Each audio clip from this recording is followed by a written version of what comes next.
The Ninetales' claws pierced through Shuemen's abdomen. Warm blood gushed from the wound, soaking his white Hokage robe. Shuemen looked down without a cry of pain, not even a frown. His hand pressed firmly on the Ninetales' head, the sealing nail pinning the demon fox to the ground. The Ninetales struggled its 9 tails, sweeping around, tearing apart the already shattered streets even more. Stones flew, dust filled the air. In the distance came the shouts of ninjas and the cries of villagers. Shuemen did not look back. He dared not look. He knew Juxune's time was short.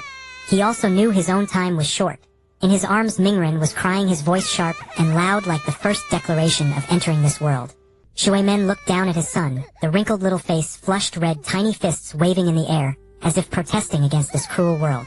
"Sorry, Mingren," Shuemen said silently in his heart. "Sorry that you lost your parents as soon as you were born. Sorry that from today onward you have to bear such a fate. But you must survive. Konoha must survive."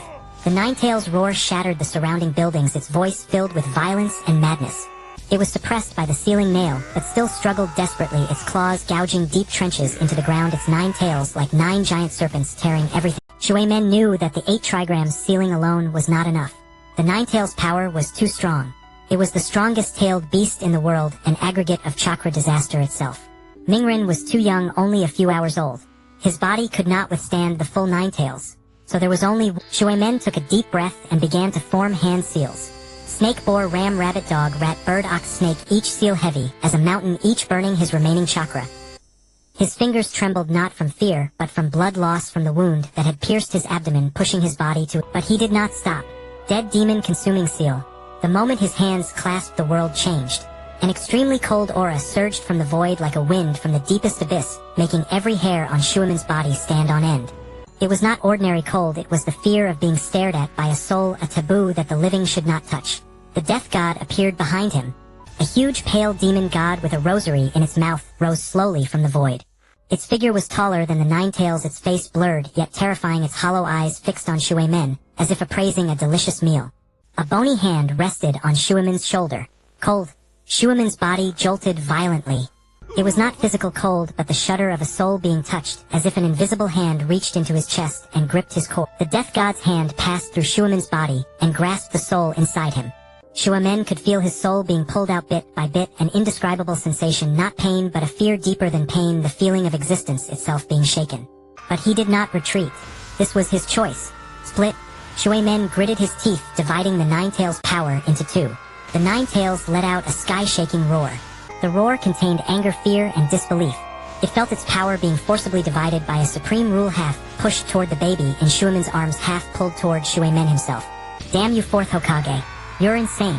You actually used this technique." The Ninetales struggled its massive body, rolling on the ground, but the sealing nail and the death god's power suppressed it, leaving it unable to move. Shuemen did not answer. All his energy was focused on the sealing technique. Chakra turned into a blade, splitting the Ninetales' power from the middle like cutting an apple in half, one half yin, one half yang. Seal. The yang half was swallowed by the Uzumaki sealing pattern into Mingren's body. The baby's cries stopped abruptly, replaced by a black whirlpool mark appearing on his abdomen. Mingren's little face wrinkled, then he fell into a deep sleep as if everything had just been a brief nightmare. The yin half was pulled into Shuemen's own body. Intense pain erupted instantly. The Ninetales' yin chakra rampaged through his veins like a captive venomous snake biting madly. Shuemen's body arched, blood spilled from the corner of his mouth. But his hands still steadily formed the sealing hand seals, suppressing the violent power into himself bit by bit. The seal was complete. It was over. Shuemen knelt on the ground, gasping heavily. His body had reached its limit, the abdominal wound, blood loss, exhausted chakra, plus half of the Ninetales sealed inside. Any one reason would have felled a jonin. But he still knelt, because Mingren was in his arms. He looked down at his son, the little face quiet and peaceful, even the corners of his mouth slightly turned up as if having a sweet dream. A weak smile also appeared on Shuemen's lips. "Mingren," he said softly, his voice hoarse. "I'm sorry, Daddy and Mommy. Can't watch you grow up." Juxune's last consciousness had faded. Her hand hung limp in his palm, cold, yet gentle, the tips still retaining the unique warmth of the Uzumaki clan. Shuemen tightened his grip on that hand, as if holding the entire world. "But you must become a remarkable ninja." His vision began to blur. Behind him the death god moved. That pale bony hand reached forward again, this time not to touch but to reap. The death god's hand passed through Shueman's back, through his spine, through his chest, and grasped his soul. Shueman's body froze. He felt his soul being pulled out like the tide receding, like an hourglass running out, like the sun sinking below the horizon. That feeling was irresistible, inescapable, the authority of the death god, the oldest and most inviolable rule of the world. The soul was drawn out bit by bit. First the feet, then the legs, then the torso. Shueman watched his own soul peel away from his body. The feeling was indescribably strange. He could still see his hands holding Mingren, but those hands were no longer his, pale, stiff, motionless. His vision narrowed, sounds faded away, even Mingren in his arms became a blur of golden light. The death god's mouth slowly opened. The huge mouth that had devoured countless souls emitted a dim light waiting for him. Shueman closed his eyes. Juxinai incoming. Just then something collided. Not chakra, not ninjutsu, not any power of this world. It was a soul, a chaotic remnant of a soul that had torn through space from some other world, dazed and confused. It had no shape, no sound, not even a clear will. It was only a chaotic mass, a broken consciousness that had drifted in the space between worlds for countless years. No memory, no self, no past, no future. It remembered nothing. It wanted nothing. It was just hungry. A primal, instinctive hunger that surpassed all reason. This remnant soul had drifted in the void for so long that it had forgotten who it once was, forgotten time, forgotten everything. Its existence had become a simple desire, a desire to fill itself, to no longer be empty. It smelled an extremely enticing aroma. The corner of the death god's mouth, the huge mouth that had devoured countless souls, was emitting an extremely concentrated soul aura. That was the death god's offering the complete, resilient, golden glowing soul of Minato Namikaze. To this remnant, the smell was like a starving wild dog, smelling meat, like a traveler in the desert seeing an oasis. It pounced. Not an attack, not a seizure, but feeding. The remnant opened a mouth it didn't even know it had, and bit down on the soul that was about to be swallowed by the death god. The death god stopped. Its hollow eyes slowly turned toward the uninvited guest with no anger, no surprise, only a curious scrutiny. In the long history of the dead demon consuming seal, nothing had ever dared to snatch food from his mouth. Never. A remnant soul. The death god spoke, its voice like an echo from underground, low and ancient. A mere remnant soul dares to contend with me for the offering. The death god reached for the remnant. Its pale fingers passed through the remnant like through a mist, like trying to scoop up the moon's reflection in water. The remnant was not bound by the death god's authority. It came from another world, a world with completely different rules. The death god's scythe could reap any soul of this world, but could not cut what did not belong to this world. The death god's fingers passed through the remnant again. Again. Each time like grasping flowing water, each time futile. The death god was silent for a moment. Then it did something it had never done before. It increased the pulling force. The death god grasped the scythe with both hands and pulled back violently, trying to forcibly reap Shueman's soul. Shueman's soul was torn between the death god and the remnant, almost shattering, golden sparks flying like a torn sun. The remnant sensed it. It felt its hard-won food being taken away, felt the enticing aura receding. It emitted a soundless, transcendent roar, the rage of being deprived of food, the madness of instinct. The remnant no longer just bit, it coiled. It wrapped its chaotic body around Shueman's soul like a snake around prey, like a vine around a tree. It devoured, desperately absorbed, desperately incorporating every fragment of Shueman's soul into itself. The death god and the remnant wrestled in the void. Shueman's soul was torn, shattered, twisted in the middle. His last conscious fragments scattered in the darkness, golden hair, Juxinai's smiling face, Jiraiya's teachings, the third Hokage's entrustment, Mingren's first cry, all shattering, all being swallowed, all merging into the chaos. Just then, the nine tails in chakra within Shueman's body suddenly erupted. The half of the nine tails sealed inside Shueman, feeling the host's soul disintegrating, struggled, desperately trying to break the seal and regain freedom. That vast and violent power broke through the seal's restraints, turning into a torrent that poured into Shueman's soul. Three forces, the death gods, pulled the remnants, devouring the nine tails. Eruption collided, entangled, and tore in the void. Shueman's soul shattered completely in this power. It broke into countless golden specks. The remnant greedily swallowed these specks, not missing a single one. It swallowed Shueman's memories, emotions, while swallowed everything of Shueman. And the death god was knocked back a step by the nine tails eruption. Just that one step. The remnant seized the opportunity. It dragged Shueman's soul fragments and the half-rampaging nine tails and turned to flee. The remnant tore the void, drilling into a crack leading to an unknown place, disappearing from the death god's sight. The death god stood still. The scythe hung at its side, the white robe floated in the void, the rosary beads clinked softly in the wind, making a crisp sound. It watched expressionlessly as the rift slowly closed, as its offering disappeared into the rules of another world. For a long time, the death god slowly looked up. It let out a laugh. Not anger, not fear, not annoyance, but a strange, almost relieved wild laughter. That laughter echoed in the barrier above the ruins under the night sky ravaged by the Nine-Tails ha ha ha ha ha. The pale demon god did not pursue, did not rage, did not even attempt to retrieve the offering. It just laughed, the laughter growing louder and more unbridled, as if hearing the funniest joke in the world. How long had the dead demon consuming seal existed? 1,000 years. 10,000 years. How many souls had it harvested? Hundreds. Thousands. Tens of thousands. Never had a single offering escaped its grasp. Never had a mere remnant soul dared to contend with it. Never had a person after death snatched back their own soul from its lips. But today it happened. The death god's figure began to disintegrate. The rosary beads scattered the white robe, tore the pale face, still wearing that mad smile, turning into countless specks of light, dissipating between heaven and earth. The dead demon consuming seal was released. The death god was gone. For the first time in history, the caster of the dead demon consuming seal did not pay the price of his soul. Not because Shuemen escaped punishment, but because the death god lost its offering. In the ruins of Konoha, on the scorched earth ravaged by the Nine-Tails, Shuemen's body lay quietly. Chest not rising, pupils dilated, lips pale. Juxune's hand still rested in his palm, their blood merging into a dark red stream on the ground, slowly seeping into the soil. Mingren slept in his arms, unaware that his father had stopped breathing. He was dead, yet not entirely. The remnant that had dragged Shuemen's soul away drifted in the space between worlds for an unknown time. It didn't know where it was going, didn't know what it was, only knew that the golden specks in its mouth, those fragments of Shuemen's soul, were undergoing some kind of change. The fragments of Shuemen's soul began to melt within the remnant. Not being devoured, not being digested, but merging. End of chapter 1. In the depths of consciousness there is boundless darkness. No light, no sound, no sense of time passing. Only a chaos like the void before the birth. In this void something is awakening. The soul fragments of Minato Namikaze slowly reassemble within the remnant soul, but the process is not smooth. Two completely different memories, two entirely unfamiliar lives are colliding, tearing, and trying to merge within a narrow space of consciousness.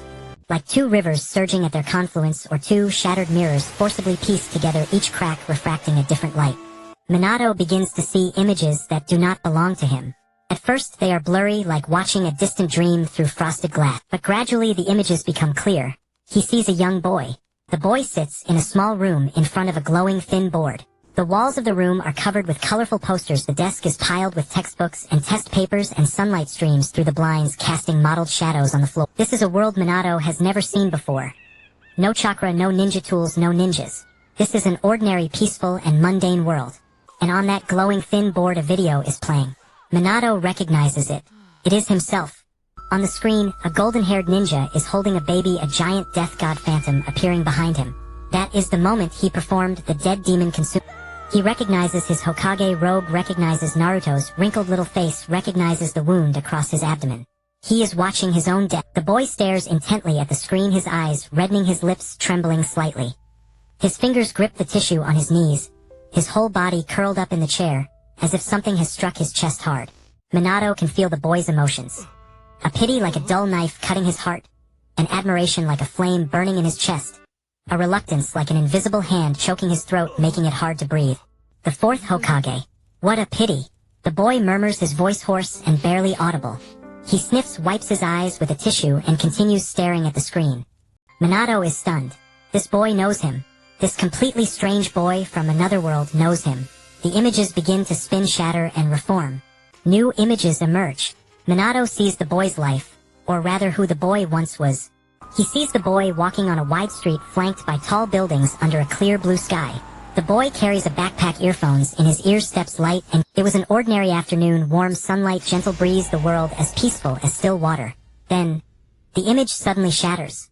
Minato sees a blinding white light, hears a sharp screech of brakes, feels a violent, devastating impact. The boy's body flies like a broken puppet, drawing a tragic arc in the air, then crashes heavily onto the cold ground. Blood. Much blood. The field of vision shrinks, the sounds fade, consciousness dissipates. The same feeling as when Minato himself was pulled by the death god just minutes ago. The taste of death. The boy died, but the story does not end. Minato sees the soul leaving the body, pulled into the void by some force. Drifting in the void for an unknown time. Perhaps seconds, perhaps millennia. The soul is suddenly pulled by a powerful force into a completely different... It is a world of immortals.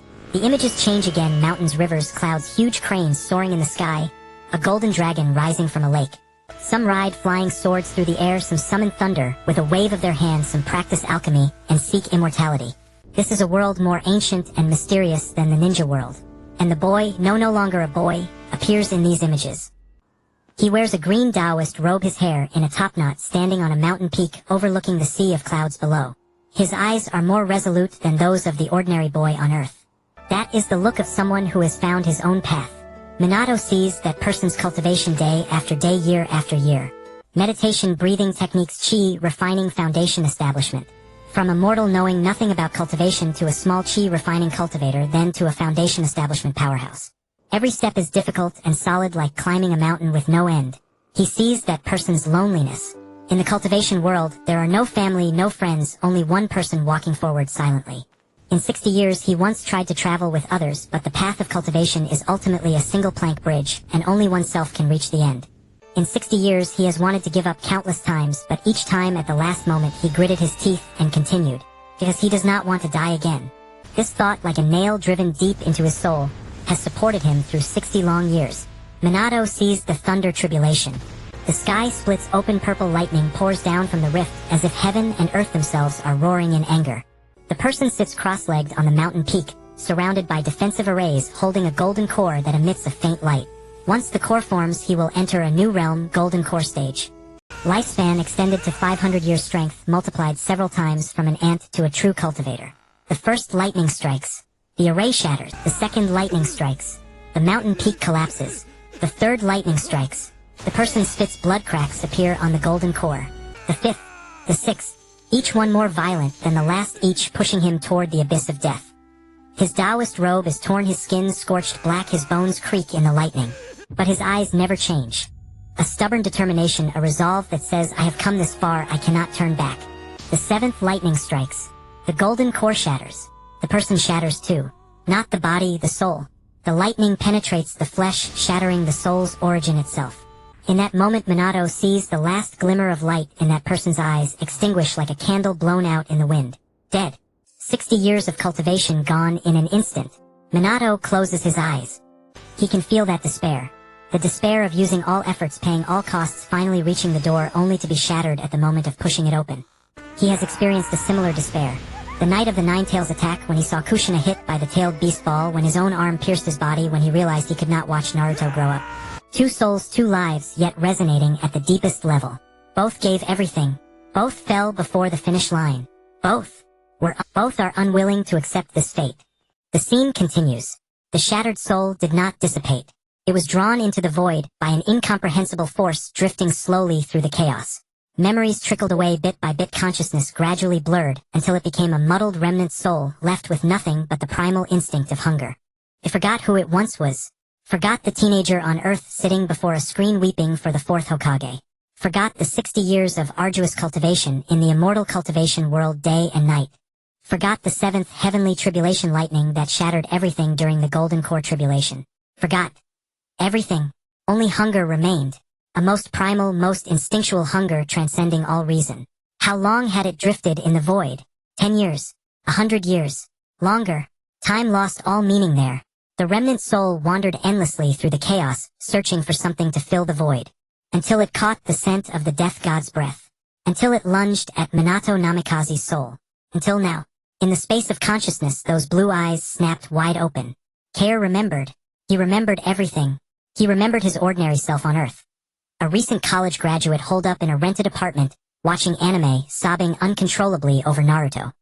He remembered the car accident. The blinding white light, the shrill screech of brakes, his body flying through the air. He remembered the feeling of his first death. Identical to the second, that tearing sensation of the soul being ripped from the body. He remembered 60 years in the immortal cultivation world. Remembered the basic technique he had picked up from a corpse, the ecstasy of successfully drawing in chi for the first time. He remembered the golden core tribulation, those 7 heavenly lightning strikes. He withstood the first 6 but not the 7th. The sound of his golden core shattering still echoed in his ears. The pain of his soul being split still throbbed deep within. He remembered the drift in the void. Boundless darkness, endless solitude, memories slipping through his fingers like sand, consciousness extinguishing like a candle. He remembered how he had forgotten everything little by little. First the trivial matters, then the important memories, then his own name, then who he was. Finally, only hunger remained. And now, he remembered. He remembered it all.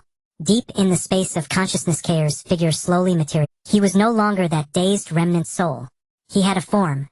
Not Minato Namikaze's form, but his own. A middle-aged man in a Saiyan Taoist robe, hair tied in a topknot with a gaunt face.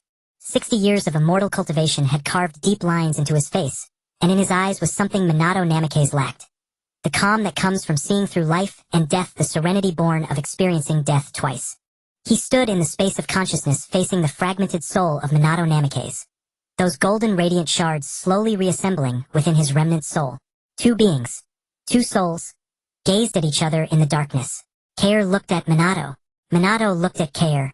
One was an ordinary youth from Earth who had transmigrated to an immortal cultivation world, trained for 60 years, and ultimately fell to the Golden Core tribulation. One was the fourth Hokage of Konohagakure, who sealed the Nine Tails to protect the village and fell to the Reaper Death Seal. One was a viewer who had wept for the fourth Hokage while watching Naruto. One was the fourth Hokage himself who had moved countless to tears. Two who had died. Two who refused to accept it. At the boundary between life and death they met. So that's it, Kei said softly, his voice echoing in the space of consciousness. So it was you. Minato's soul fragments did not speak. They were too fragmented, not yet fully reassembled. But Kei could feel those shards vibrating, resonating, responding to his words. I've seen your story. Kei continued, a bitter smile curling at the corner of his mouth. In another world, when I was still alive. I sat before my computer watching you hold Naruto, watching you say I'm sorry, watching you close your eyes. I cried. I thought if only the fourth Hokage could have survived. He paused, his smile growing even more bitter. Then I died. Twice. In the end, I became a remnant soul, nothing at all. I drifted in the void for who knows how many years, forgot everything, left with only the instinct to eat. Then I caught the scent of your soul. I lunged and snatched you from the death god's maw. He looked at the golden fragments, his gaze softening slightly. I intended to devour you, but I never expected your soul to be so strong. Your memories, emotions, will. They changed me instead. They illuminated me, made me remember who I was. He reached out and touched the golden fragments.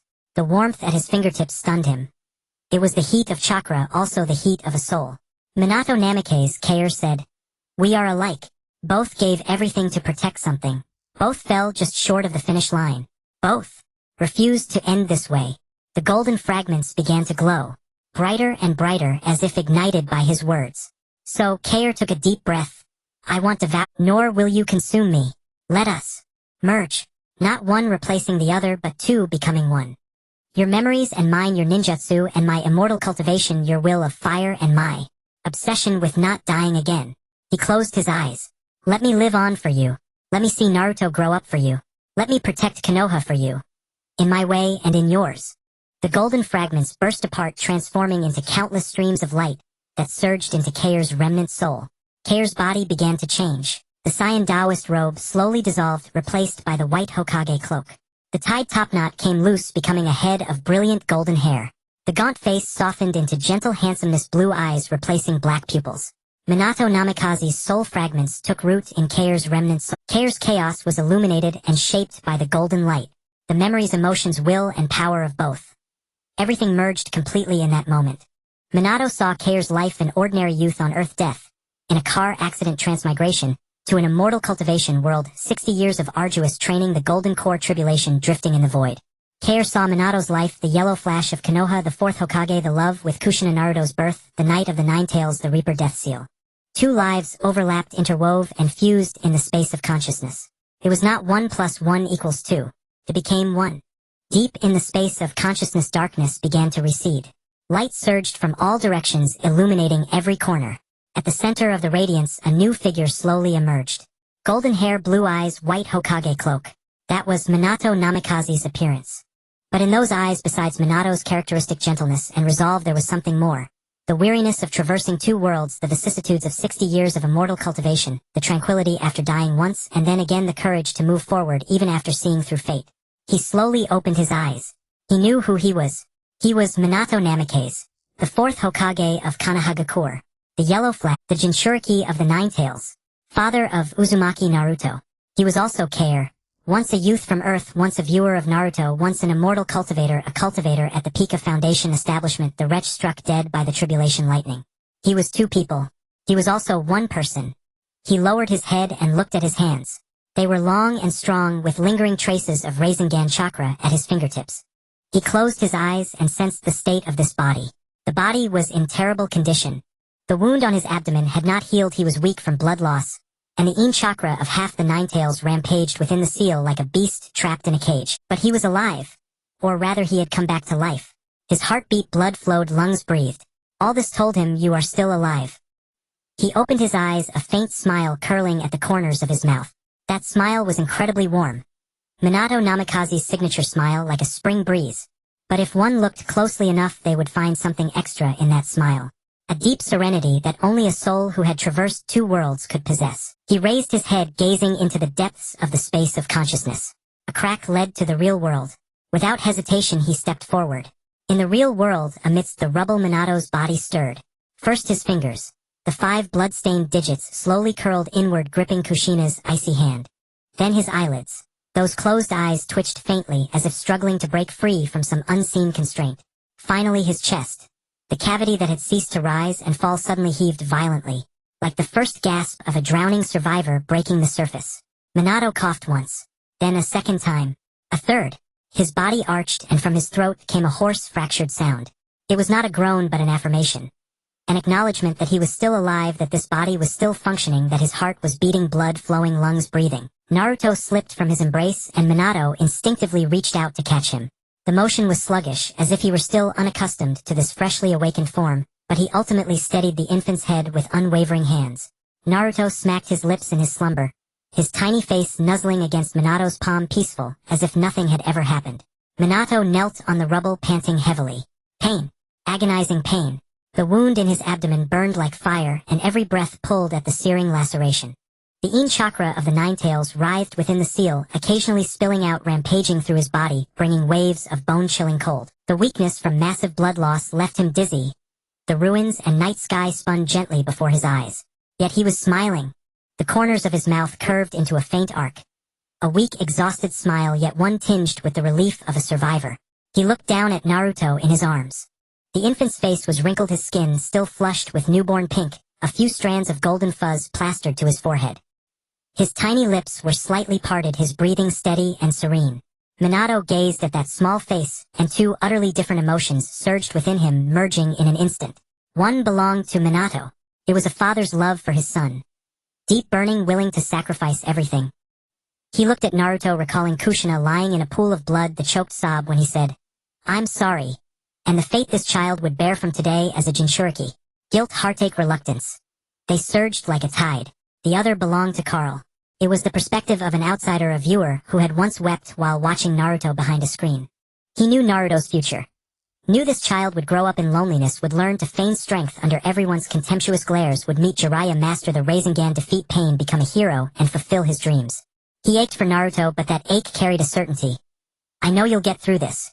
The 2 emotions fused into something entirely new. Not Minato's guilt nor Carl's certainty, but a resolve. Naruto, he rasped, his voice barely audible.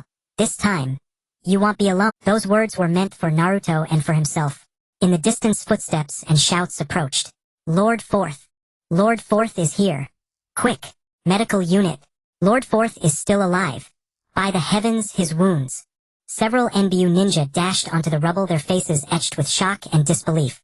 Hours earlier they had witnessed the Ninetales' claws pierce the 4th Hokage's body, seen him collapse in a pool of blood, and watched that body never rise again. Everyone believed the 4th Hokage was dead. But now he knelt on the rubble, clutching Naruto, eyes open, still breathing. Though his breaths were weak, his face as pale as paper, his entire body drenched in blood. He was alive. Lord Fourth. One ANBU wearing a cat-faced mask knelt before him, voice trembling with emotion. You're alive. Minato looked up at the ANBU. Those blue eyes made the shinobi pause. They were still the Fourth's eyes, gentle, resolute, reassuring. But deep within those eyes something was different. A deeper calm, the kind born only from having weathered too much life, an otherworldly detachment like that of a spectator, now perfectly merged with Minato Namikaze's inherent warmth. Yes, Minato said softly. I am alive. He paused, lowering his gaze to Kushina, who lay beside him, no longer breathing. Kushina. His voice was as light as a feather touching the water's surface. He reached out and gently closed her eyes. The motion was slow, tender, as if handling the most precious treasure in the world. When his fingertips met her icy skin, they trembled slightly, but he did not stop. The ANBU fell silent. No one knew what to say. Minato withdrew his hand and held Naruto tighter. His expression was eerily calm. Calm. Too serene for a man who had just lost, but the ANBU dismissed it, believing the fourth was merely putting on a brave face driven by the Hokage's sense of duty. They did not know that within this body two souls bore the weight of this grief together. Minato's pain was a tearing, bloody agony. Like someone had ripped his heart from his chest while he was still alive. Carl's pain was a dull, suffocating weight.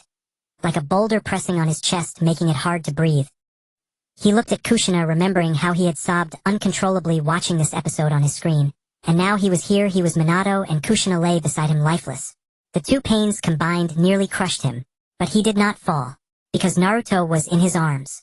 Because Konoha was still burning. Because there was still much to be done. How is the village?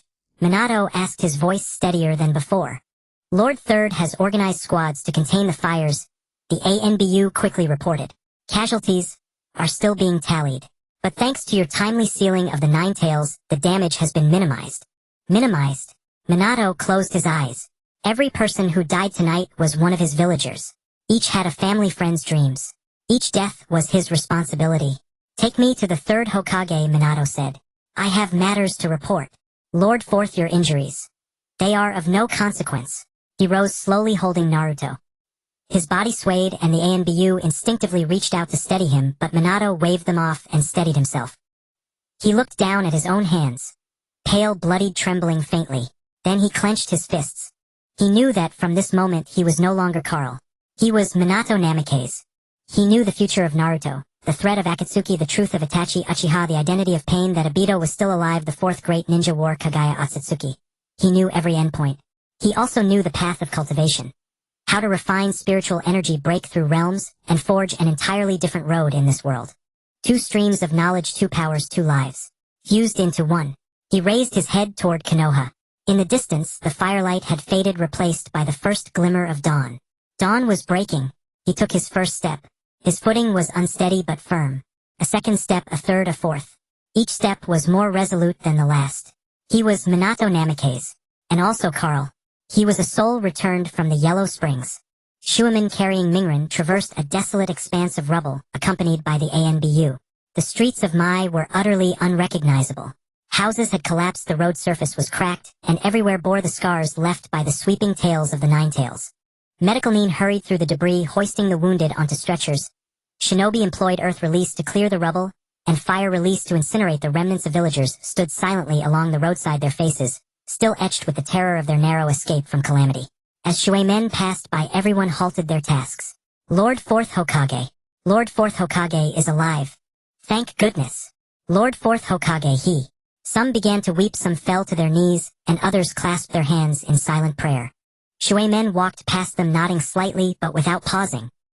His complexion was ghastly pale, his white Hokage robe soaked through with blood, and the wound across his abdomen had received only the most rudimentary hemostatic treatment.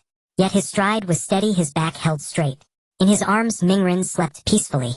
The third Hokage's provisional command post was set up in the hall of the Ninja Academy, one of the few buildings left unscathed by the Nine Tails. When Shuemen entered the hall, it was packed. Clan heads, ANBU captains, the director of the medical unit, and the chief of the logistics department. All were gathered around a massive map of Mai, with debates, reports, and orders interweaving. Lord Fourth Hokage. The first to notice Shuemen was Koharu Yuditane, one of Mai's elders. Though she was not close to Shuemen, her voice trembled visibly at that moment. The hall fell instantly silent. Everyone turned to look at the blood-soaked, golden-haired man holding an infant at the doorway. The third Hokage, Hiruzen Sarutobi, stepped out from the crowd. He clutched his pipe, his wrinkles deeper than usual, his gaze heavy with grief, and moments earlier he had received devastating news. His wife Bawako had perished while protecting Mingren during the Nine Tails attack. Several ANBU ninja assigned to guard Kushina's childbirth had also fallen. When he saw Shuemen, the pipe slipped from between his lips and shattered on the floor. Shuemen? The third Hokage's voice was hoarse, as if seeking confirmation. You are not dead. Shuemen gazed at him, a faint smile curling at the corners of his mouth. That smile held warmth, fatigue, and something the third Hokage could not fathom. No, Shuemen said, I am alive. The third Hokage strode forward quickly, his eyes scanning over Shuemen. At a glance he discerned the grievous wound piercing the abdomen, the pallor of excessive blood loss, and the weakness of chakra, but he also saw those eyes. Those blue eyes brighter than ever. Medical unit. The third Hokage called over his shoulder. Immediately. Wait, Shuemen interrupted him. Let's handle the urgent matters first. He walked up to the map cradling Mingren. Everyone automatically made way. Shuemen scanned the map once, then raised his head to address all those present. What are the casualties? The head of the medical unit stepped forward, his voice grave. Confirmed fatalities exceed 50 including Lady Biwako, 62 seriously wounded, over 200 with minor injuries. Rescue operations are still underway in some areas. The number may rise further. Shuemen's gaze darkened. Biwako, the third Hokage's wife, Kushina's guardian during childbirth, had also departed in this catastrophe. His fingers tightened slightly, but only for an instant before he regained composure. The Nine Tails has been sealed, he said. The threat is eliminated. But order within the village must be restored swiftly. Clan heads, please lead your people to assist in clearing the rubble and relocating the villagers. Medical unit, devote all efforts to treating the wounded. Logistics department, assess material losses. He paused, turning toward the ANBU. One more thing. Silence descended once more in the hall. Shuemen's voice was extraordinarily calm. Calm for a man who had just crawled back from the brink of death. Summon Fugaku Uchiha and the captain of the Uchiha police force. Those present exchanged uneasy glances. The Uchiha clan had not appeared on the main battlefield during the Nine Tails assault. Summoning them alone after the disaster inevitably invited suspicion. The third Hokage frowned, about to speak, but Shuemen continued without pausing. Have the Uchiha police force guard all critical areas of the village, maintain order, and prevent looting. His tone was as casual as if arranging the most routine matter. The Uchiha clan's Sharingan is unparalleled for night patrol. This is the most suitable task for them. Some in the hall exhaled in relief while others looked puzzled. Shuemen's words were entirely reasonable, yet singling out the Uchiha at this critical moment, right after the Nine Tails had been sealed, still made certain individuals uneasy. The third Hokage watched Shuemen, his gaze growing profound. Shuemen, the third Hokage, began, his voice low. Regarding the Nine Tails incident, third Hokage Shuemen turned to meet his teacher's eyes. His voice not loud, but remarkably clear. This matter has nothing to do with the Uchiha.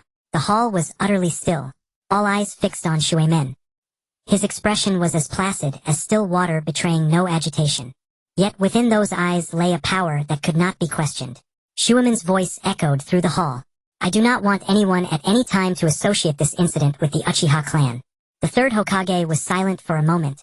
He thought of those things. The Nine Tails' eyes, those pupils resembling the Sharingan. He recalled the increasingly awkward position of the Uchiha clan within the village, the policies toward them from the second Hokage's era, and the ever-widening rift between the clan and Mai. I understand your meaning, the third Hokage nodded. Shuemen inclined his head slightly and said nothing more. He knew the third Hokage spoke from the heart. But he also knew that mere verbal promises from the third Hokage were insufficient. After the Nine Tails rampage, the suspicion of Mai's higher-ups toward the Uchiha would only deepen, ultimately culminating in that irreversible tragedy. That was the future he, or rather the soul from another world, knew. And that future he would never allow to happen again. Lord 4th Hokage and ANBU reported Lord Fugaku Uchiha is waiting outside. Shuemen nodded. Please show him in. After a moment, Fugaku Uchiha entered the hall. He wore the Uchiha clan uniform, his face devoid of any expression, like a skull, but in his eyes Shuemen glimpsed a flicker of unease. Fugaku was acutely aware of the Uchiha clans standing in the village. Fugaku Shuemen spoke, his voice gentle and composed.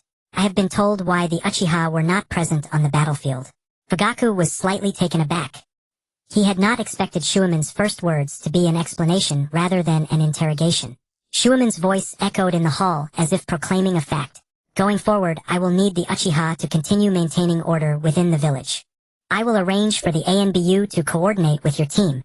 Fugaku was silent for a moment, then bowed deeply. The Uchiha clan shall not fail its duty. Shuemen nodded, his gaze lingering on Fugaku for an instant. Behind that expressionless face lay a father, a clan head, a man struggling to survive in the interstices. Now Shuemen was determined to change that future. After Fugaku departed with his orders, the atmosphere in the hall eased somewhat. The clan heads gradually left with their assignments, and the medical unit and logistics personnel dispersed. Finally, only Shuemen, the third Hokage, and a few core members remained. Shuemen gently placed the baby Mingren on a makeshift bed. The infant still slept soundly, utterly oblivious to everything around him. Shuemen watched him for a few seconds, then turned. Third Hokage, he said. I have a favor to ask. What is it? Notify Jiraiya Sensei of the Nine Tails incident as soon as possible. The third Hokage paused briefly then nodded. Jiraiya, one of the Sannin Shuumen's teacher and Mingren's godfather. At that moment he was traveling abroad unaware of all that had transpired in the village. I will send someone to find him, the third Hokage said. You wish him to return? Yes, Shuemen replied. There are some matters I want to discuss with him. He did not specify what they were. The third Hokage did not press. Also, Shuemen hesitated about the Jinchuriki of the Nine Tails. He looked down at the tiny life on the bed. The infant's breathing was steady and peaceful, his little fists clenched tightly, as if grasping at something invisible. Tell the world it is sealed within me. Shuemen's voice was soft yet firm. Do not reveal Mingren's identity to outsiders. The third Hokage was silent for a moment, then slowly nodded. Very well. He did not utter words like Mingren is the Nine Tails Jinchuriki, for he saw the resolve in Shuemen's eyes, the gaze of a father unquestionable. Shuemen picked up Mingren again and bowed slightly to the third Hokage. I will go attend to some matters first, then report the details later. Go, the third Hokage said. Your wound. It is nothing. Shuemen turned toward the door. As he reached the threshold, the third Hokage's voice came from behind. Shuemen. He stopped. It is enough that you are alive. The third Hokage's voice was somewhat hoarse. This old man who had just lost his wife looked upon his most accomplished disciple's student returning from death's door, his heart a whirlwind of emotions. Shuemen did not turn around, only uttered a soft then stepped out of the hall. Outside, the sky had already brightened. Morning light pierced through the ruins, spilling over every inch of my village. In the distance came the sounds of shinobi clearing rubble. Nearby some wept while others murmured in low voices. The air was thick with the smells of scorch and dust, but the wind from the east carried a hint of morning coolness. Shuemen stood at the entrance taking a deep breath. In his arms Mingren stirred, his little face nuzzling against Shuemen's chest, letting out a vague murmur. Shuemen looked down at his son, a faint curve forming at the corners of his lips. Let us go, he said softly. There is still much to be done. He stepped forward, walking into the light of dawn. The crowd in the hall gradually dispersed. The clan leaders departed with their assigned tasks, and the medical and logistics units each busied themselves with their... Minato stood before the map, double-checking the deployment at several key areas, before finally letting out a slight sigh of relief. His face remained pale, and the wound on his abdomen throbbed with a dull ache, but he showed no sign of discomfort. Lord Fourth, a Hokage guard knelt before him. Your injury. It's nothing. Minato looked down at Naruto in his arms. The infant slept soundly, his small mouth slightly open, breathing steadily. I need to visit the Uchiha clan grounds. The guards exchanged glances and swiftly positioned themselves beside Minato. They knew the Fourth's nature. Once he made up his mind, no one could... Minato walked out of the ninja academy carrying Naruto. The morning light had fully illuminated the streets of Konoha. Cleanup operations on the ruins proceeded in an orderly fashion. Ninjas used earth release to repair the roads, while medical teams treated the wounded in temporary tents. As Minato passed, everyone paused their work to bow or nod in his direction. The fourth Hokage was alive. This news spread through Konoha like the wind. The Uchiha clan grounds were located in the northeastern corner of the village, separated from the center by a small forest. As Minato traversed that forest, his steps hesitated briefly.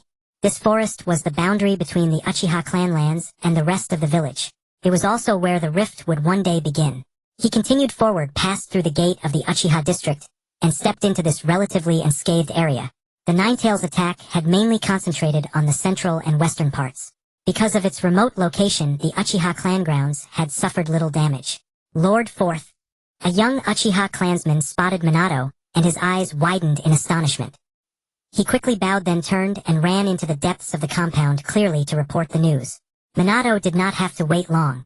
Fugaku Uchiha strode out from the heart of the clan grounds, followed by 2 members of the Uchiha police force. His face remained impassive, but his steps were slightly quicker than usual. Lord Fourth, Fugaku said as he approached Minato, inclining his head. What brings you here in person? Your injury. It's nothing. Minato smiled a warm and sincere smile that eased the tension of the 2 police members behind Fugaku. Fugaku, I have something I wish to ask of you. Fugaku was briefly taken aback. Please speak. Minato glanced down at Naruto in his arms, then raised his eyes to meet Fugaku's gaze.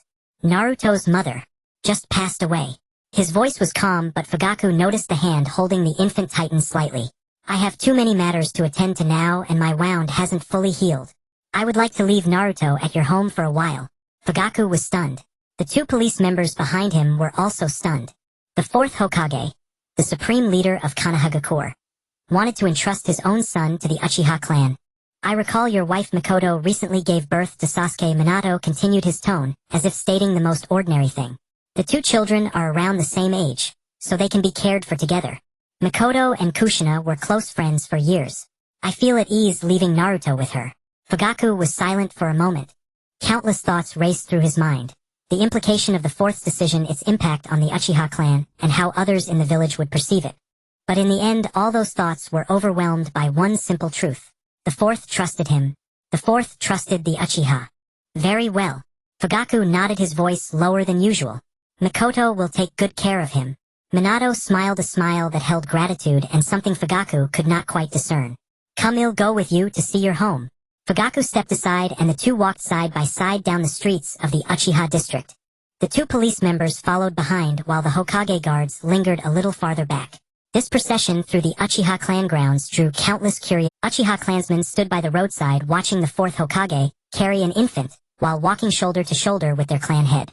Some were surprised, some puzzled, and others had an unidentifiable glimmer in their eyes. Minato noticed those looks but said nothing. After walking for a while, Minato spoke. Fugaku, how old is Itachi now? Fugaku blinked, not expecting Minato to suddenly ask about that. 6 years old. 6. Minato nodded thoughtfully. Old enough to remember things. The Nine-Tails rampage must have frightened him too. He's fine, Fugaku said. Mikoto kept him and Sasuke inside the clan grounds. They weren't affected. That's good. The two walked in silence for a stretch. When they neared Fugaku's house, Minato spoke again. Fugaku, his voice was soft as if mentioning a trivial matter. I know some people in the village hold certain views about the Uchiha. Fugaku's step faltered briefly but quickly recovered. But I want you to know, Minato turned his head, his blue eyes meeting Fugaku's directly. In my eyes, the Uchiha are part of Konoha. Just like any other clan, part of Konoha. Fugaku was silent for a long time. Thank you, Lord Fourth. His voice was a little hoarse. Minato said no more. Some words need only be spoken once. Fugaku's home was a typical Uchiha-style building. Spacious, ancient, with a touch of solemnity. As Minato followed Fugaku into the courtyard, a woman with long black hair stood on the porch holding an infant. Uchiha Mikoto. The moment she saw Minato, her eyes reddened instantly. Minato. Her voice trembled. Kushina. Minato said nothing, only nod. Mikoto's tears fell. She and Kushina had been close friends for years since their girlhood. When Kushina was pregnant, they often discussed childcare and promised to raise their children together. But now, Minato spoke, his voice warm and calm. Naruto. Can I entrust him to you?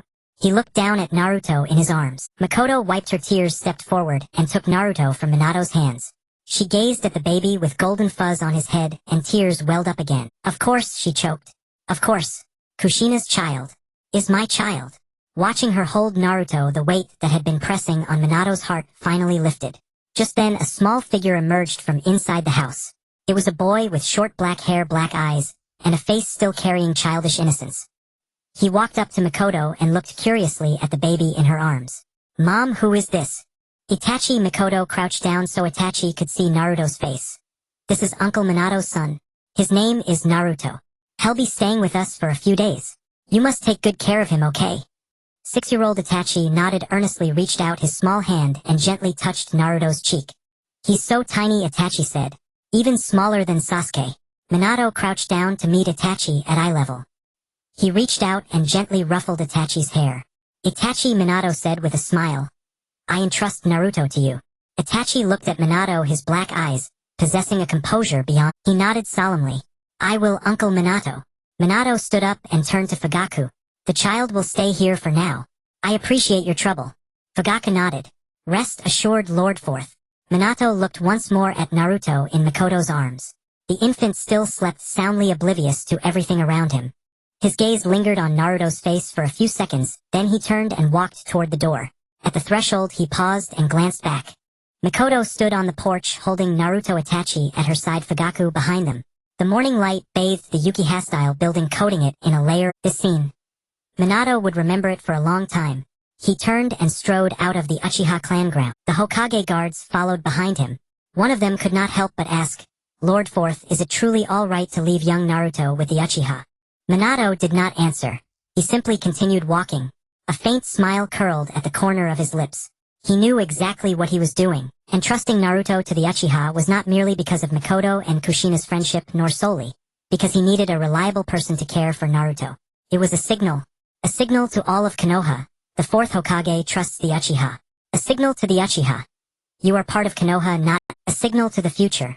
The rift from this moment on would begin to be mended. Let's go, Minato said softly. There is still much to do. He stepped into the morning light. When the last task was arranged, Minato finally returned to his home. The street in front of his house was not spared from the devastation of the Ninetales. The pavement was cracked and half of the courtyard wall had collapsed. Minato pushed open the half-closed door and walked through the familiar corridor. Each step tugged at the wound in his abdomen, yet he did not stop. The house was very quiet. Kushina was gone. This realization pierced his heart like a needle striking the softest part of his being. Standing in the center of the living room, Minato gazed at the empty room, remaining silent for a long time. Kushina's red hair would no longer appear in the kitchen, her laughter would no longer echo in the corridors, and the aroma of her cooking would no longer waft throughout the house. The woman who always smiled and called out Minato was no longer there. Minato closed his eyes, took a deep breath, then slowly exhaled. He still had many things to do. He could not fall. Minato sat cross-legged on the tatami mat in the living room, untying the sash of his Hokage cloak. The white robe was stained with blood. His own, Kushina's, and that of the Ninetales. He carefully removed the robe, revealing a black inner lining soaked in. The gaping wound on his abdomen was shocking. The Ninetales' claws had pierced his body, leaving 3 deep claw marks. The edges of the wound had begun to scab, but the center was still oozing blood, with the surrounding skin swollen and inflamed. The sealing technique of the Shiki Fujin was faintly visible above the wound, the black lines resembling charred imprints sealing away half of the Ninetales' negative chakra within him. Minato checked his chakra status. It was terrible. The Shiki Fujin had consumed the vast majority of his chakra, while the Ninetales' negative chakra continuously surged against the seal, like a wild beast trapped in a cage, occasionally spilling out and rampaging within him. His current chakra level was probably only about 20% of its peak. But he was still alive. That was enough. Minato closed his eyes and began to organize his memories. The memories of Namikaze Minato surged like a tide. Those jutsu, those battle experiences, those coordinates of the Hiraishin. He recalled how he learned the Rasengan, how he improved the Hiraishin, and every moment he spent traversing the battlefield during the Third Great Ninja War. Rasengan. A rank jutsu that requires no hand seals, concentrating chakra in the palm to form a rapidly spinning sphere. This was inspired by Minato's observations of the tailed beast's bomb, taking 3 years to perfect. It possessed tremendous power but required precise chakra control. Hiraishin. And rank spacetime jutsu developed by the second Hokage, which Minato had brought to perfection. As long as a mark of the technique was left, he could instantly move to the location of that mark. It was this jutsu that earned him the title of Yellow Flash during the Third Great Ninja War. Shadow Clone Technique, Shuriken Shadow Clone Technique, 4 symbols seal, 8 trigram seal. Every technique, every battle, every experience was vividly engraved in his soul. Then came Carl's memories. It was a completely different world. There was no chakra, no ninjutsu, only a power known as spiritual energy. In that world of cultivation, people absorbed the spiritual energy of heaven and earth through meditation, refining themselves until they achieved immortality. Chi, refining foundation, establishment, golden core, nascent, soul, spirit, transformation. Each realm was a hurdle, and each hurdle required immense effort. Carl had diligently cultivated in that world for 60 years, progressing from chi refining to the peak of foundation establishment. He remembered the incantations of those techniques, the routes of spiritual energy, and the moments of breakthrough on the edge of life and death. 2 memories, 2 powers intertwined at this moment. Minato began to sense the Hiraishin marks within him. He closed his eyes and immersed his consciousness in the flow of chakra, searching for those scattered coordinates of techniques. Those marks shone like points of light in the darkness, lighting up one after another. There was one in the Hokage office of Konoha, left during the handling of affairs. There was one in Myaboku Mountain, left during training with Jiraiya. There was one at the border of the Land of Iron, left during the Third Great Ninja War. There was one in the Land of Lightning, left during a mission. Minato felt each of these marks illuminating one lamp after another in the dark. Suddenly his consciousness touched an extremely distant coordinate. Located somewhere on the border of the Land of Fire, it was left during the battle against the Masked Man on the night of the Ninetales. Minato frowned. That mark still existed. Yet he could feel that the connection between that mark and him had weakened, as if separated by an unseen barrier. He could sense the location of that coordinate but could not instantly move there. The connection had been severed by some force. What a pity, he whispered. He knew who that masked man was. The one with the spiral mask capable of penetrating all attacks and able to use Kamui, Uchiha Ibido. Kakashi's former teammate Rin's former companion, the man who died in the battle at the Kanabi Bridge. He was also the mastermind behind the Nine Tails. A complex light flashed in Minato's eyes. Ibido, the boy who once dreamed of becoming Hokage, had now become Konoha's enemy. He did not know what Ibido had experienced over the years, but he knew that the boy was no longer there. The current Ibido was a vengeful spirit, consumed by hatred and despair. Next time Minato murmured, "I won't let you escape," he began to rearrange the Hiraishin marks. With hands forming seals, chakra, gathered at his fingertips, Minato left a new technique coordinate on the wall of the living room. Then in the bedroom, kitchen, and corridor. He also left one in the Hokage office and another at the entrance of the Uchiha clan's land. Each mark required chakra, and what he lacked the most now was chakra. But he had to do it. The Hiraishin was one of his most vital means of survival. Without enough coordinates, the jutsu would be half useless. After placing the last mark, Minato paused to feel his condition. Strange. He sensed that, after the fusion of the two souls, his understanding of the Hiraishin seemed to deepen. The technique coordinates became clearer in his consciousness, and the sense of spatial distance became more precise. It was as if a blurry picture had suddenly been cleaned, with every detail becoming vivid. The range had expanded. Minato could feel that his Hiraishin teleportation range had nearly doubled from before. Furthermore, his perception of spatial fluctuations became sharper, even allowing him to faintly sense those spatial coordinates he had not yet marked. This reminded him of a certain power, spiritual energy. In the world of cultivation, cultivators at the peak of foundation establishment could already sense the laws of space between heaven and earth. Although Carl had not specifically practiced spatial techniques, 60 years of cultivation had given his soul an instinctive sense of the laws of heaven and earth, and now this perception had merged with the Hiraishin technique. Minato's eyes brightened. What would happen if he could combine the spatial perception from cultivation with the Hiraishin? Perhaps he wouldn't need to leave a mark to perform short-distance teleportation. Maybe he could sense even farther spatial coordinates. Maybe he could enter some kind of dimensional layer like that masked man. These thoughts flashed through his mind, but he knew it was not the time for in-depth research. He had more important things to do. Healing. Minato closed his eyes, forming a hand seal he had never used in the world of Hokage. This was a cultivation hand seal from the cultivation world called Chi induction technique. Spiritual energy began to flow within him. Unlike chakra, spiritual energy was a gentler, more nature-oriented force. It did not require extraction from cells like chakra, but absorbed it from the environment, circulating through the meridians, and ultimately gathering in the dantian. Carl had mastered the use of spiritual energy to perfection after 60 years of cultivation. Although his physical body was destroyed in the Thunder Tribulation, the spiritual energy cultivation within his soul remained. Now this cultivation was gradually merging into Minato's body with the fusion of the two souls. The spiritual energy flowed slowly through his meridians, and as it passed, the wounds began to heal. This was not the rapid cell regeneration of medical ninjutsu, but a more fundamental repair. Spiritual energy nourished his body, strengthened his meridians, and repaired the tissues torn apart by the Nine Tails chakra. But the speed was too slow. Minato frowned. At this rate, the wound on his abdomen would take at least 3 days to fully heal. And he still needed to deal with the Nine Tails chakra issue. Half of the Nine Tails within him was like a ticking time bomb that could explode at any moment. He needed a faster method. Minato began searching through his memories for healing techniques. Carl had learned many in the cultivation world, but most required medicinal pills or specific spiritual tools. In this world, without spiritual herbs or tools, the means available were quite limited. Just then he thought of a certain power, Sage Mode. The Sage Mode of Mayaboka Mountain is achieved by absorbing natural energy, entering a state of unity with nature. In this state, a ninja's perception ability greatly increases, their physical attributes enhanced comprehensively, and they can even sense the flow of chakra from everyone around, and natural energy. How similar it was to the spiritual energy of the cultivation world. Minato's eyes lit up. What would happen if he could use the healing techniques of spiritual energy while in Sage Mode? Sage Mode absorbs natural energy, while spiritual energy cultivation absorbs the spiritual energy of heaven and earth. Both are fundamentally energies from the world, differing only in name and method. Then let's give it a try. Minato closed his eyes, began to mobilize the chakra within him, and attempted to enter Sage Mode. He needed to still himself to absorb natural energy. The most challenging aspect of Sage Mode in Mayaboka Mountain was that one had to maintain absolute stillness while absorbing natural energy.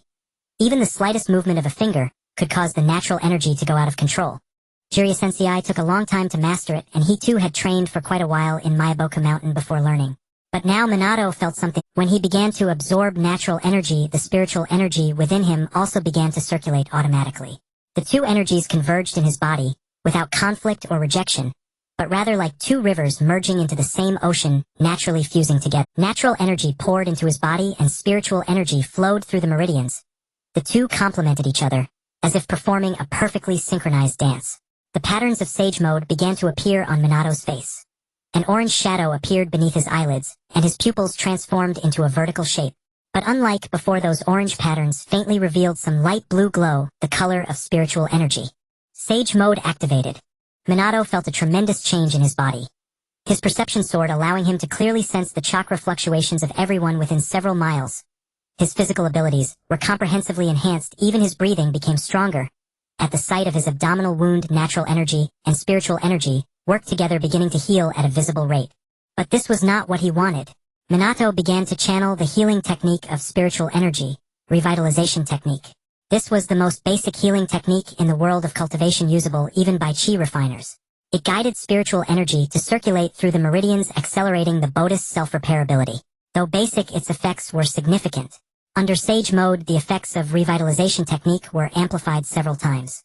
Natural energy continuously surged into his body, transforming into spiritual energy, which flowed along the path of revitalization technique through the meridians, rapidly repairing the damaged tissues.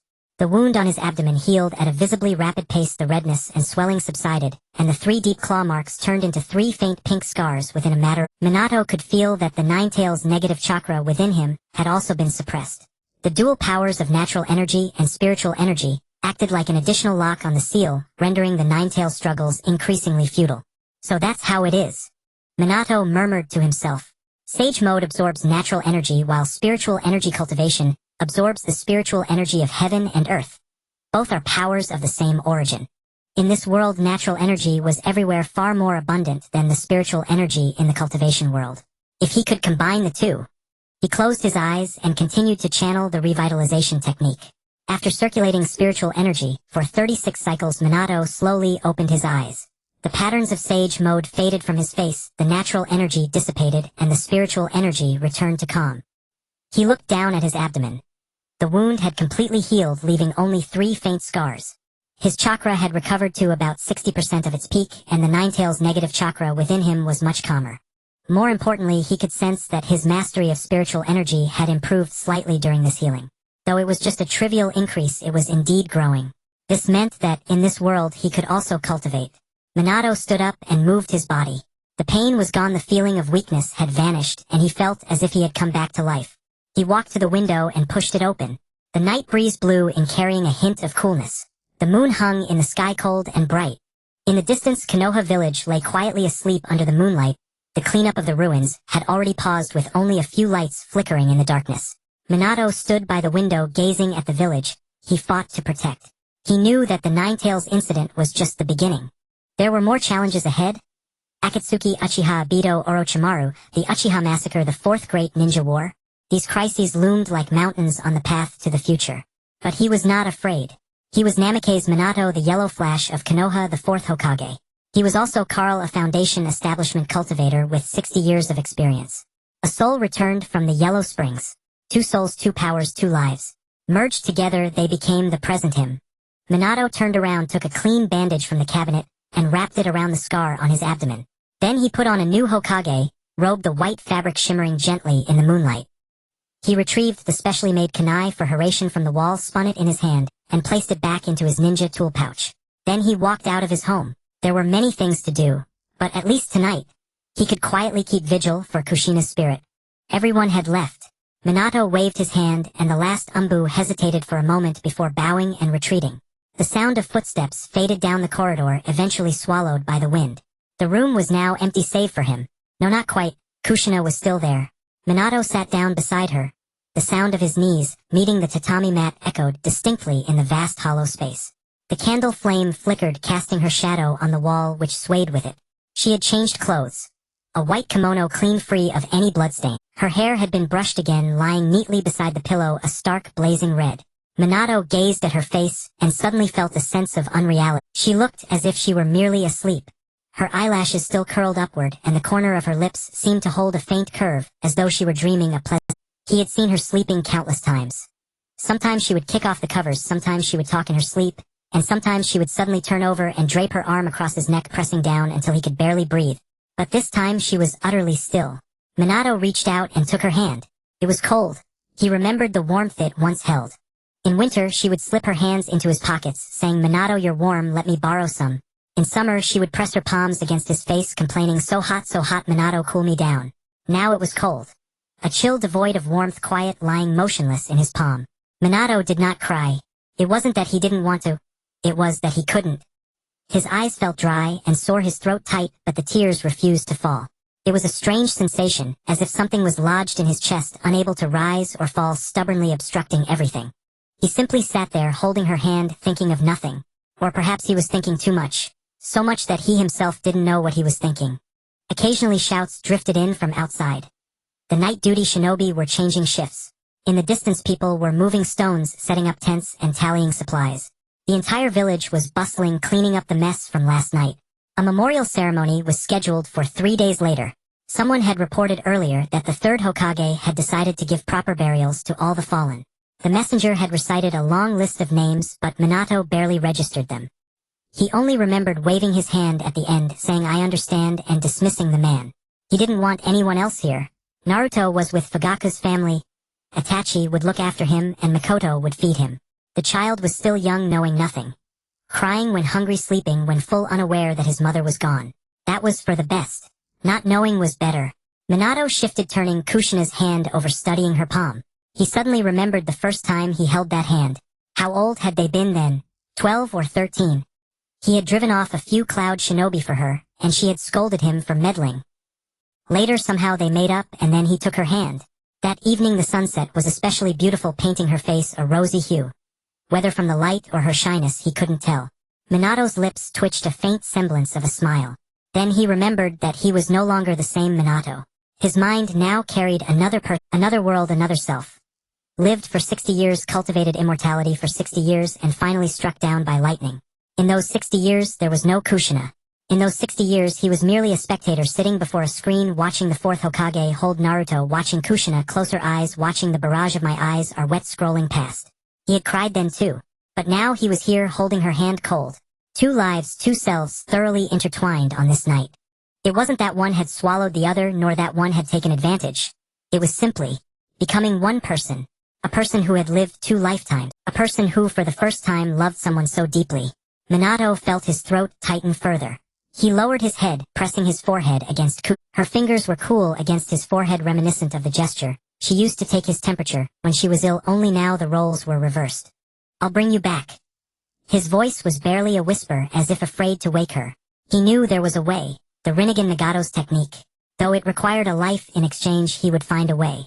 He would make it work. And there was the impure world reincarnation, though it wouldn't truly bring her back to life at least. At least he could see her once more. And there was cultivation. He had cultivated for 60 years, knowing this world contains spiritual energy, natural energy, and countless inexplicable phenomena. What if there was a path? He didn't believe in fate. He had crawled back from the Reaper's maw. What else was impossible? Minato lifted his head, gazing at Kushina. Her face was so peaceful, the candlelight casting tiny shadows on her eyelashes like 2 little fans. "Wait for me," he said, "no matter how long." He released her hand, gently placing it back by her side. Then he formed a seal with his hands. It wasn't a complex technique, just a sealing jutsu. Not the kind used to seal-tailed beasts, but one to preserve this body, to keep it from decaying, from changing, from letting time take it away. Black patterns spread from his fingertips, creeping like vines over Kushina's hand, wrist, and arm, then slowly sinking into her skin, vanishing from sight. It was done. She would remain like this, forever. Minato sat beside her a little longer. Outside the sky began to lighten. Not a bright dawn, but a hazy grayish light that squeezed through the window cracks, dimming the candle's glow. In the distance, someone shouted time to work, followed by the clatter of moving objects.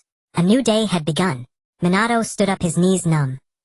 He paused to steady himself. He took one last look at Kushina. "I'm going." He turned and pushed open the door. The morning light rushed in, making him squint. The air carried the smell of scorched earth, of soil, of dew. Workers were already busy among the ruins. Several shinobi used earth release to pile up rubble, while others erected new structures nearby. Minato stood at the doorway, taking a deep breath. He tucked away the image of Kushina, placing it in the deepest corner of his heart. Along with those memories, all the golden warm memories of her. Then he stepped into the light. There was still much to be done. Minato walked along the road leading back to the Hokage's office. The day had already fully dawned and the streets were crowded with people. Some were clearing rubble, others repairing rooftops, and a few medical ninjas crouched by the roadside changing the bandages of an injured elderly woman. Seeing him approach, everyone paused in their work, bowed, and murmured, "Lord Forth," before resuming their tasks. Minato acknowledged each with a nod, not slowing his pace. His mind was occupied. Ever since last night, memories had been flooding into his consciousness like water through an open sluice. The lives of Kair and Minato, 2 lifetimes worth of experiences, swirled together, making it difficult at times to discern which thoughts were his own and which belonged to that self. For instance, right now, as he walked, a peculiar question suddenly surfaced in his mind.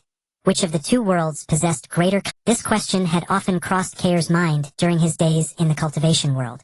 While in seclusion, he would let his thoughts wander, wondering how the characters from Naruto would measure up if they entered a cultivation realm. Back then, he firmly believed that the people from Naruto would be no match for cultivators. After all, a golden core cultivator could summon thunder with a wave of a hand, fly a sword across 1,000 miles, and take an enemy's head. Such power was awe-inspiring.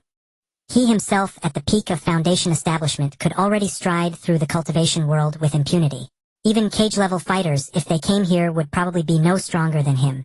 But now, standing in this world, possessing Minato Namikaze's body, his chakra, his combat experience, he realized how wildly inaccurate his previous assumptions had been.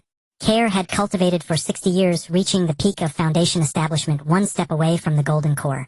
In that world, he was already a notable figure. Among rogue cultivators, those who reached his level could be counted on one hand.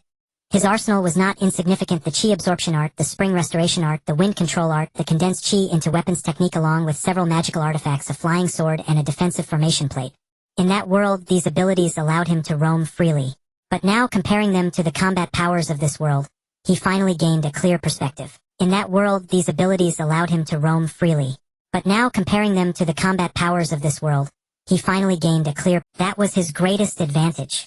Activating the wind control art, he could hover in the air, unreachable by ground-based attacks, slowly wearing down his enemies with the flying sword. His speed was also considerable.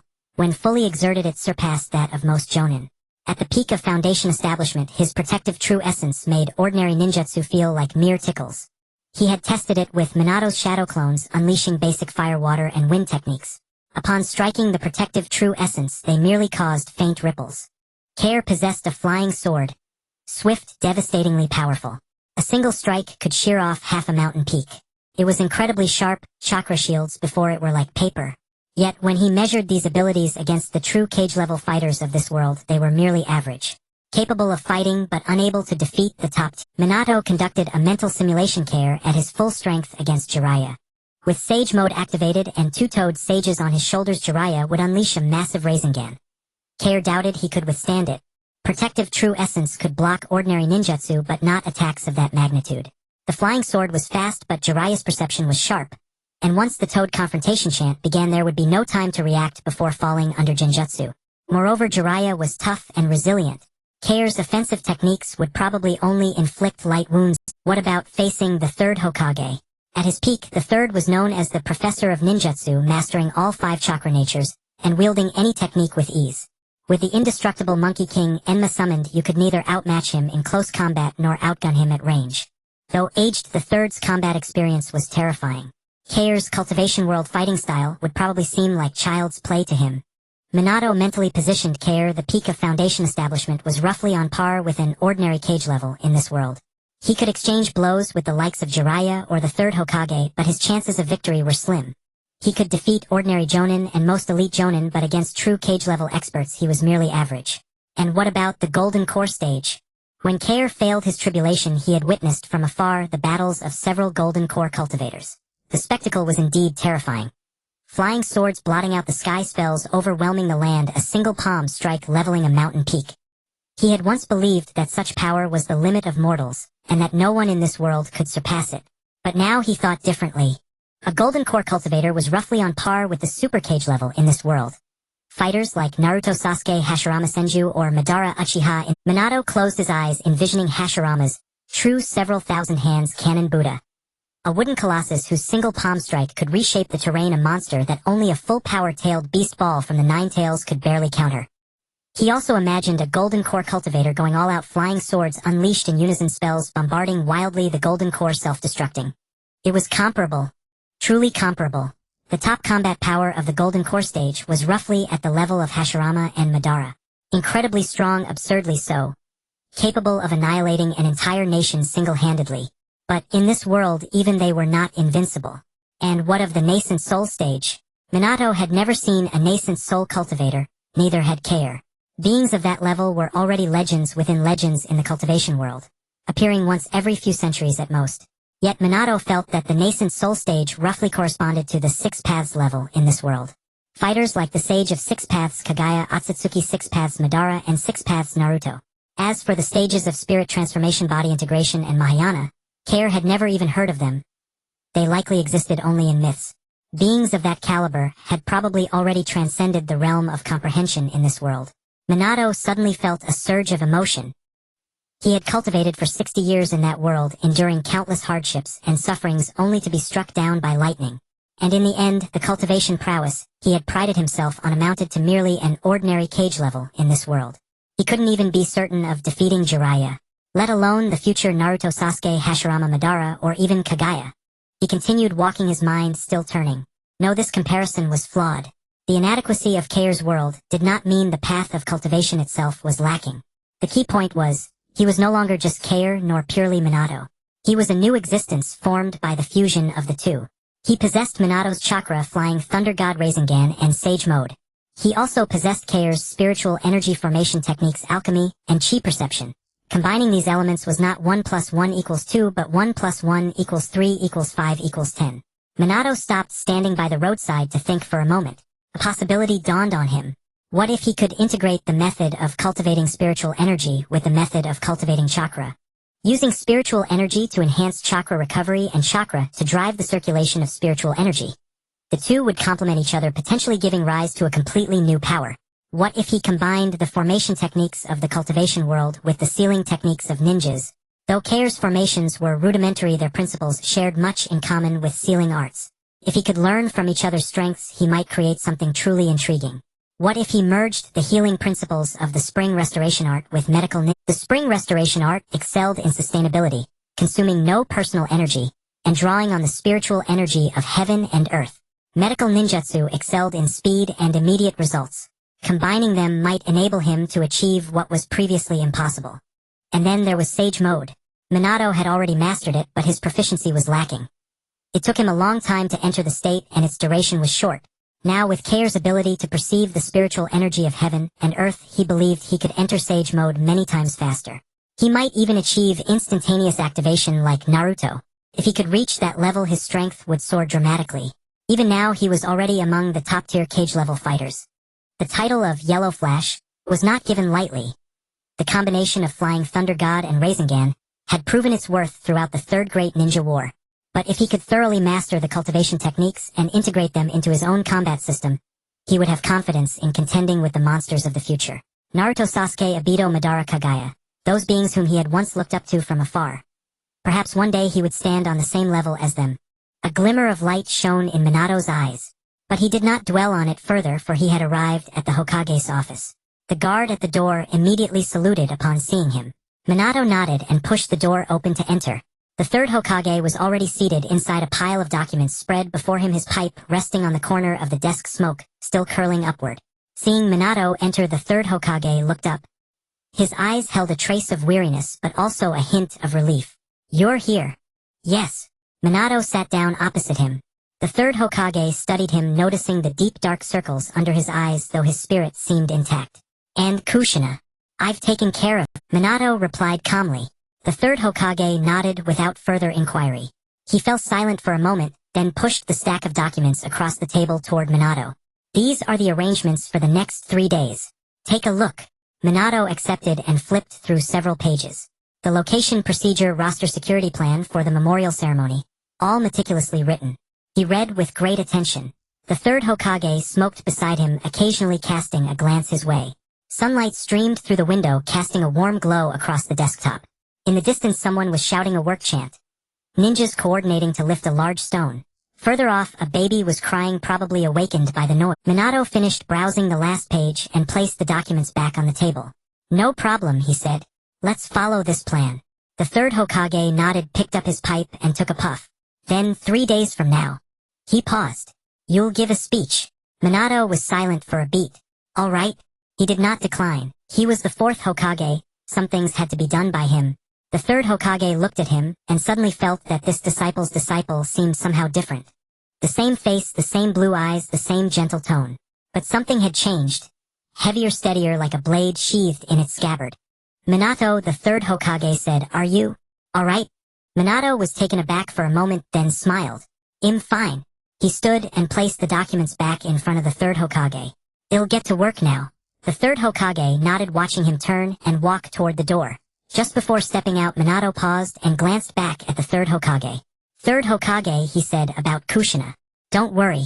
They'll handle it. The third Hokage was stunned. Minato had already pushed the door open and left. The office fell silent, leaving only the third Hokage alone. He sat in his chair, pipe in hand, staring at the closed door for a long time. He kept feeling that Minato was different somehow. Yet he couldn't pinpoint exactly what. Perhaps too calm. A man who had just lost his wife ought not to be so composed. But the third Hokage didn't dwell on it. He assumed Minato was putting up a brave front, suppressing his grief for the sake of the village. What he didn't know was that Minato wasn't without pain. He had simply buried that pain in the deepest recesses of his heart. Together with Kushina. 3 days later, before dawn, Shuemen woke up. He hadn't slept much. Only about 2 hours. His dreams were filled with Juxune's shadow. Her laughing, her playing, her holding Mingren and waving at him. He tried to chase after her, but his feet felt rooted to the ground, immovable. Then he woke up. Outside the window, the sky was gray and hazy, the moon still hanging on the horizon, faint and pale like a piece of ice about to melt. Shuemen sat up, lingering in the darkness for a while. Then he rose and put on his black mourning garment. The clothes had been delivered yesterday evening, neatly folded and placed at the door by someone unknown. He asked no questions and simply wore them. When he stepped outside, the sky was beginning to brighten. A damp coolness clung to the air, and dew wet the surface of his shoes. The rubble along the streets had mostly been cleared away. New wooden scaffolds stood, and several houses had already been rebuilt with their walls restored. That's the way of Mui's people. Even if the sky falls, they must first rebuild their homes. Shuemen walked alone without any guards. His footsteps were light, almost silent on the gravel path. When he passed by the Uchiha clan territory, he paused for a moment and glanced inside. The lights were on in Fuyu's house, a woman's silhouette reflected on the window. Likely Meichin feeding Zhuozhu. Yu's small shadow stood beside her, seemingly watching something. Mingren was also there. Shuemen withdrew his gaze and continued forward. The memorial site was set up on the open ground at the center of the village, the very place where the Ninetales had been sealed. In 3 days, the ninjas had used earth release to erect a platform, and white cloth drapes fluttered gently in the morning breeze like a host of silent souls. By the time Shuemen arrived, people were already waiting. The third Hokage stood on the left side of the platform, clad in a black kimono, his wrinkles deeper than usual. Beside him were Zhuanqin, Xiaochun, and Xue, Hu Men Yen, both elders in black mourning attire with solemn expressions. Farther away, the clan heads stood in small groups, none of them speaking. When they saw Shuemen approach, everyone bowed slightly. Shuemen nodded and stepped onto the platform. He didn't stand at the very center. Instead, he first walked to the side, where Juxune's coffin lay. The coffin was white, unadorned, simple as a box. The lid was closed, hiding the inside from view. But Shuemen knew what she looked like. The same as 3 days ago, quiet and peaceful, as if asleep. He stood before the coffin for a moment, then reached out and touched the lid. The wood felt rough against his fingers, a slight sting. Fourth Hokage. A voice came from behind. Shuemen turned and saw an Umbu kneeling on one knee below the platform. Uchiha Fusama has arrived. Shuemen nodded and returned to the center of the platform. The Fuyue family emerged from the crowd. Fuyue walked in front, dressed in black, his expression as composed as ever. Meichin walked beside him, holding Zhuozhu in her arms, with one hand leading Yu. In Yu's arms, he cradled a swaddled bundle. 6-year-old Yu walked with earnest steps, small but with a straight back. The yellow swaddle in his arms held Mingren, who slept deeply without a sound.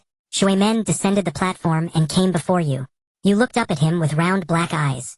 Neither afraid nor tense, simply gazing at him in quiet calm. Uncle Shuemen, Yu said, Mingren hasn't cried. I fed him once, and Mama Meichin says he's very good.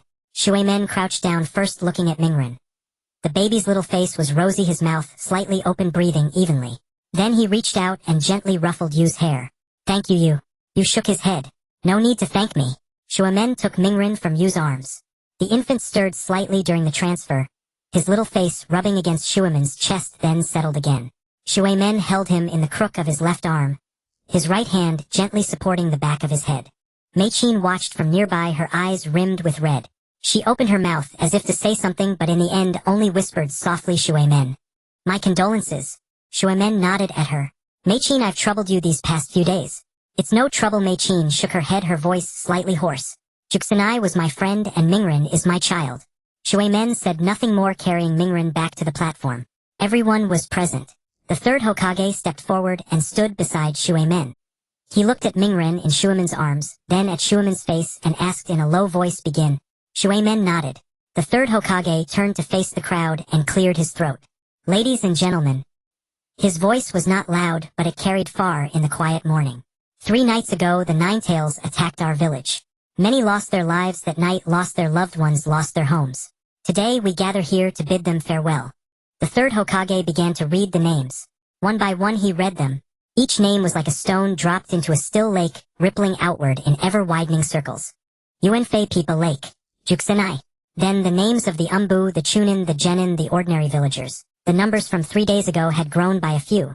Those who succumbed to severe injuries, those discovered during search and rescue.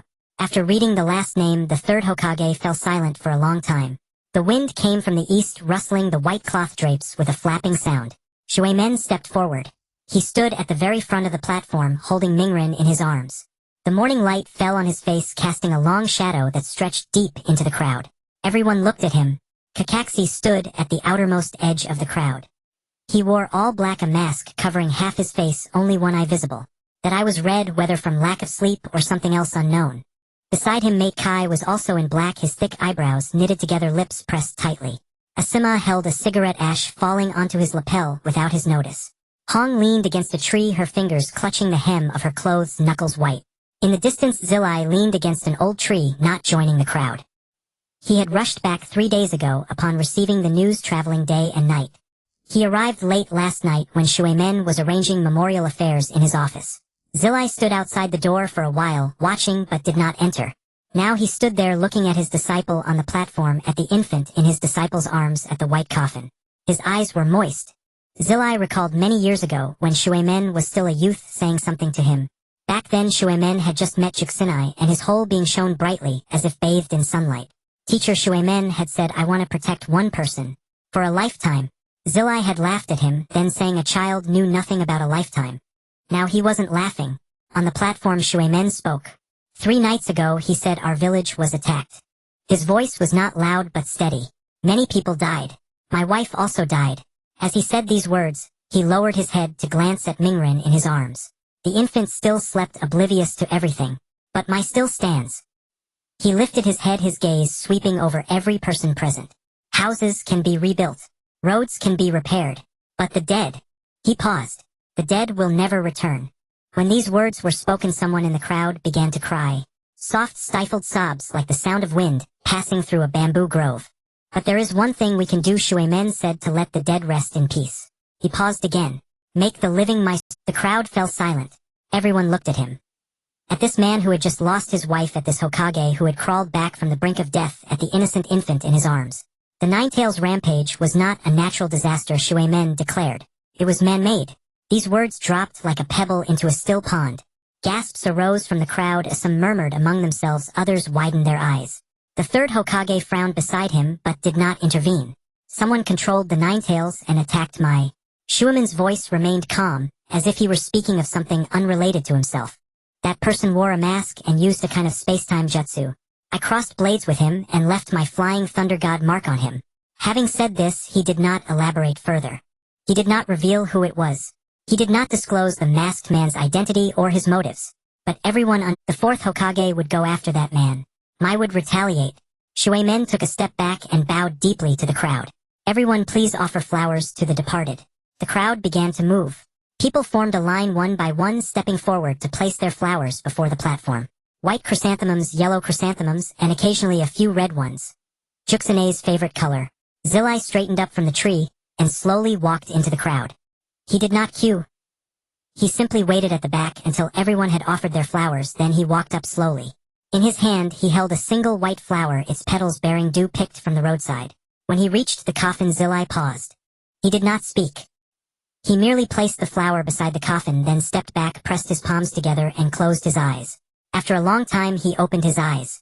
Shuemen stood nearby watching him. The master and disciple exchanged a glance. Zilai said no words of comfort. He only nodded. Shuemen nodded in return. Then Zilai turned and walked away, his black mourning garment fluttering briefly in the morning breeze before vanishing into the crowd. Shuemen withdrew his gaze and looked down at Mingren in his arms. The infant had awakened at some point, his blue eyes wide open, gazing at the sky. The sky was a deep blue without a single cloud.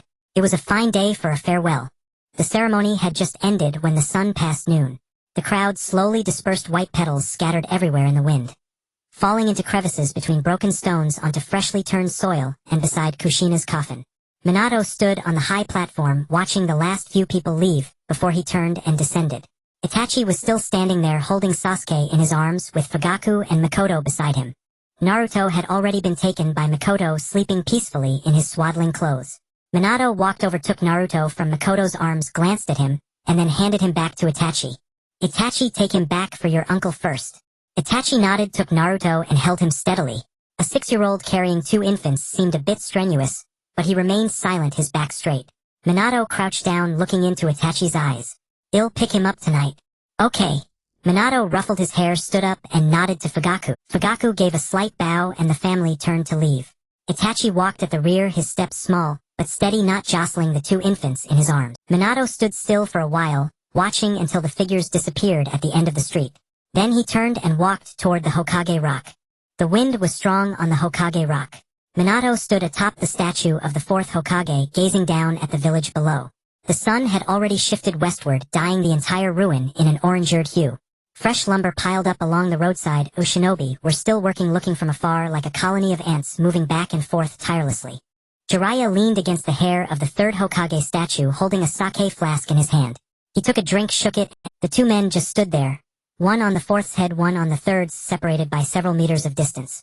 After a long while, Minato spoke. Sensei, I'll leave this matter to you. Jiraiya shook the sake flask. It was empty. He tucked it into his belt and nodded. Without another word, Minato's figure vanished. Uchiha clan's district, the living room of Fugaku's house. Fugaku sat in the seat of honor. Before him knelt 6 members of the Uchiha clan. All were elites, core members of the Uchiha police force. Each of their eyes concealed something indescribable. Tension, excitement, and a hint of disbelief. Hours earlier, the 4th Hokage had sent a message: operation tonight. Make preparations. No mention of what the operation was, nor the target, nor how many were needed. But Fugaku understood. He had known since Minato declared at the memorial that the Ninetales rampage was a man-made disaster. The 4th was going to strike. And the 4th had chosen the Uchiha. Fugaku tapped his knee twice with his fingers. Beside him sat Shursui. 17-year-old Shursui, Uchiha, impossibly young. He was the most silent member of the Uchiha clan, and also the sharpest blade. The living room was quiet, and no one spoke. Then Minato appeared in the center of the room. Without a sound, without any sign. As if he had always been there, but no one had noticed. Fugaku stood up, and the other Uchiha followed suit. Only Shursui did not move. He had long sensed the chakra fluctuations of the Flying Thunder God technique, but had remained silent. 4th Hokage. Fugaku gave a slight bow. Minato swept his gaze across the room. 6 Uchiha elites plus Fugaku and Shursui. 8 Sharingan. Enough. Are you ready? Minato asked. Fugaku nodded. We are ready. Minato looked at him, then at Shursui. Shursui stood up and bowed his head slightly in greeting. Shursui, Minato said. After this you will be transferred to serve by my side. Hokage guard. Shursui was taken aback. Everyone else in the room was also stunned. Hokage guard. That was one of the most central positions in the Leaf, always held by those most trusted by the Hokage.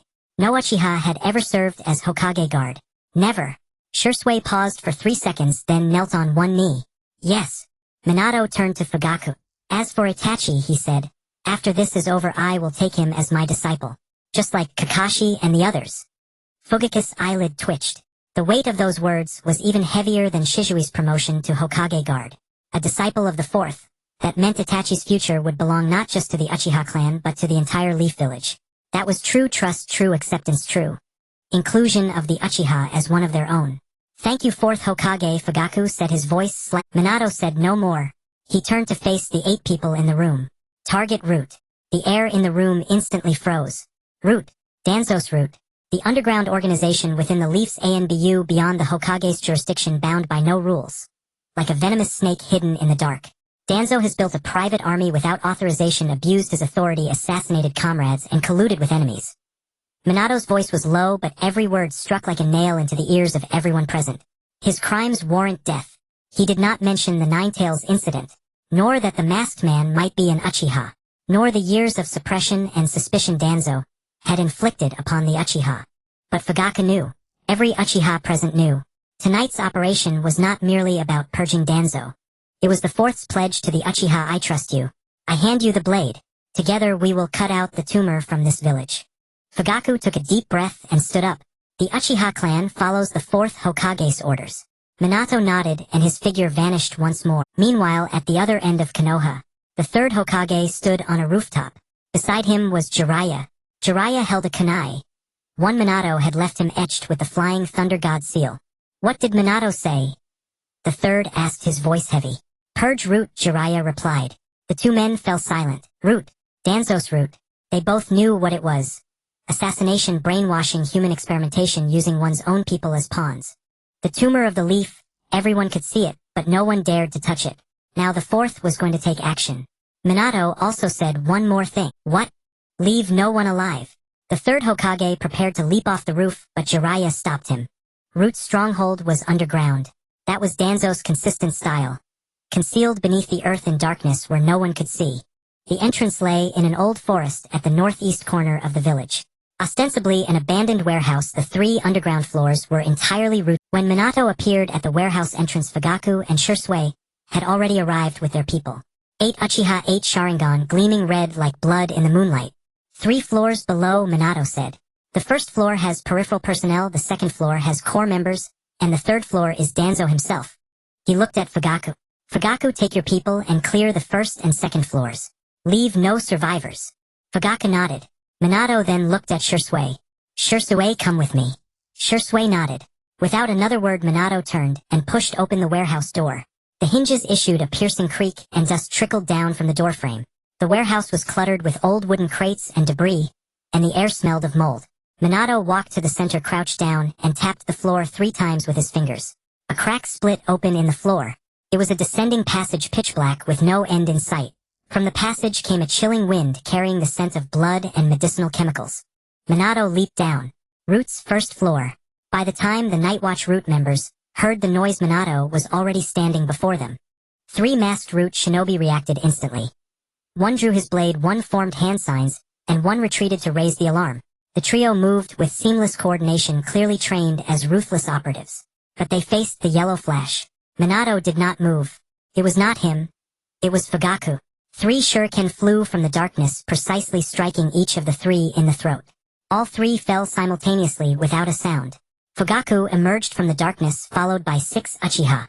8 Sharingan glowed red in the dark like 8 ghostly flames. First floor, clear them out, Fugaku muttered. The Uchiha shinobi dispersed like 8 silent blades cutting into the darkness of Root. Minato did not pause. He continued downward.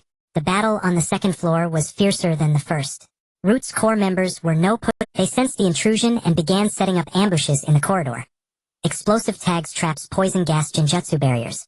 Layer upon layer, impenetrable. But before the Sharingan, these defenses were no more substantial than paper. One Uchiha countered the poison gas barrier's controller with genjutsu. Another saw through all the explosive tag triggers with his Sharingan. Fugaku struck, personally cutting down the last resistance with 3 slashes. 6 enemies, 30 seconds, all eliminated. Minato stood before the entrance to the third floor and glanced back. Fugaku stood behind him, the blood on his blade still fresh. "I'll go to the third floor alone," Minato said. Fugaku hesitated briefly, then nodded. Minato pushed open the door to the third floor. Danzo stood in the center of the room. He wore a white shirt, his right arm wrapped in bandages. The shaped scar on his chin was starkly visible under the dim light. His expression was calm, as if he had long known someone would come. "Fourth Hokage," Danzo's voice was low and rasping. "Do you realize what you are doing?" Minato did not answer. He merely looked at him. Laying hands on the village's high council without authorization is an act of treason. Danzo's voice rose. You are destroying the very foundation of Konoha. Foundation? Minato finally spoke, his voice soft. Do you refer to Root's assassination list, or the loyal operatives you have secretly or your collusion with Orochimaru in human experiments, or your shifting of the blame for the Ninetales incident onto the Uchiha? Danzo's expression changed, not fear but the fury of being exposed. Do you think you have one? Danzo sneered. Do you think removing me will make Konoha pure? Minato, you are too naive. This village needs darkness. It needs someone to do the dirty work in the shadows. No, it doesn't. Minato, at least not you. Danzo's eyes narrowed. His right hand began to move. The bandages unwound, revealing the arm embedded with Sharingan. 10 Sharingan opened simultaneously in the dim light, a piercing red. Minato, Danzo's voice turned icy. You will regret this. He formed hand seals. Izanagi. A forbidden technique that turns lethal damage into a dream usable only once per Sharingan. Danzo had 10 eyes plus his own, giving him 11 chances to rewrite death. Danzo's figure vanished from where he stood and reappeared behind. He held a kunai, thrusting it straight toward Minato's nape. Then he saw a blue light. Minato turned a Rasengan spinning in his right palm. It was a wind-released Rasengan chakra, rotating at high speed in his palm, emitting a piercing buzz. Danzo's kunai stabbed into Minato's shoulder. At the same time, the Rasengan slammed into Danzo's chest. Boom. Danzo's body was blasted away, crashing through the wall into the adjacent room. A bullseyed hole was torn in his chest, a mess of blood and flesh. 3 seconds later, the wound vanished. Danzo rose from the rubble, one Sharingan on his right arm closed. 11 times, Minato said. You have 11 chances. Danzo's eyes flew wide. How did he know about Izanagi? There was no time to ponder. Minato was already before him. Second Rasengan. Danzo dodged. He used would release his arm, transforming into a thick branch that deflected the Rasengan's impact.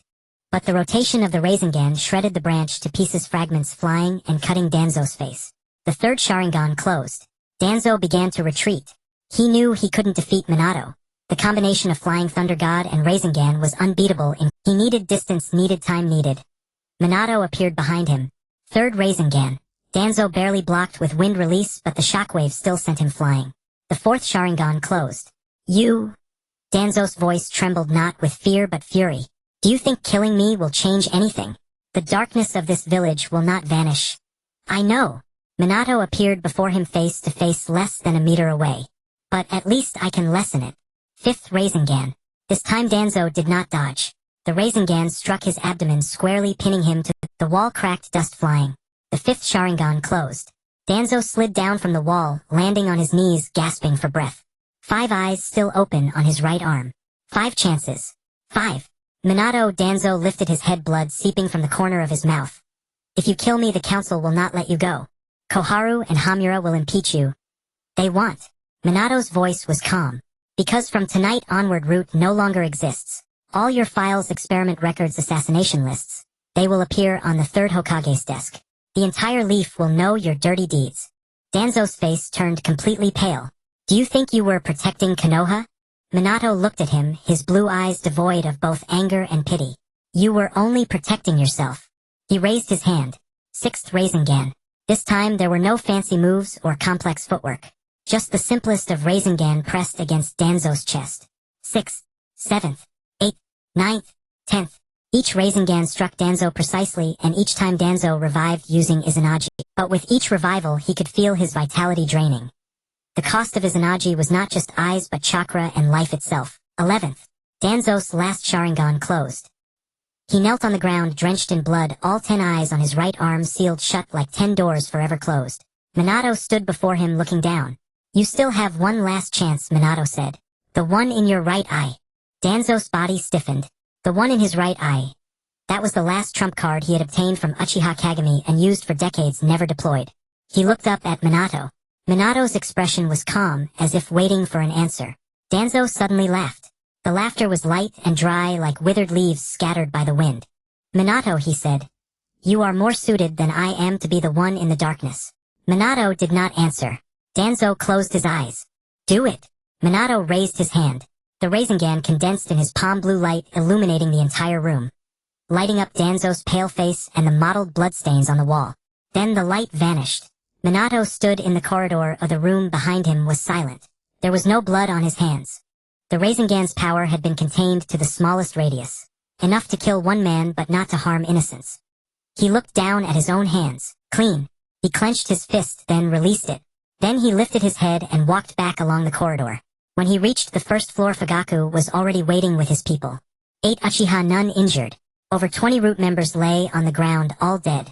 4th Hokage Fugaku bowed slightly. Root has been completely eliminated. Minato nodded. He walked to the warehouse entrance and pushed the door open. The night breeze blew in cool, carrying the scent of earth and grass. The moon hung in the sky large and round, coating the entire leaf in a layer of silver. In the distance, Jiraiya and the 3rd Hokage were still confronting each other. Minato stood in the moonlight taking a deep breath. Then he turned and walked toward the Uchiha clan's district. Naruto was still waiting for him at Fugaku's house. When Minato arrived at Fugaku's house, the living room light was still on. Fugaku had returned with him. The two walked one after another along the street of the Uchiha clan compound. The moonlight stretched their shadows long. One tall, one short. Overlapping and separating and overlapping. Neither spoke, but neither felt awkward. When they reached the door, Fugaku stepped aside to let Minato enter first. In the living room, Makoto sat on the tatami holding Sasuke in one arm, while breastfeeding and gently patting Naruto's swaddling with the other. Itachi sat nearby with a picture book in hand, but his eyes kept wandering to the two infants. Hearing footsteps, he looked up and saw Minato and Fugaku entering together. He paused for a moment, then stood up and bowed politely. "Uncle Minato, father." Minato smiled at him, walked over, and sat down beside Naruto. The baby was awake, his blue eyes staring at the ceiling, his mouth opening and closing as if lost in thought. Minato extended a finger and gently touched his cheek. Soft and warm like a freshly made dumpling. Naruto grasped his finger. His grip was light but firm. Makoto glanced at Minato, then at Fugaku. Fugaku gave a slight nod and Makoto said nothing more, returning her attention to soothing Sasuke. She knew there was an operation tonight and that Fugaku had gone out with the 4th Hokage. Now that both had returned safely, that was enough. Fugaku sat down across from Minato, poured himself a cup of tea, and slid another cup over to Minato. The tea was warm, not hot. Minato let Naruto hold his finger, while he picked up the teacup with the other hand and took a sip. "It's all over," he said. Fugaku's hand holding the teacup paused briefly, then he nodded. "All root personnel have been eliminated and Danzo is dead," Minato said calmly, as if commenting on the fine weather. "What were your casualties?" "None," Fugaku replied. "The Sharingan holds a significant advantage in this environment. Traps, ambushes, illusion barriers. All were clearly visible." Minato nodded. He knew it would be so. 8 elite Uchiha led by Fugaku himself were more than enough to clear Root's 1st and 2nd levels. He had assigned Fugaku those tasks not because he couldn't do them himself, but because he wanted the Uchiha to handle it. To let the Uchiha personally sever Danzo's, to let the Uchiha know that from now on they were no longer the outsiders of Konoha. "What about the 3rd Hokage?" Fugaku set down his teacup, looking at Minato. "Will he have objections?" "Jiraiya Sensei stopped him from participating in the operation," Minato said. "That's for the best. The 3rd Hokage won't have blood on his hands, making subsequent matters easier to handle. And," he paused, "the things Danzo did over the years are enough for him to die 10 times over. The 3rd Hokage wasn't unaware. He just never made up his mind. Now that someone else has done it for him, he won't say anything." Fugaku was silent for a moment. "What about the high-ranking officials? Koharu Udatane and Hamura Mitokado?" "They won't say anything." Minato's tone was resolute. "Danzo is dead, Root is gone. They have no forces left to challenge the Hokage. Moreover, once Danzo's files are made public, they'll be too busy running for cover. Who would dare step forward to speak for him?" Fugaku nodded and asked no more. Minato took another sip of tea, then looked down at Naruto. The baby had released his finger some time ago, and was asleep again, his little mouth slightly open, breathing evenly. "Has Naruto been well behaved these days?" Minato asked Makoto. "Very good," she replied with a smile. "Even better than Sasuke. Sasuke cries 2 or 3 times at night, but Naruto sleeps through till morning without needing to be fed. That's like his mother." Minato said, his lips curving slightly, but something darkened in his eyes. Makoto noticed, but didn't respond, merely adjusting Naruto's swaddling again. Minato sat for a while until he finished his tea, then carefully rewrapped Naruto and picked him up. "Makoto, thank you for taking care of him these past few days." "No trouble." Makoto shook her head. "You focus on your work. Leave Naruto with me. I'm already taking care of Sasuke. One more or one less makes no difference." Minato nodded, carried Naruto, and stood. At the doorway he paused and looked back. Itachi was still sitting there holding the picture book, but his eyes were on. Minato smiled at him. Itachi, come see me in a few days. I'll teach you something. Itachi's eyes brightened, but he remained composed, nodding. Okay. Minato turned and walked into the night. The moonlight was beautiful, layering Konoha in a coat of frost. He walked home with Naruto in his arms, slow. The night wind was chilly, seeping through his collar, and he instinctively hunched his neck, holding Naruto closer. When he reached his doorstep, he saw a figure leaning against the door frame. Jiraiya. The old man stood with arms crossed, half-lidded eyes, as if dozing or lost in thought. Hearing footsteps, he opened his eyes, glanced at Minato, then at the baby in his arms. Back! Minato walked over and freed one hand to open the door. Jiraiya didn't offer help, just leaned there watching Minato fumble with the door, change shoes, and put Naruto down. Once Minato had finished, Jiraiya spoke slowly. The third Hokage went back. Minato nodded. He knew what Jiraiya meant. The third hadn't stopped him, hadn't charged him, hadn't blamed him. He had simply looked at those files, been silent for a long time, and then returned. He's troubled inside, Jiraiya said. Minato didn't respond. Jiraiya said nothing more. He pulled out a sake flask from his robe, shook it. Still half full. Uncorked it, took a sip, then handed it to Minato. Took it and drank. It was fiery and harsh, burning his throat. He couldn't identify the brew. The master and apprentice stood there by the door, one leaning against the frame, the other against the wall, gazing at the moonlight in the yard. Naruto slept soundly inside, not a sound. What's next? Jiraiya asked. Minato returned the first, make Roots files public. Let everyone see what Danzo did over the years. And then, Minato thought. Rebuild Konoha. Repair the houses, pave the roads, bury the dead. Jiraiya looked at him. I mean the masked man. Minato fell silent. He'll come again. Do you know who he is? Minato didn't answer. He stared at the moonlight in the yard, silent for a long time. Sensei, he said, there are some things I can't talk about yet. Not because I don't trust you, but because I haven't fully figured them out myself. Jiraiya looked at him and didn't press. All right, he said. Tell me when you're clear-headed. He tucked the flask at his waist and turned to leave. After a few steps, he stopped and tossed a remark over his shoulder. That kid Naruto looks like you, but his eyes are like his mother's. Then he walked away, his footsteps quickly swallowed by the night. Minato stood at the door, stunned for a moment. Then he smiled. A light, fleeting smile, like wind brushing across his face. He closed the door and walked into the inner room. Naruto slept deeply on the bed, small fists clutching the corner of the blanket, mouth slightly open, breathing softly. Minato lay down beside him, turned on his side, and looked at his face. Jiraiya was right. The eyes were Kushina's. Blue, big and bright. Minato reached out and gently touched Naruto's cheek. Your mother's eyes, he whispered, are beautiful. Naruto smacked his lips in his sleep, rolled over, and buried his little face in the blanket.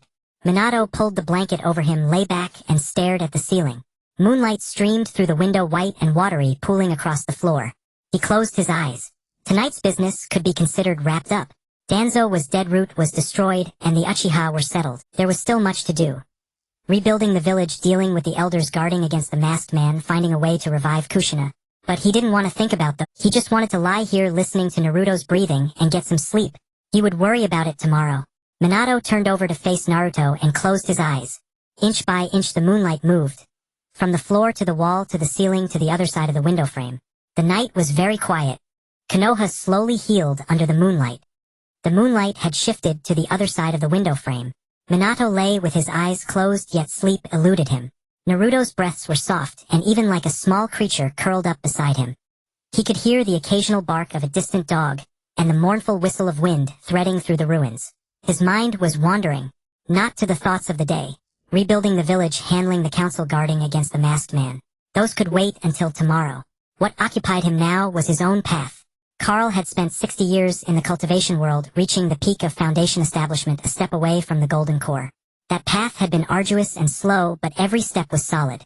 The cultivators of that realm absorbed spiritual energy from heaven and earth, tempered their bodies, condensed a golden core, and ultimately sought eternal life alongside the universe.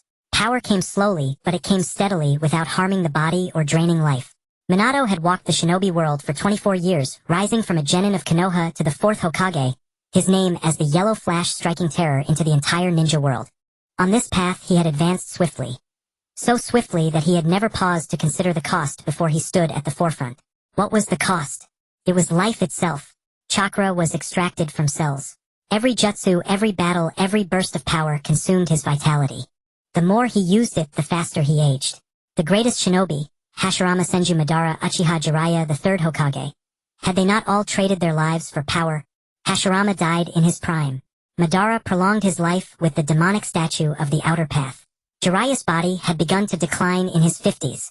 The third Hokage's chakra reserves were now less than half of his peak. This was not cultivation. It was depletion. Minato opened his eyes and stared at the ceiling. He had never seen it as a problem before. The shinobi world was like this. Generation after generation burning themselves to illuminate the village. They died, and the next generation took their place to burn. Kushina had done it, he had done it, and Naruto would do it in the future. But now he did not want that anymore. It was not fear of death. He had died once, there was nothing to fear. It was unwillingness. He still had so much to do. He could not burn out like an ordinary shinobi in a few decades. He wanted to live long. To see Naruto grow up, to see Konoha truly strong, to live until the day he could bring Kushina back. That meant he could not walk the path of chakra any longer. Minato turned over facing Naruto. The baby slept deeply, his tiny fists clutching the corner of the blanket, his mouth slightly open, breathing softly. He reached out and gently touched Naruto's cheek. Naruto, he whispered, Daddy wants to try a different path. Naruto naturally did not answer. In his sleep, he smacked his lips, turned over, and buried his face in the blanket. Minato pulled the blanket back over him, then closed his eyes again. He began to think seriously. What should he do next? He could not simply copy Carl's path. In the cultivation world, spiritual energy was abundant. Cultivators could climb step by step from the chi refining stage, spending centuries slowly refining to the golden core and nascent soul stages. But this world had no spiritual energy, only natural energy. Though natural energy and spiritual energy were similar in essence, they differed in form and usage. He could not simply sit in meditation waiting for spiritual energy to come to him as in the cultivation world. He needed to find a new way, a fusion of sage arts and cultivation. Sage mode absorbed natural energy, while cultivation absorbed the spiritual energy of heaven and earth. In essence, they were the same thing, just named differently. The toads of Mount Myaboku used natural energy to strengthen the body and enhance perception, but no one had ever used it for cultivation. Not because it was impossible, but because no one had thought of it. What if he could draw natural energy into his body like spiritual energy, and circulate it according to a cultivation technique? Minato's heartbeat quickened. Then he thought of the Nine Tails. The Yin chakra of the Nine Tails was within him. Half of the Nine Tails, an inexhaustible source of power. Chakra was extracted from cells, but a tailed beast's chakra was different. It was another form of natural energy, one of the purest forces in the world. If he could refine the Nine Tails chakra into his own spiritual energy, then he would no longer need to extract chakra from his cells. The Nine Tails chakra would be enough for battle cultivation and everything else. In this way, he would completely break free from the shackles of the shinobi path. Minato's breathing became quicker. His mind raced, blending the knowledge of 2 lifetimes, crushing it and piecing it back together. The path of chakra ended here. From now on, he would no longer extract chakra from his own cells. As for those jutsu, Flying Thunder God Rasengan Shadow Clone, those that could be driven by spiritual energy would be, those that could not would be gradually improved, and those that could not be improved would be abandoned. He was not short of combat power. He was short of time, of lifespan, of the ability to live until the day he could bring Kushina back. In its place, he would take 3 paths. The first path, draw natural energy into the body and walk the path of cultivation. Combine sage mode with cultivation techniques using natural energy in place of spiritual energy, and cultivate according to the cultivation system. Chi refining foundation establishment, golden core, nascent soul. Step by step without haste. If this path worked, it would be best. If not, it did not matter. He had other paths. The second path, refine the Nine Tails chakra and walk the path of the tailed beast. The Yin chakra of the Nine Tails was within him, half of the Nine Tails, enough to last a lifetime. He did not intend to simply borrow the Nine Tails power like an ordinary Jinchuriki. He would refine it completely and make it his own. Not sealed within his body, but fused into his meridians, into his dantian, into every inch of his flesh and blood. The third path, walk the path of sage. He already knew the sage mode of Mount Myaboku. But before, he had only used it as a battle state, activating it, and then releasing it, never thinking he could sustain it constantly. Now he knew that the natural energy absorbed by sage mode was of the same origin as the spiritual energy of cultivation. If he could cultivate, fight, and live in sage mode, his body would be continuously nourished by natural energy, never aging. 3 paths. Not a choice of one, but all 3 walked together. Minato's eyes gleamed in the darkness. He thought of Carl's 60 years in that world. In those 60 years, he had walked the paths of others, learning their techniques, using their arts, and even breaking through based on their experiences. In the end, he died under the thunder tribulation. It was not because he had not worked hard enough, but because that path had reached its end, and he was not the one who could walk through it. But now he would walk his own path. Not Carl's cultivation path, nor Minato's shinobi path. It would be a completely new path. Blending the techniques of cultivation, the power of a tailed beast, and the system of sage arts into something that no one had ever walked before. Whether this path would work, he did not know. But at least it was worth a try. Minato took a deep breath, then slowly exhaled. He began to attempt it. The technique for drawing chi circulated slowly within his body, but not to absorb the spiritual energy of heaven and earth as before. This world had no spiritual energy. He used the method of sage mode, drawing natural energy in through his skin, his breath, and every pore. Natural energy surged into his body just as it did when entering sage mode. Wild, fierce, and uncontrollable. Before, he would have mixed this natural energy with chakra to enter sage mode, but this time he did not use chakra. He used spiritual energy. Carl's spiritual power lay dormant deep within his soul, and after these days of gentle nurturing, it had recovered somewhat. It was faint like an oil lamp on the verge of going out, but it was still there. Spiritual energy flowed through his meridians, guiding the wild natural energy, gradually gathering, taming, and merging it. It was painful. Natural energy tore at his meridians like an untamed wild horse struggling. The amount of spiritual energy was too little, barely enough to suppress it. Fine beads of sweat formed on Minato's forehead, and his temples throbbed, but he did not stop. Gritting his teeth, he guided the natural energy along the meridians bit by bit. Starting from the Dantian, passing through the conception vessel, the governing vessel, the 3 Inhan meridians, the 3 Yonghan meridians. Each acupoint was like a pond that had been dry for a long time, and the natural energy flowed into them, slowly seeping and moistening the parched walls. It was not spiritual energy. It was natural energy. It was not chakra. It was spiritual energy. Two things he had never fused before collided, entangled, and tried to merge within his meridians. It was slow. Much slower than in the cultivation world. Much slower than when using chakra. But it was indeed getting better. He could feel that the cells drained by chakra were being nourished by natural energy, the torn tissues were slowly healing, and the depleted places were being gradually... It was not chakra, but a completely new power. More gentle than chakra, more wild than spiritual energy, and more enduring than both. He did not know what to call it. Natural spiritual energy. Sage spiritual energy. Or something else. Never mind, the name did not matter. What mattered was that this path worked. Minato slowly opened his eyes. The sky had not yet brightened. The moon had shifted to the other side of the window, only a sliver of it still hang. Naruto was still asleep, his posture unchanged. He looked down at his own hand. A faint glow covered his palm, as weak as the light of a firefly. It was not the blue of chakra nor the cyan of spiritual energy, but a faint golden light. Like sunlight concentrated in the palm of his hand. Minato stared at the light for a long time. Then he clenched his fist and the light vanished. He closed his eyes again, and continued to guide the natural energy through his body. This time he did not use the technique for drawing chi nor the method of sage mode. He used his own method. Drawing natural energy and taming it with spiritual energy, and then merging it into his meridians, his dantian, and every cell. It was not the extraction method of chakra, which consumed oneself. It was not the absorption method of spiritual energy, which depended on the external world. It was a completely new way. His own way. 36 cycles. 72 cycles. 108 cycles. Minato did not know how many cycles he had completed, only that when the sky began to lighten, a tiny thing had appeared in his dantian. Not a golden core, not a condensation of chakra, but a seed. Golden, glowing faintly like a seed just buried in the earth. He did not know what it was, but he knew it was the beginning of his new path. Outside the window, the moon finally set. A hint of pale white appeared on the horizon, as faint as if someone had lightly touched a brush to a sheet of rice paper.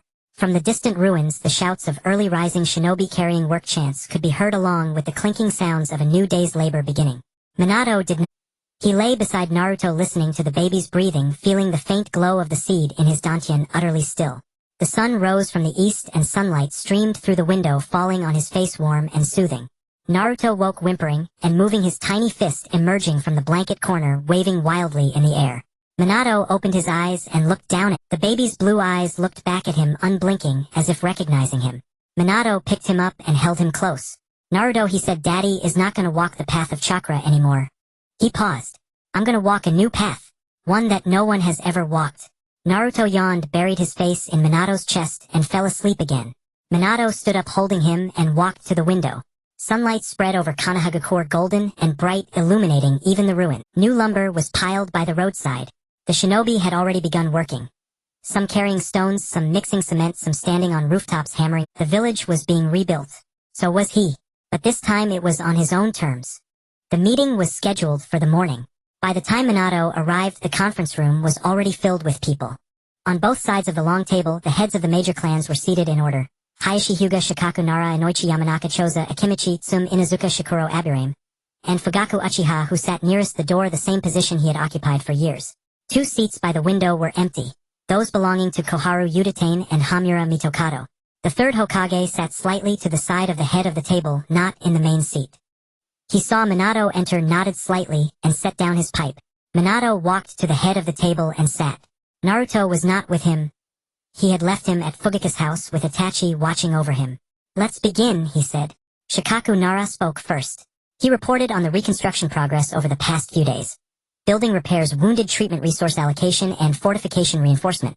His report was clear and precise with exact figures. Truly the sharpest mind in Konoha. Minato listened and simply nodded without adding. Then Hayashi Hyuga reported on border vigilance. After the Ninetales rampage, some small neighboring nations had grown restless. The Byakugan of the Hyuga clan had spotted many suspicious movements along the borders. Minato listened, then said, "Strengthen vigilance," without elaboration. Next was Inoichi Yamanaka reporting on the losses of the intelligence. During the night of the Ninetales, the intelligence department had also suffered casualties, but not severe. It had already resumed operations. Minato listened and said, "Thank you for your hard work." One by one they reported in a calm and routine manner, as if nothing out of the ordinary had happened. But everyone knew that today would not remain so because news about Root had spread. Not from Minato but from Jiraiya. Jiraiya had slammed Root's archives onto the third Hokage's desk the previous night, then turned and left. The third Hokage had spent the entire night reading them. His eyes were bloodshot that morning. He dared not disclose everything in those archives, but some key items. Assassination lists, records of human experiments, secret communications with other villages, had already reached the ears of the clan heads. Danzo was dead. Root was no more. This matter required an explanation. Koharu Uchiha and Hamura Mitokado arrived just in time. Both wore black clothes, their faces dark as the sky before a storm. They took their seats by the window without even glancing at Minato. Minato paid them no heed and continued listening to the clan reports. When the last person finished, the room fell silent. Everyone knew the real agenda was about to be addressed. Minato put down the papers in his hands and raised his head.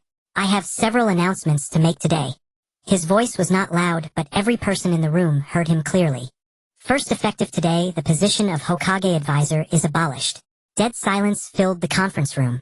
Koharu Uchiha's face went pale. Hamura Mitokado's hand trembled, spilling a few drops of tea from his cup onto the table. The clan heads exchanged glances, but no one spoke. The position of Hokage advisor had been established during the second Hokage's era, specifically to assist the Hokage in administrative affairs. Koharu Uchiha and Hamura Mitokado had held that position for 30 years, wielding 1/3 of Konoha's power. Now, with a single sentence, Minato had abolished it. Fourth Hokage. Koharu Uchiha stood, her voice sharp as a blade. The Hokage advisor is a position established by the second Hokage. It concerns the governance of Konoha. You cannot decide this alone. Minato looked at her. Just one look. He did not stand, did not slam the table, did not release any chakra. He simply looked at her very calmly. But there was something in that gaze that made Koharu Uchiha's voice catch in her throat. Her mouth hung open, her lips trembling, but she could not utter a single word. It was not fear, but something deeper, as if he had seen through her very bones. Every act she had committed over the years, her dealings with Danzo, her suppression of the Uchiha, her covert obstruction of the fourth Hokage's authority. All of it laid bare, not a single deed missed. Koharu Uchiha sat down. Hamura Mitokado looked at her, opened his mouth, but ultimately said nothing. The room was so quiet one could hear the ticking of the clock on the wall. Minato withdrew his gaze and continued. Second, I have purged Root. Shimura Danzo conspired with foreign enemies, abused his authority, assassinated comrades, and conducted human experiments. The evidence is conclusive, and he has been executed on the spot. He spoke calmly, as if reading an ordinary document. All of Root's strongholds have been sealed, and the archives and physical evidence are in the third Hokage's possession. Those imprisoned by Root, missing shinobi from various clans, abducted civilians, and captives used for experiments, have all been rescued. Each clan may send people to identify and reclaim them. After these words, the atmosphere in the room shifted completely. Hayashi Hyuga's fingers clenched, his knuckles turning white. Shikaku Nara straightened in his seat, his gaze sharp. Sum Inuzuka pressed her lips into a thin line, fire burning in her eyes. Every clan had missing people. Some had been missing for years, some for over a decade. Some names had already been carved on the memorial stone. They had thought those people were dead, killed on missions on battlefields or by enemy hands. Now they learned that perhaps they were not dead, just captured by Danzo, locked away in some underground cell, turned into Root's experimental subjects. Fourth Hokage. Sum Inuzuka stood up, her voice trembling. My clan has someone who has been missing for 7 years. The list will be released later. Minato said. If his name is on it, you can go bring him back. Sum Inuzuka opened her mouth and her eyes reddened. She sat down and wiped her eyes roughly with the back of her hand. Minato waited a moment, letting everyone absorb the information. Then he spoke again. The third matter. He stood, placing both hands on the table, leaning slightly forward. Everyone's eyes were fixed on him. The clan heads waited anxiously. Fugaku's breath slowed half a beat, and the third Hokage's pipe hung suspended in the air without being set down. The Uchiha police force is disbanded as of today. The room erupted. Hayashi Hyuga jerked his head up, Shikaku Nara frowned, and Sum Inuzuka gaped. Fugaku, seated nearest the door, went rigid, or the color drained from his face bit by bit. Disbanding the Uchiha police force. That was the very foundation of the Uchiha clans standing in Konoha. Since the second Hokage's era, the Uchiha had been responsible for Konoha's public security. It was both their duty and their power, their place in the village. Without the police force, what would the Uchiha be? Fourth Hokage. Fugaku stood, his voice hoarse. Minato raised a hand to stop him. Let me finish. Fugaku clenched his jaw and sat back down. His hands were balled into fists on his knees, knuckles white. Minato swept his gaze across everyone present. After the Uchiha police force is disbanded, the functions of the police force will be under the direct control of the Hokage. Personnel will be drawn from all clans with no fixed staffing and regular rotations. He paused. All existing police personnel from the Uchiha clan will be dispersed and reassigned to various departments in Konoha. Umbu Intelligence, Medical, Logistics, Education Corps. Wherever they are needed. The room fell silent. Not a relaxed silence, but the kind where everyone held their breath, afraid to make a sound. Minato had finished speaking, but everyone was waiting. Waiting for him to reveal his true intention. Disbanding the police force, dispersing the Uchiha. It sounded like suppression, like punishment, like uprooting the Uchiha from Konoha. Fugaku sat there, pale-faced, lips pressed tight. 1,000 thoughts raced through his mind. Danzo was dead, Root was gone, Utatane and Mitokado had been sidelined. Was the Uchiha next? Were the trust and promises the fourth Hokage had made that night all a lie? Minato looked at him. Fugaku, he said. Do you know why I am doing this? Fugaku raised his head and met Minato's eyes. In those blue eyes there was no hostility, no suspicion, no condescending charity. Only a calm, earnest intensity. Because the Uchiha should not be confined to being just policemen. Fugaku was stunned. Since the second Hokage's time, the Uchiha have been restricted to the police force. No entry to Umbu, the intelligence department, or the core decision-making circle. You are a Konoha clan, yet you have been trapped in one position for decades. Minato's voice was not loud, but every word struck Fugaku's chest like a hammer. This is not protection. It is imprisonment. Not trust. It is suspicion. Fugaku's lips moved, but he said nothing. Now I am breaking. Minato looked at Fugaku, then at everyone present. From now on, the Uchiha can join the Umbu, the intelligence department. Anywhere they wish to go. Like the Hyuga, like the Nara, like the Akimichi, like everyone else. The room fell very quiet. So quiet that one could hear the wind rustling the leaves outside the window. Hayashi Hyuga was the first to speak. Fourth Hokage, he said, his voice steady. I agree. Everyone turned to look at him. Hayashi Hyuga's expression was calm, but his words startled them all. That the Uchiha were confined to the police force was indeed unfair. If the fourth Hokage can place Uchiha members in Umbu and intelligence, then the Hyuga should have the same opportunity. Minato looked at him, a slight smile curving his lips. Of course. Shikaku Nara spoke next. I have no objection. Disbanding the police force and reassigning personnel across departments. That logic is sound. A single clan monopolizing an institution is detrimental both to the village and to the clan itself. Inoichi Yamanaka nodded. Choza Akimichi also nodded. Sum Inuzuka was silent for a moment, then she too nodded. Fugaku sat there motionless. His hands were still clenched on his knees, but no longer in fists.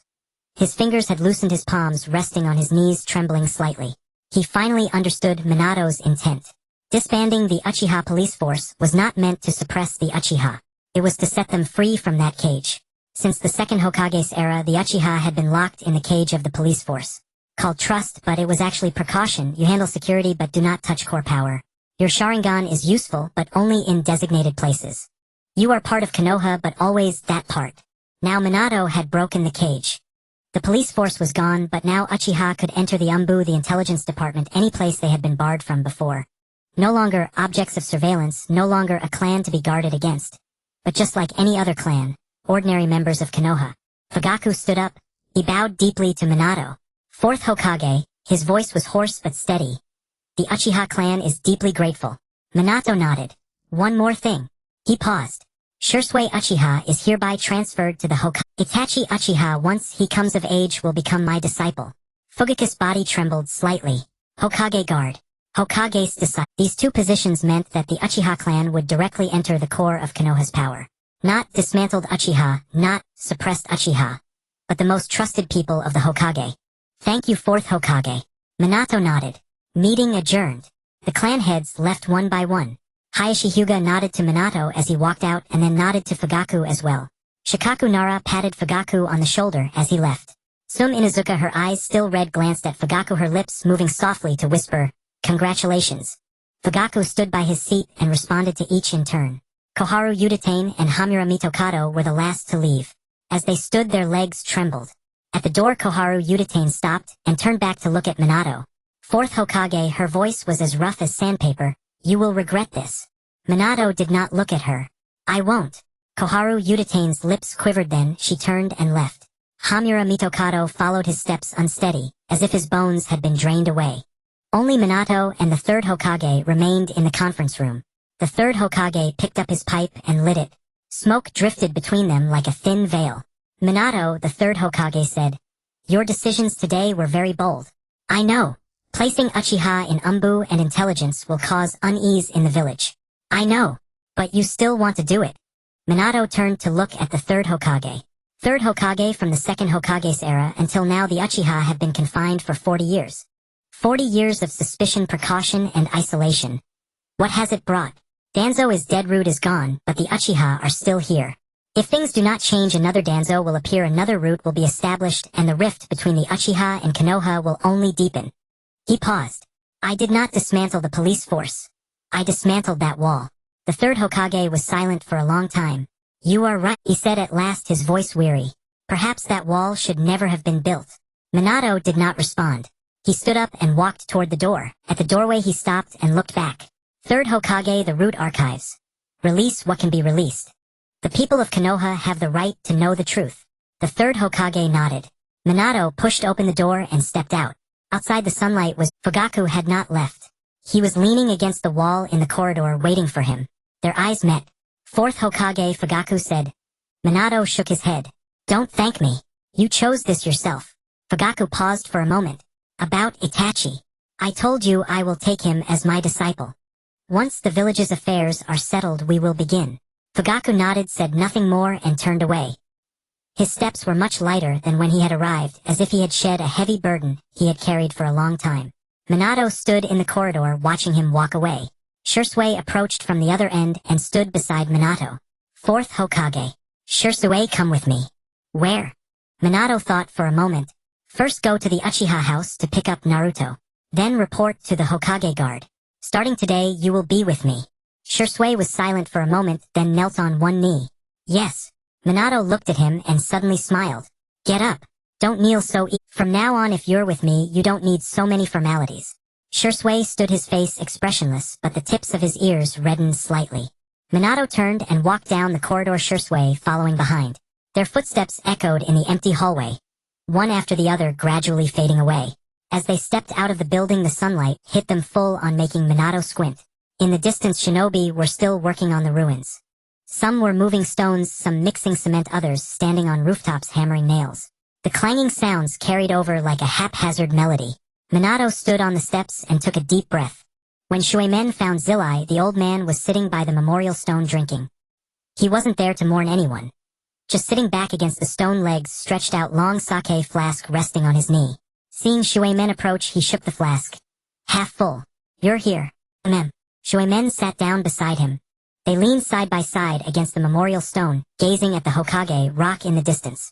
The fourth Hokage statue was the newest, the stone still pale and unweathered by wind and rain. Juxune's grave lay not far away, white flowers still fresh placed there that morning. Sensei, will you leave again? Shuemen asked. Zilai took a drink, pondered. With you in Konoha, I'm at ease, he said without looking at Shuemen's eyes on the clouds. The tale of the gutsy ninja. Someone has to write it. There's nothing much for me here. Might as well travel, see the world beyond. Shuemen was silent for a moment. Sensei, you can't leave just yet. Zilai turned to look at him. The major nations will stir in the coming days, Shuemen said. News of the Ninetales rampage has spread. Some will get ideas. Zilai's expression shifted, but he said nothing. He knew exactly what Shuemen meant. Konoha had just endured a catastrophe. The Ninetales attack had devastated the village, and the fourth Hokage was reportedly critically wounded. When that news reached the other four great nations, some would surely see an opportunity. Kumogakure, Iwagakure, Kirigakure, Sunagakure. Which of them wasn't eyeing Konoha greedily? The third great ninja war had ended only a few years ago. The ink on the peace treaties had barely dried. Every nation was secretly stockpiling strength, waiting for the day Konoha showed a crack. The Ninetales rampage was that crack. You're worried someone will take advantage? Zilai asked. Not worried, Shuemen said. Certain. Once the news reaches them, they'll probe. Iwagakure and Kumogakure are the most likely. They bear the deepest grudges against Konoha. Zilai fell silent for a while. What do you need me to do? Nothing, Shuemen said calmly. With my current strength and the village's forces, I can defend Konoha. But I need you here during this time. Not for fighting. Just to let the outside know that Zilai is also in Konoha. Zilai shot him a glance, then grinned. You little rascal, using your teacher's reputation to intimidate people. Shuemen smiled back. A good reputation shouldn't go to waste. They fell silent. The wind rustled the leaves of the trees beside the memorial stone. Fine. Zilai stood up, tucking the flask into his belt. They'll stay for a while. We'll talk after the dust settles. Shuemen nodded, saying no more. He knew Zilai's nature. When it was time to go, no one could hold him. When it was time to stay, no one could drive him away. He stayed now, not because of Shuemen's words, but because he knew Konoha truly needed him. No persuasion was needed, no pleading. One sentence was enough. Between teacher and student, some things need not be spoken. While Shuemen and Zilai chatted by the memorial stone in the land of lightnings, Kumogakure, the fourth Raikage AI, was pacing back and forth in his office. His speed was not ordinary walking. It was the lightning-fast after-image leaving pace of his lightning-release chakra mode. Everyone in the office was used to it. No one found it odd. Has the intelligence on Konoha been confirmed? AI stopped, facing Darui. Confirmed. Darui handed over a file. The Ninetales did attack Konoha. The village suffered heavy losses. The fourth Hokage, Minato Namikaze, Shuemen, was gravely wounded in battle, reportedly once on the verge of death. Now Konoha is rebuilding, its defensive strength greatly diminished. AI took the file, glanced at it, then tossed it back onto the desk. Is Minato Namikaze still alive? Yes. He's reportedly out of danger. AI was silent for a moment. Of course he knew who Minato Namikaze was. During the Third Great Ninja War, Konoha's Yellow Flash single-handedly held off 50 elite Kumogakure shinobi, including the guard of his father, the Third Raikage. After that battle, Kumogakure's high command ordered that encountering Minato Namikaze was grounds for immediate retreat, not considered desertion. If he had died, Kumogakure could have seized the chance to strike and tear a piece from Konoha. But he was still alive. Forget it. AI waved his hand and turned to sit back down. Raikage-sama. Darui was surprised. As long as Minato Namikaze lives, there's no need to court trouble, AI said in a deep voice. The Ninetales rampage may have weakened Konoha, but with that man still there, Konoha is no pushover. No need to sacrifice more lives for a small gain.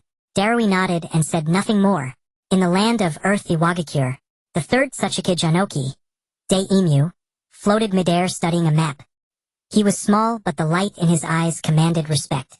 How stands Konoha? He asked. The Ninetales attacked. The village suffered severe damage. The fourth Hokage is badly injured, but Kitsuchi, Huangtu, stood behind him, voice low. Anoki was silent for a long time.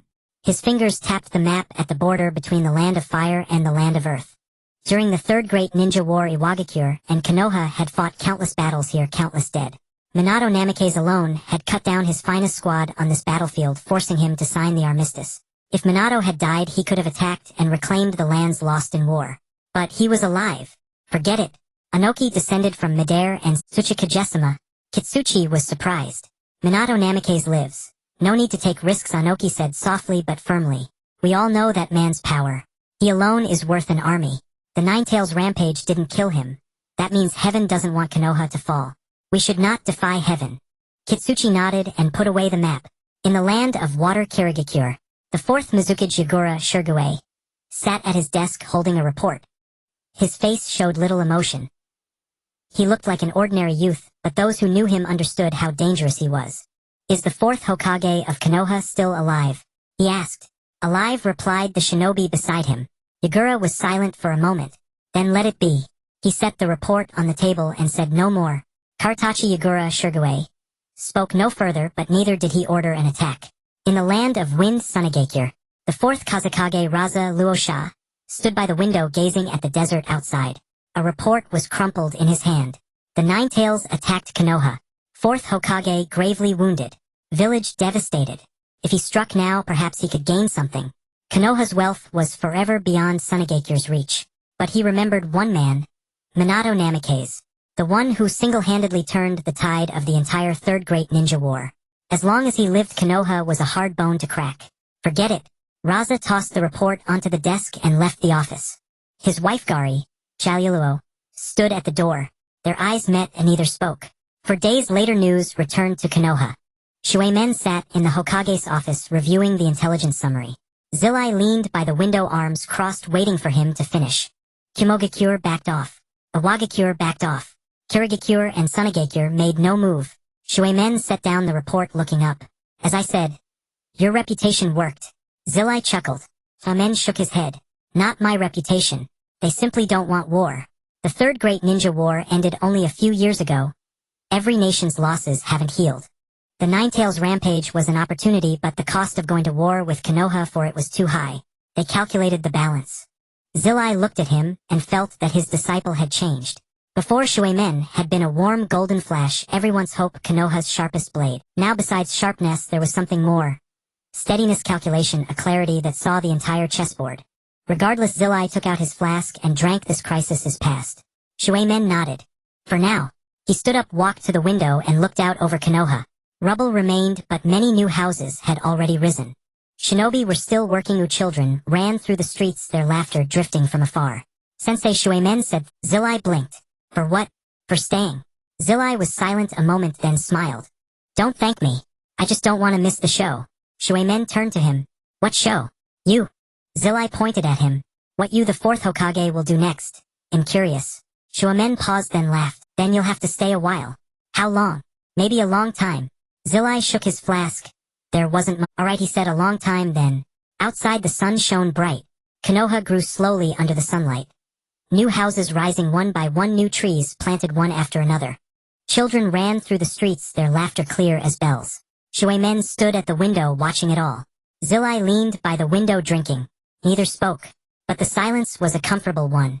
All matters had finally come to a close.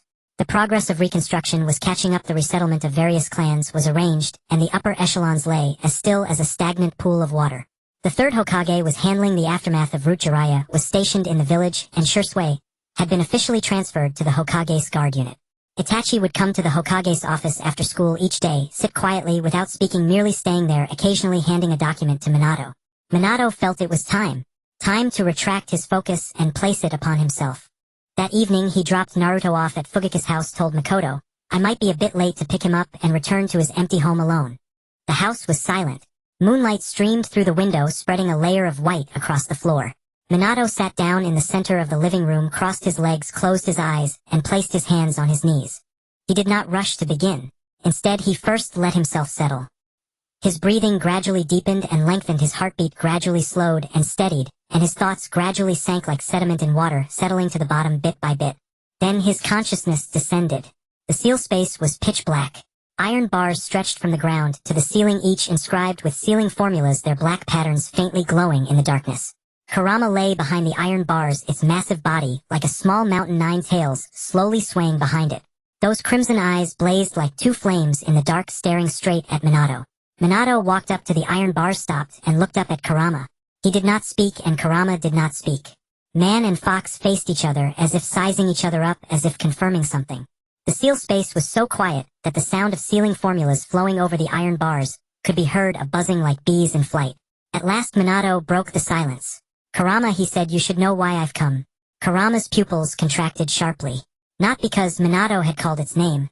He had done so on his previous visit. Who are you now? Kurama spoke, its voice deep and rumbling like thunder from the earth. Minato did not hesitate. I am Minato, he said. Namikaze Minato, the fourth Hokage. The one who sealed you inside me. Kurama stared at him for a long time. Those crimson eyes were like two knives trying to cut Minato open from the inside out to see what was really in there. You carry the scent of someone else, Kurama said. Minato did not deny it. Yes, but it doesn't matter. What matters is that I know what you've been through. Kurama's tails stopped swaying. Every word Minato spoke was like a nail driven into its most painful spot. It opened its mouth as if to say something, but in the end nothing came out. Minato took a step closer, only a few paces from the iron bars. He extended his right hand, clenched into a fist toward Kurama. Kurama, will you help me? As a future partner. Kurama looked at that fist. It was not large, the knuckles distinct, a few shallow scars on the back of the hand. Kurama was silent for a long time. Many images flashed through its mind. The future self it had seen becoming partners with a human. Do you know what it'll do if you release the seal? Kurama's voice was very low, almost inaudible. It'll destroy Konoha, kill everyone including you. You won't, Minato said. How do you know? Because that's not who you are. Minato's voice was calm. You are not a beast, not a monster. You are Kurama. You have your own will, your own thoughts and pride. You would not harm someone who extends a fist to you. Kurama stared at that fist for a long, long time. Then it reached out its claw, a massive orange-eared claw with nails as sharp as blades, through the gap in the bars and gently touched Minato's fist. Very lightly, like a leaf falling onto the surface of water. Fist to fist. Man and fox, separated by the iron bars, completed this ritual. Kurama withdrew its claw. Don't misunderstand, it said, its voice still deep, but the tone changed. I'm not promising you anything. I'm just curious to see how far you'll go. Minato smiled. Good. Watch me. He turned around his back to Kurama and began forming hand seals. Snake, boar, ram, rabbit, dog, rat, bird, ox, snake. Each seal was as heavy as a mountain, each one drawing on the last remnants of his chakra. His fingers trembled not from fear, but because he was doing something never done before. Unsealing the seal. Cutting open the layer of sealing formulas that bound Kurama, opening the cage door. The sealing formulas began to crumble under his fingertips. The black patterns, like paper burned by fire, cracked, peeled, and dissipated bit by bit. The iron bars started to vibrate, emitting a humming sound. Cracks appeared on the bars, growing more numerous and deeper. Kurama's body stiffened. He could feel the cage that had trapped it collapsing piece by piece. The power of the seal was weakening, the binding formulas disappearing, its strength returning. Not the small portion suppressed by the seal, but the entirety. You're insane. Kurama's voice shook the entire seal space. If you release the seal, what will you do? Minato asked without turning. Kurama opened its mouth, but no words came out. The last formula disintegrated. The iron bars collapsed with a thunderous crash, dissolving into countless specks of light that faded into the darkness. Kurama stood in the empty seal space. No cage, no bars, no restraints. Could move, leave, burst out of this body, destroy Konoha, kill everyone. But it did not move. It stood there watching Minato's back. The man stood before it, his back turned, hands hanging at his sides, completely defenseless. He simply stood there, exposing his entire back to it. Aren't you afraid it'll kill you? Kurama asked. Minato turned around and looked at Kurama. Those blue eyes held no fear, no tension, only a calm, earnest sincerity. You won't, he said. Kurama stared at him for a long time. Then it did something that even surprised Minato. It lay down. Its enormous body rested on the ground, 9 tails quietly hanging behind it. Those crimson eyes, no longer blazing like fire, softened slightly. You're crazier than Mito, Kurama said. Minato smiled. Maybe. He sat down cross-legged in front of Kurama, as casually as if he were in a friend's living room. Kurama looked at him, snorted a puff of hot air, but said nothing. Kurama, Minato said, I don't want to walk the path of chakra anymore. What? Chakra is extracted from cells. Using it too much harms the body and shortens life. They'll take a new path. Cultivate with natural energy, fight with your power, and supplement with senjutsu. I want to live a long time, long enough to accomplish everything I intend to. Kurama was silent for a moment. What do you intend to do? Minato thought. Make Konoha stronger, let Naruto grow up safely, and resurrect Kushina? Kurama's ear twitched. Resurrecting the dead. That was the ultimate taboo, something even tailed beasts could not do. But this human said he would do it, his tone as calm, as if he were discussing what to have for dinner. You're crazy, Kurama said. You've said that already. Kurama did not reply. It lay there, eyes closed as if asleep. But Minato could feel Kurama's power surging from his dantian, gently slowly like a river flowing through his entire body. Not the coldness of chakra, but the unique warmth of Kurama's life force. When that warm current passed through his meridians, the dried-up damaged channels, as if watered by spring rain, began to revive. Kurama chakra mode. Minato closed his eyes and began to operate his new mode. Soon after Minato opened his eyes, Kurama was still lying there, eyes closed as if truly asleep. But Minato knew it was not asleep. Tailed beasts did not need sleep. They merely rested, pondered, and watched the human who had freed them from their cage. Kurama. Minato said thank you. Kurama did not open its eyes. Don't thank me. I just don't want to be locked in a cage anymore.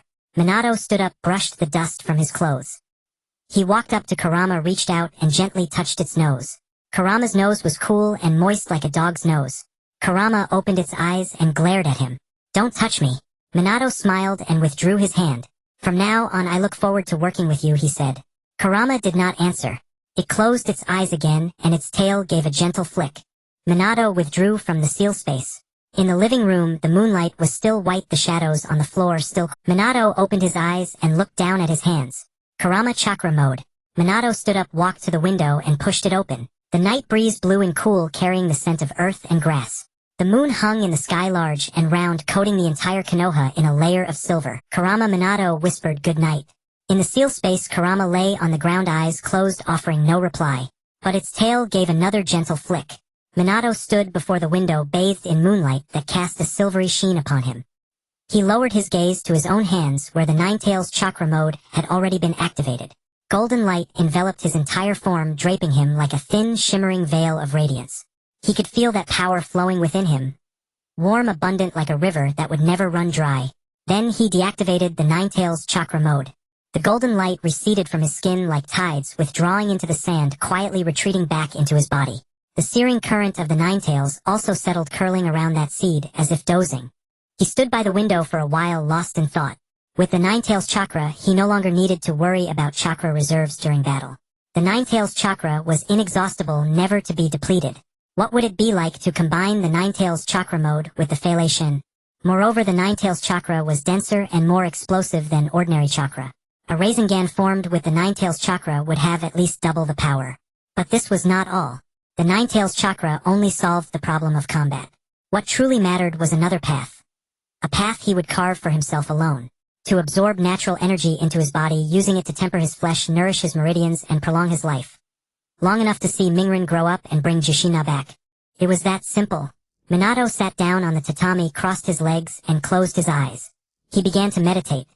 Natural energy surged from all directions, seeping in through his skin, his breath, every single pore. Sage mode activate. Orange eyeshadow appeared beneath his eyelids, and his pupils transformed into vertical. His perception skyrocketed. He could clearly sense the chakra fluctuations of everyone within several li. Mei-chin at Fugika's house, coaxing Zuaju to sleep, you reading a book in the next room, Mingren sleeping peacefully in his cradle, his breaths even. Minato took a deep breath and began to circulate the In-Chi-Ju. This was the technique that Kair had practiced for 60 years in that other world. He could recite it with his eyes closed.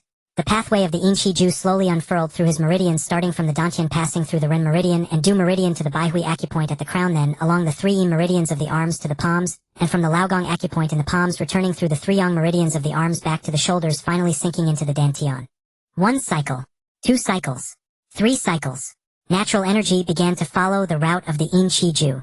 This time, the natural energy that had once rampaged and torn meridians was different. Guided by the In-Chi-Ju's path, it no longer ran wild but obediently flowed along the meridians. Though still violent, at least it had direction. Minato gritted his teeth and continued. At the 49th cycle, the natural energy began to obey. Not tamed but channeled. Like a raging river diverted into a wide open channel. The water remained swift, the waves still high, but at least it would no longer overflow its banks. Minato began to use hand seals to condense this natural energy in his dantian. The golden seed within his dantian started to glow, as if summoning the natural energy. The natural energy surged toward the seed, was absorbed and transformed by it, and then released a brand new gentle energy imbued with the breath of... This energy flowed from the dantian throughout his body. Minato couldn't help but cry out, "Ah!" His voice was soft like a sigh squeezed from the depths of his throat, but he heard it himself. In this empty room, in the quiet of the deep night, his own voice echoed clearly in his ears. It was truly comfortable. Not the comfort of a massage, not the comfort of a full stomach, but a comfort that welled up from the marrow, from the cells, from the depths of the soul. Like parched earth finally receiving rain, like a suffocating person finally inhaling air, like a frozen land finally welcoming spring. Those cells that had been overdrawn by chakra for years, those that had become deformed, necrotic, on the verge of death, were being awakened one by this energy. Like spring arriving, ice melting, all things reviving. Minato felt every cell of his cheering. They opened tiny mouths, greedily absorbing this energy, like people long thirsty, in a desert finally finding a water. His meridians were also being moistened. Those dried, damaged, cracked channels were gradually being filled, repaired, and widened by this energy. The seed in his dantian was also changing. Having absorbed natural energy, it grew brighter, larger, and more stable. Golden light radiated from the seed, illuminating the entire dantian. Minato sat there motionless. Sage mode remained active. 5 minutes passed, 10 minutes, 15 minutes. He felt no discomfort. Natural energy, guided by the Inchi-ju, and transformed by the seed, quietly merged into his body. Not borrowed only to be returned later. It became truly, completely a part of him. Natural energy seeped through his skin, followed his breath, and drilled in through every pore. Guided by the Inchi-ju, transformed by the seed, it then flowed throughout his body, nourishing every cell, and warming. The moon outside the window shifted from one side to the other. The night wind grew cooler. In the distance, a dog barked occasionally, then silence returned. Minato did not know how long he had sat. Maybe an hour, maybe 2, maybe longer. He did not care. He only knew that his body was improving. He had finally found his own unique path, absorb natural energy into the body, guide it with the Inchi-ju, transform it with the seed, and then integrate it throughout. Minato slowly opened his eyes. The markings of sage mode still adorned his face. Orange eyeshadow, vertical pupils. But he felt no. Minato looked down at his hands. A faint layer of light shimmered in his palms, not the gold of the Nine-Tails chakra, but a translucent color like the dawn. Natural energy flowed slowly within him, unhurried, like a quiet stream. Julama, Minato murmured. This feeling is so comfortable. Inside the seal, the Nine-Tails lay on the ground, opened an eye to glance at him, then closed it again. Nonsense, the Nine-Tails' voice rumbled deep and thick. Natural energy is the purest thing between heaven and earth. Minato smiled. You're right. He stood before the window, gazing at the leaf village under moonlight. Ruins remained, but many new houses had already been built. In the distance on the Hokage mountain, his statue gleamed white under the moon. Mingren slept peacefully at Fugaku's house. You read beside him. Meichin soothed. Everything was fine. He closed his eyes and resumed his cultivation. Natural energy surged from all directions. Gentle quiet like a mother's hands. Caressing every inch of his skin, seeping into every pore, nourishing. That comfortable feeling returned. Minato sighed softly. This time he did not cry out, but the corners of his lips curled upward, forming a small arc. Days passed one after another. Each morning when Minato woke up, his first task was not to go to the Hokage's office, but to check on Naruto in the next room. The infant slept in a small cradle, one that Mikoto had helped craft. Wooden frame, soft cotton pad inside. Naruto always slept deeply, little fists clutching the quilt, corner mouth, slightly open, breath soft and thin. Minato would stand by the cradle for a moment, sometimes reaching out a finger to gently touch his cheek. Soft, warm. Only then would he go wash up, change clothes, and head out for work. The daytime administrative affairs had become somewhat lighter than before. The third Hokage had completely retired. The old man had moved back to his old house, spending his days planting flowers, and keeping birds, occasionally dropping by the Hokage's office for a cup of tea and a few words before leaving. Xuanqin Xiaochun and Shuahuman Yen had been thoroughly sidelined, holding no power, no troops, and no one left to speak with. The two stayed quietly at home, rarely going out. Whenever they happened to meet Minato on the street, they would lower their heads and take a detour. Minato did not annihilate them. There was no need. Two old men could no longer stir up any waves. The reins of Konoha were now firmly in his hands. No one opposed him, no one dared to oppose him, and no one wished to oppose him. The fourth Hokage had survived the Nine-Tails rampage, purged the root, reorganized the police force, and freed the Uchiha from their cage. The villagers saw it all and remembered. Those who once harbored doubts about the fourth Hokage now closed their mouths. Minato did not feel it was anything extraordinary. Power was not what he desired. It was what he needed. With power he could protect Konoha, let Naruto grow up safely, and do what he wanted to do. Evening time was his own. Returning home, his first stop was the Fugaku residence to pick up Naruto. This had become a daily routine. The light at the Fugaku house was always on. Mikoto would wait for him at the door, holding Naruto in her arms, with Itachi standing nearby holding Sasuke was 6 months old, chubby and fair with big round eyes. He had begun to recognize people and would smile when he saw Minato. Itachi was 6 a bit taller than 3 months ago, the childishness on his face, fading a little, looking more and more like a young boy. When Minato took Naruto from Makoto's arms, the infant would wake up. Not because he was disturbed, but as if naturally awakening, as though he had caught his father's scent.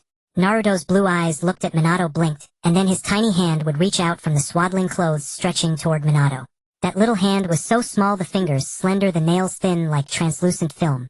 Every time Minato saw that little hand reaching for him, an indescribable feeling surged in his heart.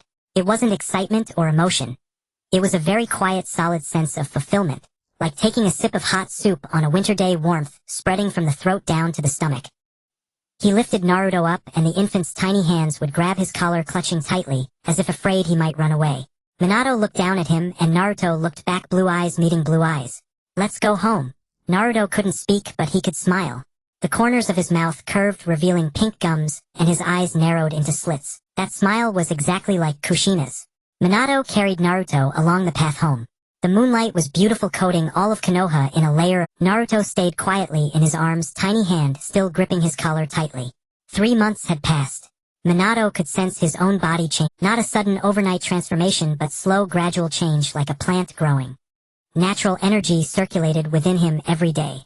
The seed in his dantian had already sprouted, putting out a tiny, tender green shoot. The Ninetales' hot current surrounded it, giving it warmth and power. Natural energy surged in from all directions, absorbed and transformed by the seed, then flowed through his entire body. His cells were regenerating. Those cells that had been overused by chakra for years, deformed, necrotic, on the verge of dying, were being replaced by new cells. His skin became smoother, his hair shinier, his eyes clearer. When he looked in the mirror, he felt as though he had returned to the age of 20 or even younger. His strength was also growing, not in chakra quantity but in a deeper, more essential way. His perception was keener, his reaction faster, his body lighter. Driven by Ninetales chakra, the Flying Thunder God's teleportation range had nearly doubled, and it consumed almost no energy. The spiral sphere formed with Ninetales chakra was so powerful that even Minato was a little surprised. Minato made a comparison in his mind. If the current him faced the him from 3 months ago, he could end the fight within 30 seconds. Not because the him from 3 months ago was too weak, but because the current him was too strong. The Ninetales chakra plus the Flying Thunder God plus the full physical enhancement from natural energy. These three combined were not 1 + 1 + 1 equaling 3. It was 10 or even 20. So who in this ninja world could be his opponent? Minato had thought about this. Uchiha Madara, if he were still alive.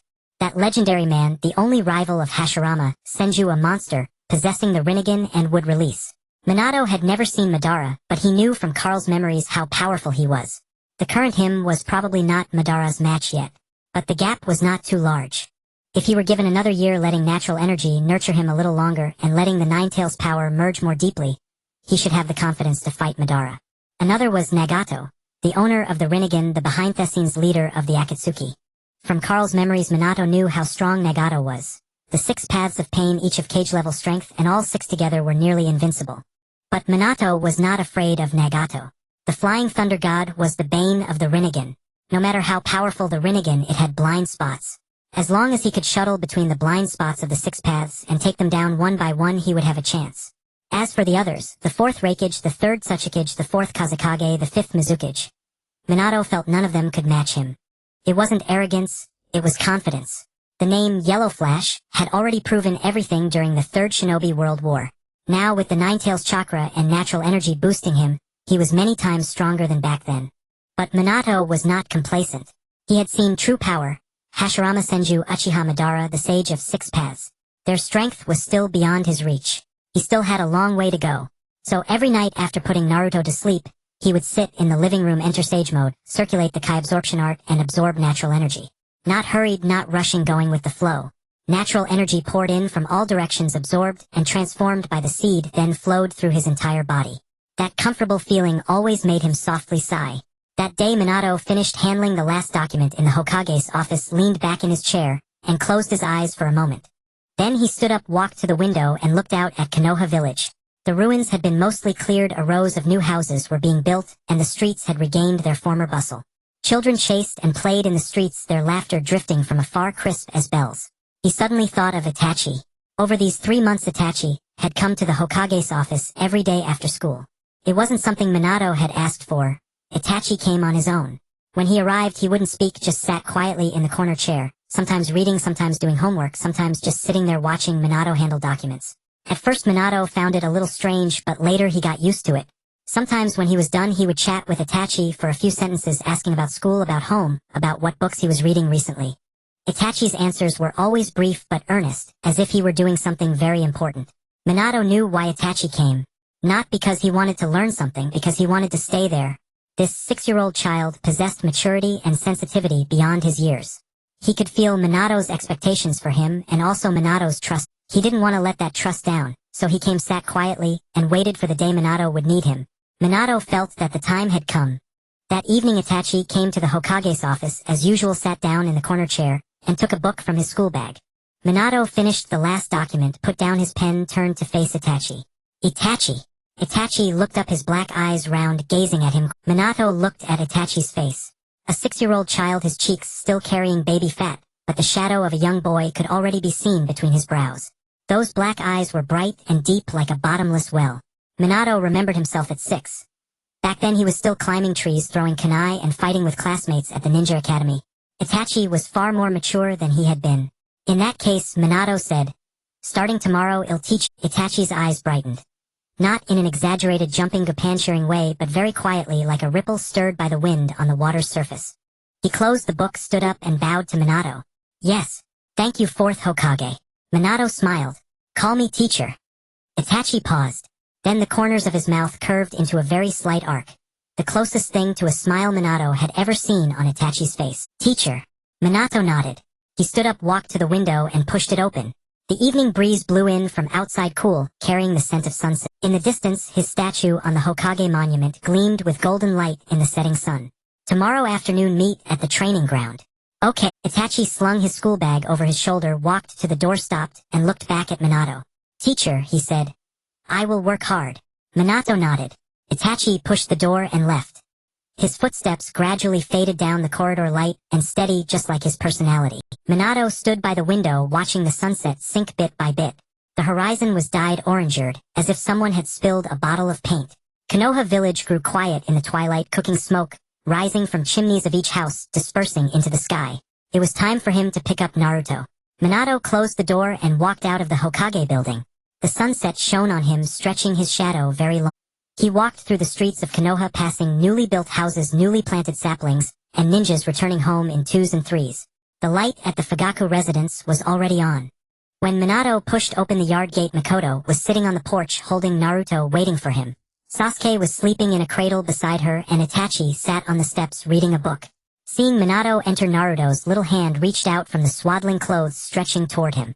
Minato walked over and took Naruto from Makoto's arm. The infant's tiny hand grabbed his collar, holding tight. Blue eyes met blue eyes. Naruto smiled. "Let's go home." Minato held Naruto and turned to walk out of the yard. The sunset slowly sank behind him, and the moon showed a sliver at the edge of the sky. The next afternoon at the training ground. When Minato arrived, Itachi was already standing there. A 6-year-old child, his back straight, hands hanging by his sides like a sapling newly planted. The setting sun cast a layer of golden light behind him, stretching his shadow long. How long had he been standing there waiting? Minato did not ask. Judging by the shadow on the ground, at least half an hour. "Teacher." Itachi bowed. Minato nodded and walked to the center of the training ground. This was training ground 3, not large, surrounded by a small grove of trees, the ground compacted earth covered with a thin layer of withered leaves. Minato stopped, turned around, and looked at Itachi. "Sharingan awakened." Itachi nodded. His black eyes turned red, 2 tomo floating beside his pupils, rotating slowly. Minato gazed at those eyes. 2 tomo. For a 6-year-old child, the burden was still considerable. Most children of the Uchiha clan awakened their Sharingan after the age of 10. Some never awakened it in their entire lives. Itachi had awakened his at 6. Rare even in Uchiha history. "Look at me with your Sharingan," Minato said. Itachi raised his head, his red eyes fixed on Minato. Minato moved. He did not use Flying Thunder God, nor the Nine-Tails Chakra, nor even the speed of an ordinary shinobi. He simply slowly took one step toward Itachi. But in Itachi's Sharingan, that step was slowed countless times. Minato's foot lifted, traced an arc through the air, then descended, the sole contacting the ground, the earth pressing into a shallow imprint. Itachi's eyes followed Minato's movements, from foot to leg, from leg to waist, from waist to hand. He could see every detail, predict Minato's next move. even sense how each muscle in Minato's body moved. This was the Sharingan. Not making the eyes sharper but making the brain process information faster. Others saw a single motion, the Sharingan saw every decomposed step of that motion. Others needed a second to react. The Sharingan needed only a tenth of a second. The Sharingan is not for staring at the enemy, Minato said. Itachi looked up, his red eyes on him. The Sharingan is for prediction. How the enemy's muscles move, how chakra flows, where their gaze goes. The Sharingan can capture all this information. After capturing it, your brain must make a judgment in an instant. Is he going left or right? Is he going to punch, or what hand seal is he going to make? Minato paused, looking into Itachi's eyes. How far can you go now? Itachi thought for a moment. I can see the flow of chakra. But judgment, not yet. Too much information, my mind can't keep up. Minato nodded. For a 6-year-old, having such self-awareness was already excellent. He knew his limits, knew where his weakness lay. No bravado, no boasting. Just factual honesty. Too much information because you care too much, Minato said. Itachi was taken aback. You try too hard to process all the information, unwilling to let go of any detail. But the Sharingan shows too much. You can't process it all. You must learn to filter which information is important, which is not. Keep the important, discard the unimportant. He raised his hand and waved it slowly in front of Itachi. So slow that even an ordinary person could see it clearly. When I moved just now, where were your eyes looking? Itachi thought. At your fingers. Are fingers important? Itachi opened his mouth but no words came. Fingers are not important. Fingers are a feint, Minato said. What truly matters is the shoulder. Before I punch, my shoulder moves first. If you fixate on my fingers, if you focus on my shoulder, you'll know when I strike and in which direction. Minato withdrew his hand and stood before Itachi. The Sharingan is a tool, not the master. Use your eyes to see, use your mind to think. Don't let your eyes lead your mind. Let your mind command where your eyes look. Itachi nodded. In his red eyes the tomo spun a little faster. All right, Minato stepped back, let's try. Use your strongest attack. Itachi didn't hesitate. He drew a kunai from his ninja tool pouch, held it in his right hand, and charged toward Minato. His speed was not slow. For a 6-year-old it was quite fast. His footwork was steady, his breathing, even his grip on the kunai standard. Minato stood motionless. Itachi reached him, the kunai thrusting at Minato's shoulder. Not a vital point, the shoulder. Even in attack this child controlled his strength, thinking not to harm the other. Minato sidestepped slightly. Light, slow, as if stirred by the wind. The kunai grazed past his shoulder, missing by an inch. Itachi didn't stop. He withdrew the kunai, pulled another from his left hip, crossed both arms, and slashed at Minato from left and right. This was an entry-level dual-wielding technique. He had clearly practiced it many times. The movements were fluid with no unnecessary pauses. Minato took one step back. Just one step. Both kunai sliced through empty air. Itachi's breathing grew rapid. Not from exertion but from tension. He could sense that Minato wasn't dodging his attacks. He was feeding him moves. Minato could have moved so fast that Itachi wouldn't have seen him, but he didn't. He suppressed his speed to roughly Itachi's level, using the most basic body movements to evade every strike. 17 kunai thrusts, 23 slashes, 6 kicks, 1 headbutt. All missed. Itachi stopped, panting heavily. His forehead was covered in sweat, hair plastered wetly to his scalp. But his eyes were bright red, the two tomos spinning rapidly beside his pupil. Minato looked at him and smiled. Not bad. Stamina is a bit lacking, but technique and awareness are good. Itachi bent over, hands on his knees, took a few breaths, then straightened up. Teacher, just now. He paused. Was I too slow? Not slow, Minato said. You were too tense. Itachi blinked. With every move you tried for the best result, every action striving for perfection. But battle is not an exam. There are no standard answers. You need to learn to relax, let your body act instead of having your mind constantly direct it. Minato walked up to Itachi, reached out, and gently patted his shoulder. You are too old and somber.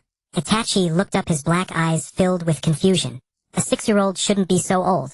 You should laugh, make mischief, get into fights with classmates, get scolded by teachers. Minato's voice was soft but earnest. You don't need to push yourself so. Itachi was silent for a while. His lips moved as if to say something, but in the end nothing came out. Minato knew what he was thinking. This child had been bearing responsibilities beyond his years since a very young age.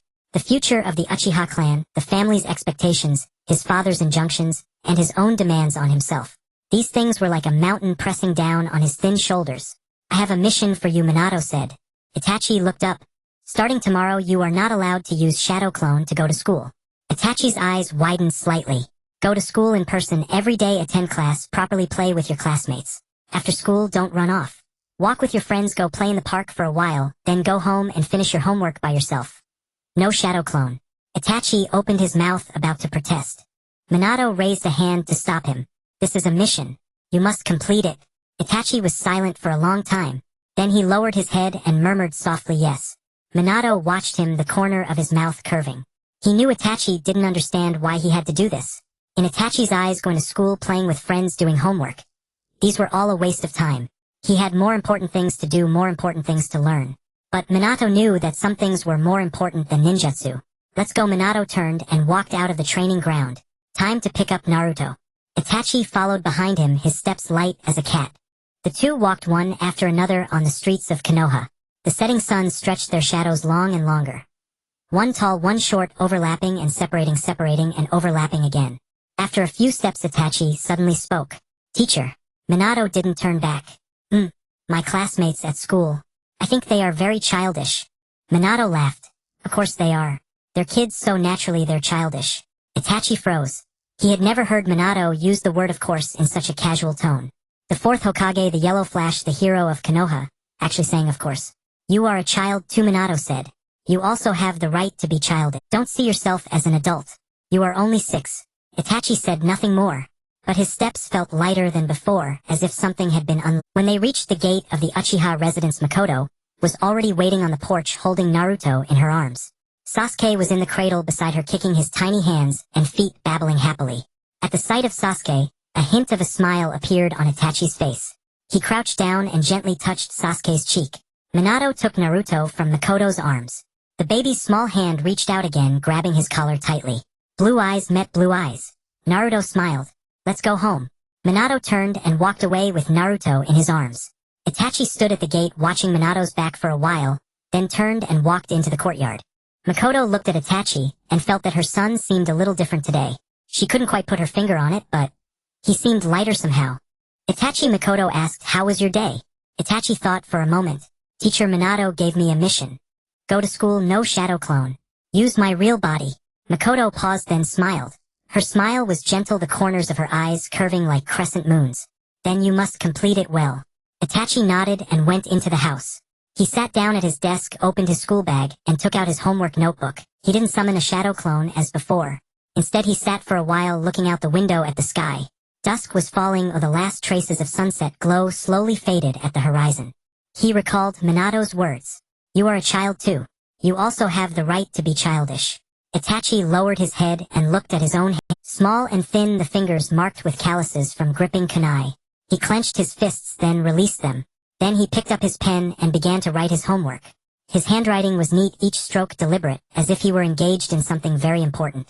In the Hokage's office, Minato was reviewing documents. Shursui stood by the door, as straight as a pillar, his back erect, his eyes fixed on the direction. It had been 3 months since he was assigned to the Hokage's personal guard. His daily duty was to stand here, on guard alert, occasionally delivering a document for Minato.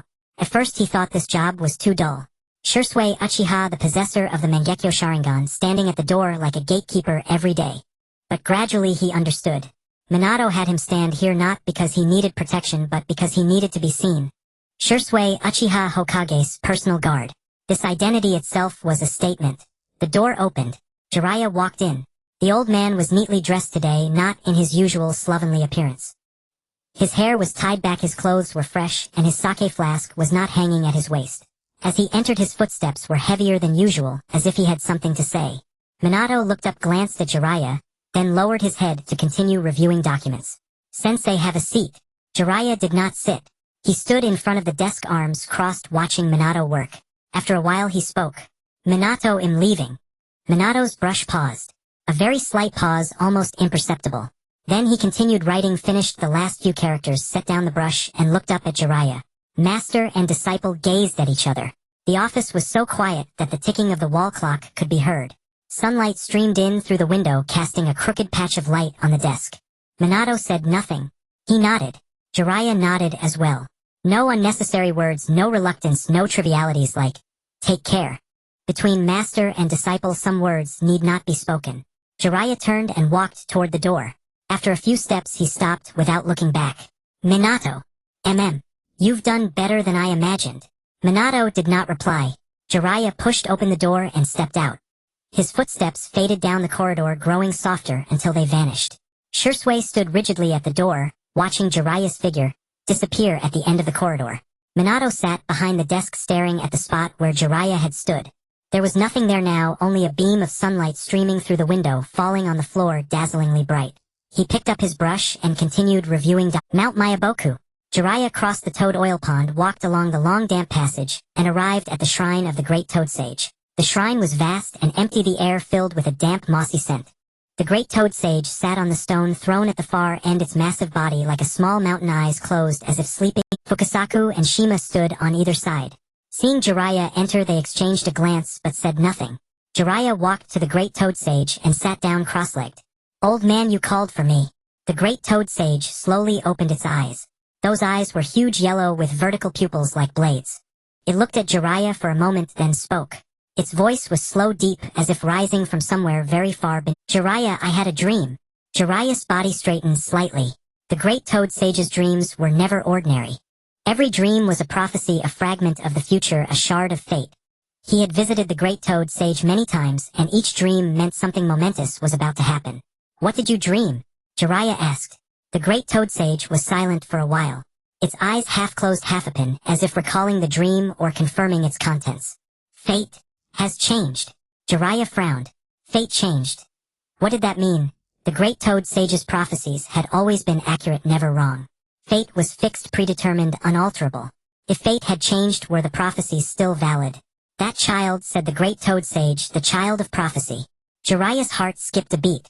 The child of prophecy. The prophecy the Great Toad Sage had told him long ago. A child who would bring great upheaval to the ninja world.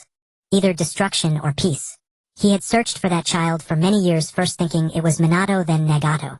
But even now he was not certain who it was. "He is still there," said the Great Toad Sage. "But not alone." Jiraiya did not understand. "What do you mean?" The Great Toad Sage closed its eyes, then opened them again. Light flowed within its eyes, as if something was swimming in the depths of its pupils. The original thread of fate was a straight line, from beginning to end, clear and distinct. But now that line has split. It has become many threads. "I cannot see clearly anymore." Jiraiya's breath caught. The Great Toad Sage could not see the future clearly. That was more shocking than any prophecy. The Great Toad Sage of Mount Mayaboku, who had lived for over 1,000 years, had never been unable to see. "Because of what?" Jiraiya asked. The Great Toad Sage looked at Jiraiya. In its enormous eyes was something akin to pity or a sigh. "Because of a person. A person who should not be alive. One who had died yet came back to life. That person's fate lies beyond my sight." The Great Toad Sage's voice was soft, slow. "He is like a stone thrown into a lake, stirring countless ripples. Those ripples have changed the entire shape of the lake. The once calm surface is now covered with ripples.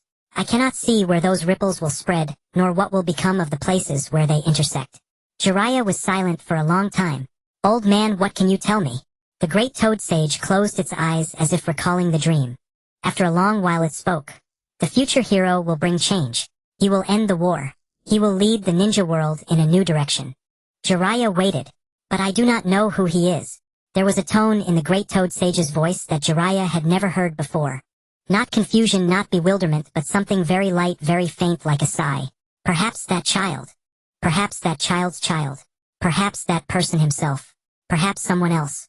I do not know." The shrine fell silent. Fukasaku and Shima exchanged a glance but said nothing. Jiraiya sat their hands on his knees, head bowed, staring at his own hands.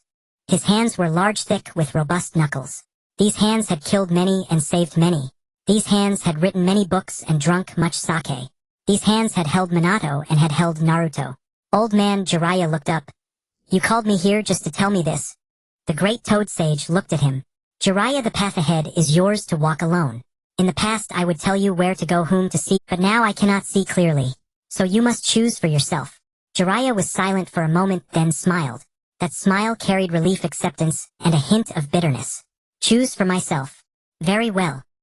He stood up, bowed to the Great Toad Sage, and turned to leave. As he reached the door, the Great Toad Sage's voice came from behind. "Jiraiya!" Jiraiya did not look back. He stepped out of the shrine, and his footsteps echoed down the long corridor, one after another, growing fainter. Fukasaku watched Jiraiya's figure disappear, then turned to the Great Toad Sage. Old man, can you really not see? The great toad sage did not answer. It closed its eyes as if falling asleep again. But Fukasaku noticed that its tail twitched slightly, a motion it only made when thinking. Shima sighed.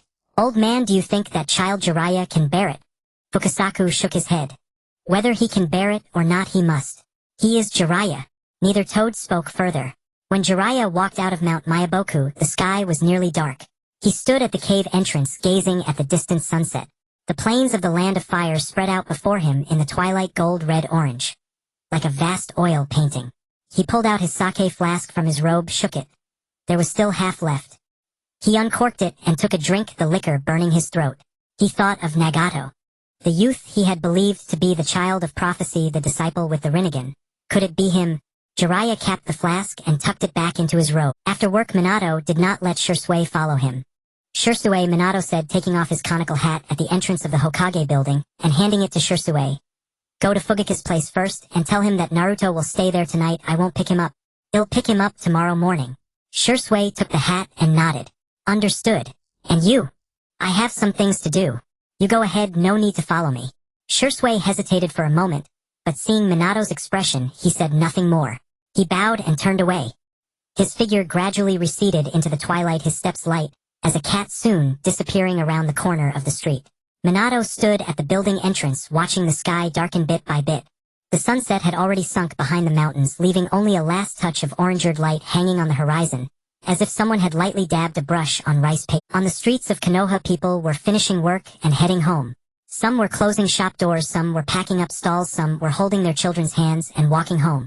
Smoke rose from the chimneys of every house, drifting in the twilight. Minato turned and walked toward the Hyuga clan compound.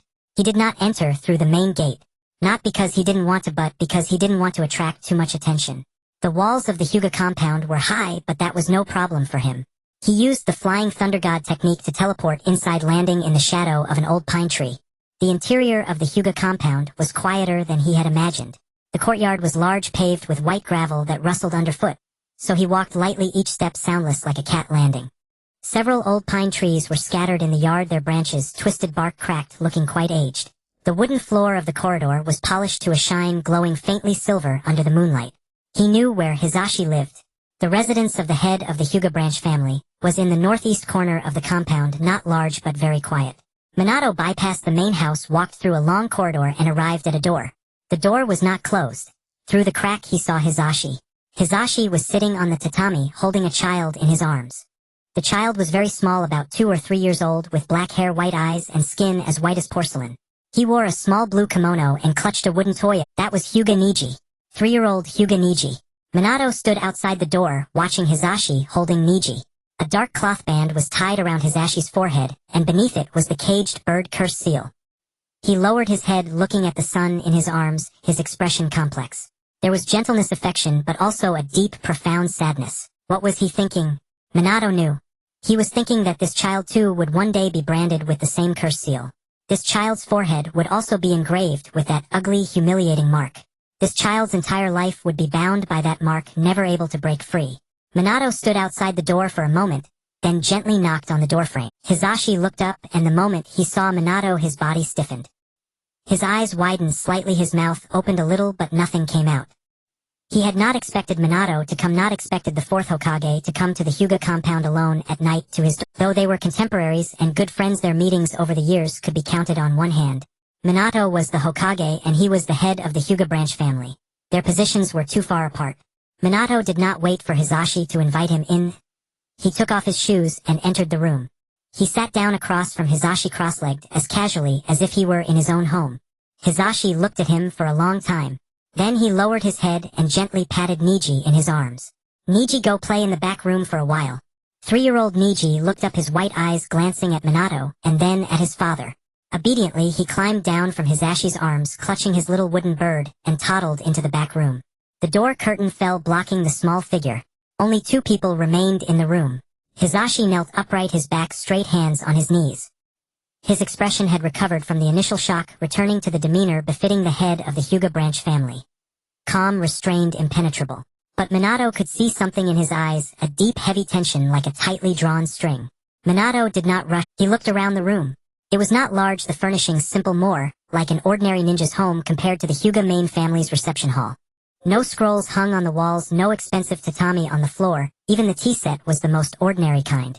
The head of the Hyuga branch family lived in such a place. Minato withdrew his gaze and looked at Hizashi. Hizashi. Hizashi bowed slightly. Fourth Hokage. Call me Minato. Hizashi looked up at Minato. His lips moved, but he did not say it. The name Minato, he had called it at the Ninja Academy on the training grounds during the Chunin exams. But that was long ago. Now this person was the fourth Hokage, the highest leader of Konoha, someone he had to look up to. Minato did not force him. He changed his posture, stretched his legs out, leaned against the wall, making himself look more casual. He knew Hizashi was tense, knew what he was thinking, knew he was guessing Minato's purpose. Rather than let him keep guessing, it was better to speak directly. Minato spoke. Hizashi, you don't want Niji to be branded with the caged bird seal, either do you? The room fell silent. Hizashi's body seemed frozen, motionless. His breath paused for a beat, then resumed, but shallower and quicker. His eyes looked at Minato, those white eyes churning with something. Not anger, not sorrow, but something more complex, indescribable. He lowered his head, looking at his hands. Those hands rested on his knees, knuckles white, as if gripping something tightly, or as if holding back something with all his might. After a long time, Hizashi nodded. A very slight nod, almost imperceptible. But Minato saw it. Minato said nothing more. He changed his posture, sat up straight, and looked into Hizashi's eyes. I will gradually abolish the caged bird of your family. Hizashi's breath stopped. He looked up at Minato, those white eyes filled with disbelief. Abolishing the caged bird.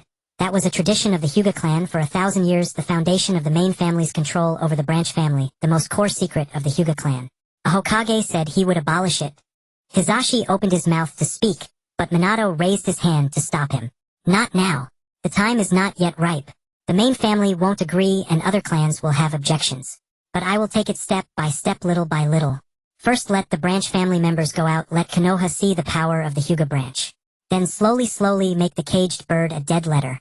Finally, when it is no longer needed, it will naturally disappear. Minato's voice was not loud but steady, each word like a nail driven into a plank. Hizashi looked at him for something flickered in his eyes, not tears, but something brighter, hotter. Like a dying fire that had been fed dry would reigniting. Minato, he finally called out the name, his voice hoarse. Why do you? Because I need you. Minato did not beat around the bush. The power of the Hyuga Konoha needs it. The Byakugan is one of Konoha's strongest bloodline limits, but you are locked in this compound, locked in the caged bird curse seal, locked in the system of main and branch families. Your power is not being used in the right place, it is wasted. He paused. I need the branch family line. Not as the Hyuga branch family, but as Konoha's ninja. Not a branch family bound by the caged bird, but a branch family that can freely and fully unleash the power of the Byakugan. Hizashi was silent for a long time. From the back room came Niji's soft humming, a child talking to his wooden bird toy, his voice thin, soft like the spring. Minato Hizashi finally spoke, his voice low but steady. The Hyuga branch family from now on pledges allegiance to you. Not to the Hokage but to Minato as a person. Minato nodded. He did not say polite things like, you don't have to, knowing what Hizashi's words meant. The Hyuga branch family recognized him, not the position of Hokage but him as a person. This meant the Hyuga branch family would become his strength, his support, his people. It meant that no matter what happened in the future, the Hyuga branch family would stand by his side. This was trust and also a gamble. Hizashi had staked the future of the entire branch family on him. Minato stood up, didn't even drink tea but talked a lot. Hizashi also stood up. I'll brew some tea. No need. Minato waved his hand. Another day. It's too late tonight, Niji needs to sleep. He walked to the door, put on his shoes, and looked back. Hizashi was still standing there, his back straight, hands at his sides. The curtain of the back room lifted a crack and Niji's little face peeked out, his white eyes curiously watching Minato. Minato smiled at him. Niji, next time uncle comes I'll bring you a toy. Niji shrank back behind the curtain, then, after a moment, poked his head out again, nodding gently. Minato chuckled. He turned and walked out of the room through the long corridor across the white gravel courtyard. Moonlight shone on the gravel, casting a faint silver glow like a layer of frost. The shadows of the old pine trees fell on the ground, crooked like silent figures. When he reached the wall, Minato stopped and looked back at the Hyuga compound. The tall walls under the moonlight resembled a silent castle separating the world inside from the world outside. Those inside wanted to go out, those outside. But tonight he had entered. Not as the Hokage but as an old friend. Minato used the flying thunder god technique to teleport out of the wall, landing on the street outside. The street was empty, not a soul in sight. Moonlight shone on the stone pavement glaringly bright. He walked toward Fugaku's house. Although Shursui had already informed Fugaku that Naruto would stay there tonight, he still wanted to take a look. Not to pick him up, just to see. The lights were still on at Fugaku's house. Minato did not knock, standing outside the courtyard wall, peering through the crack in the window. Makoto was holding Naruto, feeding him, the baby's little hands gripping her clothes tightly. Itachi sat nearby holding a book, but his eyes kept drifting to Naruto. Sasuke was asleep in the cradle, his little limbs spread out like a little... Minato watched for a while, then turned and left. Moonlight fell on him, stretching his shadow long and long. He walked on the empty street, his footsteps softly echoing in the night breeze. Konoha village slept quietly under the moonlight. The ruins were gone, new houses rising one by one like newly planted saplings. Minato walked home, pushed open the door, and the house was empty. No crying of Naruto, no voice of Kushina, only moonlight streaming in through the window, laying a layer of white on the floor. He sat down on the tatami cross-legged, closed his eyes.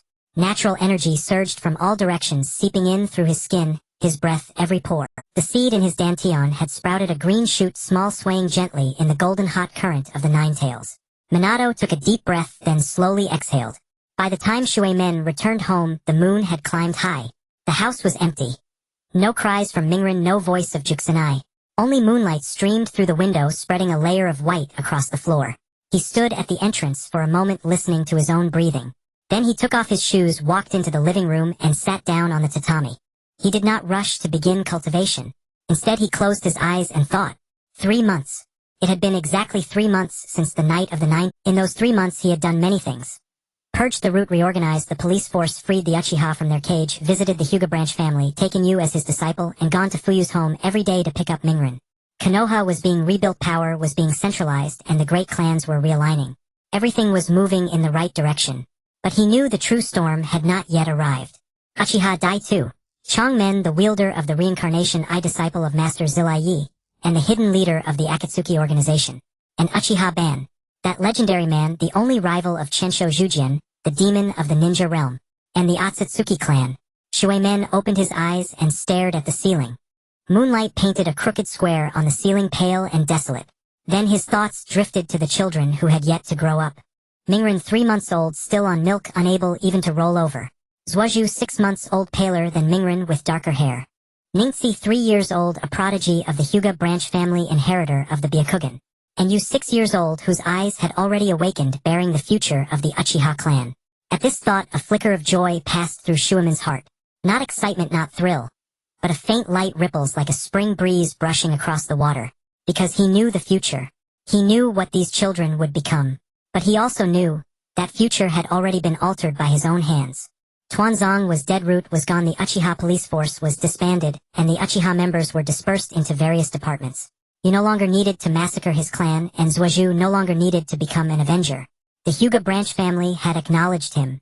Perhaps the caged bird seal would never need to be applied again. Perhaps Ningxi would not have to die. Shuemen took a deep breath and slowly exhaled. Then he began to cultivate. 3 months. Every night for these 3 months, he had sat here in meditation, absorbing natural energy and nourishing his body. Now his body was completely different from 3 months ago. Shuemen closed his eyes and began to look inward. He saw his meridians. 3 months ago, those meridians were like dried-up riverbeds riddled with cracks and blockages. Now those riverbeds were nourished by natural energy, becoming wide, unobstructed, and elastic. Natural energy flowed slowly through the meridians, unhurried, like a tranquil stream. He saw his cells. 3 months ago, those cells were like squeezed-out little warehouses. Some deformed, some necrotic, some barely surviving. Now those cells were awakened by natural energy, becoming plump, vibrant, and full of life. New cells grew, old cells died, and metabolism returned to normal. He saw his dantian. In the dantian, the seed had sprouted a tender shoot. Green, tiny, like a blade of grass just emerging from the soil. The Nine Tails' warm current swirled around it, golden and warm like a river guarding the sprout. The sprout swayed gently in the current, as if breathing, as if growing. Shuemen opened his eyes and looked down at his hands. 3 months ago, these hands were pale, withered, and covered with scars. Now the skin had become smooth, the color ruddy, and even the old scars had faded. He had not become younger. He had become healthier. It was not an external change, but an internal one. He recalled his judgment from 3 months ago. His cell's biological age had been over 30, a 24-year-old body with 30-plus-year-old cells. The price of chakra depletion. And now, Shuemen did not know the exact number, but he could feel that those depleted cells had been replaced. The new cells were healthy, young, and full of vitality. His body was no longer a shell hollowed out by chakra, but a normal, healthy body of a 24-year-old. No.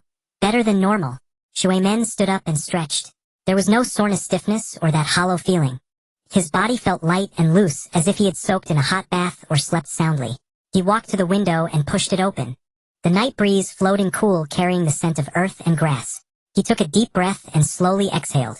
Natural energy has made up for the bodhi's deficits. He murmured, his voice very soft, as if talking to himself or to the moon outside. He turned around and sat back down on the tatami, crossing his legs and closing his eyes. It was time to enter the next stage. Natural energy could do more than repair the body. Could also strengthen it, making it stronger, faster, and tougher. Not a temporary enhancement like chakra, but a permanent fundamental change. Like forging iron into steel. Not plating something on the outside, but transforming its inner structure. Shuemen began to circulate the chi absorption art. Natural energy surged from all directions, seeping in through his skin, his breath, every pore. This time he did not let natural energy merely flow through the meridians and nourish the cells. Instead he guided it toward the dantian, toward the seed. The seed needed energy. The seed needed to grow. The seed needed to transform from a tiny, newly sprouted seed into a great tree. It would not happen in a day or two. It would take years, decades. But he was not in a hurry. He had all the time in the world. Natural energy flooded into the dantian and was absorbed by the seed. As the seed absorbed natural energy, it emitted a faint glow, golden, very dim, like the tail light of a firefly. The nine tails' warm current swirled around it, helping it absorb, transform, and store. Shuemen could sense the seed growing larger bit by bit. Not at a visible speed, but very, very slowly. Like bamboo growing, you cannot see it lengthening, but after a while you find it has grown a whole section taller. 1 cycle. 2 cycles. 3 cycles. The seed in the dantian was no longer the tiny weak seed from 3 months ago. It had grown, brightened, and become more powerful. The tender shoot had become a sapling, and on the sapling grew the first leaf. Very tender, very green, like a newborn infant. Shuemen slowly opened his eyes. Dawn had not yet broken. The moon had drifted to one side of the window, leaving only a corner hanging there. Insects chirped in the distance, one after another, unhurried. The wind blew in through the window, carrying the coolness of night, caressing his face pleasantly. He stood up, walked to the window, and gazed at the village of Konoha beneath the moonlight. The village was quiet. Rows of houses, lines of streets, the Hokage monument statues gleaming white in the moonlight. Jiolama, Shuemen said softly. What do you think this seed will eventually grow into? In the sealed space, the nine tails lay on the ground with its eyes closed. I don't know, the nine tails replied, its voice low and resonant. No one has ever done this before. You are the first. Shuemen Then let's wait and see. The nine tails said no more. Its tail flicked gently. Shuemen closed the window and walked to the next room. Mingren's room was empty. The baby was still at Fuyu's home. He stood by the empty cradle looking at it for a while, then turned back to his own room, lay down and closed his eyes. Moonlight streamed through the window, falling on his face, pale and cool. His breathing grew deeper and longer, his heartbeat slowed and steadied, and his thoughts settled like sediment sinking slowly to the bottom of a river. He fell asleep. A slight curve formed at the corners of his lips. Early the next morning, when Minato arrived at the office, Shursui was already standing at the door. Sunlight streamed through the corridor window, casting a bright patch of light across Shizui's face.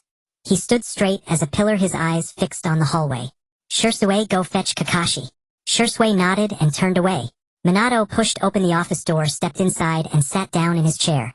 The day's documents were already laid neatly on the desk, stacked in order. He picked up the topmost one, opened it, glanced at it, then closed it again. He didn't feel like reviewing documents today. After about a quarter of an hour, footsteps sounded at the door. Light, steady, but heavier than usual. Those were Kakashi's steps. Minato looked up to see Kakashi standing at the door. His silver-white hair slightly tousled, his mask covering half his face, leaving only one eye visible. That eye was red. Not from crying, but from lack of sleep. Sensei, Kakashi's voice was hoarse. Minato stood up, took the conical hat from the desk, and put it on. Kakashi, take a walk with me. Kakashi hesitated for a moment, but didn't ask why. He stepped aside and Minato walked out of the office with him, following. The two walked one after the other down the corridor, their footsteps echoing in the empty hallway. One heavy, one light, like a simple duet.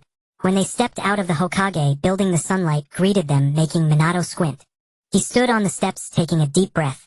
The air carried the scent of earth, of flowers, and the greasy aroma drifting from a breakfast stall. Let's buy flowers first, Minato said. Kakashi said nothing, following behind. They reached a flower shop on the corner. The owner, a plump, middle-aged woman, froze when she saw Minato, then quickly bowed. Minato smiled at her and asked for 2 bouquets of chrysanthemums. White, fresh, with dew still clinging to the petals. Kakashi stood by, watching Minato take the flowers and hand 1 bouquet to him. Kakashi took the bouquet, staring down at the white chrysanthemums in his hand, saying nothing. The memorial stone of Konoha stood in a small grove east of the village, a quiet place rarely visited. Minato and Kakashi walked along the path, the gravel crunching beneath their feet. The shade from the trees cut the sunlight into patches that fell on the ground like shattered mirrors. No one was before the memorial stone, only the rustle of wind through the leaves. Minato approached the stone, crouched down, and placed his bouquet. He didn't bow or press his palms together. He just crouched there, gazing at the names carved on the stone. Kakashi stood behind him, still clutching the flowers, motionless. Minato stood up and turned to face Kakashi. Not here. Kakashi lifted his head, a trace of confusion in his visible eye. Minato offered no explanation, instead turning onto another path. Kakashi followed his grip on the flowers, tightening. They reached another gravestone. It was much smaller and older than the memorial stone, with a thin layer of moss covering its surface, and some of the inscriptions had grown faint. But it was still legible. Tsukumo Hatake. White Fang. The White Fang of Konoha. Kakashi's father. Kakashi stood before the grave, frozen. He hadn't come here in a long time. Not because he had forgotten, but because he didn't dare. Every time he came, he remembered that day. His father lying in a pool of blood, clutching the white short sword, eyes closed but the corners of his mouth as though wearing a smile. Minato crouched down and placed the remaining bouquet before the grave. Then he stood, stepped back, pressed his palms together, and closed his eyes. Kakashi watched Minato's profile from beside him, watched his golden hair glisten in the sunlight. Then he also crouched down, placed his flowers before the grave, pressed his palms together, and closed his eyes. The wind blew and the chrysanthemum petals trembled slightly, as if nodding or speaking. After a long while, Minato opened his eyes. He turned and walked away without a word. Kakashi stood up and followed. The 2 returned to the memorial stone. This time Kakashi said nothing. He walked to the stone, crouched down, and placed the flowers, the ones he had just retrieved from Tsukumo's grave, before the memorial stone. Here lay many people, Kushina and those who had died that night of the Nine Tails. Minato stood behind him, watching his back. Kakashi crouched there for so long that Minato thought he might never rise. But eventually Kakashi stood up and turned to face Minato. Sensei, what exactly? Let's go to the Hokage monument. Minato cut him off. The wind was strong on the Hokage monument. Minato stood atop the 4th Hokage's stone head, looking down at the village of Konoha. Kakashi stood beside him, his silver-white hair whipped into disarray by the wind. From up here, Konoha looked tiny. Houses like block, streets like threads, people like ants. But this tiny place held so many people. People that many had fought desperately to protect. Minato took a document from his pocket and handed it to Kakashi. Everything regarding the mission your father undertook that year. Kakashi's hand stiffened. He stared at the document in Minato's hand but didn't take it. In that exposed eye something churned. Not anger, not sorrow, but something more complex, something ineffable. Sensei, you have the right to know the truth. Minato pressed the document into Kakashi's hand. Your father didn't kill himself. Kakashi's hand tightened around the document, his knuckles turning white. He was driven to death. Minato's voice was calm, as though speaking of something unrelated to him. The mission failed and the village's higher-ups needed someone to take the blame. Your father was the leader, so naturally he became the target. Danzo, Koharu Hamura, and several elders worked behind the scenes to push it along. Rumors, mockery, open and covert suppression. Step by step they cornered him to the point of no return. Kakashi lowered his head, staring at the document. There were no words on the cover, only the Hokage's emblem. A simple spiral pattern embossed on the part. He stared at that spiral for a long time. Long enough for the wind to mess up his hair, even more long enough for the sun to peek behind the clouds and then emerge again. On the day your father died, Minato said, I was away on a mission. When I rushed back, I stood before his grave all night, thinking all night. Because he chose his comrades over the mission. Why didn't those who lurked in the shadows have to bear any responsibility, while the one who fought at the front was made the scapegoat? Kakashi looked up at Minato. Minato's expression was calm, but Kakashi could see something in his eyes. A profound, heavy anger that had been suppressed for years, buried very deep, but still there. Later I figured it out, Minato said. Because the power of this village isn't in the right hands. Danzo, Koharu Hamura, they held power, but they didn't care about right or wrong, only who was useful to them. Your father stood in Danzo's way, so he had to die. It was that simple. Kakashi's lips moved, but no words came out. Now Danzo is dead, Root is gone, and Koharu and Hamura have been marginalized. Your father's enmity is avenged. Minato turned to face Kakashi. But the truth. You deserve to know it. Kakashi lowered his head and opened the document. He turned page after page, reading word by word. The mission details, the discussions among the higher-ups, Danzo's annotations, the Elder Council's resolutions. Every page was truth, every word was blood. He read quickly. Not because he didn't want to linger, but because he didn't dare. Those words were like knives stabbing into his heart one by one. When he reached the last page, his hands were trembling. Not from cold, but from rage. An anger that had been buried for years, an anger he had never dared to acknowledge. Sensei. Kakashi's voice was as rough as sandpaper. Minato looked at him. Thank you. Minato said nothing. He reached out and patted Kakashi's shoulder. Lightly, as if brushing off. The wind blew from the Hokage monument, cool, carrying the scent of distant forests. The sun emerged from behind the clouds, casting their shadows long and crooked on the stone of the monument like two trees leaning against each other. Come on, Minato said. Time to go back. He turned and walked down from the Hokage monument.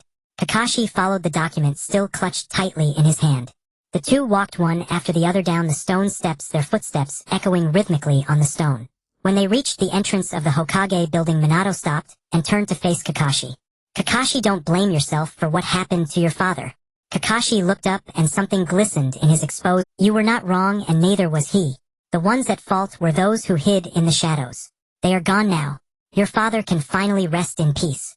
Kakashi lowered his head and whispered, yes. Minato said no more, turned and walked into the building. Kakashi stood at the entrance watching Minato's silhouette disappear down the corridor. Then he looked down at the document in his hands. The wind blew, lifting one corner. He pressed it down and gently smoothed it. Then he turned and walked away. His steps were lighter than when he had come, as though he had shed something he had been carrying for a long time. After Kakashi left, Minato returned to his office and continued reviewing documents. Shisui stood at the door as usual, his back perfectly straight.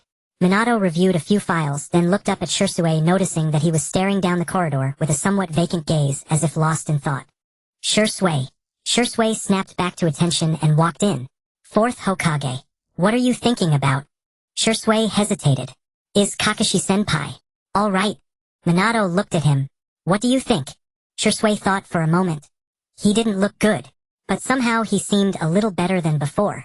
Minato didn't respond. Shisui was a person with keen observation, but he wasn't good at expressing himself. He could see the change in Kakashi but couldn't articulate what that change was. Minato knew that when Kakashi received that document today, his heart must have been in turmoil. A knot that had been tied for 20 years couldn't be undone in a single day. But at least he had begun to face it. He'll be fine, Minato said. Shisui nodded, went back to the door, and resumed his guard duty. In the afternoon, Hisashi arrived. When he walked into the office, he was holding something. A small wooden carving of a bird, its wings spread as if about to take flight. Minato recognized it. It was the one he had asked to give to Niji. Niji doesn't like it, Minato asked. Hisashi shook his head. He likes it. He holds it and won't let go. Minato smiled. Then why did you bring it back? Hisashi placed the wooden bird on Minato's desk. Niji said he wants you to carve a character on it. Minato picked up the wooden bird and turned it over. The bird's belly was flat and smooth, perfect for carving. He found a small knife from his drawer, thought for a moment, and carved the character Ning onto the bird's belly. The strokes were few, but each was done with great care. After carving, he blew off the wood shavings and handed it to Hisashi. Take it. Hisashi took the wooden bird, looked at the character, nodded, and as he turned to leave, he handed Minato a list. Hisashi. Hisashi stopped. That day won't be too far. Hisashi nodded. Minato looked at his expression and sighed. Don't worry, within a year.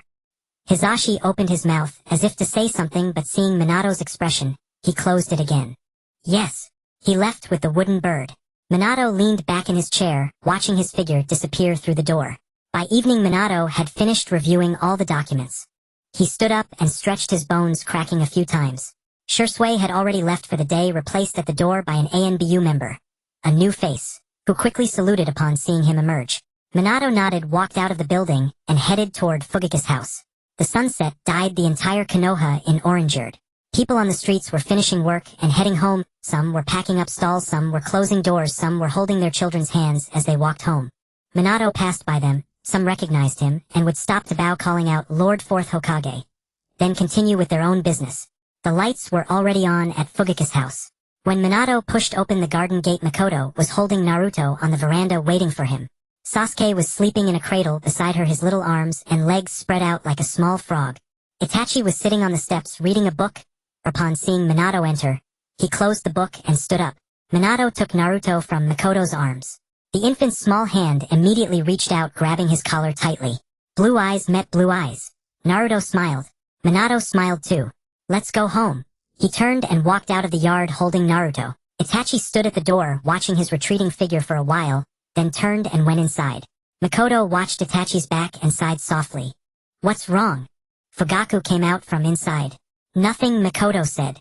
It's just that Itachi lately seems a bit more relaxed than before. Fugaku glanced at the door and said nothing. Minato walked home holding Naruto. The moon had already risen, hanging in the eastern sky, faint like a piece of ice about to melt. Naruto stayed quietly in his arms, his small hand still clutching his collar tightly. When they got home, Minato placed Naruto in the cradle and went to the kitchen to heat up some food. It wasn't a big meal, just rice balls and miso soup that Makoto had brought for him. He sat at the dining table, finished dinner alone, washed the dishes, and then returned to the living room. Naruto was already asleep. His small mouth was slightly open, breathing softly, his little fists clutching the corner of the blanket. Minato stood by the cradle and watched for a while, then gently rocked the cradle and hummed a wordless song. It wasn't a song he knew. It was one Kushina used to hum. He didn't remember the lyrics, only the tune. Very slow, very soft, like the sound of wind blowing through a wheat field. Naruto's breathing became steadier. Minato stopped, sat down on the tatami, crossed his legs, and closed his eyes. He began to cultivate. Natural energy surged in from all directions, seeping through his skin, his breath, every pore. The seed in his dantian had sprouted a small shoot, tender green, and tiny, emitting a faint glow in Minato's internal vision. The nine-tails hot current surrounded it, golden and warm like a river guarding the sprout. Minato channeled the natural energy toward his dantian, toward that seed. The seed absorbed the natural energy, growing brighter, and the shoot turned even. It wasn't a speed visible to the naked eye, but very, very slow, like bamboo growing.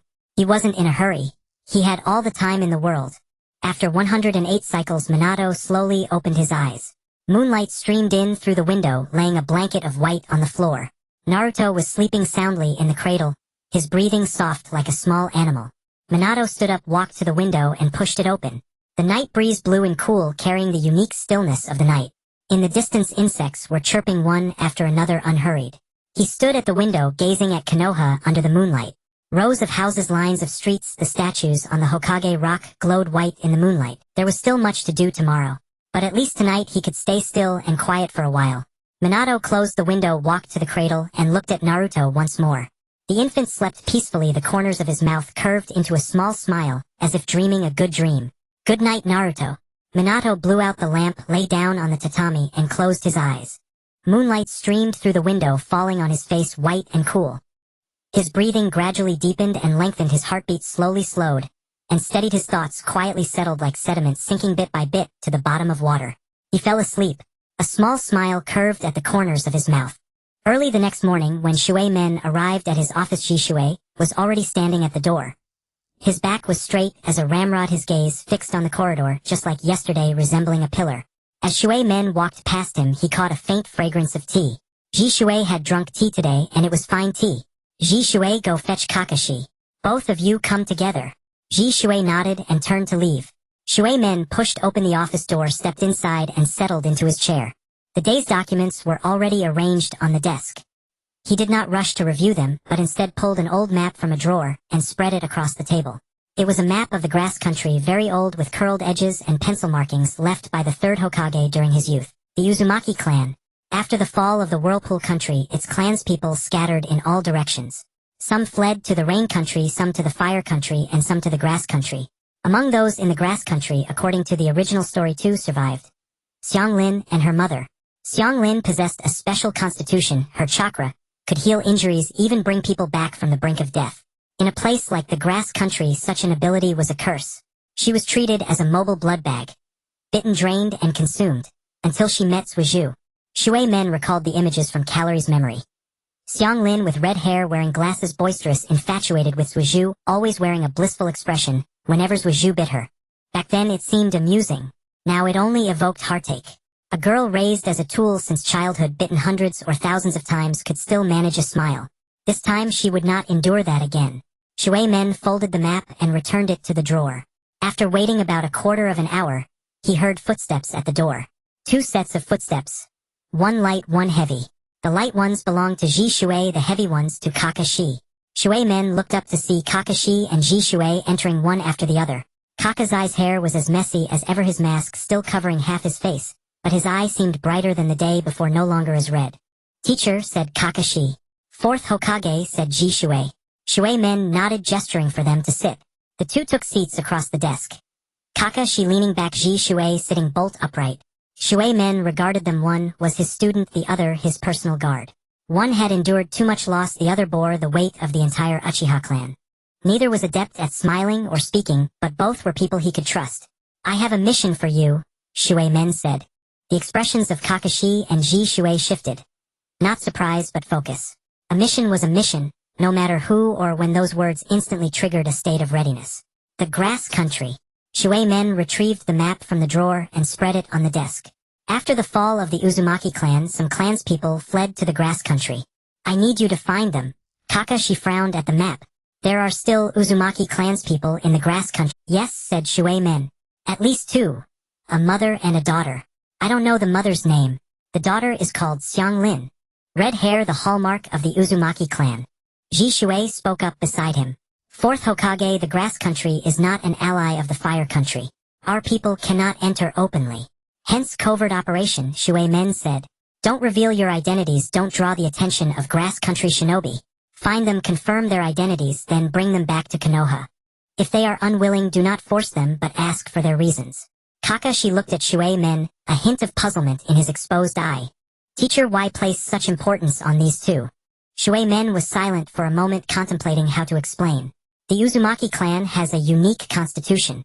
Their chakra possesses healing abilities, especially the girl named Xianglin. Her chakra can heal even severe injuries. In a place like the grass country, such a power is dangerous. They might be exploited, harmed." He paused. "And they are Joe Xianai's clanspeople." Kakashi's expression changed. Joe Xianai. His master's wife, that red-haired woman who always smiled and once knitted him a scarf. Her clanspeople were still wandering, still suffering. Kakashi lowered his head, gazing at the location of the grass country on the map, silent for a few seconds. "I understand." Shui Men took a portrait from the drawer and handed it to Kakashi. It depicted a red-haired woman holding a little girl, also red-haired. The portrait was simple, but the features were clear.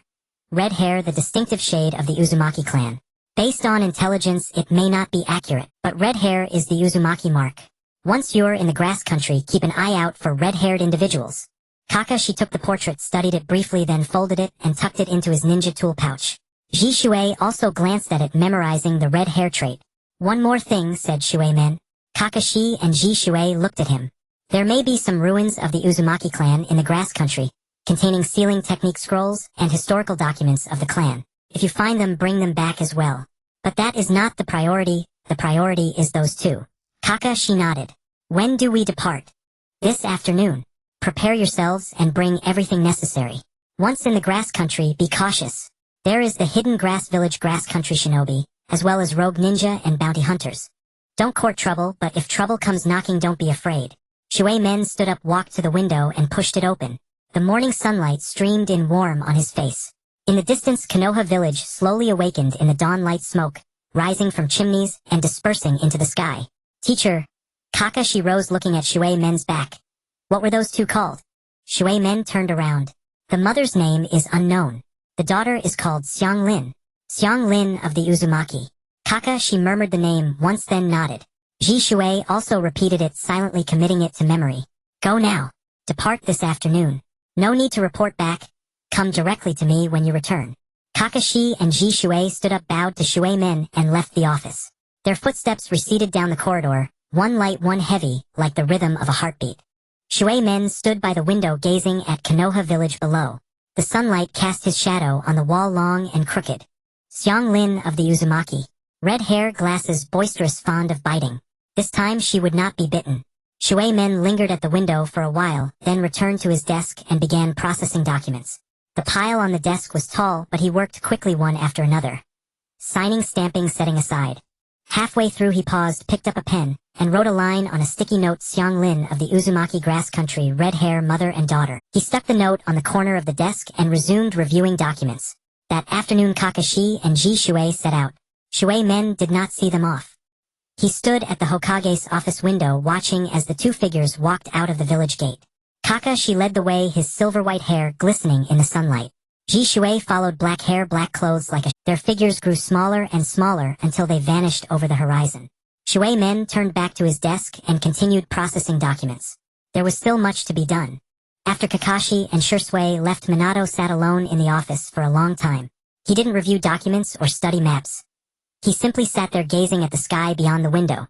The sky was a pristine blue dotted with fluffy white clouds that looked like cotton torn apart by an unseen hand. His statue on the Hokage monument glowed white in the sunlight, and a few birds perched on its head, chirping briefly before taking flight again. He calculated silently in his mind. If all went well, it would take half a month, at worst a month. The grass country was not far. With Kakashi and Shizui's speed, they could reach it in 3 days. The time needed to find the people was uncertain. The Uzumaki clan had been destroyed for so many years. Its survivors had scattered, hidden, or perished. The remaining mother and daughter might no longer be in their original place. But Kakashi and Shursui were no ordinary men. Together searching for two people shouldn't take long. Minato leaned back in his chair and closed his eyes for a moment. Everything had already fallen into place. Root was gone, Danzo was dead, the high-ranking officials had been sidelined, and the major clans were realigning themselves. The Uchiha had been dismantled, the Hyuga branch family had pledged loyalty to him, the police force had been restructured, and the power of Konoha was firmly in his hands. Minato opened his eyes and stared at the ceiling. Now all he could do was wait. Wait for Kakashi and Shursui to bring the girl back, wait for Itachi to slowly grow into a normal child, wait for Naruto to mature, wait for the Hyuga branch family to step out into the world, and wait for that seed to gradually grow into a towering tree. There was no rush.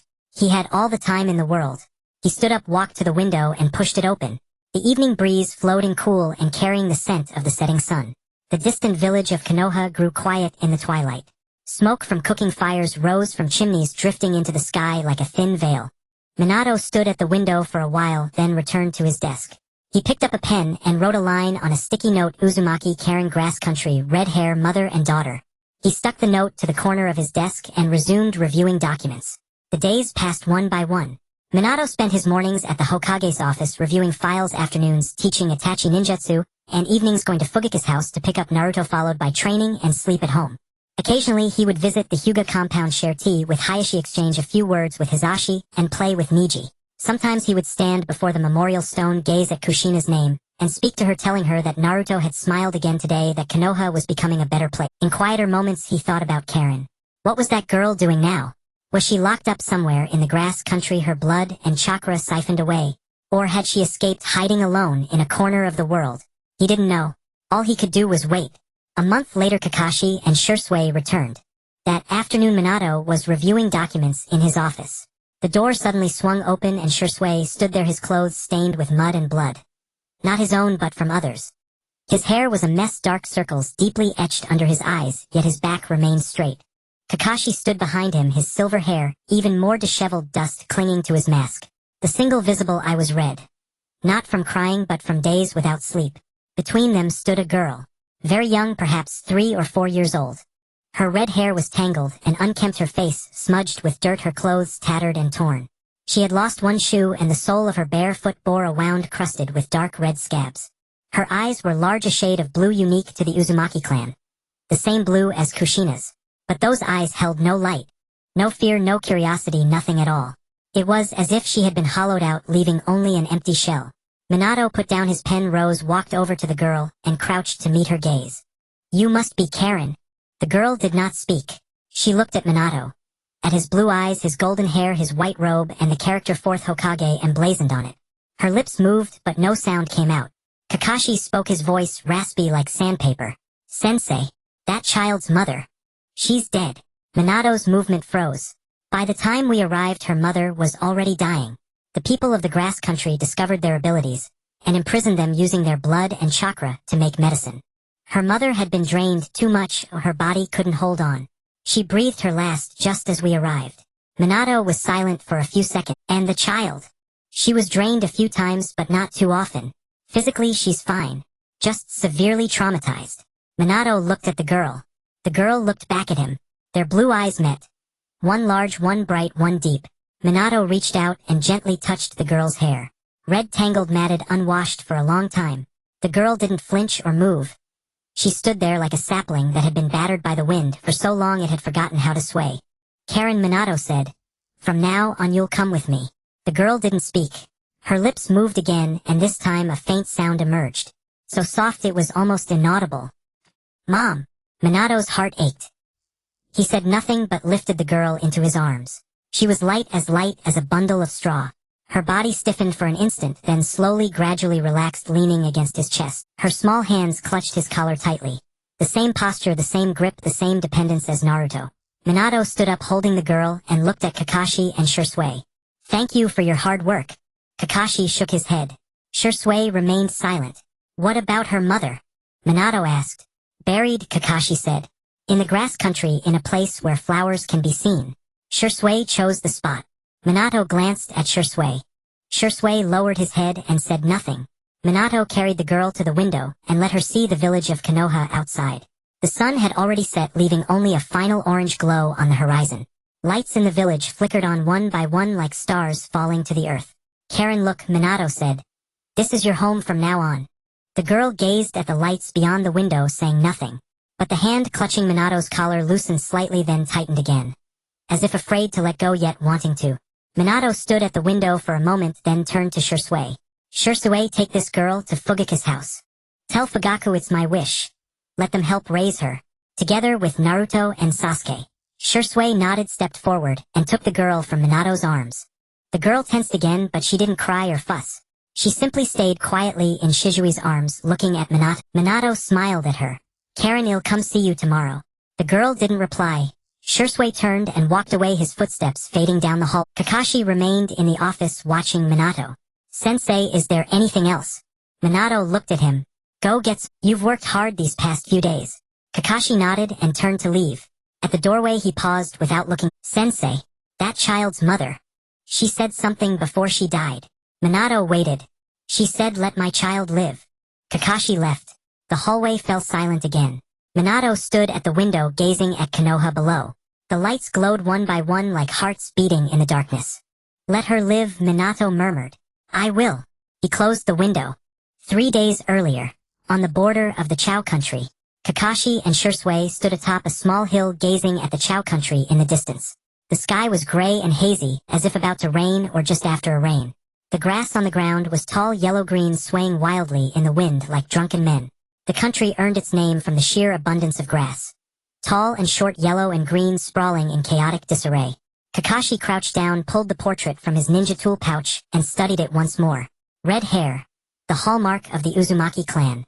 The woman in the image held a little girl, both with hair as crimson as two blazing flames. "Shisui, any thoughts?" Shisui stood beside him, looking at the distant land. "First find the villages. Chao country is small, there are only a few places where people live. We'll inquire in those villages. We should get some answers." Kakashi nodded, tucked the portrait away, and stood up. "Let's go." The two descended the hill and headed toward the Chao country. They refrained from using ninjutsu or chakra, appearing as ordinary travelers on an ordinary road. This was the essence of infiltration. Do not attract attention, do not reveal your identity, make everyone believe you are merely a passerby.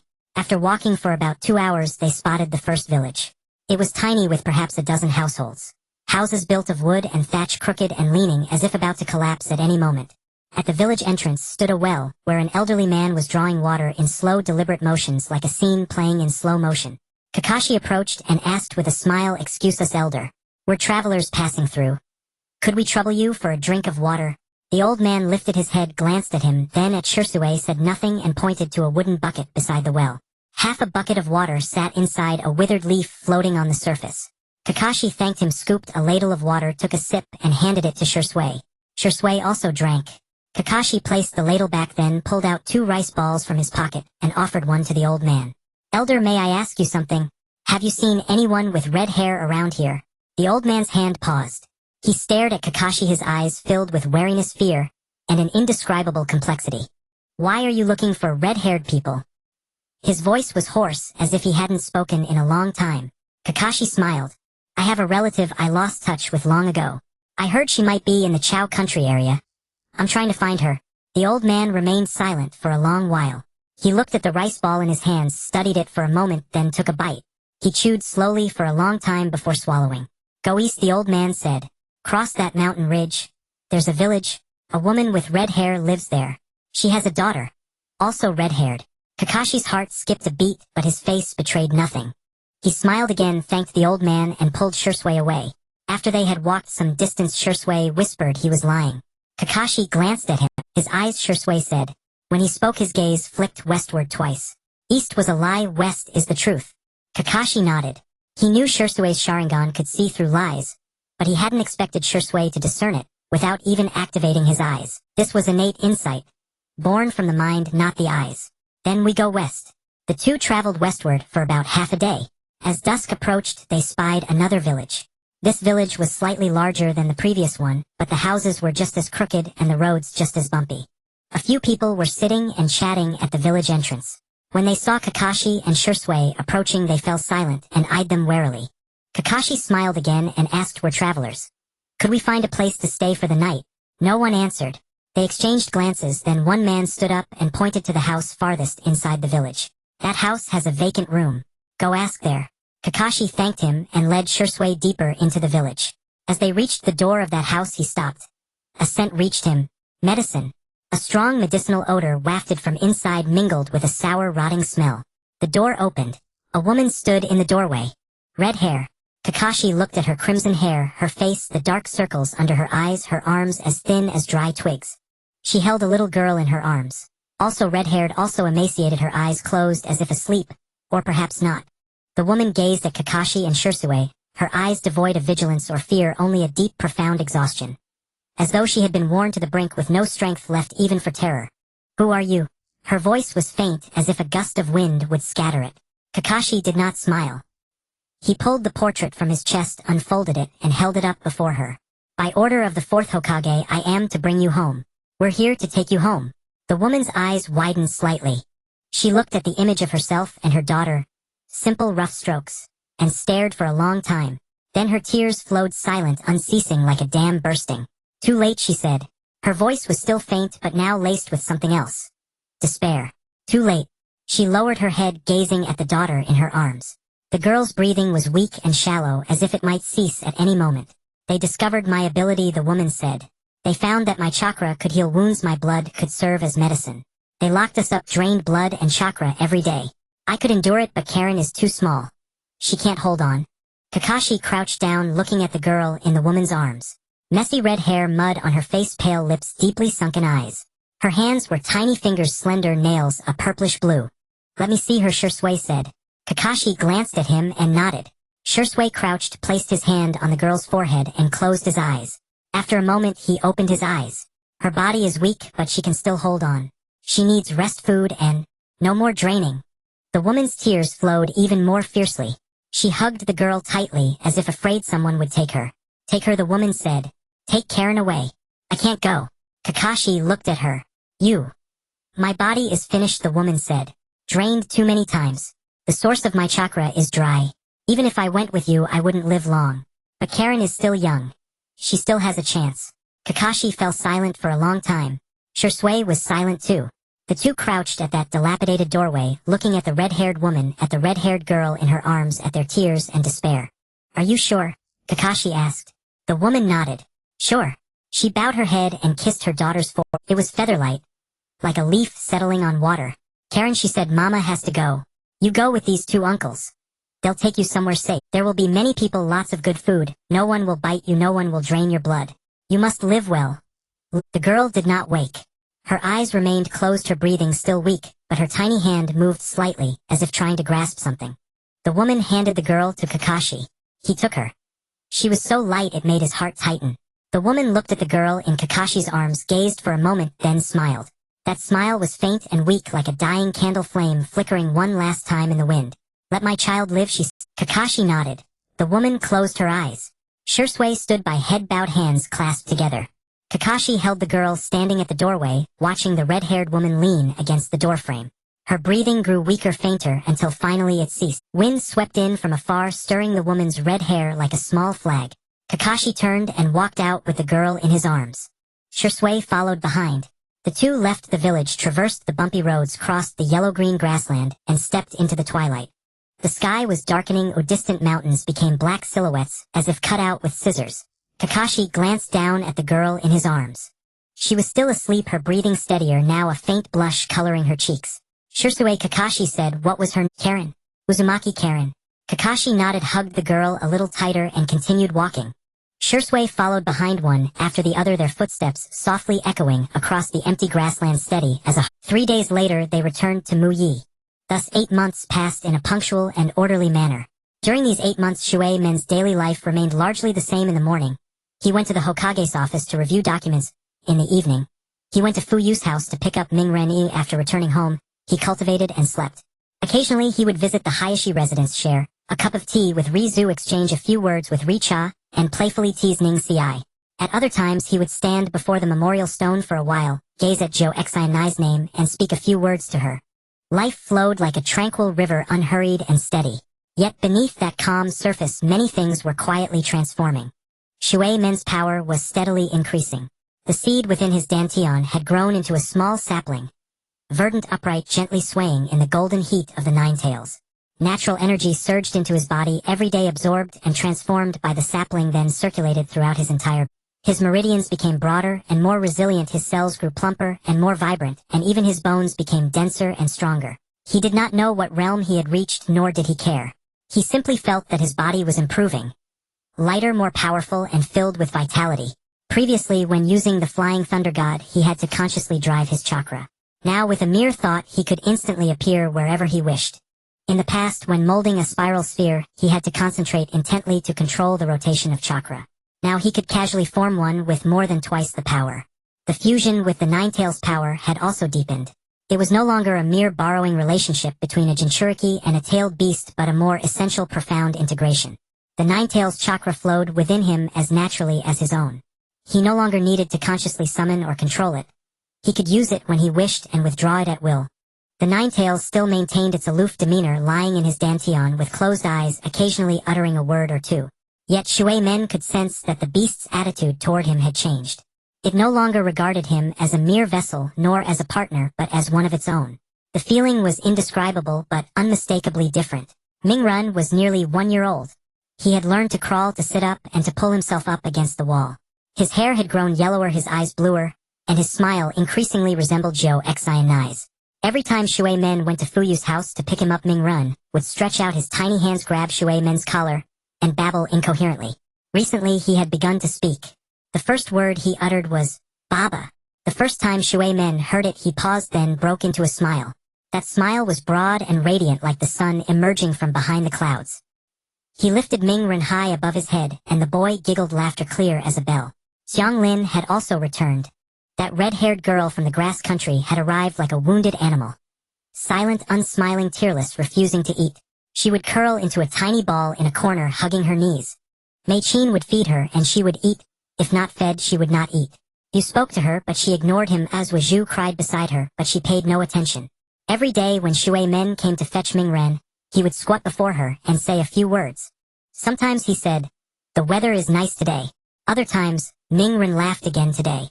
And sometimes he said nothing at all, simply squatting there, letting her gaze into his eyes.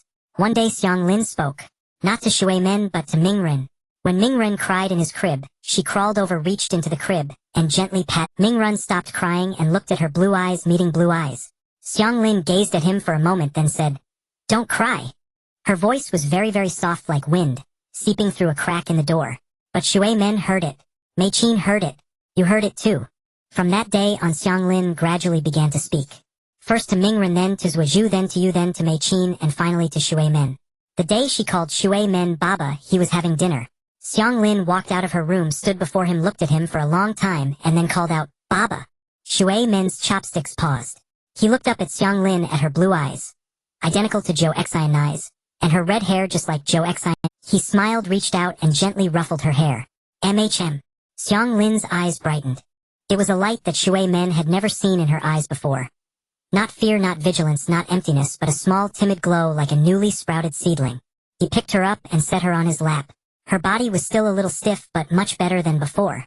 She leaned against his chest, her tiny hands clutching his collar. The same posture, the same strength, the same dependence as Ming Ren. Xianglin, Shui Men said. From now on your name is Uzumaki Xianglin. You are my daughter. You are Ming Ren's elder sister. Xianglin looked up at him. Blue eyes met blue eyes. Elder sister? She asked. Yes, elder sister. You must take care of Ming Ren and Ming Ren must protect you. Xianglin thought for a moment then nodded. A very serious nod as if accepting a crucial mission. From that day on Xianglin changed. She began to play with Ming Ren, voluntarily help Mei Qin with household chores, speak to you, and try to make Suizhu laugh. She still rarely smiled, but she could smile. Her smile was small and faint like winter sunlight. Not warm in temperature but warm in feeling. As Shui Men watched her transformation, an indescribable feeling swelled within him. It was not joy or relief but a quiet, steady contentment. Like picking up a discarded seed, planting it in soil, watering it, fertilizing it, letting it bask in the sun, and watching it slowly sprout. You had also changed. Over these 8 months, his writing had finally ceased to resemble mission reports. He was no longer as somber and aged as he began to roughhouse with classmates and snatch toys from Suizhu. He still spoke little, but he could smile now. That smile was not broad or obvious, but Shui Men could see it. A small curve at the corner of his mouth, a glint of light in his eyes. Ji Shui had grown even more composed after returning from the grass country. He never mentioned Xianglin's mother to Shui Men, but Shui Men could sense that the mission had deeply affected him. His gaze toward Xianglin had changed toward Ming Ren and toward Shui Men. He was no longer just a loyal guard. He had become someone who would stake his life on this family. Shui Men knew that if necessary Ji Shui would unhesitatingly die for Ming Ren, for Xianglin, for this family. Not out of duty or orders but by his own choice. Kakashi had also recovered from that mission. He buried Xianglin's mother in the grass country in a place where flowers could be seen. After returning he sat in Shui Men's office for a long time saying nothing. Shui Men said nothing either, simply sitting with him. Later Kakashi left, and when he came again the next day his eyes were not as red as before. He still spoke little, but he came. Not because of a mission but of his own accord. He came to see Ming Ren, to see Xianglin, to see Suizhu, to see you. He would stand silently nearby watching for a while then leave. Shui Men understood that Kakashi was learning to connect with people, learning not to be so alone. At the Hayashi residence, members of the branch family had begun participating in the police force's work. The first 4 dispatched individuals performed excellently. The Byakugan's role in night surveillance was irreplaceable. Rizu was very satisfied with this development, and Richa even more so. The branch family members stepping out, being recognized and needed as Konoha's shinobi, rather than tools of the Hyuga branch family. This was something Richa had waited years for. Every time Shui Men visited the Hayashi residence, Richa would brew tea and wait for him. The two would sit on the porch drinking tea, chatting, and watching Ning Si run around the yard. Ning Si was 3 years old, running fast and speaking well. He called Shui Men Uncle Shui Men, Ming Ren little brother Ming Ren, and Xianglin sister Xianglin. There was no cage bird mark on his forehead yet. Shui Men looked at his forehead and thought to himself. There never will be. Shui Men's prestige had reached its peak in these 8 months. It was not something he deliberately pursued but something that happened naturally. He had killed Tuanzong, dismantled the root sideline, the higher-ups, disbanded the Uchiha police force, reorganized the police force, freed the Hyuga branch family, rescued the orphan of the Uzumaki clan from the grass country, taken you as his disciple, made Ji Shui his personal guard, picked up Ming Ren from Fuyu's house every day, and walked through the village every day letting everyone see him. When people saw him they would bow, call out, Lord 4th Hokage, and greet him with smiles. Children would chase him in the streets shouting, Uncle 4th Hokage. He would stop, pat their heads, and exchange a few words with a smile. Shui Men did not think it was anything remarkable. He was only doing what he should. But the people did not see it. They saw a Hokage who had crawled back from the brink of death, a Hokage who had killed Tuanzong and purged the root, a Hokage who had freed the Uchiha from their cage, a Hokage who had rescued the Uzumaki orphan from the grass country, a Hokage who personally picked up his child every day. They felt that this Hokage was different. That night Shui Men brought Ming Ren and Xianglin back from Fuyu's house, coaxed them to sleep, then sat down in the living room, crossed his legs, and closed his eyes. Natural energy surged from all directions, seeping through his skin, his breath, and every pore. The small sapling in his dantian swayed gently in the golden heat of the Ninetales, as if greeting him. He opened his eyes and looked at the moon outside the window. 8 months. It was time.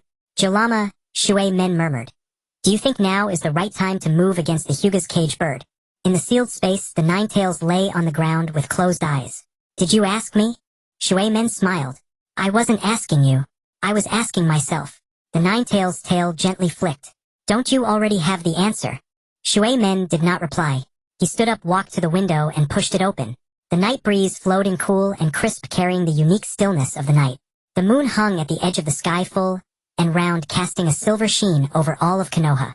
Tomorrow it was time to act against the Hyuga's caged bird. Early the next morning, when Shuemen arrived at the office, Jishue was already standing at the door. His back was straight as an arrow, his eyes fixed on the corridor. 8 months had passed, and his posture had never changed. Always the same, like a pillar, like a blade, like a wall. Jishue, go invite Rishang Rizu and Rishang Richa. Both of them. Jishue nodded and turned away. Shuemen pushed open the office door, walked in, and sat down on the chair. The day's documents were already laid out on the desk, but he didn't look at them. Instead, he took out a file from the drawer. He had written himself a reform plan for the Rishang clan's caged bird system. It took him 3 months to write this document and another 3 months to revise, deliberate, and refine it repeatedly. Every word was carefully considered, every clause was weighed for its pros and cons. He placed the document on the desk, opened the first page, and read it from beginning to end. Then he closed it, set it on the corner of the desk, and waited. When Rizu and Richa arrived, Shuemen was drinking tea. Jishue led the two in. Rizu walked in front, Richa followed behind. Both wore calm expressions, but Shuemen could see what lay in their eyes. Scrutiny and rises anticipation in Richa's. Sit. Shuemen set down his teacup. The two men sat on the chairs opposite the desk. Rizu sat upright and Richa also sat upright, but Richa's body leaned forward slightly as if waiting for something. Shuemen didn't beat around the bush. He picked up the document from the desk and handed it to Rizu. This is the reform plan for the Rishang clan's caged bird. Take a look. Rizu took the document and opened the first page. His eyes moved line by line across the paper, his expression unchanged. Richa sat beside him, not leaning in to look, but his body leaned forward even more, and his fingers tapped lightly on his knee twice. Rizu read very slowly. He spent a long time on each page, reading every word repeatedly. Shuemen didn't urge him. He picked up his teacup and continued drinking. Jishue stood at the door like a pillar, motionless. The office was so quiet that the ticking of the wall clock could be heard. After a long while, Rizu closed the document and placed it on the desk. He looked at Shuemen, his white eyes devoid of emotion. Fourth Hokage, this plan is very radical. Shuemen nodded. I know. Abolishing the caged bird, making the branch and main families equal. This is tantamount to overturning the Rishang clan's 1,000-year tradition. I know. Rizu was silent for a moment. Why do this? Shuemen put down his teacup and looked at Rizu. Because the caged bird is wrong. The office fell silent. Rich's fingers stopped tapping. Zishui's breath hitched for a beat, and Rise's expression finally changed. Not anger, not shock, but something complex, indescribable. The original intention of the caged bird was to protect the Baiyen from being taken by outsiders. Shuemen's voice was not loud, but every word was clear. But its actual effect is to turn the branch family members into appendages of the main family, depriving them of freedom, dignity, and the right to choose. This is not protection, it is enslavement. Rizu said nothing. The Rishang clan has been trapped by this system for 1,000 years. The main family is trapped by status, the branch family by the curse seal. No one is comfortable, everyone wants change, but no one dares to speak. Shuemen looked at Rizu. Now I'll speak for you. Rizu was silent for a long time. He lowered his head, looked at the document on the desk for a long time. Then he raised his head and looked at Shuemen. Fourth Hokage, do you know how much turmoil this plan will cause if implemented? How many within the Rishang clan will oppose it? What will the other clans think? What will the village's public opinion be? I know, Shuemen said. That's why I spent 8 months preparing. He stood up, walked to the window, and pushed it open. The morning sunlight streamed in through the window, falling on his face, warm and pleasant. The Uzibo have been disbanded, the police force has been reorganized, and the Rishang branch family members have already stepped out. Tuanzang is dead, Gen is gone, and the upper echelons have been sidelined. In my village now no one can stop this. He turned around and looked at Rizu. Besides, haven't you been waiting for this day? Rise's body trembled. He looked at Shuemen, at those blue eyes, for a long time. Then he smiled. The smile was faint, light, like a crack in the ice, revealing the water beneath. Shuemen, he called him by his name, not Fourth Hokage, you are even bolder than I imagined. Shuemen also smiled. Without boldness nothing can be achieved. Richa sat beside them, silent all along. But his eyes were red. Not from crying, but the red of holding back for so long, finally not needing to hold back. He looked at Shuemen, his lips moving as if to say something, but in the end nothing came out. Shuemen looked at him. Richa, you will be in charge of the branch family's side. Richa nodded. Yes. Shuemen returned to his desk, sat down, and looked at Rizu and Richa. The implementation of the plan is divided into three. First phase starting today, the branch family members abolish the caged bird curse seal. Second phase 1 year later, the main and branch families will be equal in status, all positions open for competitive recruitment without distinction between main and branch. Third phase 3 years later, the caged bird curse seal will be officially abolished and all existing curse seals will be removed. Rizu listened and nodded. The timeline is acceptable. As for the specific execution, I need your Rishion clan to handle it yourselves. I will not intervene, or get involved. This is a matter for the Rishion clan, not for the Hokage. Rizu looked at Shuamen and something new appeared in his eyes. Respect, gratitude, and an indescribable deep emotion. Fourth Hokage, thank you. Shuamen shook his head. Don't thank me. I just did what I had to do. Rizu stood up and bowed to Shuamen. Richa also stood up and bowed. The two turned and walked toward the door, Rizu in front, Richa following behind. When they reached the door, Richa stopped but did not turn around. Shuamen looked at him. Ningx's wooden bird is still there. He holds it every night when he sleeps. Shuamen smiled. Next time I go see him, I'll carve another one for him. Richa nodded and walked out of the office. The sound of their footsteps faded down the corridor. One heavy, one light.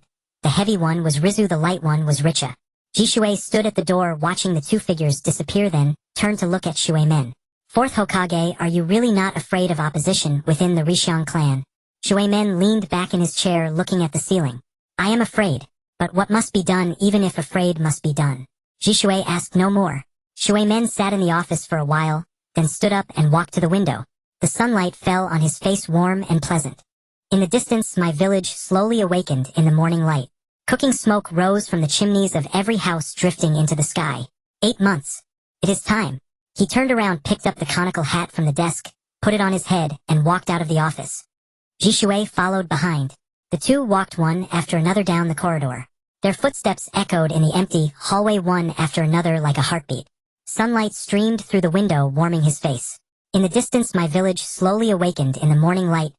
Cooking smoke rose from every chimney, drifting into the sky like a thin veil.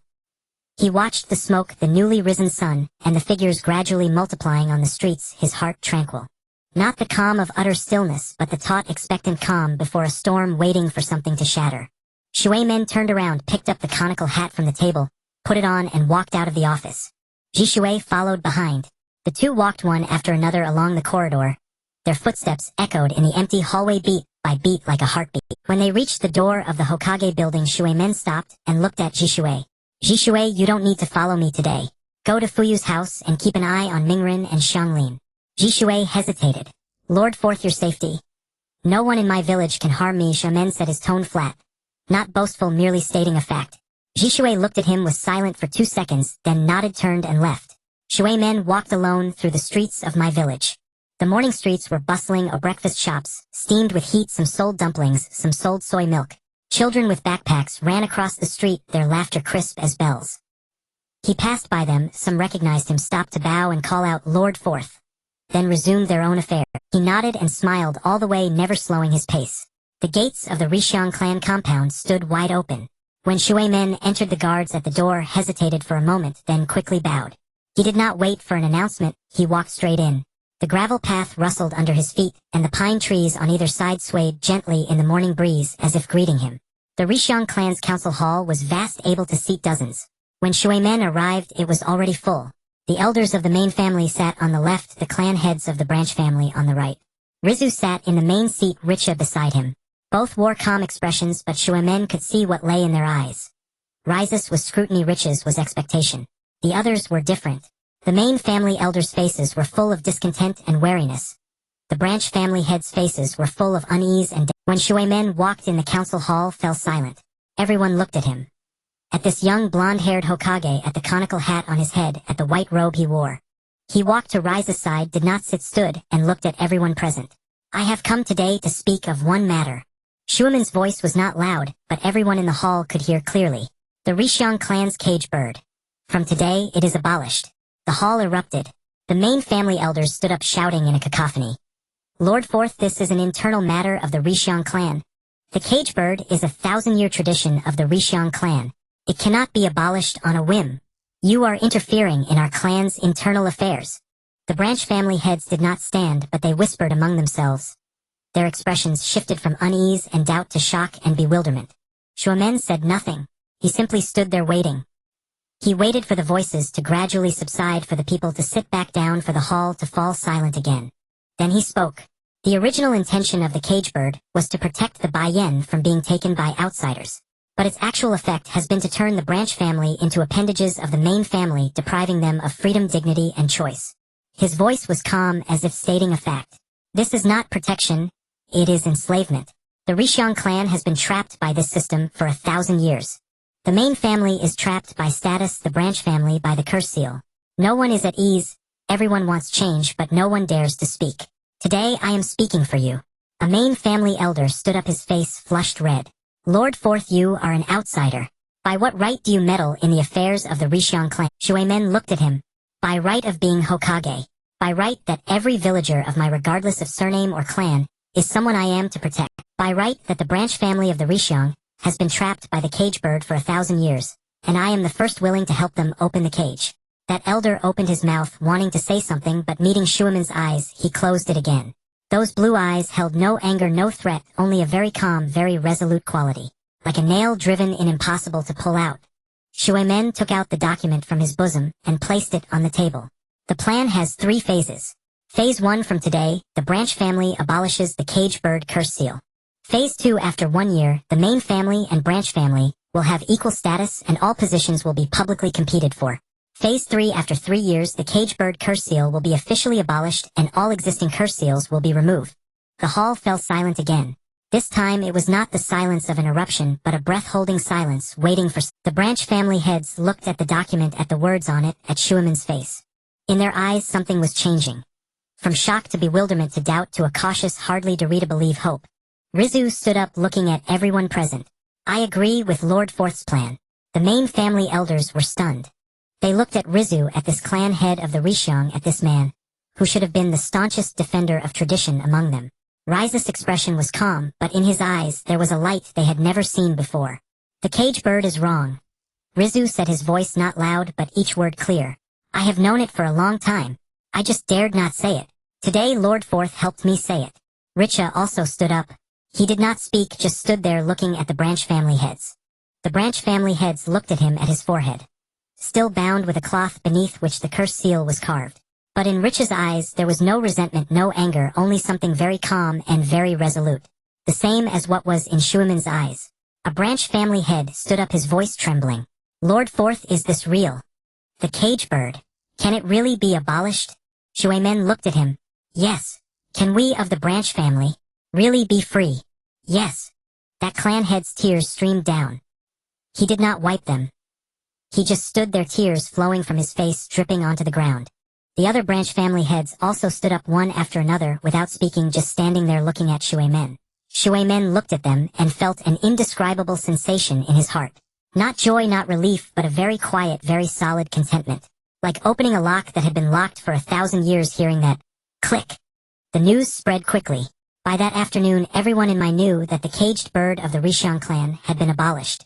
Not abolished in secret, but openly and squarely. The 4th Hokage personally went to the Rishiang estate and before everyone announced the reform plan. The clan head of the Rishiang agreed and the head of the branch family also agreed. The elders of the main family opposed it, but to no avail.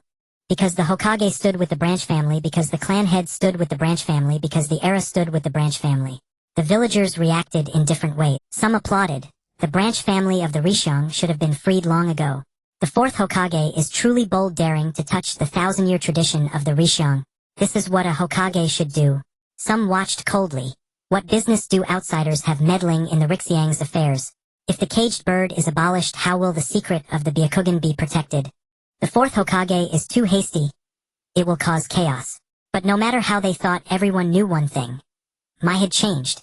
From the day the route was purged, from the day the Yuzhibo police force was disbanded, from the day the branch family of the Rishiang walked out of the walls, Mai had been changing. Now it was changing faster. Shuemen did not care what others thought. He cared about the results.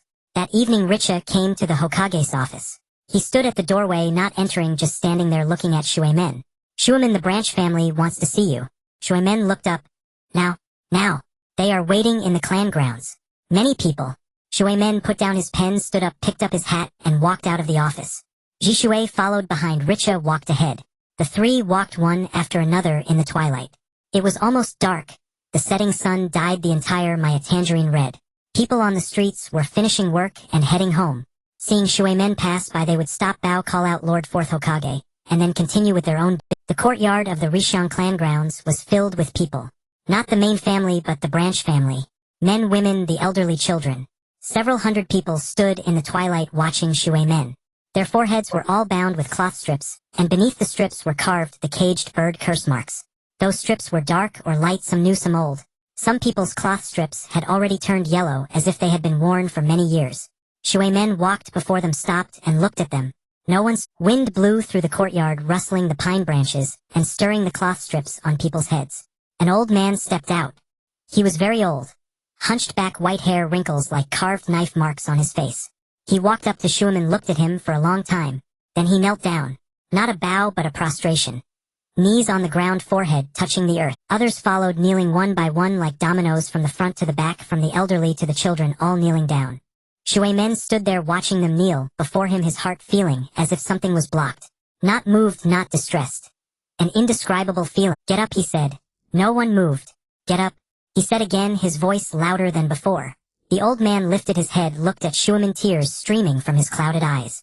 Lord Fourth Hokage, the old man's voice was hoarse, as if he had not spoken for a long time. We have been waiting for this day for decades. Some people waited their whole lives and never saw it.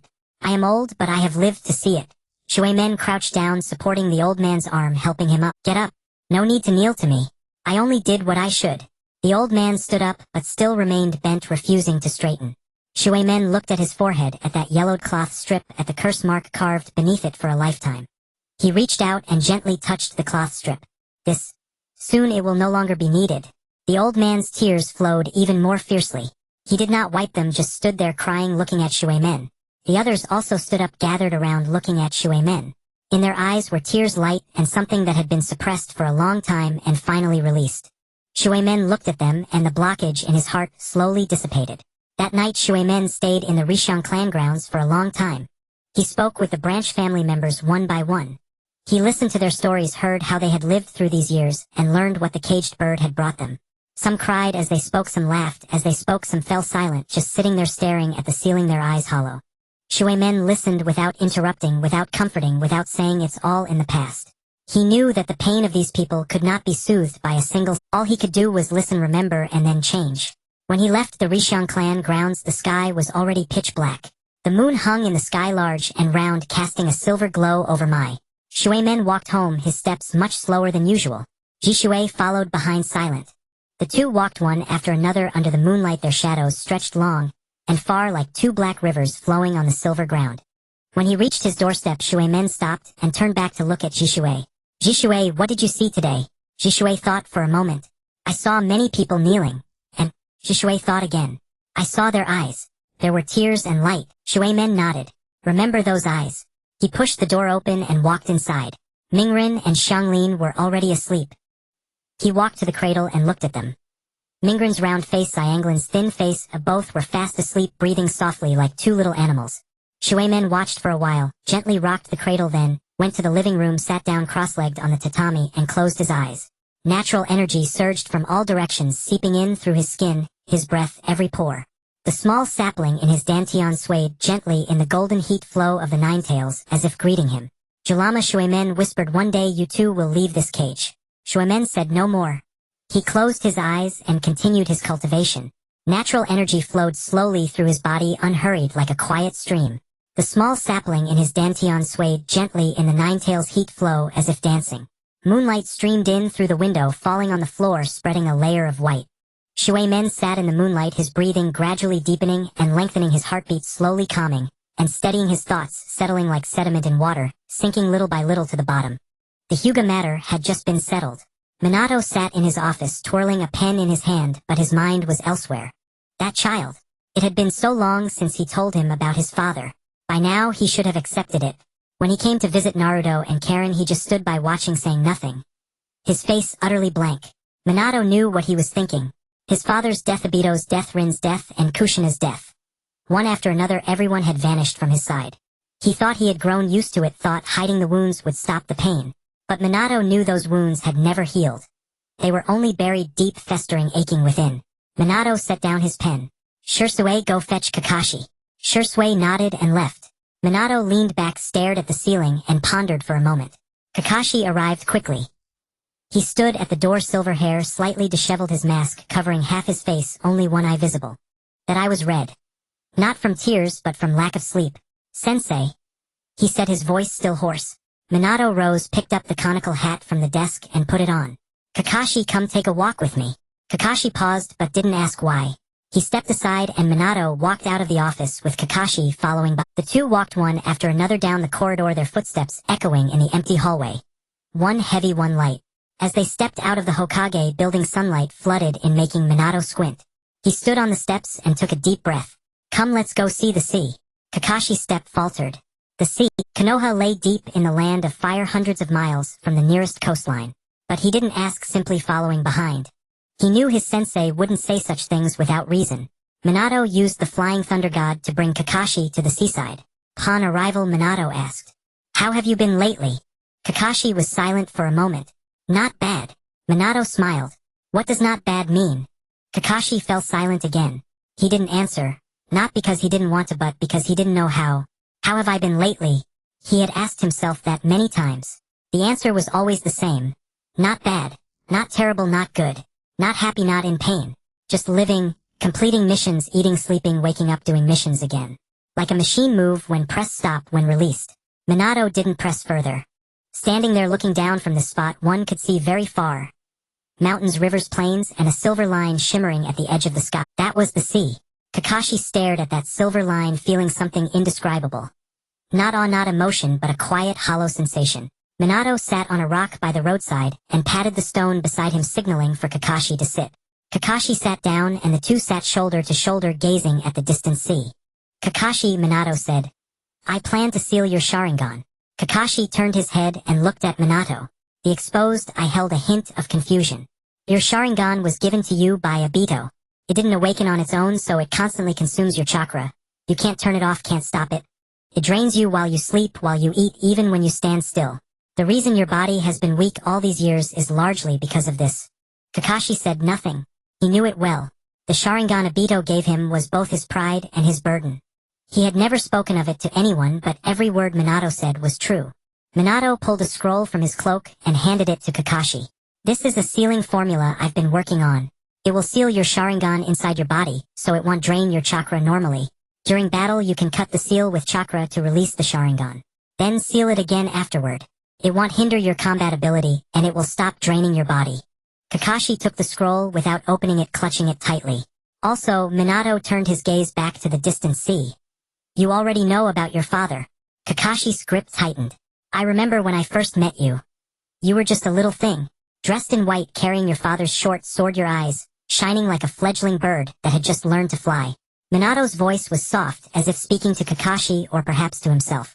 "Back then your father was still here, Obito was still here, Rin was still here. You used to laugh, argue with Obito, practice your father's blade techniques." Kakashi lowered his head, staring at the scroll in his hands.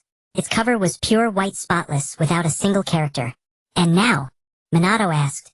"How long has it been since you last touched your father's short sword? How long since you practiced that blade style?" "Kakashi, you've locked yourself in a cage for far too long." Kakashi's lips moved, but no words came out. "I'm not blaming you," Minato said. "You've lost so many people. Anyone else might not have. You endured, that's already remarkable. But you can't go on like this forever." He stood up and patted Kakashi on the shoulder. "Take this sealing formula. Whether you use it or not, that's your choice. Whether you pick up your father's blade style again, that's also your choice. I just want you to know, you don't have to carry all that weight forever. Some things are meant to be let go." Kakashi kept his head down, staring at the screen. Sunlight fell on his white hair, making it glitter like winter snow. Minato turned and walked back. After a few steps he paused but didn't look back. Kakashi think it over carefully. Then he walked on. His footsteps faded into the distance, along the mountain path, growing softer until they vanished. Kakashi sat alone on the mountaintop rock, gazing at the distant sea. That silver line shimmered at the horizon like another world. He lowered his head and unrolled the scroll. The sealing formula was detailed. Every step clearly marked with several lines of notes and precautions. Minato's handwriting was neat and precise, as if he were undertaking something of great importance. Kakashi stared at those characters for a long time. The wind blew in from the sea, stirring his hair and rustling the pages of the scroll. He lifted his head and cast one more glance at the distant sea. Kakashi sat upon a rock, the scroll clenched in his hand, gazing out at the distant sea. The silver line on the water's surface had turned to gold, and the setting sun was sinking, dyeing the vast ocean a deep vermilion. Waves lapped against the shore's jagged rocks in steady rhythm, a muffled sound like the beat of a heart. He did not look at the scroll.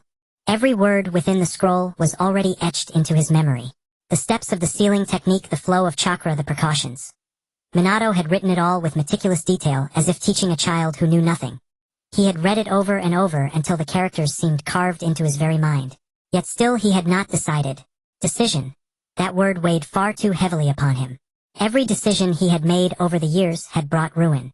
He decided to become a shinobi and his father died. He decided to undertake that mission and Obito perished. He decided to save Rin and Rin died. He decided to remain in Konoha and Kushina. His master's wife also passed away. He could not tell whether it was his choices that were flawed or if he himself was fundamentally broken. Each time he believed he had done right, reality dealt him a brutal blow. Kakashi lowered his head, staring at his own hands. They were large with prominent knuckles, and a few faint scars lined the back. He recalled the first time those hands had gripped his father's short sword. The hilt cold and heavy, his own hands too small to hold it. The blade clattered to the ground with a crisp sound. His father did not pick it up for him, simply stood by and watched, saying with a smile, "Kakashi, when you grow up this sword will be yours." He waited until that day arrived, but his father was no longer there. That short sword lay locked in a cabinet, never again brought forth. Kakashi closed his eyes. The wind blew, carrying the saltiness of the sea and a hint of chill.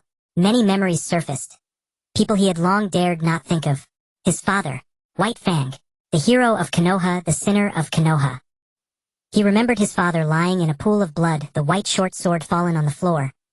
His father's face bore no pain, only a serene expression, as if at last finding release. He was too young then to understand why his father chose death. Later, when he grew older, he understood. But he wished he never had, because with understanding came hatred. He loathed those who had driven his father to death, loathed his father for letting them succeed, and loathed himself for being utterly powerless. Obito, that perpetually late loser, that fool who wept vowing to become Hokage, that cherished friend who gave him the Sharingan. He remembered Obito pinned beneath the rubble, the half-crushed body. The last words spoken, "Kakashi, save Rin for me." He promised but failed. Rin, the girl who always smiled, who bandaged his wounds when he was hurt, who in her final moment chose to die by his hand. He remembered the warmth of Rin's blood splashing across his face, her eyes slowly losing their light, himself kneeling on the ground, holding her corpse, weeping like a madman. And Kushina, his master's wife with crimson hair, ever smiling, who had knitted him a scarf. He remembered her lying in a pool of blood, her last entreaty, "Kakashi, take care of Naruto." He promised, but he did not know how to care for an infant. He could barely look after himself. Kakashi opened his eyes, gazing at the distant sea. Half the sun had sunk, the gold on the water was fading into a deep somber blue.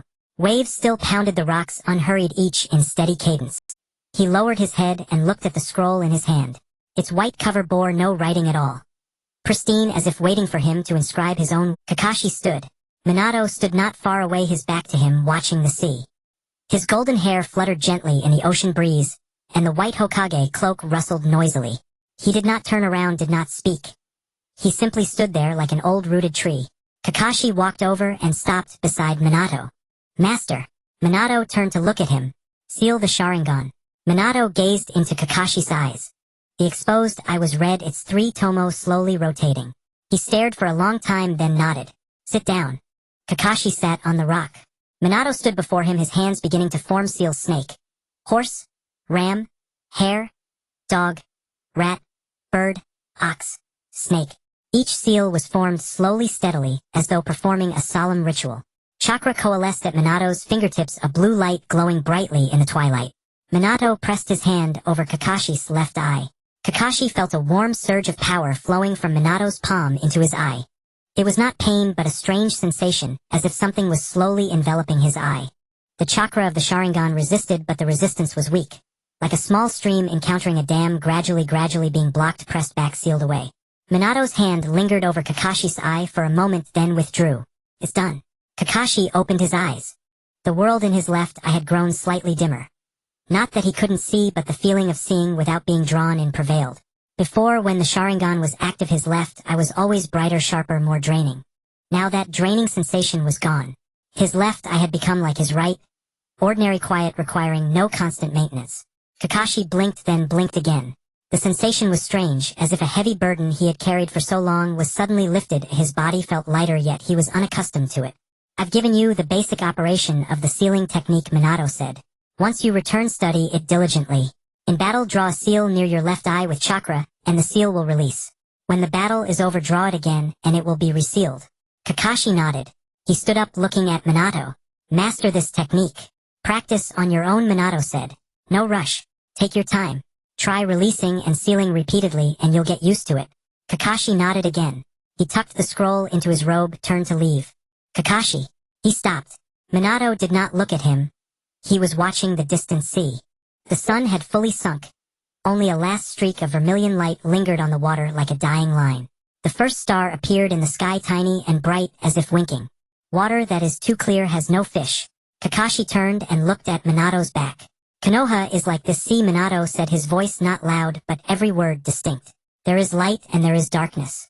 There are times of calm and times of raging storms. There are visible things and invisible things. Your father died in the shadows. I told you before. The ANBU, the shinobi world, this village. All are like this sea. You never know what will happen next. He turned his head to look at Kakashi. Those blue eyes glowed remarkably bright in the twilight. What we can do is keep growing stronger to protect what we want to protect. Not for revenge, not to prove anything. Just to prevent those important to us from disappearing again. Kakashi stared at Minato for a long time. Then he lowered his head and whispered, I understand. Minato smiled. The smile was faint light, but Kakashi could see it. Go back. You have work tomorrow. Kakashi nodded. Minato used the flying thunder god technique to send him home. Then Minato returned. He stood by the sea, still watching the ocean. Waves still pounded the rocks, unhurried, each in steady cadence. One by one, stars lit up as if someone had kindled lanterns in the sky. Minato stood by the sea for a long time, until the sky was fully dark, until the moon rose above the water, turning the vast ocean into a silver mirror. He turned and used the flying thunder god to return to Konoha. The village was quiet. Everyone was asleep. Only a few ANBU patrolled. Minato walked through the empty streets, his footsteps softly echoing on the stone pavement. Moonlight fell upon him, stretching his shadow long and far like when he reached his doorstep, he stopped, seeing the light still on inside. It was Karen who left it. The girl always left a lamp for him before sleeping, afraid he would return to darkness. Minato pushed open the door and stepped inside. Naruto and Karen were already asleep, nestled together on one bed, heads touching, breathing softly like two small animals. Minato stood by the bed for a moment, then gently pulled up the blanket and turned off the light. He sat down in the living room, not training, just sitting there gazing at the moon outside the window. Moonlight streamed through the window, spreading a layer of white across the floor. Kurama, Minato murmured, do you think Kakashi can move past this time? The nine tails lay curled within his Dantian, eyes closed. Whether he moves past it or not is up to him. You've done all you can. Minato pondered. True, he said. The next afternoon, Shuemen put down his pen after finishing the last document, leaned back in his chair, and let out a long... The paperwork on his desk was piled high, but he processed it swiftly. Not out of carelessness, but because his mind worked quickly. He remembered everything at a glance, reached conclusions after a single thought, and needed no repeated deliberation. Jishue stood at the doorway, noticing Shuemen put down his pen. He shifted slightly, sensing that Shuemen was about to leave. Jishue, you can clock out early. Shuemen stood up and picked up his conical hat. Jishue nodded and turned away. Shuemen walked out of the office. The corridor was empty, and the setting sun poured through the windows, dyeing the entire hallway a warm orange. His footsteps echoed in the vacant corridor, steady and unhurried, one after another. As he stepped out of the Hokage building, the sunlight hit him full in the face, making him squint. He stood on the steps and took a deep breath. The air carried the scent of earth, the fragrance of flowers, and the distant aroma of cooking from households nearby. The door of Fuyu's house was open. Before Shuemen even reached the entrance, he heard Mingren's voice. Not crying, but a soft babbling sound, as if he were talking to someone. He quickened his steps and went inside. Mei-chin was holding Mingren in her arms, basking in the sunlight on the veranda. Xianglin sat beside her, a book in her hands, but her eyes kept drifting toward Mingren. Zuozhu was asleep in the cradle beside her, his tiny hands and feet splayed out like a little frog. Dad! Xianglin spotted him first, jumped down from the veranda and ran over. Shuemen crouched down and Xianglin threw herself into his arms, her small hands clutching his collar tightly. He had grown accustomed to this gesture of hers. Every time she saw him she would cling to him like this, as if confirming that he had truly come, that he had not abandoned. "Were you good today?" Shuemen ruffled her hair. Yes, Xianglin's voice was muffled coming from within. Shuemen smiled, lifted her up, and walked to the veranda. Mei Qin was watching them with a smile. In her arms Mingren had already stretched out his little hands, reaching toward Shuemen. Blue eyes met blue eyes. Mingren laughed, revealing several tiny baby teeth. Shuemen held Xianglin with one arm and took Mingren from Mei Qin, two children in his arms. One heavier, one lighter, one active, one still. Mingren squirmed restlessly, his little hands grabbing at Shuemen's collar, babbling, "Da-da-da-da," in a slurred sing-song way. Xianglin leaned quietly against his shoulder, her small hands also clutching his collar, not as tightly as Mingren, but she never let go. "Come on," Shuemen said. "I'll take you to watch the sunset." Mingren didn't understand, but he smiled. Xianglin understood, her eyes lit up, and she nodded. Shuemen carried the two children out of Fuyu's house and headed toward Hokage Rock. The setting sun slowly sank behind him, stretching his shadow long and dark like a black river. Mingren twisted in his arms, pointing at little flowers, dogs, and birds by the roadside, shouting, "Look, look, look!" Xianglin leaned quietly on his shoulder, watching the same sights, saying nothing, but her eyes sparkled. The wind was strong on Hokage Rock. Shuemen sat down on the head of the fourth Hokage statue, placing Mingren on his lap and Xianglin beside him. From here the entire my village lay at their feet. Rows of houses, stretches of streets, people as tiny as ants. The setting sun bathed the whole village in orange, and the roof tiles glittered under the sunset, as if covered with a layer of gold. It was the first time Mingren had been so high up. His eyes widened, staring at the village below, his mouth gaping open, speechless. Xianglin sat beside Shuemen, her hands propped on the stone, her legs stretched straight, gazing at the distant sunset. Her red hair fluttered in the wind like a small flag. Shuemen looked at the two children and felt an indescribable emotion. Not joy, not satisfaction. Something quiet, something solid. "Xianglin," Shuemen said. "Look, this is from now on this is your home." Xianglin looked at the village below for a long time. Then she softly said, "It's big." Shuemen smiled. It's big. You'll get to know it slowly. Every street, every corner, every person." Xianglin said nothing more. She leaned against Shuemen's shoulder, watching the distant sunset. Mingren squirmed on his lap for a while, then grew tired, nestled against Shuemen's chest, and quieted down. Two children, one on each side, leaned against him, both still and silent, both gazing at the distant horizon. Shuemen too looked at the horizon. The sun was sinking, the orange light fading bit by bit, transforming into a deep somber blue. The clouds on the horizon were stained purple and gold like a vast oil painting. The wind blew from afar, carrying the scent of the forest and the earth. Shuemen's mind wandered through many thoughts. The affairs of what needed to be done was already done. The root had been purged, Danzo was dead, the upper echelon was neutralized. The Uchiha clan had been disbanded, the police force had been reorganized, and the Hyuga branch family members had stepped out. The caged bird seal was abolished, the branch family was free. Itachi was also changing. Kakashi was learning to let go, trying to pick up his father's short sword again. The village was being rebuilt, becoming better, stronger. Everything was heading in the right direction. Next it was just a matter of waiting for these children to grow up. Mingren, Zuozhu, Xianglin, Ningxi, Itachi, and those even younger, the ones he had yet to meet. They would become the next generation of my stronger, smarter, and more resilient shinobi than their predecessors. He didn't need to pave every road for them. He only needed to give them a safe, fair place where they could grow freely. The rest they would walk on their own. Then there were his own matters. Shuemen closed his eyes and sensed his body. The small sapling in his dantian had grown into a young tree. Not a towering giant, but a straight, tender green sapling full of vitality. The golden heat of the nine tails swirled around it, warming it, empowering it. Natural energy poured in from all directions, absorbed and transformed by the sapling, then flowed through his entire body. He could feel his body undergoing a gradual transformation. Not a sudden overnight rebirth, but a slow, continuous change like the growth of a plant. Cells grew denser, meridians became tougher, bones hardened, blood purified. Not becoming stronger, becoming better. Not an increase in quantity, but a change in quality. Shuemen silently calculated. The first stage of transformation would take about 5 years. After 5 years, his body would enter an entirely new state. Not a temporary superficial enhancement like chakra, but a permanent fundamental change. By then his strength would undergo a terrifying increase. Not the kind of growth that came from learning a new jutsu, but a comprehensive upgrade of his entire base attributes. Speed, strength, reaction, perception, recovery, all doubled, or even 5 years. Not long, not short. By then Mingren would be 5, ready to start school. Xianglin would be 8. Zuozhu 6, Ningxi 9, Itachi 13. By then Mai should be completely different. Shuemen opened his eyes, looking at the distant horizon. The sun had fully set, leaving only the last trace of orange light clinging to the sky like a dying ember. The first star appeared on the horizon, tiny and bright as if blinking. Xianglin. Shuemen said, "What do you want to do when you grow up?" Xianglin thought for a moment. "I want to help Dad." Shuemen smiled. "Help me with what?" Xianglin thought again. "Everything." Shuemen ruffled her hair and asked no more. Mingren had fallen asleep in his arms, his little mouth slightly open, breathing softly, his small hands still clutching Shuemen's collar tightly. Xianglin leaned against his shoulder, also closing her eyes, her breathing slow and deep. Shuemen held the two children, sitting on Hokage Rock, watching the stars appear one by one in the sky. The wind came from afar, carrying the coolness of the night, stirring his hair, Xianglin's red hair, and the golden baby fuzz on Mingren's forehead. What needed to be done was done. The rest was left to time and these children. And his own path was still long. Days passed one after another. Each morning Minato went to the Hokage's office to review documents. In the afternoon, he taught Itachi ninjutsu.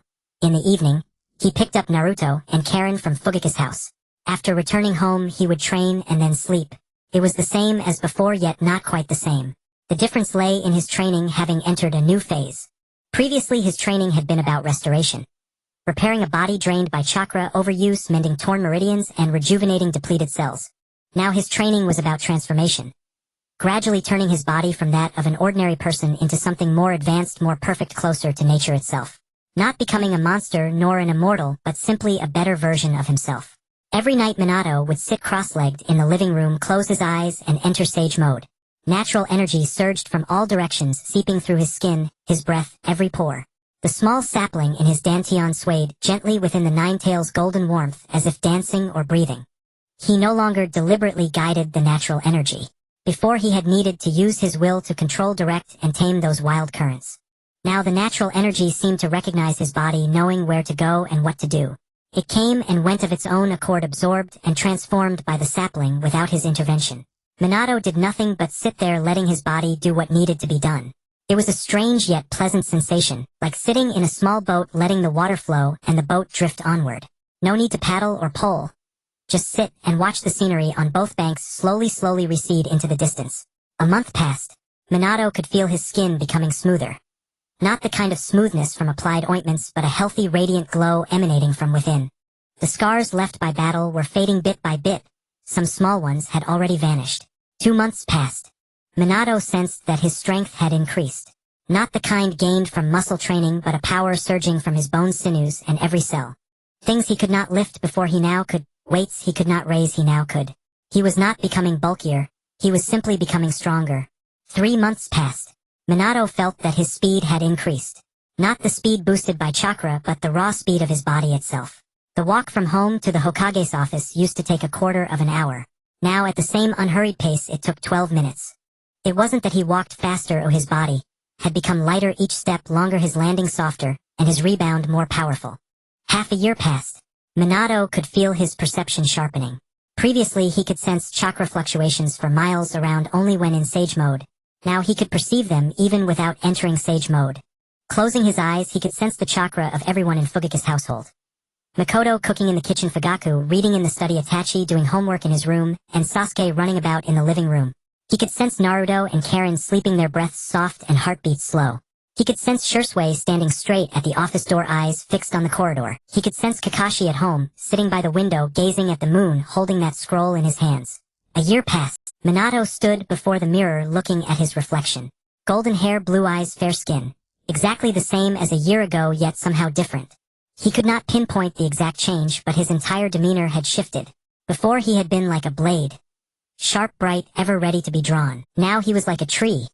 Steady roots deep in the soil, branches reaching for the sky. When the wind blew he would sway, but he would not fall.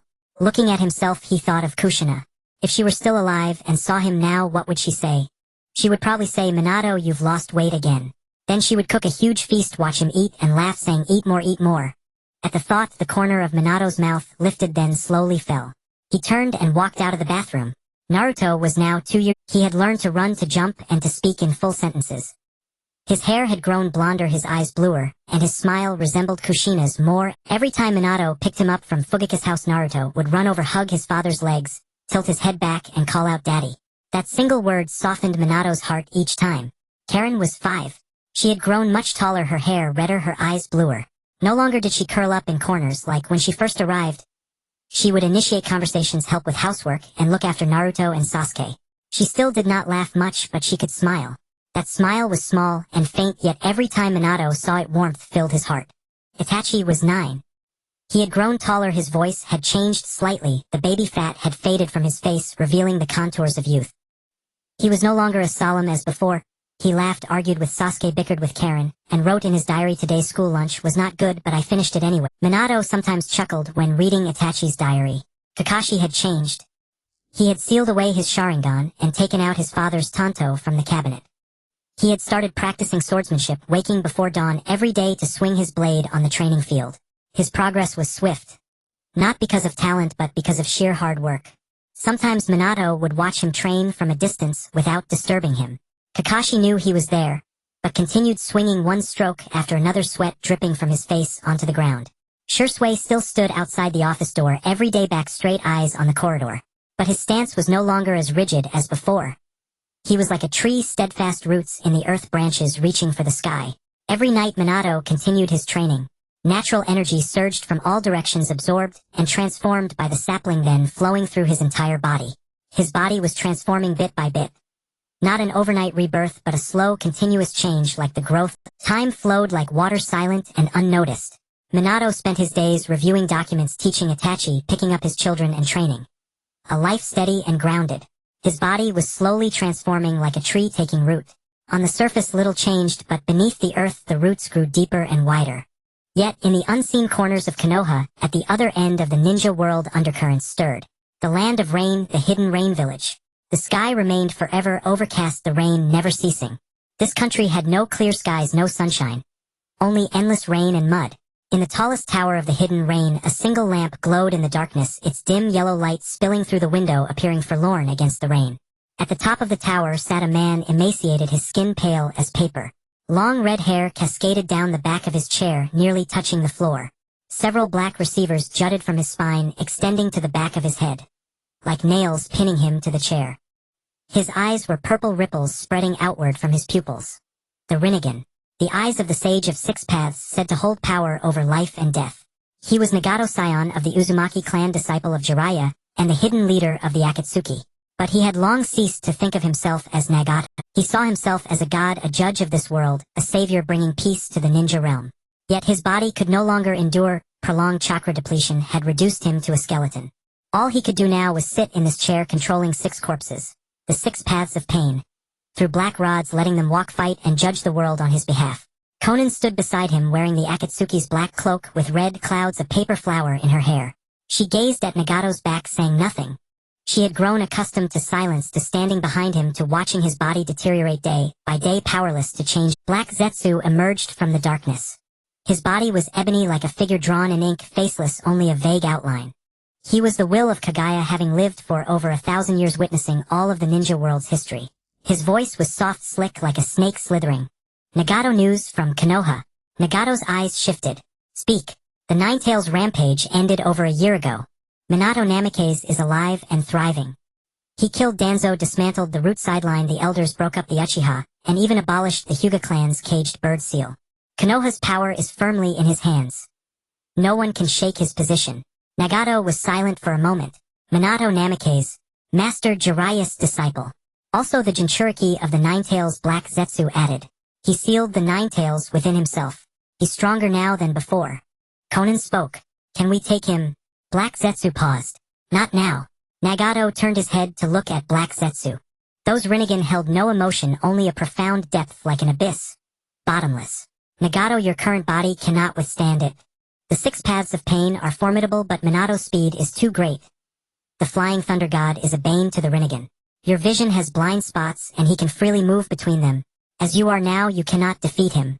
Nagato said nothing. He knew Black Zetsu spoke the truth. His Rinnegan could see through all jutsu, control life and death, but had a fatal flaw. Limited field of vision. Where he could see, he was a god. Where he could not, he was blind. And Minato's flying thunder god was precisely designed to exploit unseen. That man could teleport on the battlefield, appear in a blind spot, traverse 1,000 miles in an instant. The Rinnegan, for all its power, could not perceive what it could not see. So what? Nagato asked. Black Zetsu walked to the window, gazing at the rain outside. Wait, for what? For Madara to recover. For your Rinnegan to fully mature. For the day you can unleash its complete power. Nagato fell silent for a moment. How is Uchiha Madara? Black Zetsu turned to face Nagato. Madara-sama is occupied with some matters. Nagato's brow twitched, but he said nothing.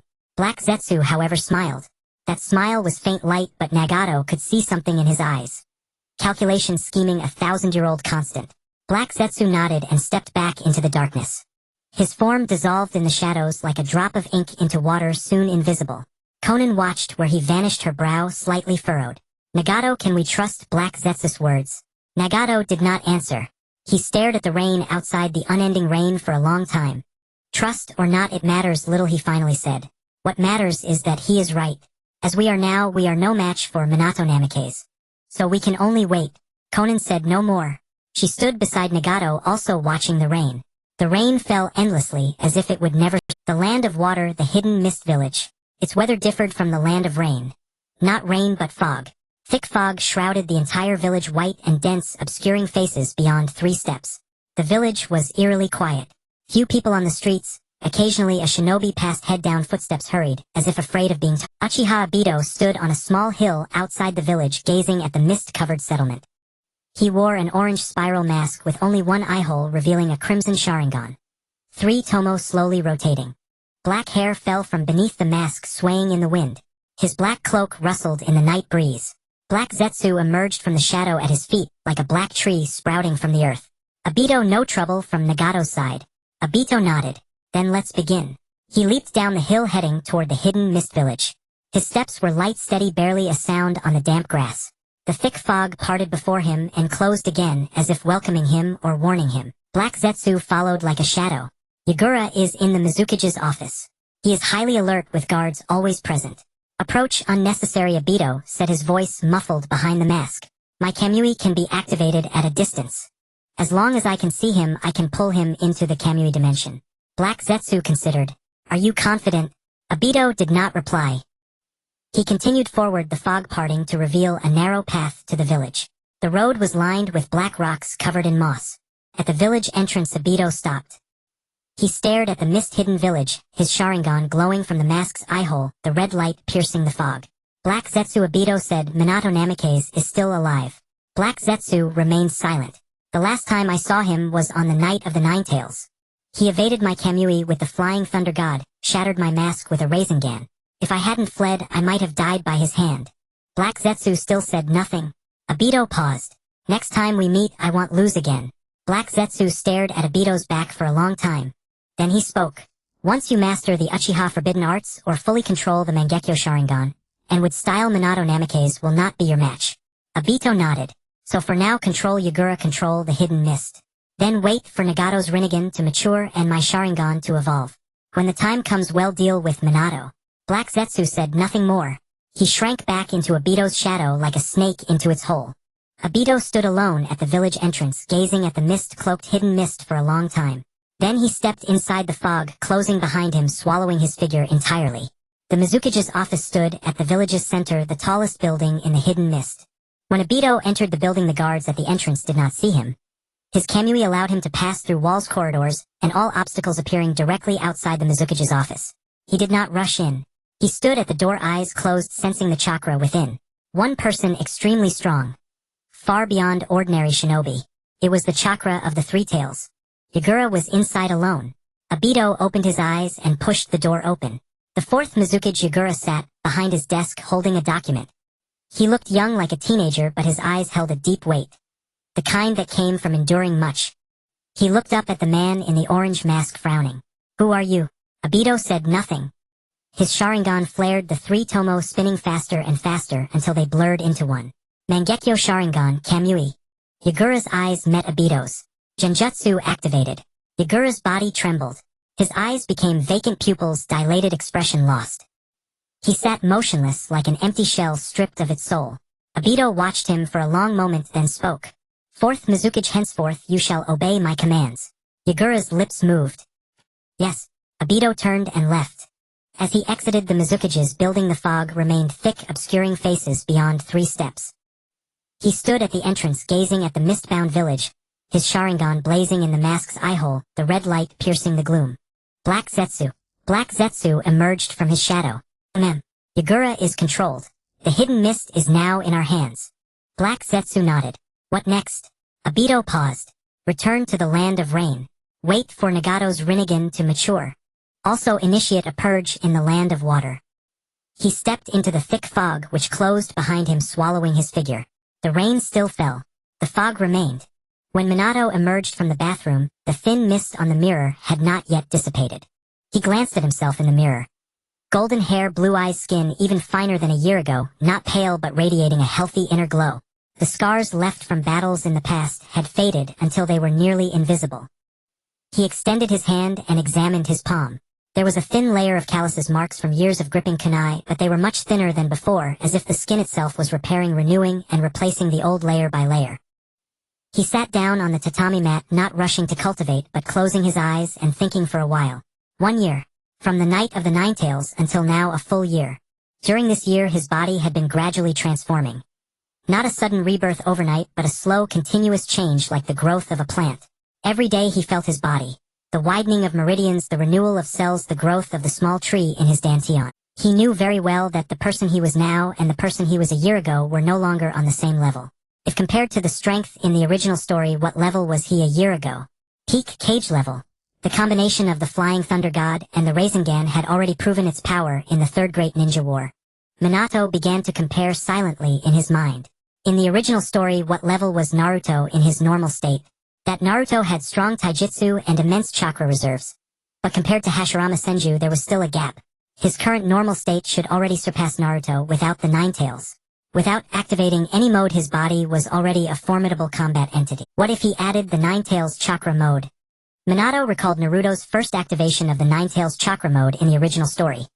A golden chakra cloak, speed, strength, and perception all enhanced the whole person like a blazing flame. At that time Naruto already possessed strength beyond cage level. His own Nine Tails chakra mode now was more complete, stable, and profound than Naruto's then. It was not borrowing, it was fusion. The Nine Tails chakra flowed within him as naturally as his own chakra. Moreover, the Nine Tails gave it willingly, not taken by force. The difference between these two methods was like being forced to work versus working willingly. The efficiency and effect were completely different. Add to that the Sage mode. In the original story, Naruto with Sage mode and Nine Tails chakra mode was already one of the strongest existences below the Six Paths level. His own Sage mode was deeper, more stable, and longer lasting than Naruto's. Naruto's Sage mode had a time limit and required preparation time, needing shadow clones to absorb natural energy. He did not need that.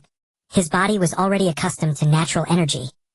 He could enter Sage mode anytime, anywhere, and maintain it indefinitely without fatigue or dissipation. Adding it all together, Minato calculated in his mind. Normal state stronger than Naruto's normal state in the original. Nine Tails chakra mode more complete than the original. Sage mode more enduring than the original. When these 3 states were layered, his strength should have reached that super cage level in the original. Not Six Paths level, but the tier just below it. He was roughly on the same level as the original Naruto Sasuke Obito and Madara non-Six Paths form. Who would win in a fight was uncertain, but at least he was not intimidated. This was only the first stage of transformation. Minato opened his eyes and looked at the moon outside the window. 5 years. The first stage required 5 years. Only 1 year had passed. 4 more remained. After 4 years, when the transformation was complete, his strength would undergo a terrifying surge. By then he might be half-step Six Paths level or close to it. After that, Minato considered. After the first stage was complete, his body would enter a relatively stable period. Then he could begin the second stage of transformation. The second stage would be harder, slower, and require more time. Perhaps 10 years, perhaps 20, perhaps longer. But once completed, his strength would truly reach the Six Paths level. On par with the Sage of Six Paths Kagaya, Six Paths Madara, and Six Paths Naruto. By then his lifespan would also undergo a qualitative change. Not just a few extra decades, but centuries or millennia. Like the Sage of Six Paths, co-eternal with heaven and earth, shining with the sun and moon. Minato's lips curved at the thought. Six Paths level. That was a level he had never dared to imagine before. In the original story, it was a mythical tier, a realm only the legendary Sage of Six Paths and his mother had achieved. But now he knew the path existed, he knew how to walk it, and he was already on that path. tempering the body with natural energy, fueling it with Ninetales chakra, maintaining the state with sage mode, and letting time slowly complete the transformation. 5 years, 10 years, 20 years. He was in no rush, he had all the time in the world. Kurama Minato said softly, "What do you think I will be like when I reach the 6 paths level?" The Ninetales lay in his dantian with closed eyes. "I don't know. No one has ever done this before. You are the first." Minato smiled. "Then let's wait and see."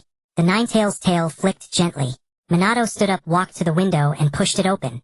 The night breeze flowed in cool and carrying the unique quiet of the night. The moon hung at the edge of the sky, large and round, coating the entire Konoha in a layer of silver. In the distance on the Hokage monument, his statue glowed white under the moonlight. Naruto and Karen were already asleep, their breaths soft and gentle like 2 small animals. He stood by the window, gazing at Konoha village in the moonlight. There was still much to do tomorrow, but at least tonight he could stay here quietly and peacefully for a while. 2 more years passed silently. During those 2 years, nothing major occurred in the shinobi world. Kimogakure made no moves, Iwagakure remained inactive, Kirigakure was quiet, and Sunagakure was likewise still. The Akatsuki remained hidden in the shadows.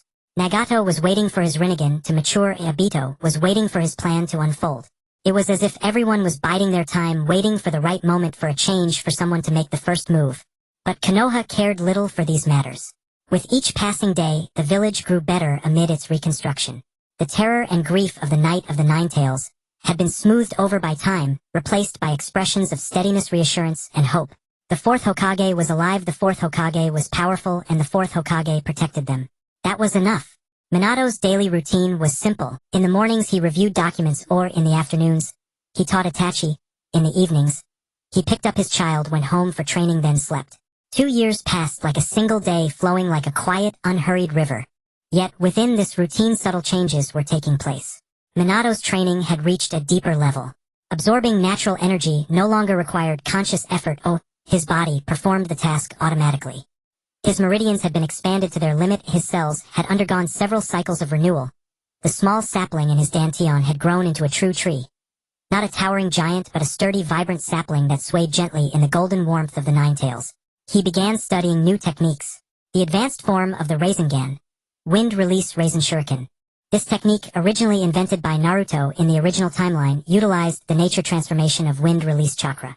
By adding countless microscopic wind blades to the Rasengan, it created a high-speed shuriken-like form. This power was immense, but it placed a heavy toll on the user's body. In the original story, when Naruto first used this technique, his own arm was injured. While researching this technique, Minato discovered that if he used Ninetales chakra to drive it and natural energy to protect his body, the side effects could be mitigated, even eliminated. He spent 3 months learning the technique, then another 3 refining it. Now he could wield wind release Rasen Shuriken with skill without injuring himself. He also studied other techniques. From the Ninetales he learned the tailed beast ball. Not the complete version, but a simplified one that didn't require transforming into a tailed beast. Compressing chakra into a sphere and firing it. The power exceeded that of the Rasen Shuriken, but it required more time to charge, making it impractical. He refined it, combining the principles of the tailed beast ball and the Rasengan to create a new technique, the Rasengan sphere. More powerful than the Rasengan, faster than the tailed beast ball. It was a compromise. He also deepened the integration of the Flying Thunder God technique with the Ninetales chakra mode. Previously, using the Flying Thunder God required leaving a technique seal at the target location. Now that was no longer necessary. The Ninetales chakra helped him sense spatial coordinates, allowing him to teleport freely within a certain range without seals. He spent 2 years slowly researching, practicing, and mastering these abilities. There was no rush, he had time. But what consumed most of his time wasn't these techniques. It was Naruto. At 2 years old, Naruto could run, jump, and talk. At 3, he began wreaking havoc at home. At 4, the current Naruto had already become a standard. His hair had grown blonder, his eyes bluer, and his smile looked more like Kushina's. His personality was also like Kushina's. Carefree, impulsive, acting on a whim, and listening to no one. Makoto said he was like a wild kitten. Impossible to catch or confine, disappearing the moment you let your guard down. Itachi said he was like the wind, coming and going without a trace. You couldn't find him when you wanted to, but he'd be bouncing around in front of you when you didn't. Karen said he was like a puppy, pouncing on people the moment he saw them, then running away only to return and pounce again. Every time Minato heard these remarks, he would smile. Then he would think of Kushina. Kushina was the same as a child. Impetuous, boisterous, impossible to control. The first time he saw her, she was fighting several older students. 3-on-1, and she was holding her own. He had been about to rush in and help her, but she scolded him for meddling. At this memory, the corners of Minato's mouth lifted then slowly fell. Naruto came to the Hokage's office every day. Minato didn't summon him. He came of his own accord. From the Uchiha compound to the Hokage tower meant crossing most of Konoha, a considerable distance for a 4-year-old. But Naruto didn't care, he ran there and back. Everyone on the street knew him, every shop owner greeted him, every child played with him. He was the little sun of Konoha, brightening wherever he went. Every time Shisui saw Naruto running over, he would open the door in advance and step aside to let him pass. He had grown accustomed to it. Naruto would shout, "Brother Shisui," and then rush into the office, throwing himself at Minato. Shisui would stand there watching Naruto's retreating figure, a slight twitch at his lips, the closest he ever came to a smile. This day was the same as always. Minato was reviewing documents. A stack of pending files lay on his desk. He read them one by one, signed and stamped them, then set them aside. Shisui stood by the door, his back straight, his eyes fixed on the corridor. Footsteps echoed from the hallway. Not the normal kind of footsteps. The pattering, running steps of a child, the kind that seemed about to pound through the floorboards. Shizui's ears twitched. He knew who it was. Young Lord Naruto, the 4th Hokage is. Before he could finish, a small yellow figure darted past him, moving as fast as if propelled by a spring. Shisui didn't try to stop him. He knew it was futile. "Dad." Naruto charged into the office like a cannonball, hurtling straight at Minato.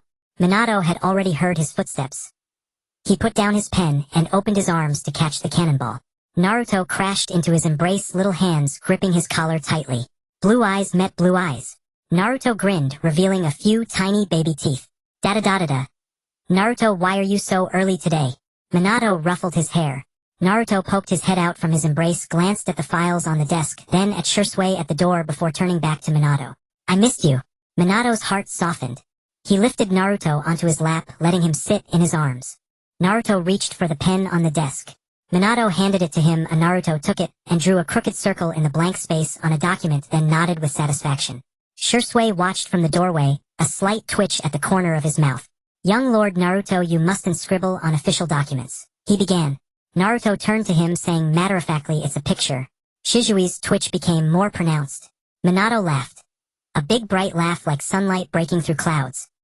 He ruffled Naruto's hair, took the pen from his hand, placed it on the desk, then lifted Naruto onto his shoulders. "Come on, let's go for a walk." "Eh?" Naruto clapped his hands, his little legs swinging against Minato's chest. Minato walked out of the office, Naruto perched on his shoulders, tiny hands gripping his hair like reins. Shisui followed behind, watching Naruto's smug expression, his lip twitching again. In the hallway, several ANBU saw the scene and froze. The 4th Hokage, the Yellow Flash, the hero of Konoha, with a 4-year-old on his shoulders, his hair a mess, a smile on his face. They had never seen the 4th like this. Not the dignified Hokage, not the battlefield demigod. Just an ordinary father being run ragged by his son. As Minato passed them, they quickly bowed. "Lord 4th Hokage." Minato nodded and kept walking. Naruto from his perch waved at the ANBU. "Hello, uncles." The ANBU paused, then waved back. "Hello, young Lord Naruto." Naruto nodded with satisfaction, turned back, gripped Minato's hair, and shouted, "Giddy up." The corner of Minato's mouth twitched. Behind him, Shisui finally let out a laugh. Short, soft like a draft through a crack in the door. "But Minato," Shisui smiled. "I did not," Shisui said, his expression reverting to neutral. Minato said nothing more. He carried Naruto on his back through the streets of Konoha. The sunlight bathed them in warmth. Naruto squirmed on his shoulders, pointing at flowers, little dogs, and birds by the roadside, shouting, "Dad, look at that." "Dad." Minato looked, smiled, and nodded. People on the street stopped to greet them with a smile. Lord 4th Hokage, and young Lord Naruto. Naruto would wave back, calling, "Hello, uncle." "Hello, auntie," and then continue squirming. After a stroll around the village, Minato returned to the Hokage. He lowered Naruto from his shoulders, crouched down, and looked into his eyes. "Naruto, Daddy still has work to do. Go back for now, they'll pick you up tonight." Naruto pouted, unhappy. "No, they'll buy you dumplings this evening." Naruto's eyes lit up. Red bean filling. Two. Naruto thought for a moment, nodded, then lunged forward and kissed Minato on the cheek. "Daddy's the best." Then he turned and ran off like a gust of wind out of the Hokage tower. Shisui watched his retreating figure, a slight twitch at his lips. Minato stood up, touched the spot where had been kissed, and smiled. The smile was light, faint, but his eyes shone. He turned and walked back into the office, sat down, and continued reviewing documents. The stack of files remained as tall as ever, but he processed them quickly. one after another signing stamping setting aside. Outside the window the sun shone just right. Konoha grew slowly under the sunlight. New houses rose one after another and new trees were planted one by one. Children chased and played in the streets, their laughter crisp as bells. Naruto ran among the crowd, a little sun bringing light and warmth to everyone. Minato gazed at the village outside the window, a profound calm settling in his heart. No major events in the shinobi world. Konoha was improving. The children were growing, or his body was gradually transforming. Everything was moving in the right direction. In the evening, after handling the final document, Minato put down his pen, leaned back in his chair, and let out a long breath. Shursui had already left for the day. A new face from the Umbu now stood guard at the door, snapping to attention when Minato emerged. Minato nodded, stepped out of the building, and made his way toward Fugaku's house. The setting sun bathed the entire Konoha in a tangerine glow. People on the streets were wrapping up their work and heading home. Some packing up stalls, others closing shop doors, still others holding a child's hand as they walked. Minato passed by them. Those who recognized him would pause, bow, and murmur forth Hokagesima, before returning to their business. Over the past 2 years, going to Fugaku's house every evening to pick up Naruto had become his unbreakable routine, rain or shine. The Fugaku household had also grown accustomed to waiting for him before starting dinner. Minato had told them many times not to wait, but Makoto insisted, and even Itachi said, "Teacher Sasuke won't eat unless you're here." Helpless Minato had no choice but to arrive on time every day. The lights were on at Fugaku's house. As Minato pushed open the garden gate, the aroma of dinner wafted toward him.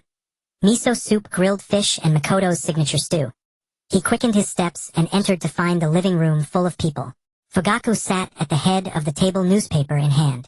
Seeing Minato, he set the paper aside and rose. Makoto peeked out from the kitchen, smiled, and called out, "Minato-kun, we were just waiting for you." Itachi sat by the low table with a book open before him. When he saw Minato, he closed the book and said, "Teacher." Sasuke sat beside Itachi, clutching a rice ball, his face smeared with grains. When he saw Minato, he mumbled through a mouthful of rice, "Uncle Karen sat quietly next to Makoto. Her eyes brightened when she saw Minato, but she made no move. She was no longer curled up in a corner as she had been when she first arrived, but she still struggled to express herself. She wouldn't jump for joy, nor would she cry when sad. Instead, her eyes would simply brighten or dim. Minato understood her. Whenever he saw her eyes light up, he would give her a smile. And Naruto. Naruto was sitting by the low table, craning his neck toward the entrance. His hair was more yellow, his eyes a deeper blue, and a faint ink stain marked his cheek. Probably from scribbling circles in the Hokage's office that afternoon. The moment he saw Minato, his eyes blazed. Not Karen's subtle glow, but a sudden bulb-like brilliance that switched on. "Dad." Naruto launched himself from his seat, hurtling toward Minato like a cannonball. Minato was already prepared. He crouched, opened his arms, and caught the cannonball firmly. Naruto crashed into his embrace, his small hands gripping Minato's collar tightly. Blue eyes met blue eyes, and Naruto smiled, revealing a few tiny baby teeth. "Papa." Naruto called out again, this time using Papa instead of Dad. Minato paused, then smiled. This little rascal. When had he learned to say Papa? Probably from the older kids on the street. Minato ruffled his hair. "Naruto, did you cause any trouble this afternoon?" Naruto's smile froze. He looked down, avoiding Minato's eyes, his little hands releasing, and then grasping his collar again. Minato read his expression and knew at once the boy had definitely done something wrong. "Naruto, no trouble." Naruto's voice was so soft it was almost inaudible. Minato looked at him without speaking. Naruto kept his head down, not daring to meet his... The living room fell silent for 2 seconds. Then Fugaku spoke. "Minato, come in first. The food will get cold." Minato glanced at Fugaku, then at Naruto, and didn't press further. He carried Naruto into the living room and sat down beside the low table. Naruto crawled out of his lap, settled next to him, and kept his head down, silent. Karen looked at Naruto, then at Minato. Her lips moved as if she wanted to say something, but she held back. Makoto brought out the dishes. Miso soup, grilled fish stew, and rice, covering the table. "Minato-kun, I made your favorite grilled fish today," Makoto said with a smile. "Thank you, Makoto." Minato picked up his chopsticks, took a piece of the fish, and bit into it. Crispy on the outside, tender inside. Delicious. Makoto's cooking keeps getting better. Makoto's eyes crinkled into crescent moons. Fugaku lifted his cup, took a sip of sake, and looked at Minato. Minato was work smooth today. Minato nodded. "Not bad. Not many documents. I took Naruto out for a walk in the afternoon." Fugaku smiled. "Naruto insists on going to your office every day. There's no stopping him. Let him come," Minato said. "I'm just reviewing documents anyway. Having him fuss around actually makes it less dull. Itachi, listening nearby, the corner of his mouth twitched. Sasuke's face was covered in rice grains. Makoto wiped it with a towel while he squirmed in protest. Karen ate quietly, lifting her head occasionally to glance at Minato, her eyes brightening before she looked down again. Naruto hunched over his bowl, not daring to look at Minato or speak. After a few bites, Minato set down his chopsticks and faced Fugaku. Fugaku, is your current work going well? Fugaku put down his cup and thought, it's fine.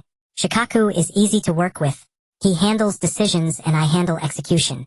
We cooperate well. 2 years ago, Minato had reorganized the Jonin Corps. Nara Shikaku remained the captain, overseeing overall strategy and coordination. Uchiha Fugaku was appointed vice captain, responsible for specific execution and personnel deployment. Minato had pondered this arrangement for a long time. Shikaku was Konoha's sharpest mind, suited for decisions. Fugaku, as the head of the Uchiha clan, commanded authority and execution ability.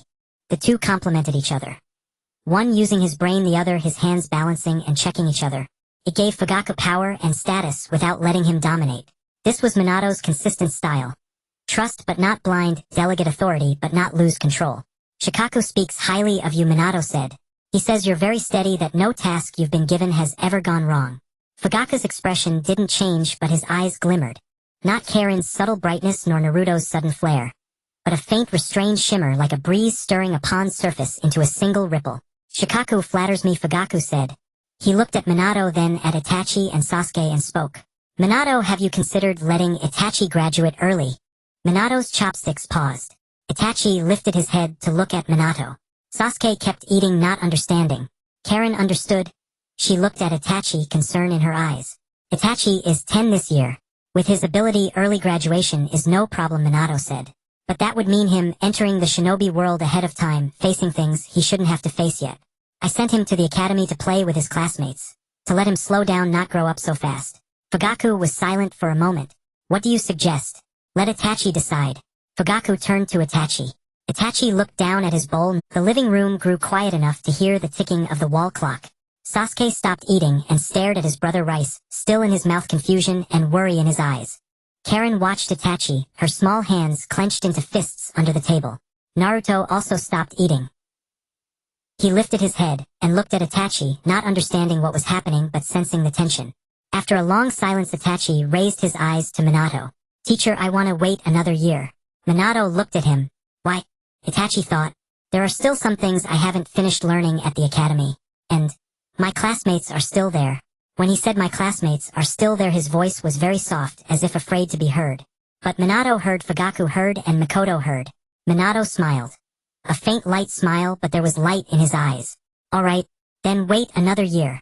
Itachi nodded, lowered his head, and continued eating. The tips of his ears reddened, but no one noticed. Sasuke, seeing his brother smile, also grinned, though he had no idea what had happened.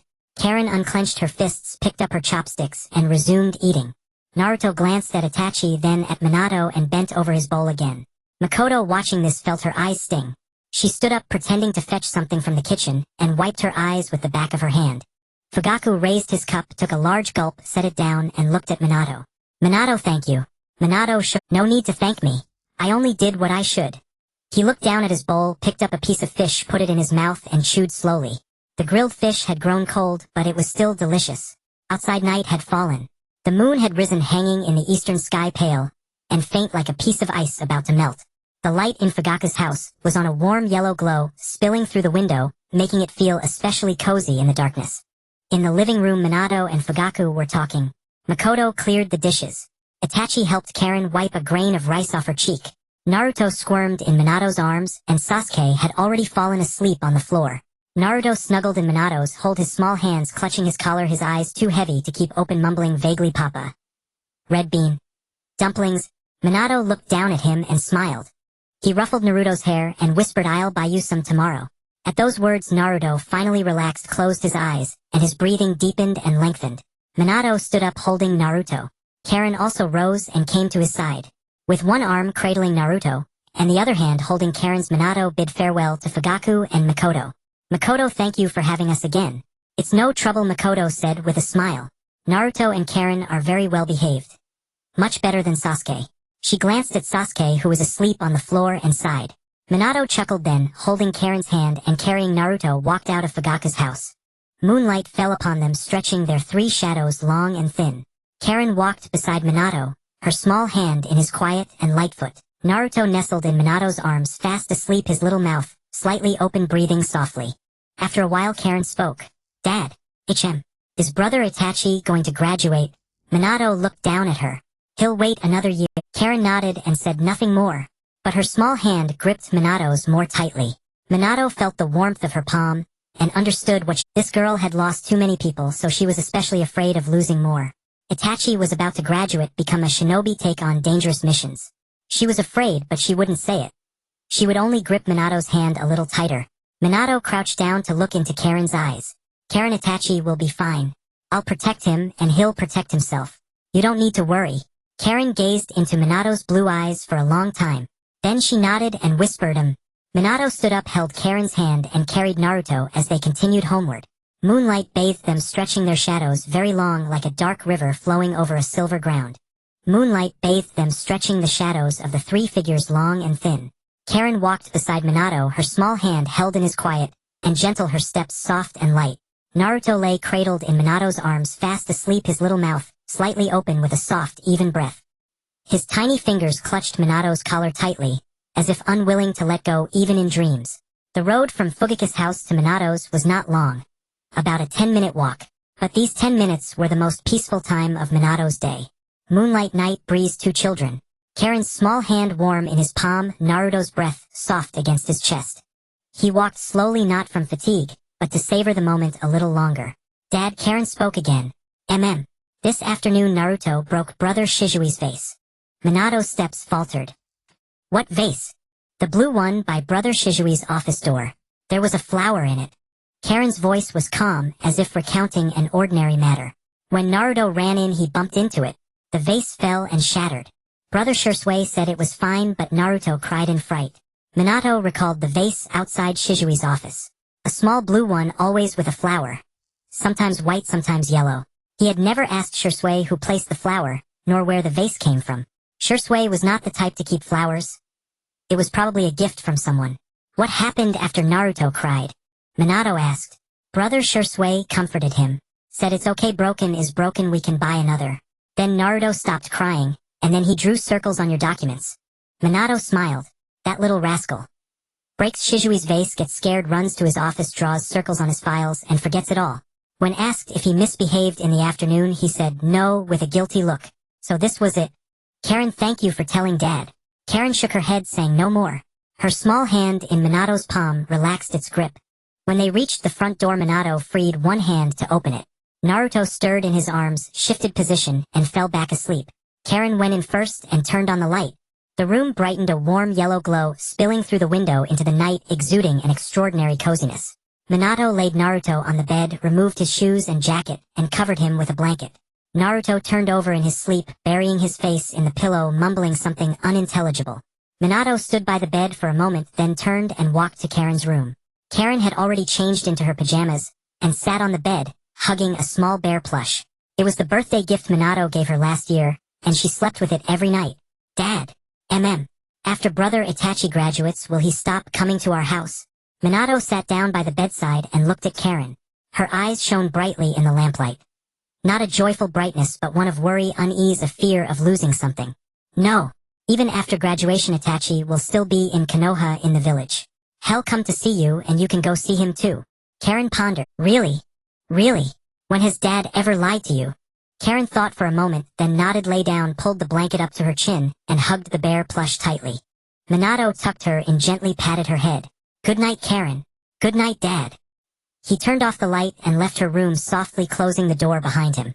He sat down in the living room, not training, just sitting there gazing at the moon outside the window. Moonlight streamed in, falling on the floor like a layer of white frost. The night breeze drifted in, cool and crisp, carrying the peculiar stillness of the night. In the distance, insects chirped one after another, unhurried. Minato thought of Shizui's vase. A small blue one, holding a single flower.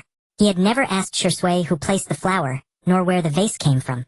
He decided to ask tomorrow. The next morning, when Minato arrived at the office, Shisui was already standing at the door, back straight, eyes fixed on the corridor. As every day, like a pillar, a blade, a wall. Minato stopped before him. Shisui, Lord Hokage. Yesterday Naruto broke one of your vases. Shursui paused then nodded. Yes. A small blue. Where did that vase come from? Shursui was silent for a moment. His expression remained unchanged, but Minato noticed the tips of his ears redden slightly. A friend gave it to me. Minato looked at him. What friend? Shursui fell silent again. This silence stretched longer, so long Minato thought he wouldn't answer. Then Shursui spoke, his voice softer than usual. From the Hyuga clan. An old friend. I've known for a long time. A hint of a smile tugged at Minato's lips. He asked no further questions, patted Shizui's shoulder, and walked into the office. Shursui stood at the door, ears still red, but his back straightened. Inside, the office documents were already arranged. Minato sat down, picked up his pen, and began reviewing them. One after another. Sign stamp set aside. Halfway through he paused, picked up a sticky note, and wrote a line. Shursui, go buy a new vase this afternoon. Expenses covered by the Hokage Special Fund. He stuck the note to the corner of his desk and continued reviewing documents. That afternoon Shursui bought a new vase. Blue, about the same size as the old one, with a white flower placed inside. He set the vase by the office door, stepped back to look, then shifted it half an inch forward, stepped back again, nodded with satisfaction. From inside the office Minato caught sight of this, and a smile tugged at his lips before he lowered his head to continue working. In the evening, when Minato went to Fugaku's house to pick up Naruto, Naruto threw himself into his arms shouting, "Dad!" and looked up at him with sparkling eyes as if nothing had happened. Minato ruffled his hair. Naruto, did you break brother Shizui's vase yesterday? Naruto's smile froze. He looked down, avoiding Minato's gaze. His small hands released his father's collar, then clutched it again, then let go. Naruto. I didn't mean to. Naruto's voice was so tiny it was almost inaudible. Minato crouched down to meet his eyes. Dad's not mad at you, but when you break someone's things you need to apologize. Tomorrow go tell brother Shursui you're sorry, okay? Naruto hung his head and thought for a long time. Then he nodded, looked up at Minato. Will brother Shursui be angry with me? No. Brother Shursui already bought a new vase. Naruto's eyes lit up. Really? Really? Naruto smiled, revealing tiny milk teeth. Then I'll go tell brother Shursui sorry. Minato ruffled his head, picked him up, took Karen's hand, and left Fugaku's house. The next morning Naruto ran to the Hokage office bright and early. Shursui stood at the door and, seeing him approach, opened it in advance and stepped aside. But Naruto didn't rush in. He stood before Shursui, head lowered, small hands clutching his shirt for a long time. Brother Shursui. Young Master Naruto. I'm sorry. His voice was so small it was almost inaudible. I didn't mean to break your vase. Shursui looked at Naruto for a long while. Then he crouched down to meet Naruto's eyes. It's all right. A broken vase can be replaced. The important thing is that young Master Naruto wasn't hurt. Naruto looked up at Shursui. Blue eyes met black. Brother Shursui, you're not angry. Not angry. Naruto beamed through himself into Shizui's arms, hugged him briefly, then spun around and dashed into the office. Dad! Shursui remained crouched at the door, the spot where Naruto hugged him still carrying a trace of warmth. He stood up, brushed off his clothes, and resumed his stance. Back straight, eyes fixed on the corridor. But the corner of his mouth twitched, brief and faint, like a breeze slipping through a crack in the door. Inside the office, Minato caught Naruto as he charged and lifted him onto his lap. Naruto reached for the pen on the desk. Minato picked it up and handed it to him. Naruto took it and drew a crooked circle on a blank space of the document, then nodded in satisfaction. Minato looked at the crooked circle and smiled. Naruto, what is this? The sun. Naruto declared proudly. Minato looked at the circle, then at Naruto. Shouldn't the sun be colored red? Naruto thought for a moment, picked up another pen, and drew a small smiling face in the middle of the circle. This is Dad. Dad is the sun. Minato paused, then laughed. A big bright laugh like the sun emerging from behind the clouds. He lifted Naruto high above his head and Naruto giggled a clear bell-like sound. Shursui stood at the door, hearing the laughter inside, and the corner of his mouth twitched once more. Outside, the sun shone brightly. Konohagakure grew slowly under its rays. New houses rising one after another, new trees planted one by one. Children chased each other through the streets, their laughter crisp as bells. Naruto drew the sun in the Hokage office. Shursui stood guard at the door, and Minato reviewed documents. Everything was moving in a better direction. By the time Minato finished the last document, the sky was nearly dark. He leaned back in his chair, gazing out at the sunset, his mind occupied with thoughts of Naruto. 4-year-old Naruto played daily at the Uchiha household with Sasuke and Karen, or drew suns in the Hokage's office, running around the streets of Konohagakure. His world was small, limited to just a few people and a few places. Minato felt it was time to take him out to see more, not to a distant place but just to stroll around the village to explore those places he had yet to visit, and to meet those people he had yet to see. Early the next morning when Minato went to the Uchiha household to pick up Naruto, he crouched down and said to him, "Naruto, we're not gonna Uncle Fugaku's house. Today Dad is taking you to a special place." Naruto tilted his head at him. "What place?" "The Hyuga household. There's a little sister there about your age." Naruto's eyes brightened. "Sister?" "Yes, sister."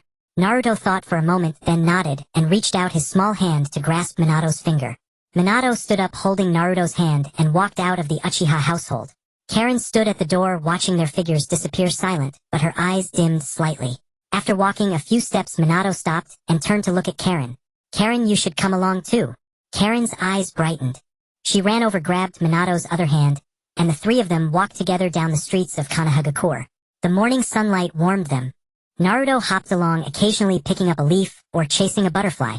Karen walked quietly beside him, her small hand tightly grasping his. The large gate of the Hyuga clan was wide open. The guard at the entrance saw Minato and quickly bowed. Minato nodded, leading the two children inside. The gravel path crunched underfoot while the pine trees swayed gently in the morning breeze. It was Naruto's first time here, and he stared wide-eyed at the ancient buildings, the twisted pine trees, and the people in white clothing bustling about. "Dad, it's so big here." "Yes. This is the Hyuga household, one of the oldest clans in Konohagakure." Naruto didn't understand what one of the oldest clans meant, but he could tell that it was big, quiet, and different from anywhere he had been before. Hyuga Hayashi was already waiting at the entrance of the reception room. Dressed in the traditional white kimono of the Hyuga clan, he stood straight, his Byakugan gleaming faintly in the morning light. Seeing Minato approach, he inclined his body slightly. "Minato. Hayashi." There were no unnecessary formalities between them. Years of friendship rendered such niceties unnecessary. Hayashi lowered his head, observing the two children beside Minato. Naruto looked up at him, his blue eyes meeting Hayashi's white ones, unafraid, even smiling at him. Karen hid behind Minato, revealing only half her face as she looked at Hayashi, her eyes a bit tense. "This is Naruto and this is Karen." Minato. Hayashi nodded. "Please come in." The reception room was large but simply arranged. A calligraphy scroll hung on the wall inscribed with the character for ninja, the strokes powerful and vigorous. The floor was covered with dark tatami, and in the middle sat a low table adorned with tea utensils. The tea was already brewed, steam rising delicately from the teapot. Minato sat down at the low table. Naruto climbed onto his lap, and Karen sat beside him, pressing closely against him. Hayashi sat opposite, picked up the teapot, and poured a cup for Minato, then filled cups for Naruto and Karen. "Do children drink tea?" Hayashi asked. "A little is fine," Minato replied. Hayashi nodded and pushed the teacups in front of the two children. Naruto picked up the teacup, took a sip, and immediately pulled a face from the heat.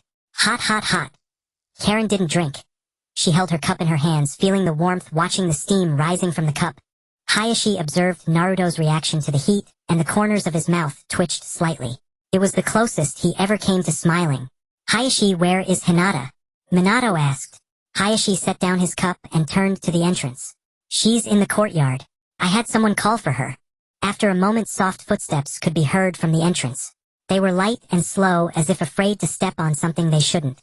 A little girl appeared at the door, dressed in pink, her hair deep blue, her eyes white. Characteristic of the Hyuga clan. She was thin and small-looking, even a bit smaller than Naruto.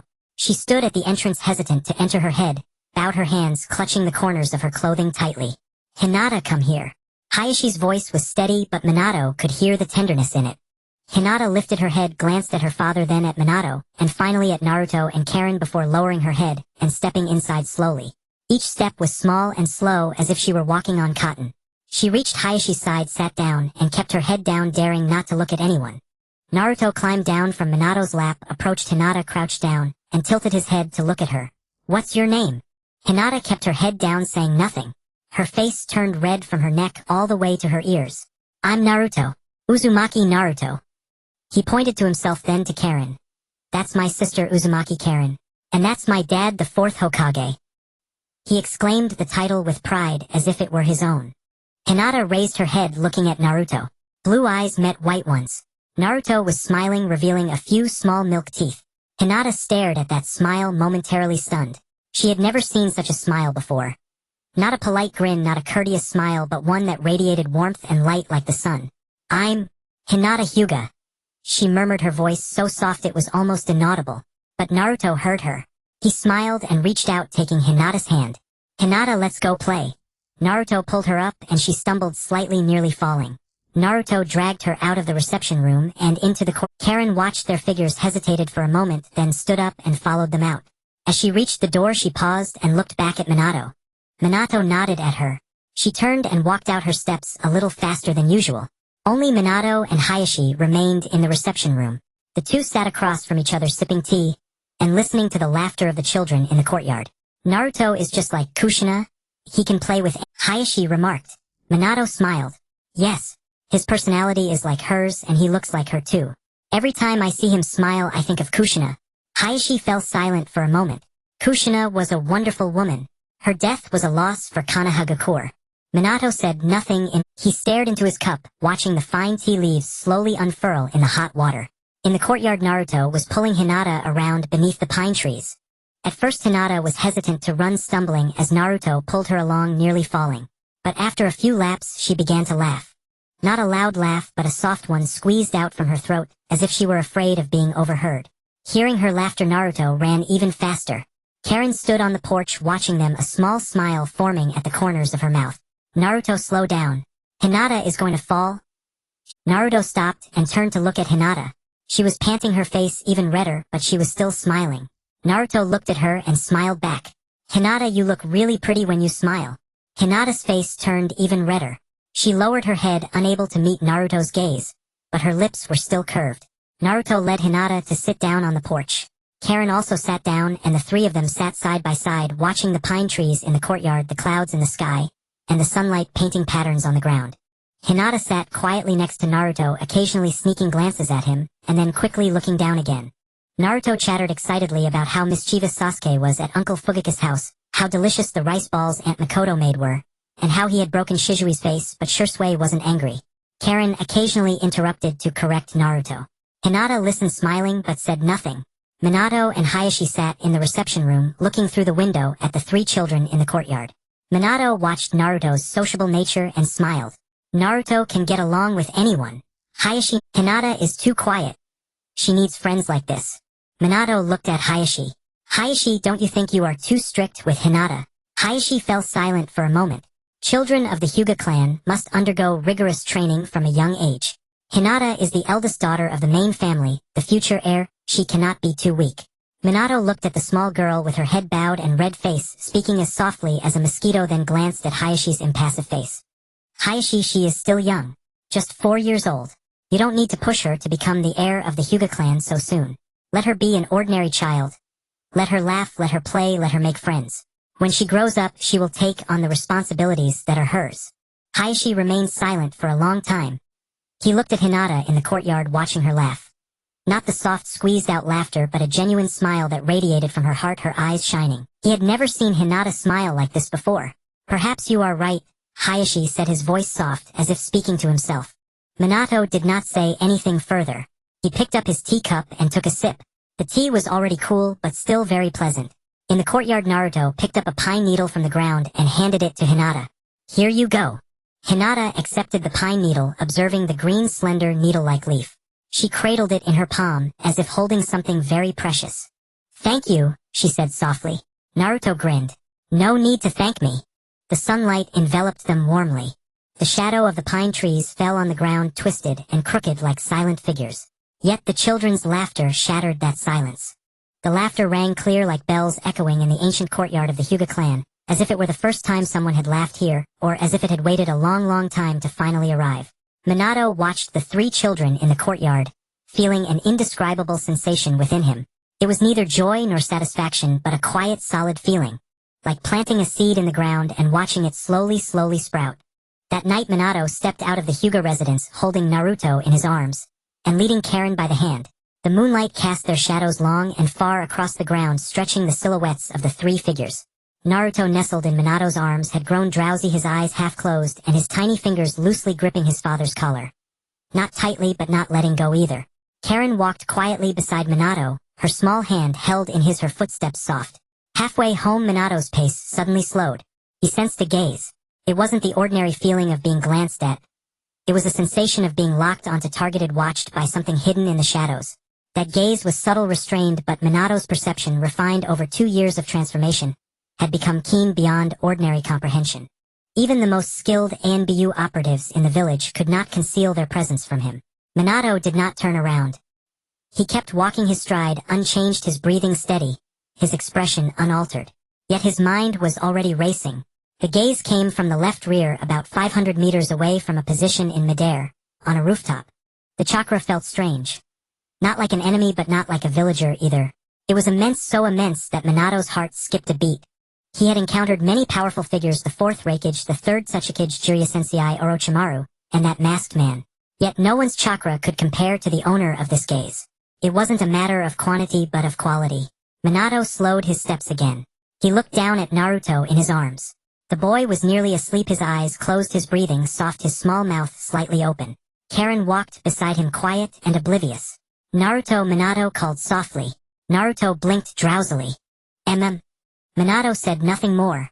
He used a shadow clone to take Naruto and Karen home. The clone held Karen's hand, another carried Naruto, and the three turned toward home. Karen took a few steps, stopped, and looked back at Minato. Minato smiled at her. When the three small figures disappeared at the end of the street, Minato turned and walked toward the direction of that gaze. His steps were light and steady, almost soundless on the stone pavement. The moonlight bathed him, stretching his shadow long and far, like a drawn blade. On the rooftop, the figure had not left. When Minato leaped onto the roof, he saw a back turned to him. The person sat at the edge, legs dangling, swaying gently. He wore a black cloak, the hood covering his face. From his build, he was an adult male, tall with broad shoulders. Minato stood behind him, motionless and silent. He could sense that the man's chakra was still present, neither concealed nor hostile. It was laid bare, as if saying, "I am here, you can see me, I won't run." The two remained silent for a long time. The night wind stirred, ruffling the man's cloak and Minato's hair. Then the man spoke. His voice was low, deep, as if rising from somewhere very... "Is the third Hokage, Hiruzen Sarutobi, still in the village?" Minato frowned. "Who are you?" The man did not answer. He continued, "What about Jiraiya Sensei? Is he still alive?" Minato's frown deepened. "You know Jiraiya Sensei?" The man was silent for a moment. Then he laughed. The laugh was light and brief, like wind rustling dead leaves. Minato's pupils constricted. Jiraiya's disciples. He knew of two. One was Nagato, the orphan from the Rain Country, wielder of the Rinnegan, now likely the leader of the Akatsuki. The other was Minato himself. Minato's heart quickened. No, there was one more. Minato stared at the man's back, at the golden hair peeking from under the hood, at the black cloak fluttering gently in the night breeze. "Who are you?" Minato asked again. This time something else crept into his voice. Not wariness, not hostility, but a subtle, indescribable... The man slowly turned. Moonlight fell on his face. Golden hair, blue eyes, 3 whisker-like marks on his cheeks. The mark of a Jinchuriki of the Nine Tails. He looked to be in his 30s, but his eyes held something deep and heavy. Something no young eyes should carry. Those were the eyes of someone who had endured too much, lost too much. Minato froze as he looked at that face. That face. He saw it every day. Same golden hair, same blue eyes, same features. But the 3 whisker marks and the look in those eyes were different. "This is Naruto. A grown-up Naruto. You are." Minato's voice grew hoarse. The man, in those blue eyes, something churned. Not tears. Something deeper, heavier, hotter than tears. He opened his mouth, wanting to speak, but his throat felt blocked, soundless. He looked down at his own hands. Those hands were large knuckles, prominent, covered in scars. He clenched his fist, then opened it and looked up at Minato. "My name is Uzumaki Naruto," he said softly, his voice nearly carried away by the night wind. "The 7th Hokage. I came back from the future." Minato's body stiffened. 7th Hokage. Returned from the future. He looked at that face. Similar yet different. At the light in those eyes, at the 3 whisker marks. He remembered Naruto at 4. Small, soft, laughing with baby teeth, calling, "Dad." And leaping into his... And this man before him was his son. Grown up, the future 7th Hokage. Naruto. Minato's voice was soft, as if calling a name or confirming a truth. Naruto, the Naruto from the future. Looked at Minato for a long time. Then he smiled. That smile was wide and bright, exactly like the 4-year-old Naruto. But in that smile was something Minato couldn't read. Weariness, sorrow, something pressed down for years, held deep, finally allowed to ease a little. "Dad." Naruto said, his voice raspy like sandpaper. "Long time no see." Minato walked over and sat down beside Naruto. The two sat side by side on the rooftop, gazing at Konoha under the moonlight. The night wind blew cool, carrying the unique silence of the night. In the distance, insects chirped one after another unhurried. How did you get back? Minato asked. Naruto was silent for a moment. He began to speak of future events. After the Great War, both he and Sasuke had lost their combat power.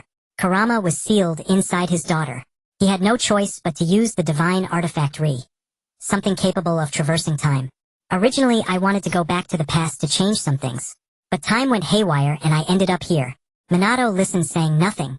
Every word Naruto said made sense, but Minato needed time to digest. The Great War, Sasuke lost his power, the Nine Tails sealed. He had a daughter. He was the 7th Hokage. Too much information. His mind struggled to keep up. After all, he had only seen snippets of the future. He knew Naruto would marry, but beyond that he was unclear. Have you been well? Minato asked. Naruto paused. He looked at Minato, at those blue eyes, at the images he had only ever seen in memories and photos. He remembered the nights without parents, the festivals spent alone, the days standing before the memorial stone. He remembered Jiraiya Sensei, those who loved him and those he loved. He remembered much, but he didn't speak of it. It's been all right, Naruto said. Minato looked at him and didn't press. He understood what all right meant. Not bad, but not good either. Your mother, Minato said. Kushina. She. I know, Naruto interrupted. She died. That night of the Nine Tails protecting me. You died too. After sealing the Nine Tails, you died right in front of me. But somehow in this timeline you're alive. That's why I'm telling you. His voice was calm, as if recounting someone else's story. But Minato could see what lay in his eyes. Things pressed down for years, never spoken to anyone, things even he dared. Minato reached out and gently patted Naruto's shoulder the way he patted Kakashi's. Naruto, I'm sorry. For making you bear all this alone in the... Naruto shook his head. It's not your fault. The two sat in silence for a long time. The moon emerged from behind the clouds, then hid again. In the distance, Konoha slept quietly under the moonlight. Rows of houses, lines of streets, the Hokage monument statues glowing pale white in the moonlight. Dad, Naruto spoke again. I can't stay long here. The energy of the divine artifact won't last much longer. I might have to go back soon. Minato nodded. Is there anything you need me to do? Naruto thought for a moment. Take care of the younger me. Don't let him be alone. Don't let him think he's a monster. Don't let him. He trailed off. Minato looked at him, waiting. Naruto looked down at his hands. Don't let him wait years and years before someone finally tells him he's... Minato reached out and pulled Naruto into an embrace. Not a pat, but a hug. Like a father holding his son tight, firm, as if to make up for all the hugs owed over the years. Naruto's body stiffened. Then slowly, gradually, he leaned against Minato's shoulder. His eyes reddened, but he didn't cry. Not because he didn't want to, but because he had long passed the age when tears came easily. The moon emerged again, casting its glow over the two. One wore the white Hokage robe, the other a black cloak. One was the 4th Hokage, the other the 7th. One was a father, the other a son. The two sat side by side on the rooftop, gazing at Konoha under the moonlight, neither speaking. The night wind blew cool, carrying the unique silence of the night. In the distance, insects chirped one after another unhurried. After a long while, Naruto stood up. He looked at Minato, his blue eyes holding something deep and heavy. Dad, I should go. Minato also stood looking at him. Will you come back? Naruto shook his head. I don't know. The energy of the artifact is unstable. I don't know if I can activate it again. Minato nodded. He didn't say, take care or be careful. None of the polite phrases. He looked at Naruto for a moment, then spoke. Naruto, you are a good Hokage. Naruto froze. Then he smiled. That smile was wide and bright, exactly like the 4-year-old Naruto. But in that smile there was no weariness, no sorrow. Only a clean, washed light. Thank you, Dad. Naruto turned his cloak, snapping in the night wind. He took a step forward and his body began to glow. A golden warm light like the sun. The light grew brighter and brighter, illuminating the entire rooftop. Then it faded. Naruto was gone. Only Minato remained on the rooftop. The moonlight cast his shadow long and far. He stood on the rooftop staring at the spot where Naruto had vanished for a long time. Then he jumped down and walked toward home. When he reached the door, he saw the light still on inside. Karen had left it on. He pushed the door open and stepped inside. Naruto, the 4-year-old Naruto, and Karen were already asleep in bed. Their heads were close together, their breaths soft like two little animals. Minato stood by the bed for a moment, then gently pulled up the covers and turned off the light. He sat in the living room, not training, just sitting there looking at the moon outside the window. Naruto, Minato murmured. What exactly happened to you that you wouldn't tell me? Kurama curled in Minato's dantian opened its eyes. What? Minato did not explain. He gazed at the moon outside the window, a small curve forming on his— Well, since you haven't left this timeline yet, you'll figure it out eventually. After all, I left a flying thunder god mark on you. And I've improved the technique. He'll come find you in a couple of days. Kurama was silent for a long time. Do you believe everything he said? Minato thought for a moment. You've seen the memories in my mind before. Kurama said nothing more. Its tail flicked gently. 2 days had passed.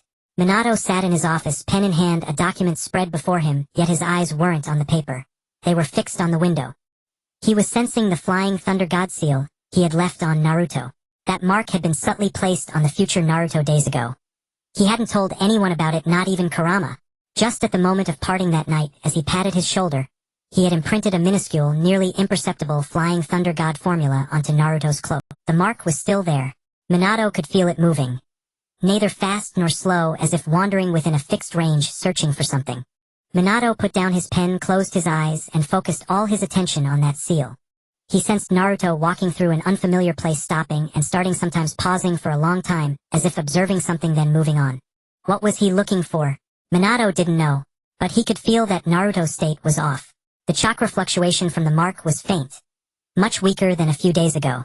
Not because of distance, but because Naruto's own chakra was weakening. He was draining himself, pushing beyond his limits. Minato opened his eyes, stood up, and walked to the window.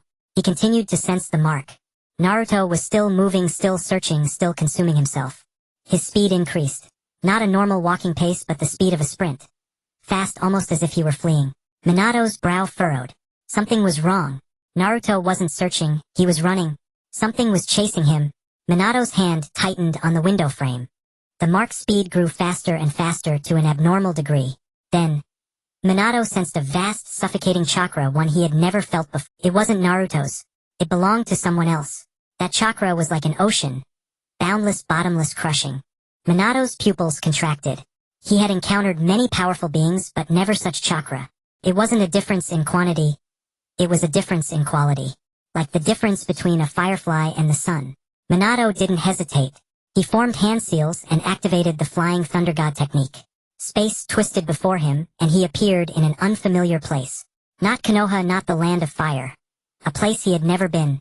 Around him were barren hills, bare and life. The sky was gray with no sun, no clouds. Nothing. The wind was strong, making his clothes flutter. Naruto was right in front of him. The 7th Hokage, Naruto, the Hokage from the future, was kneeling on the ground, gasping for breath. His black cloak was torn, revealing the orange outfit beneath. The iconic attire Minato had seen in Carl's memories, Naruto's signature clothes. There was blood on the clothes, his own blood. His left arm hung limply at his side, unnaturally. Broken or dislocated. His face was wounded, blood at the corner of his mouth, and his blue eyes were filled with exhaustion and vigilance. Naruto! Minato called out. Naruto looked up, and the moment he saw Minato, his eyes widened. Dad! How did you? Before he could finish, a black shadow fell from the sky, crashing into the spot where Naruto had just stood. The ground exploded, sending debris flying and dust billowing. Minato grabbed Naruto and teleported dozens of meters away with the flying thunder god. As the dust settled, a figure stepped out of the crater. That person was tall. A head taller than Minato. His skin was very pale, like porcelain. His hair was long, silver white, cascading down his— He wore a white robe embroidered with black tomo patterns. A diamond-shaped mark adorned his forehead. His eyes were white. Not the white of the Byakugan, but a hollow, pupilless white like two empty sockets. Yet his face was expressionless, as if wearing a mask. Otsutsuki. The word flashed through Minato's mind. The images from Carl's memories surged forth. Kagaya Otsutsuki. Those beings from distant planets beyond human comprehension. The true apex existences of the shinobi world. The 6 paths level. Dad, you need to go. Naruto's voice was urgent, weak. He's after me. This has nothing to do with you. Minato didn't move. He looked at the Otsutsuki, then back at Naruto. Naruto's chakra was incredibly faint, almost imperceptible. Kurama's chakra. No, Kurama was no longer there. Minato could feel how weak Naruto was inside. He didn't press for answers. He knew now was not the time. He stepped in front of Naruto, facing the Otsutsuki. The Otsutsuki's white eyes stared at Minato. Though pupilless, Minato could sense him watching, appraising, evaluating. Who are you? The Otsutsuki spoke, his voice flat and cold as if from a machine. Minato didn't answer. His body began to glow. A golden light, the Ninetales chakra mode activating. A golden chakra cloak enveloped him, his hair stood on end, and his eyes turned into red slitted pupils. Kurama's chakra boiled within him like a volcano about to erupt. Naruto stared at Minato's back, at that golden chakra cloak, at the familiar warm light he had once possessed but had lost. His eyes reddened. "Kurama!" he murmured, his voice barely a whisper. The Otsutsuki looked at Minato, and finally a flicker of emotion appeared in those white eyes. Not fear, not surprise. Curiosity. Ninetales. No, not the Ninetales. Something else. Minato didn't waste words. He vanished, reappearing behind the Otsutsuki, a Rasengan forming in his palm. Wind-style Rasen Shuriken. The high-speed wind blades emitted a piercing screech like countless birds crying out. He pressed it toward the Otsutsuki's back. The Otsutsuki didn't turn. A transparent barrier appeared around his body, and the Rasen Shuriken struck it with a grating screech. Wind blades scraped across the barrier, sending sparks flying. The barrier shook but didn't break. The Otsutsuki turned, extended his hand, and pushed. A tremendous force slammed into Minato, hurling him backward. He somersaulted in the air, landing dozens of meters away, his feet gouging 2 deep furrows in the ground. Minato steadied himself, staring at the Otsutsuki, rapidly assessing. The Rasen Shuriken couldn't break his barrier. His flying thunder god speed could be tracked. His attack power was immense, capable of sending Minato flying in one blow. But Minato also noticed the Otsutsuki wasn't as fast as him. His reactions weren't as quick. He could track the flying thunder god, but Minato vanished again. This time he didn't attack the Otsutsuki's body, but his barrier. The Rasengan exploded against the barrier, causing it to tremble, and a fine crack to appear. Minato saw it. He kept teleporting, attacking from different angles, each time striking the same spot. Rasengan after Rasengan exploded, the crack growing larger and larger. The Otsutsuki's expression finally changed. He stretched out his hand and clenched it toward Minato. Minato felt the space around him warp and compress, as if an invisible giant hand was squeezing. His body was frozen, unable to move. "Dad!" Naruto shouted, struggling to stand. The Otsutsuki stared at Minato, those white eyes devoid of emotion. Interesting technique, but useless. Minato hung in the grip of that invisible hand, his bones creaking. But he wasn't panicked. He closed his eyes, feeling the energy of the tree within him. The tree in his dantian swayed gently in the golden hot current of Kurama's chakra, and natural energy surged from its roots, flowing through his entire body. His body began to glow. Not the gold of Ninetales chakra, but a lighter, brighter, purer light. It was like the first ray of morning sun. Not blinding, but very warm. Minato opened his eyes. They were no longer red slitted pupils, but had transformed into a golden coal-like burning color. Naruto stared at Minato's eyes, stunned. He had never seen such eyes. Not Sage mode, not Ninetales mode. Something else. A power he had never witnessed before. Entirely new. Minato moved. He broke free from the invisible hand as easily as snapping a few ropes, impossibly effortless. He appeared before the Otsutsuki and punched him in the chest. The Otsutsuki's body flew backward, crashing into a hill. The hill collapsed, burying him under rubble. Minato landed on the ground, breathing heavily, staring at the collapsed hill. His body was trembling. Not from fatigue, but because that light was draining his stamina. He couldn't fully control that power yet. It was a byproduct of his Buddhist transformation. Powerful but unstable. The rubble shifted. The Otsutsuki rose from the debris. His white robe was torn, and a trace of blood oozed from his mouth. He looked at Minato, and finally emotion flickered in those white eyes. Not fear, not anger, but excitement. "You," the Otsutsuki said, "are very interesting." He stepped forward, walking toward Minato. Minato clenched his fists, ready to meet him again. "Dad!" Naruto shouted, his voice urgent. "Don't fight him. You can't beat him. He's not even serious yet." Minato didn't look back. He stared at the Otsutsuki, watching him approach step by step. "Naruto," Minato said. "You go first." "Dad, go." Naruto gritted his teeth, watching Minato's back, watching the white Hokage cloak billow in the wind. He recalled many things. The nights without a father in his childhood, the festivals he spent alone, the countless times he had dreamed of his father's back, which he had never truly possessed. Now he saw it, but he didn't want this back to disappear. Naruto struggled to his feet and walked but his legs trembled, his body shook, his chakra was depleted. He took 2 steps, then fell, lying on the ground, watching Minato's back, watching the Otsutsuki draw closer. "Kurama!" Naruto whispered, tears streaming down his face. "Help me! Help Dad!" No one answered him. Kurama was no longer there. But Minato heard. He glanced back at Naruto, seeing his face stained with tears and blood, his blue eyes the very same as Kushina's. Something stirred deep within him. Not pity, not anger, but something heavier, deeper. Minato turned back to face the Otsutsuki. His body began to glow again. Not the gold of Nine Tails chakra, not that pale light, but a brighter, fiercer radiance, as if he were burning himself out. Kurama, Minato said softly, "Lend me some strength." In the ceiling space, Kurama stood up. It opened its red eyes, its 9 tails swaying slowly behind it. "Use it," Kurama said. Minato's body was engulfed in golden light. It was so bright that Naruto couldn't open his eyes, so bright that the Otsutsuki stopped in his tracks, so bright that the entire gray sky was illuminated. The light faded.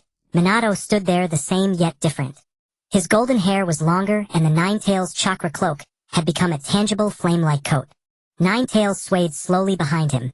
Not illusory chakra constructs, but real flesh and blood tails. The Otsutsuki stared at him, and finally fluctuation appeared in those white eyes. Not excitement, but astonishment. "This is," the Otsutsuki said, "semi-9 tails transformation. No, full 9 tails transformation. You can completely become the 9 tails." Minato didn't answer. He looked at the Otsutsuki, his golden eyes devoid of any emotion. Again Minato said. The Otsutsuki was silent for a moment, then he smiled. The smile was faint light, but there was something in his eyes.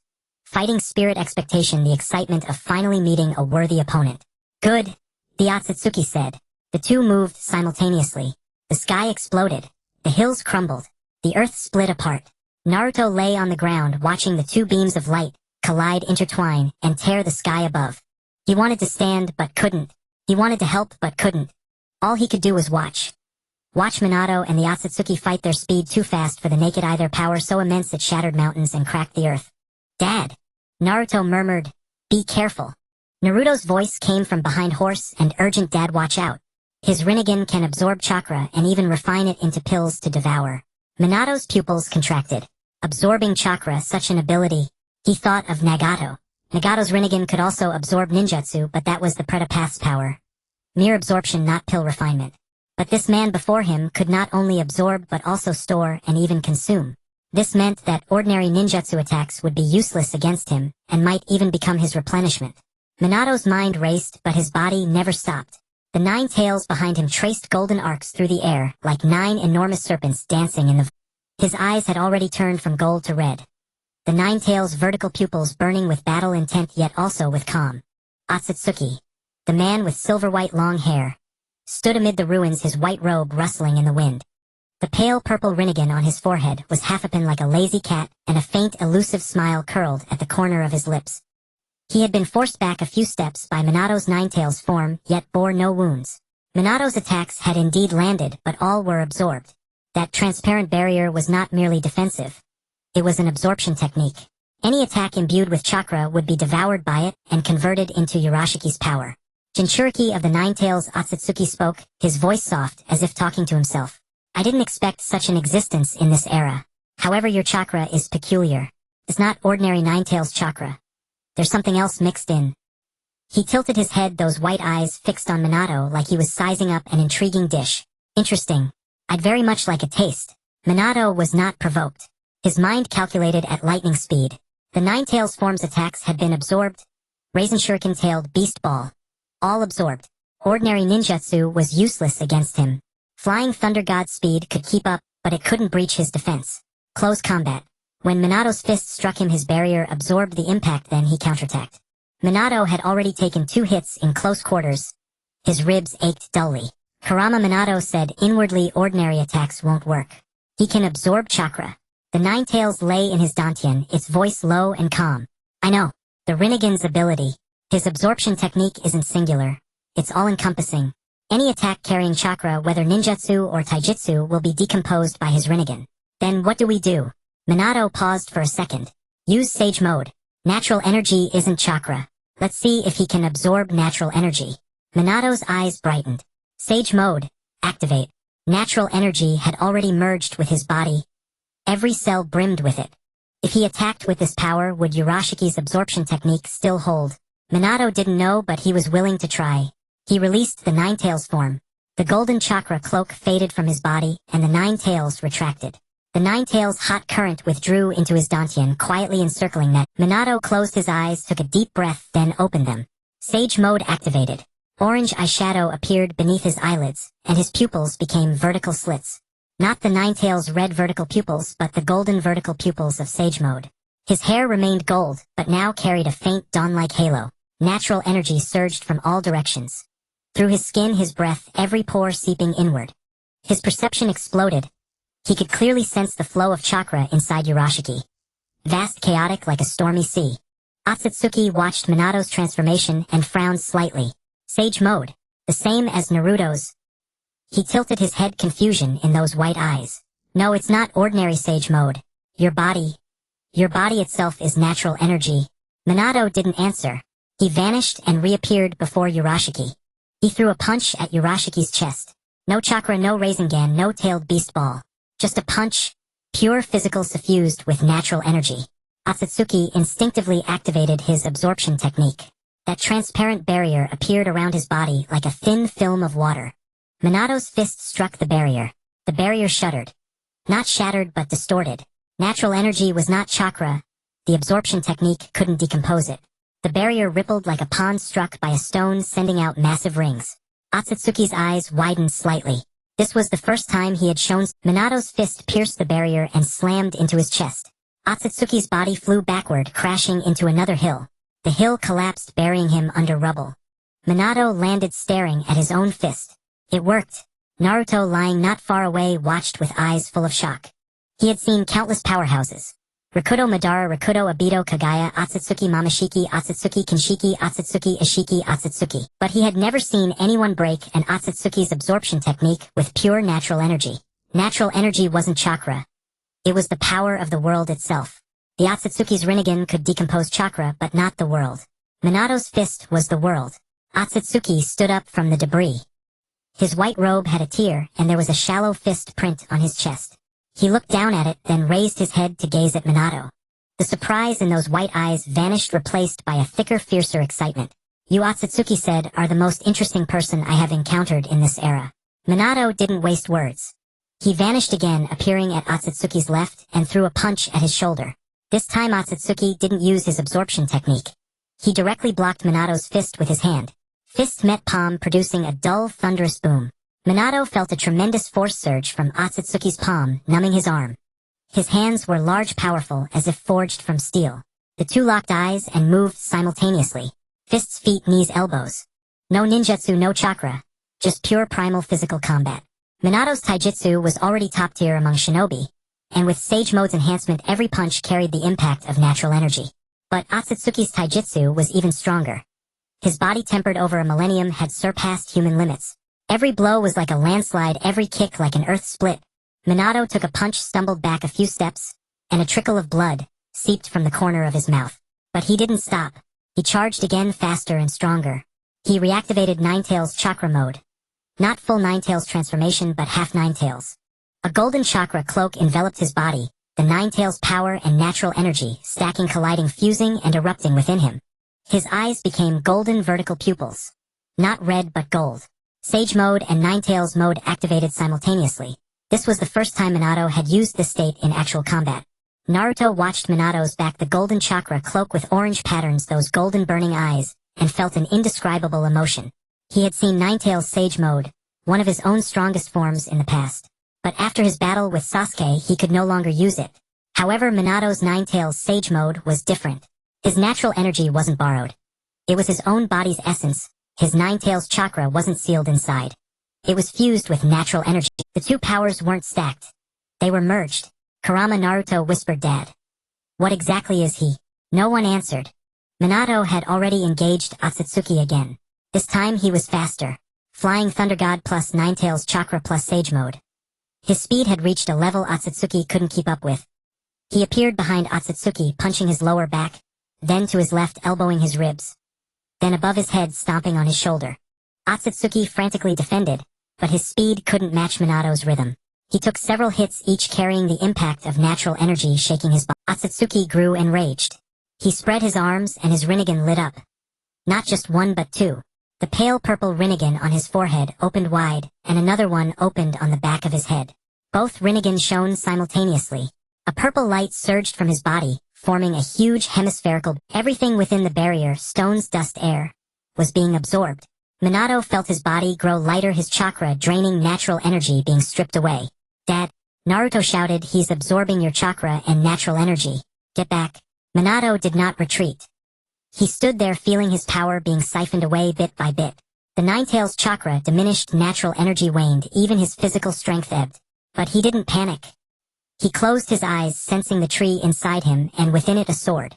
In his dantian, the tree swayed gently in the Ninetales' golden hot current. Its roots pierced deep into every cell of Minato, into his bones, into his soul. The Otsutsuki's Rinnegan could absorb chakra and natural energy, but not, because this tree was not chakra, not natural energy. It was Minato himself. It was his body, his soul, his path. Minato opened his eyes. The power of the tree surged from his dantian, flowing through his entire being. The sword within also trembled. His body began to glow. Not the gold of Ninetales chakra, nor the orange of Sage Mode, but a brighter, purer light like that of a diamond. Otsutsuki's barrier shuddered. That light pierced through the barrier through the absorption technique and struck Otsutsuki. Otsutsuki's body froze. His eyes widened, his mouth opened, but no sound came out. That light was neither painful nor hot nor cold. But it immobilized him as if pinned by something. Minato walked up to Otsutsuki, reached out and pulled the sword from his chest. Your Rinnegan is powerful, Minato said, but you can't see what you can't see. Otsutsuki's pupils contracted. He didn't understand what Minato meant, but he could feel it. A power he had never experienced draining from within him. Not being absorbed, but flowing away willingly, voluntarily, like water slipping through fingers. His power, the strength he had amassed over 1,000 years, was being peeled away piece by this man. Otsutsuki let out a furious roar. The barrier exploded. Violet light burst from his body, flinging Minato away. Minato tumbled through the air, landed a few steps back, and steadied himself. Otsutsuki stood in the center of the barrier, gasping heavily. His white robe was torn, his hair disheveled, blood at the corner of his mouth. He stared at Minato. In those white eyes, the excitement was gone, replaced by something he had never felt before. Fear. You? Otsutsuki's voice was hoarse. Who are you? Minato looked at him and said nothing. In his hand, the sword gleamed brilliantly against the night. Otsutsuki gritted his teeth, turned and tore space. A black crack opened behind him. He stepped in and the fissure closed, vanishing. He fled. Minato stood in place, staring at the spot where Otsutsuki had disappeared for a long time. Then his body swayed and he dropped to his knees. The sword vanished.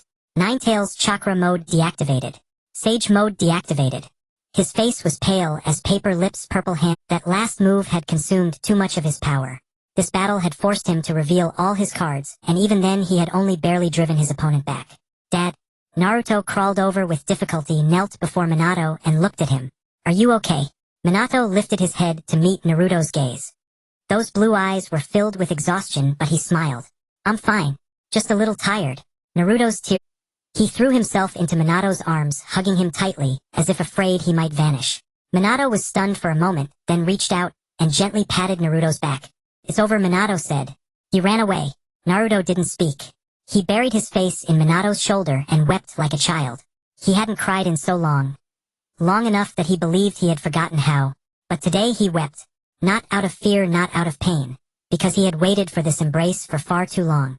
So long he thought he would never have it. Minato held Naruto in silence. He raised his head and looked at the gray sky. The moon emerged from behind the clouds, faint and pale like a piece of ice about to melt.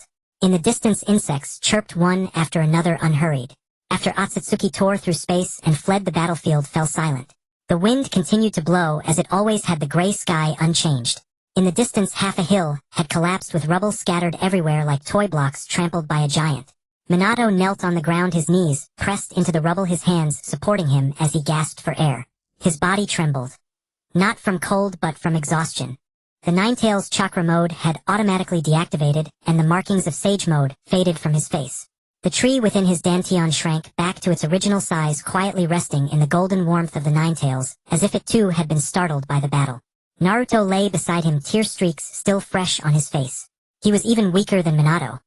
His left arm dislocated, 2 ribs broken, chakra nearly depleted, unable even to stand. His orange clothes were torn in several places, revealing bruised skin. The blood at the corner of his mouth had dried, forming a dark red scab. He looked at Minato, his blue eyes full of guilt. Dad, I'm sorry. I dragged you into this. Minato shook his head silently. He sat up, crossed his legs, and closed his eyes to regulate his breathing. Natural energy surged from all directions, slowly, bit by bit replenishing his depleted body. The tree within his dantian absorbed the natural energy, and began to glow again, and the warmth of the Ninetales heat flow returned. A few minutes later Minato opened his eyes, his complexion somewhat improved. He turned to look at Naruto. Can your injuries heal on their own?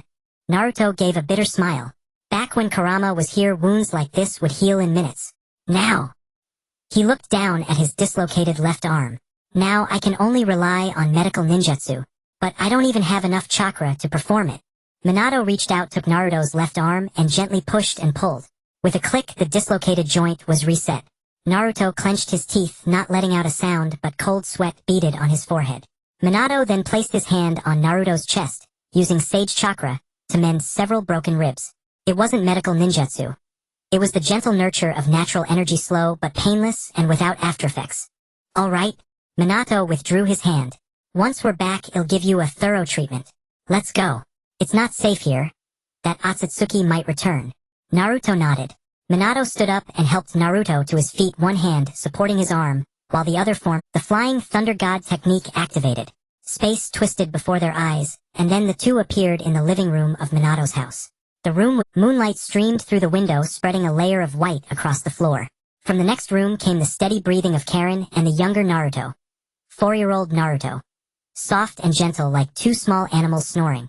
Naruto, the 7th Hokage, stood in the living room listening to the breathing, feeling an indescribable emotion. That was his younger self, a version of his childhood different from his own. He had imagined countless times if only he could go back to the past and change everything. Have his parents alive to see them once. How wonderful that would be. Now he saw it, but he didn't know what to say or do. Minato took a futon from the cabinet, spread it in a corner of the living room, and placed a pillow on it. Sleep here tonight. I'll think of something tomorrow. Naruto looked at the makeshift bed, then at Minato. Dad, aren't you going to ask me anything? Why I came to this era? Why that Otsutsuki was chasing me? Minato sat down on the tatami looking at Naruto. You'll tell me when you're ready. Naruto was silent for a moment, then sat down on the futon. His body ached. His arm, his ribs, every part of him hurt. But he didn't lie down. He just sat there, head bowed, staring at his hands. I traveled through time with the intention of going to the era when Konoha was first founded, to meet Hashirama Senju and Madara Uchiha, and ask them to come to the future to help us. Naruto began, his voice soft. But I was discovered by the Otsutsuki and ended up in this era. Minato didn't speak, waiting for him to continue. In my world, Naruto first spoke of future events. He mentioned that Kagaya had been sealed, but there were others. Momoshiki, Kinshiki, Urashiki, and Ishiki. They came one after another, and each was defeated, but every time it came at a great cost. I lost Kurama, Sasuke lost his Rinnegan, and many people died. I couldn't even protect my own son. Your grandson. He paused. And we know there are more Otsutsuki. They won't stop. They'll keep coming until they take all the chakra from this planet. Minato's brow furrowed. So what do you plan to do?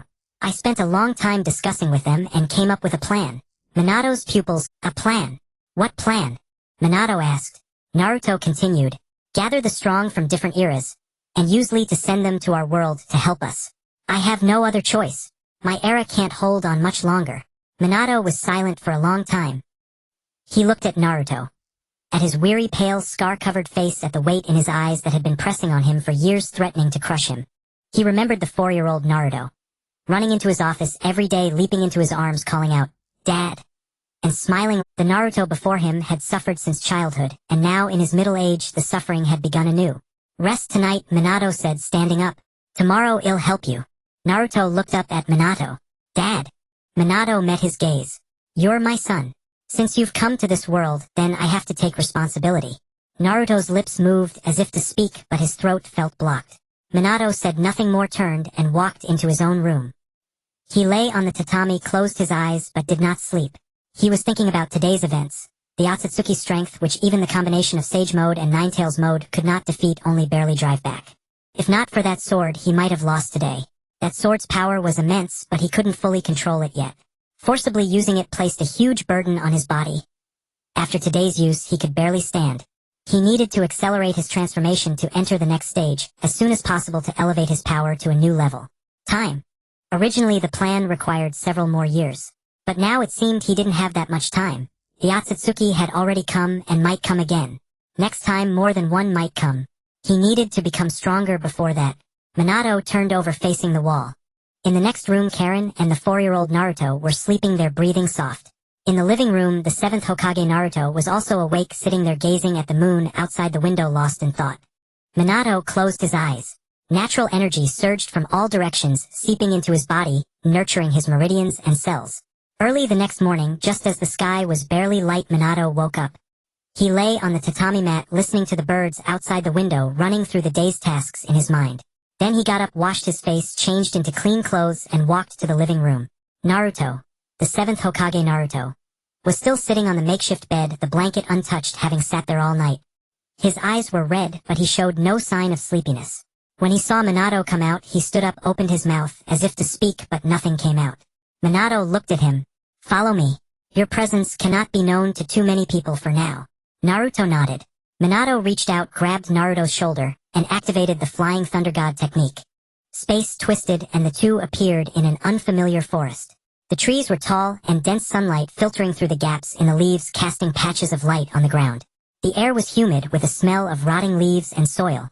Bird calls came from all directions, rising and falling like a lively concert. Minato released his grip, looked around, and nodded with satisfaction. He had been here a few times. It was very secluded, far from Konoha, and no one would find this place. "Wait here for me," Minato said. Naruto leaned against a tree, watching him. "All right." Minato activated the Flying Thunder God again, and returned to Konoha. He first went to the Fugaku household. The sky was not yet fully bright, but the lights in the Fugaku house were already on. Makoto was cooking breakfast in the kitchen, the aroma drifting out through the window. Fugaku was practicing swordsmanship in the yard. Hearing footsteps, he stopped and looked at Minato. Minato nodded at him and said, "I have some business to attend to in the next few days. I'll leave Naruto and Xianglin in your care." Back at his own home, Xianglin and little Naruto were already awake, sitting on the bed with messy hair and half-closed eyes, not fully awake yet. When he saw Minato come in, little Naruto's eyes lit up. "Dad!" He jumped off the bed and threw himself into Minato's arms. Minato caught him, lifted him up, and ruffled his hair. "Dad has something to do today. You and your sister will go to Uncle Fugaku's house. I'll pick you up in the evening." Little Naruto pouted, displeased. "No, I'll buy you dango tonight. Red bean paste. Red bean paste. Two. Little Naruto thought for a moment, then nodded. Xianglin got off the bed, walked up to Minato, and looked up at him. "Dad, where are you going?"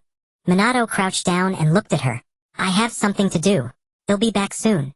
Xianglin didn't say anything, but she reached out and gently touched Minato's face. Minato smiled, ruffled her hair, then took the two children's hands and walked them to the Fugaku house. Makoto took little Naruto and said with a smile, "Go ahead, don't worry." Fugaku stood nearby and nodded. Minato turned and left the Fugaku house, heading straight to the Hokage's office. Shisui was already standing at the door. Seeing Minato approach, he bowed slightly. "4th Hokage. Shisui, cancel all meetings today. Leave the documents for me to approve when I return." Shisui hesitated for a moment but didn't ask why. "Yes, sir." Minato walked into the office, picked up a pen on the desk, and wrote a line on a sticky note. "Sensei, return to Konoha immediately. I have something to discuss." Then he bit his finger, pressed a blood mark on the note, folded it into a paper crane, and formed hand seals with both hands. Immediately a toad appeared. Minato said, "Find Sensei and give this to him." The toad nodded, jumped out the window, and disappeared into the morning light. This was the contact method Jiraiya had left him. No matter where Jiraiya was, this frog could find him. Minato stood by the window, watching the direction the frog had leaped for a while, then turned and walked out of the office. Shisui was still standing at the door. "4th Hokage, any other orders?" "I'm leaving this to you," Minato said. Shisui nodded, standing even straighter. Minato walked out of the Hokage building, found a secluded corner, activated the Flying Thunder God, and returned to the forest. Naruto was still leaning against the tree, his posture unchanged. When he saw Minato return, he straightened up. "Dad, where did you go?" "I took care of some things," Minato said, sitting down on a stone opposite him, looking at Naruto for a long time. Naruto felt a bit uneasy under his gaze and touched his own face. "What's wrong? How's your sage mode now? Still usable?" Naruto's expression stiffened. He lowered his head, looked at his hands, and was silent for a long time. Minato didn't urge him. He just sat there waiting. The wind blew, leaves rustling as if whispering. "Not for long." Naruto finally spoke, his voice very soft, as if admitting something shameful. "Kurama is gone. My chakra reserves have dropped drastically. Sage mode requires a lot of chakra to maintain balance. I can only manage About 5 minutes. Minato looked at him. Then what do you have left? Naruto didn't answer. Shadow Clone. Rasengan. Wind Release Rasen Shuriken. These all require chakra. You don't have enough chakra and the Otsutsuki absorb ninjutsu. That can be forgiven. Taijutsu. Your taijutsu was always boosted by the Nine-Tails chakra. Without it your taijutsu is only at the level of an ordinary elite jonin. Minato's voice wasn't loud but every word pierced into Naruto like nails. Have you become nothing just because you lost the Nine-Tails? Naruto looked up, something surging in his eyes. It wasn't anger. It was grievance, unwillingness, something that had been suppressed for a long time, never spoken to anyone, something he himself dared not face. Sage mode. Minato interrupted him. The first Hokage Hashirama Senju used Sage mode. Jiraiya Sensei used Sage mode. I also used Sage mode. None of us had the Nine-Tails but our Sage modes were all strong. Hashirama's Sage mode allowed him to fight evenly with Uchiha Madara. Jiraiya Sensei's Sage mode enabled him to create his own unique ninjutsu. My Sage mode. You saw it yesterday. Though it's still inferior to Hashirama's, at least it's usable. And usable well. He stood up, walked over to Naruto, crouched down and looked into his eyes. Sage mode is not an accessory of the Nine-Tails.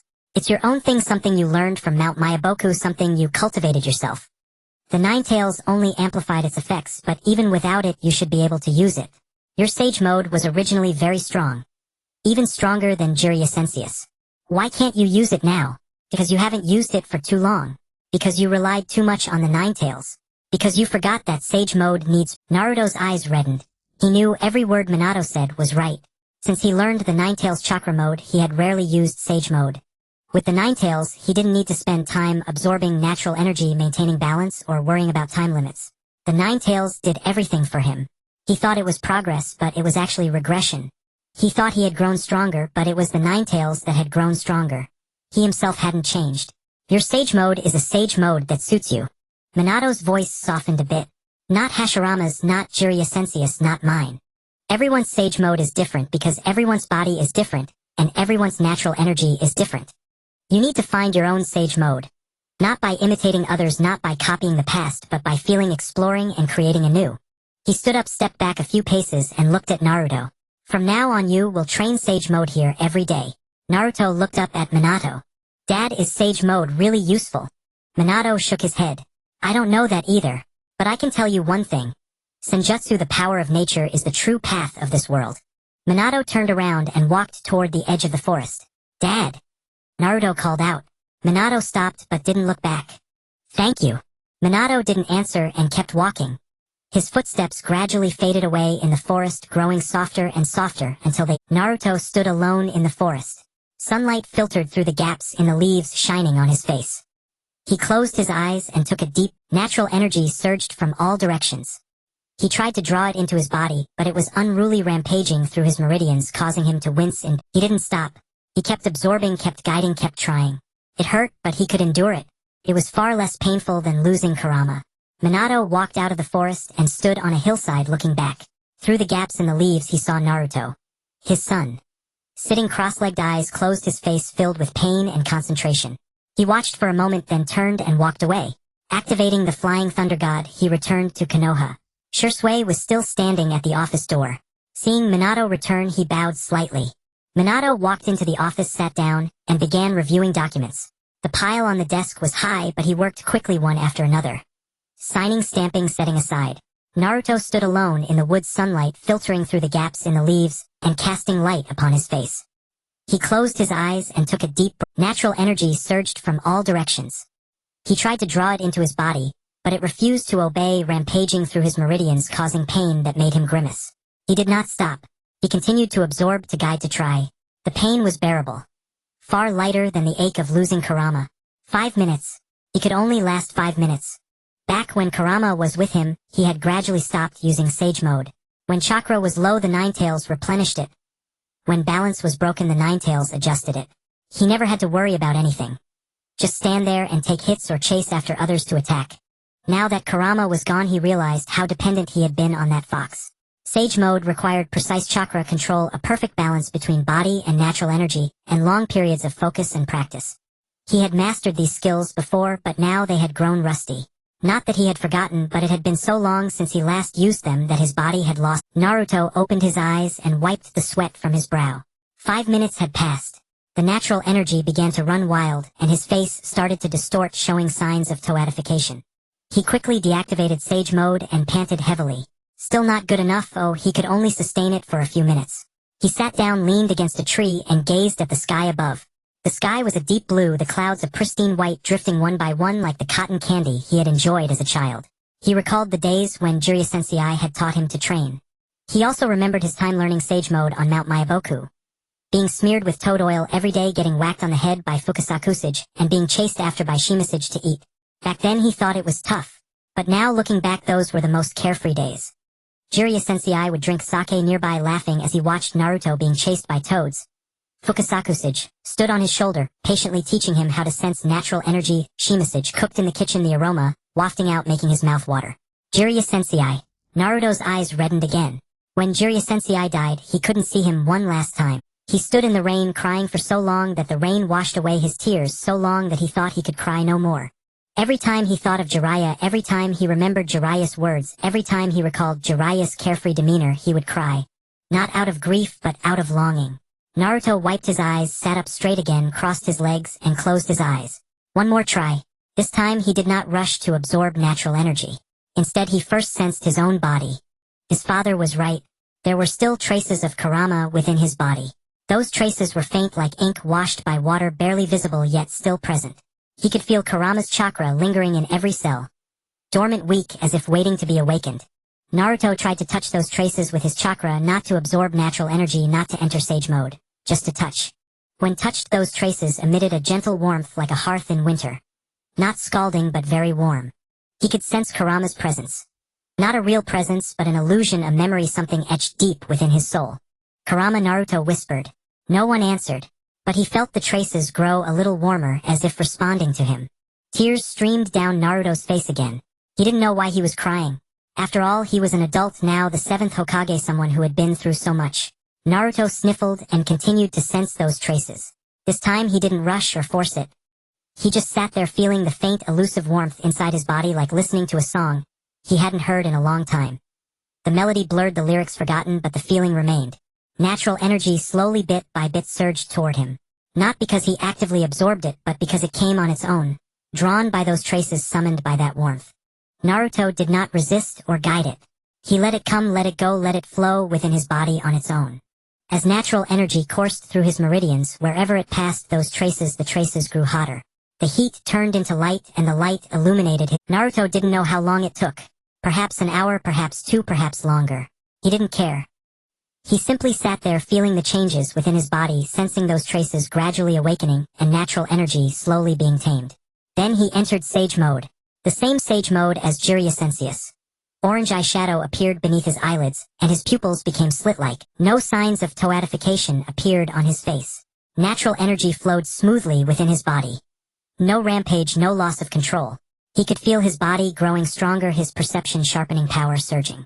Though it couldn't compare to the previous Ninetales Sage Mode, at least he had entered it. Naruto opened his eyes and looked at his hands. Sage Mode remained active. 1 minute, 2 minutes, 3 minutes. No rampage, no loss of control, no toadification. He had done it. Naruto smiled. The smile was not big, not bright, even a bit ugly. Tear streaks still on his face, eyes still red, the wound on his mouth not yet healed. But the smile was genuine.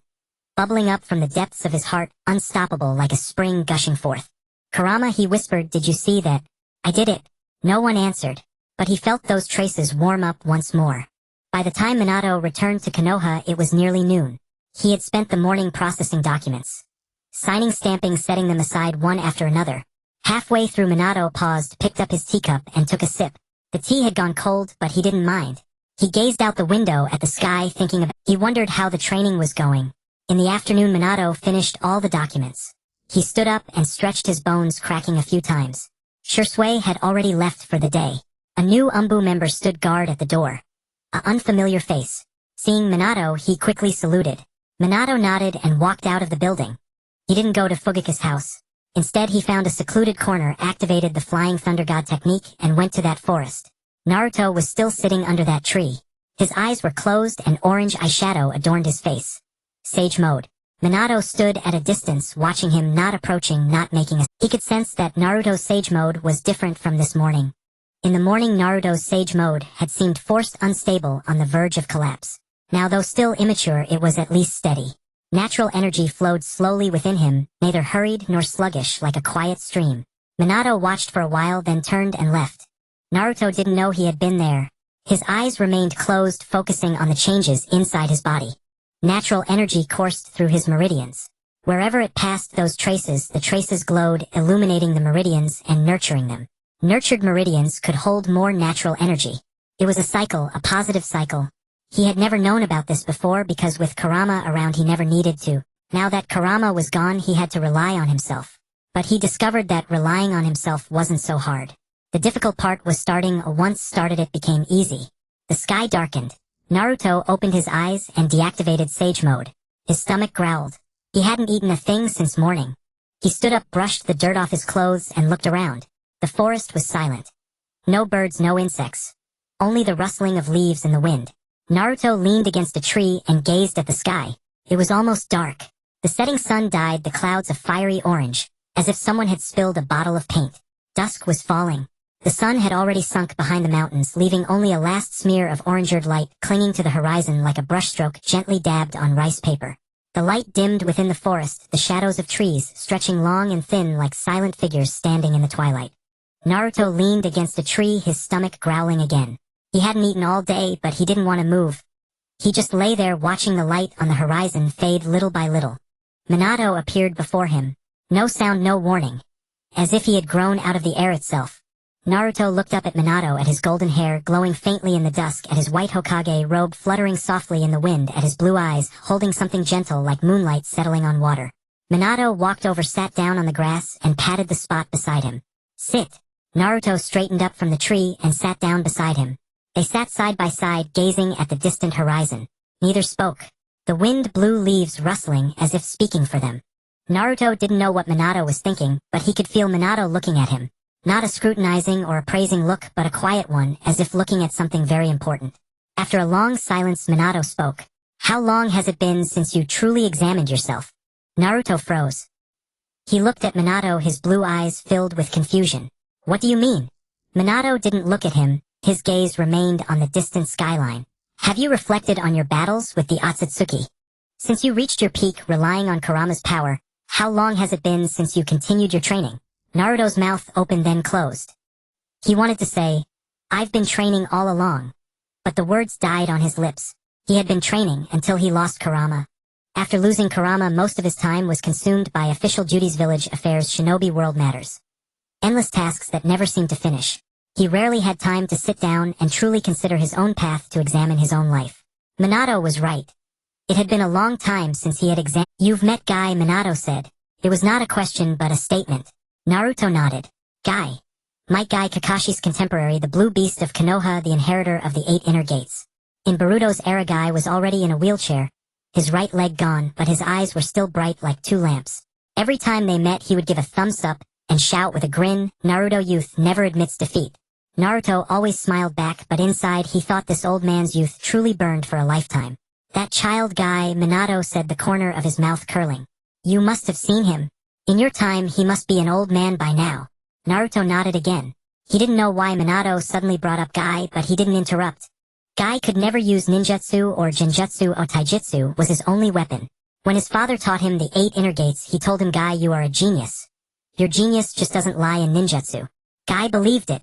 He believed it all his life. He ran every day, did push-ups every day, kicked wooden posts every day. Rain or shine, unshaken. In all the years I knew him, I never saw him slack off, never heard him complain. He was like a perpetual motion machine. Always moving, always training, always getting stronger. Minato turned to Naruto. Have you ever seen him let himself relax? Naruto was silent. He remembered Guy's image. In the wheelchair, the empty pant leg, but those eyes still bright. He recalled Guy's words. Naruto, you must improve a little every day, even if it's just 1 millimeter. Back then he thought Guy was spouting platitudes. Now he realized Guy wasn't speaking in cliches, he was describing himself. He improved a little every day for decades, and that gave him that single kick. That kick unleashed the pinnacle of the 8 inner gates, shattered half of Otsutsuki Madara's body, and demonstrated the limit of a mere mortal. The power you once possessed? Ninetales Chakra Mode 6 Paths Sage Mode, the various Rasengan variants. These were all incredibly strong enough to make the entire shinobi world look up to you. Minato's voice was not loud, but each word was distinct. But have you ever wondered where these powers came from? The Ninetales power was given by Kurama. The Six Paths Sage's power was given by the Six Paths Sage. The Rasengan variations you developed yourself, but later you stopped developing them. You're like someone who found a treasure vault then, just sat on the gold and silver, never earning more. Naruto's face reddened. He knew Minato was right. Ever since defeating Pain, his strength had soared. Ninetales Mode, Kurama Mode, Ninetales Golden Body Mode. Each stronger and more absurd than the last. He had thought he was getting stronger, but in reality it was the power that was getting stronger. He himself hadn't changed. And Sage Mode. If he hadn't picked it up again today, in a few more years, he might not have been able to use it at all. You can use Sage Mode, Minato said. But do you know how many people in the entire history of the shinobi world have mastered Sage Mode to its utmost? Naruto thought for a moment. The first Hokage Hashirama. Teacher Jiraiya. And you, Minato said, looking at him. You are also one of them. Your Sage Mode was once even stronger than mine. But you abandoned it because you had the Ninetales and no longer needed it. You thought Sage Mode was slow, troublesome, and too restrictive. But have you considered why Lord Hashirama's Sage Mode was so powerful? Not because of his massive chakra reserves, but because he trained it for decades. Why was Jiraiya's Sage Mode so steady? Not because of his talent, but because he trained it for decades. How long did you train it? A few months, then you stopped using it. Minato stood up, brushed the grass clippings off his clothes, and turned to face Naruto. Sage Mode is like a weapon. If you leave it in a corner, it will rust, grow dull, and become hard to use. But if you polish it every day, sharpen it every day, it will grow brighter and sharper. You don't need to rely on it to conquer the world, but when you need it, it must be there. He reached out and patted Naruto's shoulder. Losing Kurama isn't the end of the world. You still have Sage Mode, you still have the Rasengan, you still have Shadow Clones, you still have yourself. These things are all inside you. No one can take them away. Naruto looked up at Minato. His eyes were red, but he didn't cry. He looked into those blue eyes, into that firm, warm light. Dad. Naruto's voice was a little hoarse. Have I disappointed you? Minato looked at him for a long time. Then he smiled. A small smile, but genuine. No. You have never disappointed me.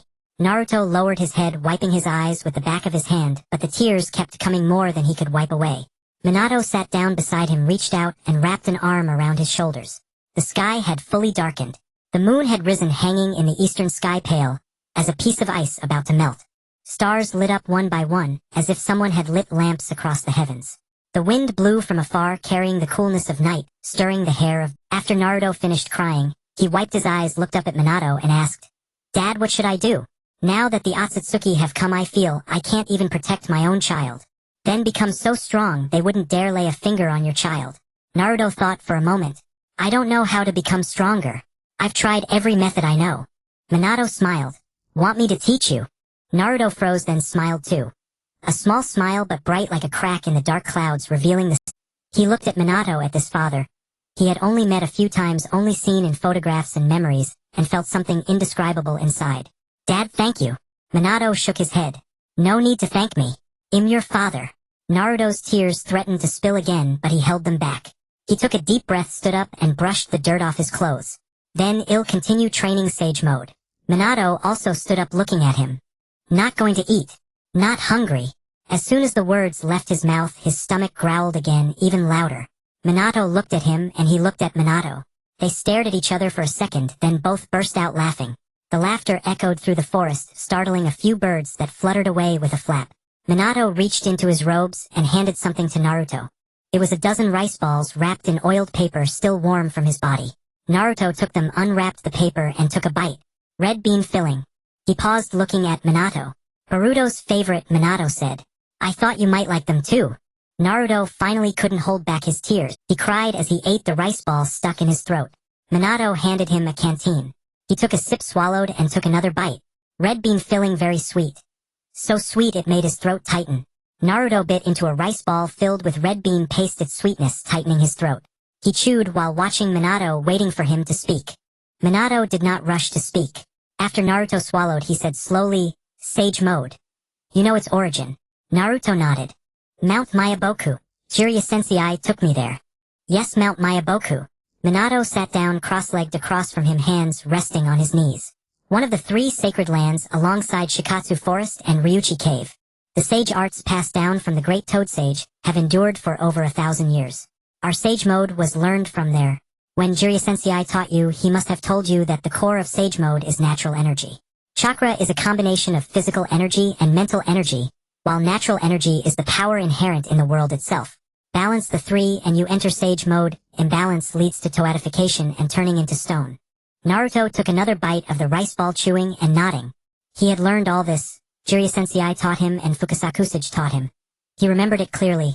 But later with Kurama's power, he used it less frequently and gradually grew rusty.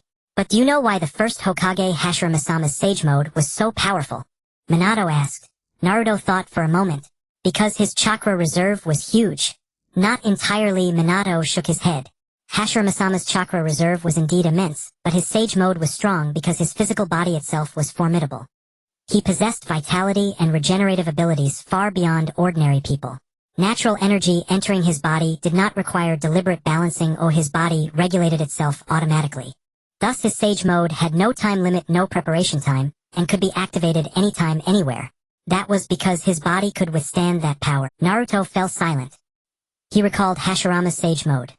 Dark markings appearing on his face, no hand seals needed, no stillness required, turning on and off as naturally as breathing. He had thought it was the result of decades of practice, but now he realized it was because Hashirama's body was inherently born for sage arts. Jiraiya Sensei's sage mode was different from Hashirama-sama's. Minato continued. Jiraiya Sensei's body was not that strong, so he needed the assistance of the two sages Fukasaku and Shima. The two sages stood on his shoulders, helping him absorb natural energy and maintain balance.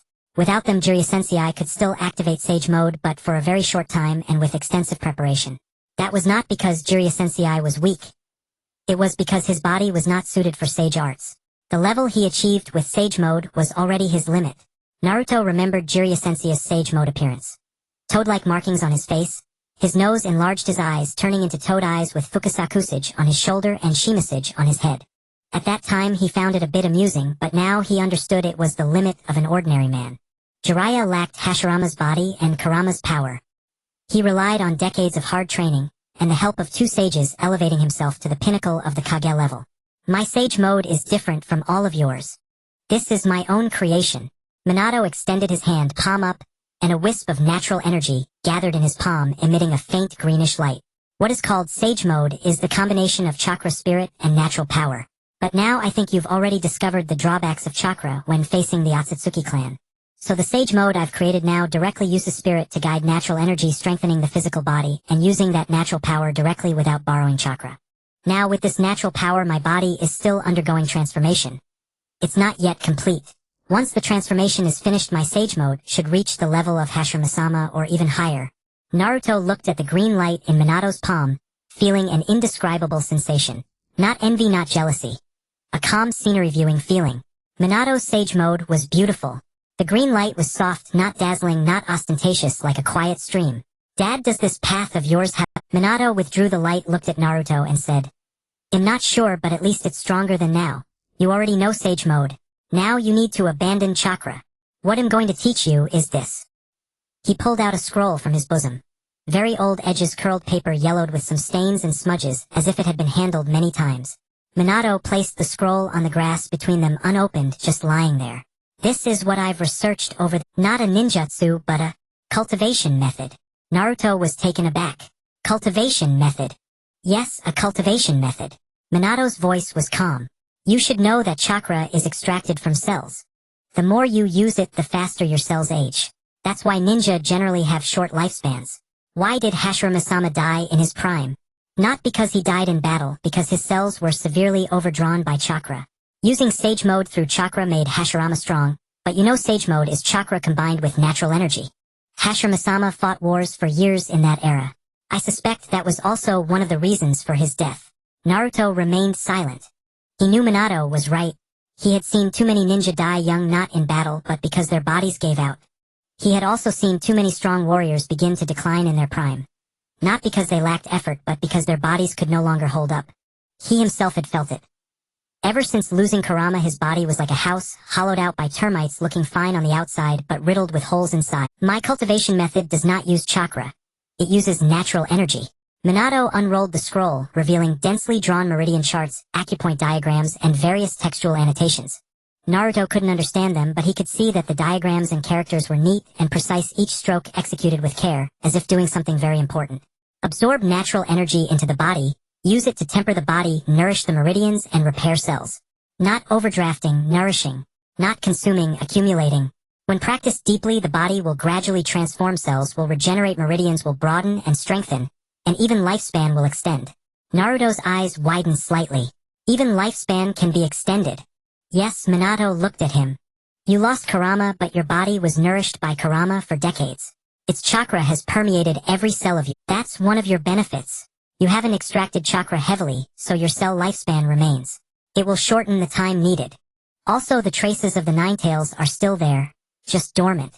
Using this cultivation method, you can awaken those traces and make them come alive, not to bring Kurama back, but to make your body as strong as when Kurama was with you. Then using the Sage Mode, it'll teach you should have the strength to protect your son in your era. Naruto's heart skipped a beat. He looked at the scroll, at the diagrams and characters. He couldn't understand, feeling a strange, indescribable sense, not excitement, not agitation. A quiet, solid feeling, like walking in darkness for a long time and suddenly seeing a lamp. Dad, this cultivation method. You prepared it for yourself, didn't you? Minato was silent for a moment, then nodded. Yes. This cultivation method was originally meant for myself. Transformation takes time. I needed a method to accelerate the process. I researched for a long time, wrote and rewrote, and finally completed it at the beginning of this year. Originally I planned to use it myself to save time in my transformation. He looked at the scroll, his fingers gently brushing the yellowed paper, as if touching something precious. But now it seems you need it more than I do. Naruto's eyes reddened. Dad, don't get emotional yet. Minato interrupted him. This cultivation method isn't free. I have conditions. Naruto wiped his eyes and sat up straight. What conditions? First, from today onward you will practice Sage Mode here every day while also cultivating this method. No slacking, no interruptions, no giving up halfway. Naruto nodded. Second, when your strength recovers you must return to your own era and continue being the 7th Hokage. Don't stay here, don't change the history of this era. The history of this era will be handled by your father. Naruto was silent for a moment, then nodded. Good. Third. Minato looked at him, his blue eyes filled with a serious, solemn expression. No matter what happens, no matter how great the difficulty, don't give up. You are not alone. No matter which era I'm in, I will always stand by you. Naruto's tears finally broke free.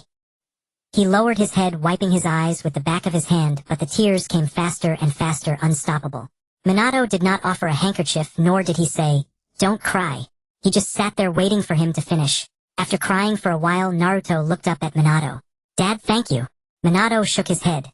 No need to thank me. I'm your father. He rolled up the scroll and handed it to Naruto. Naruto took the scroll, gripping it tightly in his hand, as if afraid it would run away. The scroll was old, the paper thin. He could feel the residual warmth on it. Minato's body heat, the warmth left by his father's hand. Stay here to recuperate during this time, Minato said, standing up and brushing grass clippings off his clothes. Practice Sage Mode every day, but not the old way, the way I'll teach you now. Don't rush, don't force. The absorption of natural energy is a slow process. It can't be hurried. Naruto also stood up, carefully tucking the scroll into his chest. Dad, that place you mentioned. What place is it? Minato looked at him. What? You said earlier that there was originally a place planned for yourself to save you time. And now you're taking me there. Minato was silent for a moment, then smiled. That place, you know it too. When Jiraiya Sensei returns, we'll go together. The moon rose higher, its light shining on the two figures, casting long, long shadows. Naruto stood in the moonlight, the scroll nestled in his chest, carrying a feeling he hadn't had in a long time. Not power, but direction. Under the moonlight, Naruto stood gazing at his own hands. Those hands had once held the Rasengan, the tailed beast ball, the truth-seeking balls bestowed by the Sage of Six Paths, and countless things he had believed he would never lose. Now all those things were gone, yet in his grasp remained a scroll, a cultivation technique, and a direction. He clenched his fists, his knuckles cracked with a few sharp sounds. There was no pain. Instead, a long-absent feeling of solidity settled in. He tucked the scroll back into his bosom, patted his chest to ensure it would not fall out, and sat down cross-legged beneath that. Instead of hastily unfurling the scroll, he closed his eyes first and sensed his own body. Natural energy was still present. Sparse but sufficient. Those traces remained. Faint but still there. Taking a deep breath, he began to perceive natural energy anew to re-establish balance, and to step back into the sage mode he had long neglected. Following the method Minato had taught him. There was no hurry. He had all the time in the world. In Konoha, the night had deepened. The streets were empty, moonlight cascading over the flagstones like a layer of frost gleaming white. Minato emerged from the landing point of his flying thunder god, stood at his own doorstep, and was about to push the door open when his hand froze midair. He sensed it. Someone was inside. The chakra was strong, familiar. Like flames, yet like a hot spring, warm and radiating with a hint of alcohol. Jiraiya. Minato pushed the door open and entered. The living room light was on. Jiraiya sat cross-legged on the tatami, a sake flask in hand, a plate of peanuts. His white hair was as disheveled as ever, his clothes as slovenly, his face bearing that same nonchalant expression. But his eyes were different. In those eyes lurked something heavy. Not fatigue, but earnestness. Hearing Minato enter, he looked up, met his gaze, and then raised the sake flask, shaking it lightly. Back, Minato slipped off his shoes, stepped inside, and sat down opposite Jiraiya. When did you arrive? Just now. The toad said you needed me urgently, so I hurried back. Jiraiya handed the flask to Minato. A sip. Minato accepted, took a swig. The liquor burned his throat, making him cough twice. Jiraiya chuckled, retrieved the flask, and took a sip himself. Master and student sat facing each other, silent. Moonlight streamed through the window, pooling on the floor between them, dazzlingly bright. After a while, Minato stood. Teacher, come take a walk with me. Jiraiya glanced at him, asked no questions, rose to his feet, tucked the flask into his belt, and followed Minato out the door. They walked along the deserted streets, moonlight stretching their shadows long and far. One ahead, one behind, like two rivers. Minato led the way, Jiraiya followed. Neither spoke, yet neither felt awkward. When they reached the foot of the Hokage rock, Minato halted and looked up at the carved faces. The fourth Hokage statue stood at the far right, the stone still fresh, untouched by wind and rain. Beside it was the third's, older and more weathered but still dignified. The second, the first. Each older, each more battered. Yet all stood there gazing down at Konoha, watching generation after generation be born, grow up. Minato leaped onto the Hokage rock, Jiraiya followed. They stood atop the fourth Hokage's head, overlooking the village below. From up here, Konoha seemed tiny. Houses like building block, streets like threads, people like ants. Yet this small place held so many people. People they would give everything to protect. The night wind blew cool and crisp, carrying the scent of the distant forest. Minato gazed at the village for a long time. Jiraiya stood beside him, not watching him, but also looking at the village. Neither spoke, but both were deep in thought. Minato pondered the future world. A world where even the seventh Hokage could not protect his own son. He contemplated that world. Jiraiya too was lost in thought. He mulled over the prophecies of the great Toad Sage. The words he had heard for most of his life, yet never fully understood. The child of prophecy changed destruction, and peace the alteration of fate. He had pondered for years, his mind exhausted, yet still no clarity. Minato broke the silence. Teacher, I want you to meet someone. Jiraiya turned to him. Who? Naruto. Naruto from the future. Jiraiya's pupils contracted. He did not ask, what nonsense are you talking about? He did not question, are you sure you're not mistaken? He simply looked at Minato, at those blue eyes, at the earnest, solemn light within them. He knew Minato would not lie to him, would not jest about such a thing. When Jiraiya asked, tomorrow, Jiraiya, and then, Minato was silent for a moment. Then, I want to go to Mount Myaboku to see the great Toad Sage. Jiraiya's brow furrowed. The great Toad Sage. He had visited many times, always paying respects whenever he went to Mount Myaboku. But Minato rarely volunteered to go.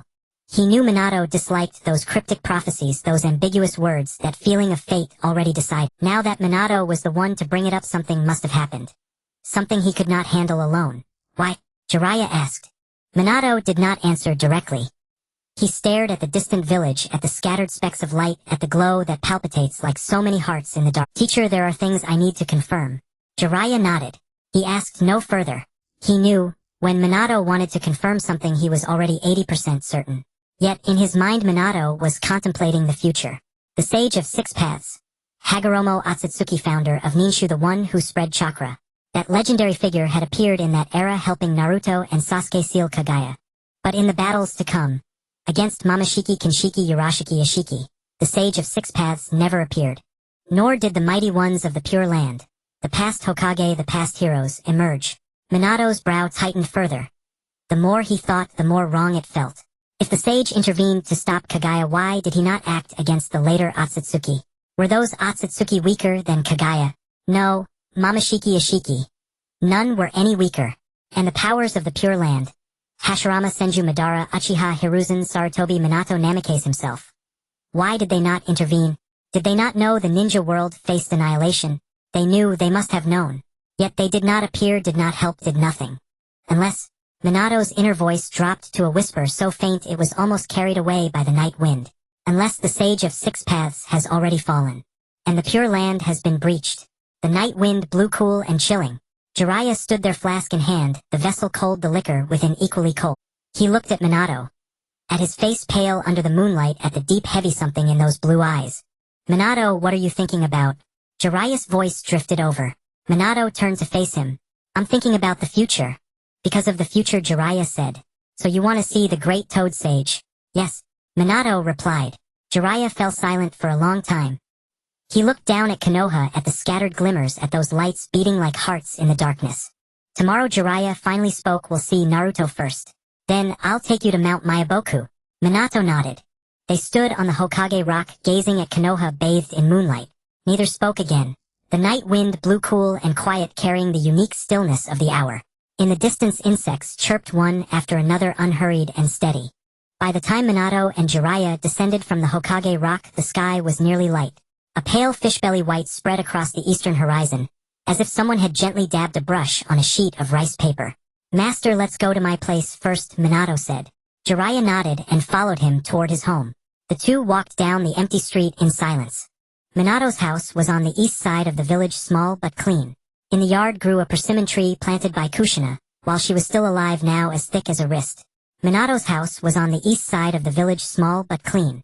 In the yard grew a persimmon tree planted by Kushina, while she was still alive, now as thick. That's mine. I got it first. You said I could play with it today. I never said that.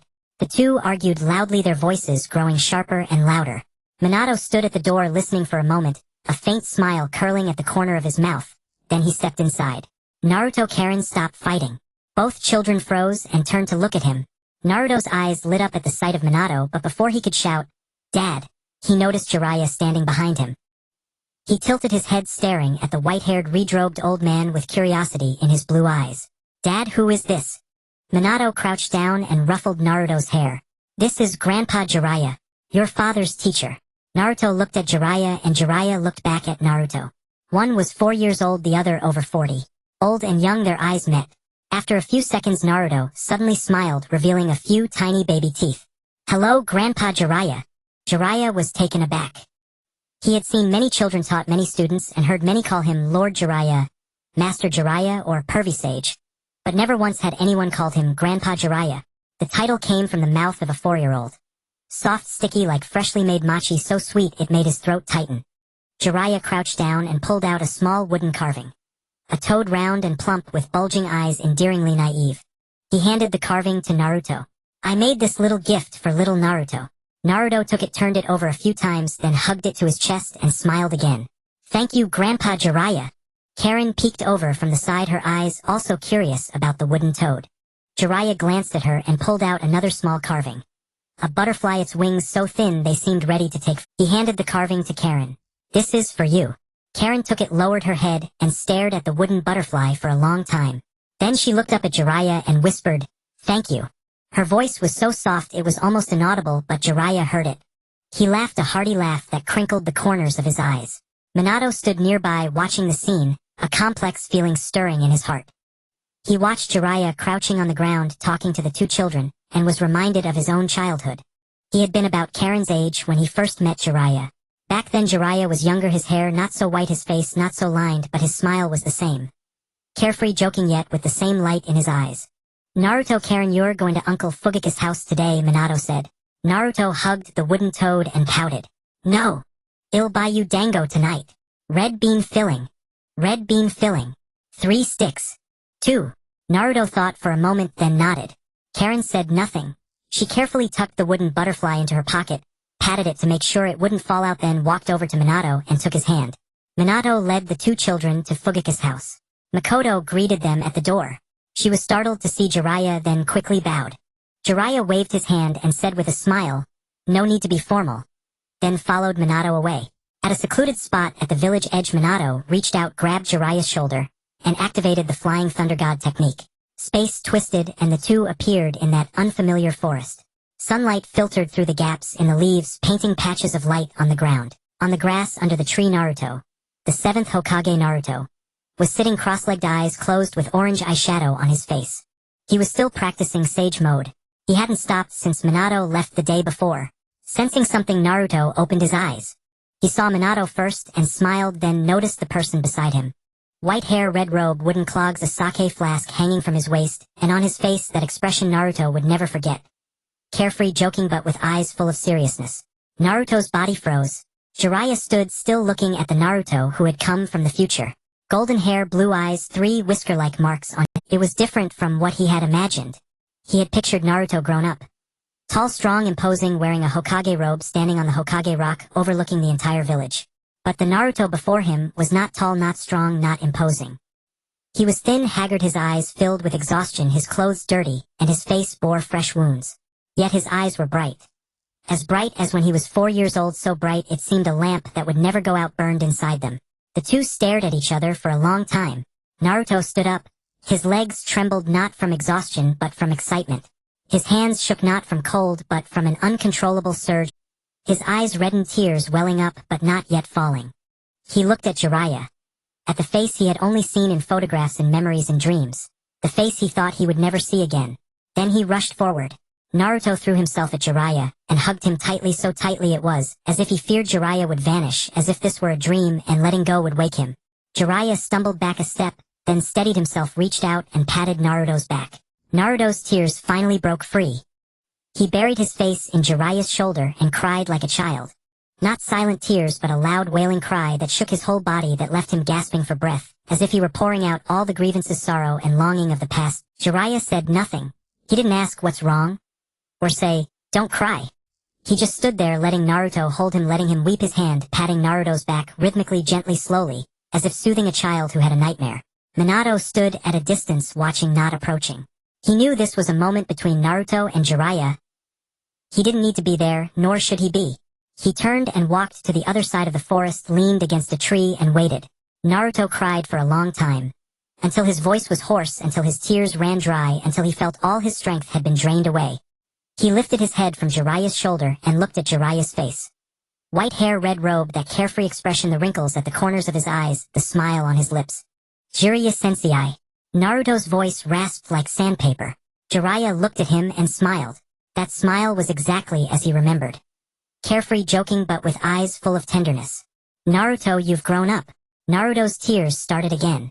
He wiped his eyes with the back of his hand, but the more he wiped the more tears came, and he couldn't stop. Jiraiya reached out and clumsily wiped his face, his large hand smearing tears and snot together. Naruto wanted to laugh at the mess, crying and laughing at the same time, his expression complicated. Like joy, like sorrow, like both.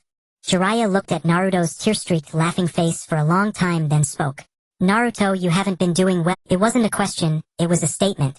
Naruto froze, then lowered his head and said nothing. Jiraiya reached out and patted his shoulder. Lightly but firmly. Naruto sat down on the grass next to Jiraiya, and Jiraiya sat down too. The two sat shoulder to shoulder, looking up at the sky above. Sunlight filtered through the gaps in the leaves, warming them as it fell on their bodies. Minato stood behind a tree in the distance. He didn't come closer, but he could see them. Naruto leaning on Jiraiya's shoulder, Jiraiya's hand resting on Naruto's shoulder, their shadows overlapping on the grass. He turned and looked at the distant sky. The sky was very blue, the clouds very white, one after another like cotton torn apart by careless hands. He remembered the days when Jiraiya taught him ninjutsu, the time Jiraiya took him to Mount Myaboku for training, and the day he became Hokage, when Jiraiya stood in the crowd and gave him a thumbs up, laughing like a child. He remembered a sentence Jiraiya had said to him, Minato, you must become a great Hokage. He had nodded then, but now thinking back he felt he hadn't achieved it yet. But he would. For Naruto, for the hidden leaf, for those he wanted to protect. Minato also came and sat beside Naruto. The three of them sat in the forest. Sunlight filtered through the gaps in the leaves, painting patches of light on the ground. Minato sat on the left, Naruto in the middle, and Jiraiya on the right. No one spoke. Wind blew from afar, making the leaves rustle. Naruto lowered his head, staring at his own hands. Minato closed his eyes as if deep in thought. Naruto, Minato said. Naruto looked up at him. Minato reached out, placed a hand on Naruto's shoulder, and closed his eyes. The Ninetales chakra surged from within him, golden light flowing between them. In the seal space, the Nine Tails opened its eyes watching silently, but its 9 tails swayed gently. Golden light flowed from Minato's hand into Naruto and Jiraiya, drawing something out of Naruto's body. A complete long world filled with blood and tears. Jiraiya saw it. He saw that night. The night of the Nine Tails attack Konoha in flames, Minato, and Kushina lying in a pool of blood, little Naruto placed in a crib crying heart-wrenchingly. He stood beside wanting to reach out and hold him, but his hand passed through Naruto's body, touching nothing. He could only watch. Watch that child grow up alone, eat alone, sleep alone, and on festivals stand by the window gazing at the fireworks outside. He saw the third Hokage standing before Naruto saying, "From today you are Uzumaki Naruto." He saw villagers avoiding Naruto, children throwing stones behind his back, teachers pretending not to notice. He saw Naruto sitting on a swing, swaying back and forth, with no one pushing him, no one talking to him, no one willing to sit beside. He saw Iruka, that young teacher with a scar on his nose, standing in front of Naruto, blocking Mizuki's shuriken, blood streaming down his face, yet saying to Naruto, "You are a wonderful student." He saw Naruto's tears. For the first time, not crying out of grievance, but because someone had spoken kindly to him. Jiraiya's eyes reddened. Then he saw himself. A future self with white hair, a red coat, and a carefree expression. He took Naruto from Kakashi, took him for ramen, taught him the summoning jutsu, and trained him. He saw himself standing before Naruto saying, "Naruto, your ninja way is the most remarkable thing I've ever seen." He saw himself die, sinking into the sea in the rain village, never to resurface. Jiraiya's tears fell. He watched himself sink, watched Naruto stand before his grave for a whole day and night, until his legs grew numb, until his eyes went dry, until the sun rose and set again. He wanted to shout, "Naruto, I'm here, I'm not dead, I've returned," but no sound came out because he was not that Jiraiya. The one who had died, sunk to the bottom, never to return. Then he saw more. He saw pain invading Konoha, saw Naruto mastering sage mode, saw Naruto facing the 6 paths of pain alone, saw Naruto finding Nagato, and saying, "I believe in Jiraiya Sensei's book. I believe in peace." He saw Naruto become a hero, acknowledged by all, accepted by all, loved by all. He saw Naruto become Hokage, wearing a white haori, standing atop the Hokage monument, as the villagers cheered, "Seventh Hokage, seventh Hokage," rising and falling. He saw Naruto smile. A smile so bright and warm like the sun. Jiraiya wiped his eyes and continued watching. He saw Sasuke leave Konoha, watched Naruto chase after him, for so long that his legs grew thin, that his voice became hoarse. He saw them fighting at the Valley of the End, battling until the sky darkened and the sun lost its light, and finally both lay in a pool of blood laughing. He saw them reconcile, Sasuke return, Naruto waiting for him at the village gate for so long that the sun rose and set again. And he waited until he came. He saw them face the Otsutsuki together, one after another. Mamashiki, Kinshiki, Yurashiki, Ashiki. He saw Naruto lose, Kurama, Sasuke lose. Jiraiya's tears wouldn't stop. He watched Naruto stand in the deserted village, staring at the ruins, at the dead, at the things that would never return.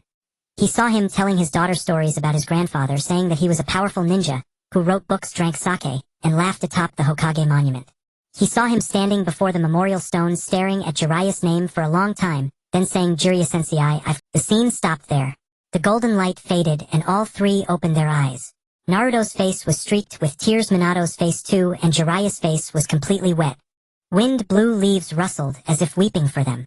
Jiraiya stood up. He looked at Naruto, at the same face he had seen. Golden hair, blue eyes, 3 whisker-like marks. He looked for a long time, until the sun moved from east to west, until the patches of light shifted from them to the grass. Then he spoke. His voice was hoarse like sandpaper, as if he hadn't had water in ages. "Naruto, I'm sorry." Naruto was taken aback. The Jiraiya of that time was still so cowardly. Still so useless. Jiraiya's voice trembled. Still let you suffer so much as a child. Naruto stood up, walked to Jiraiya, and looked into his eyes. "Jiraiya Sensei, listen to me." Jiraiya looked at him. "You are not cowardly. You are the bravest person I have ever known." Naruto said, "Jiraiya Sensei is the most important person in my life. He taught me ninjutsu, taught me how to live, taught me what it means to never give up. I couldn't understand the novels he wrote, but I remembered every belief he put into them. He said a real ninja is one who he said giving up is the choice of a coward.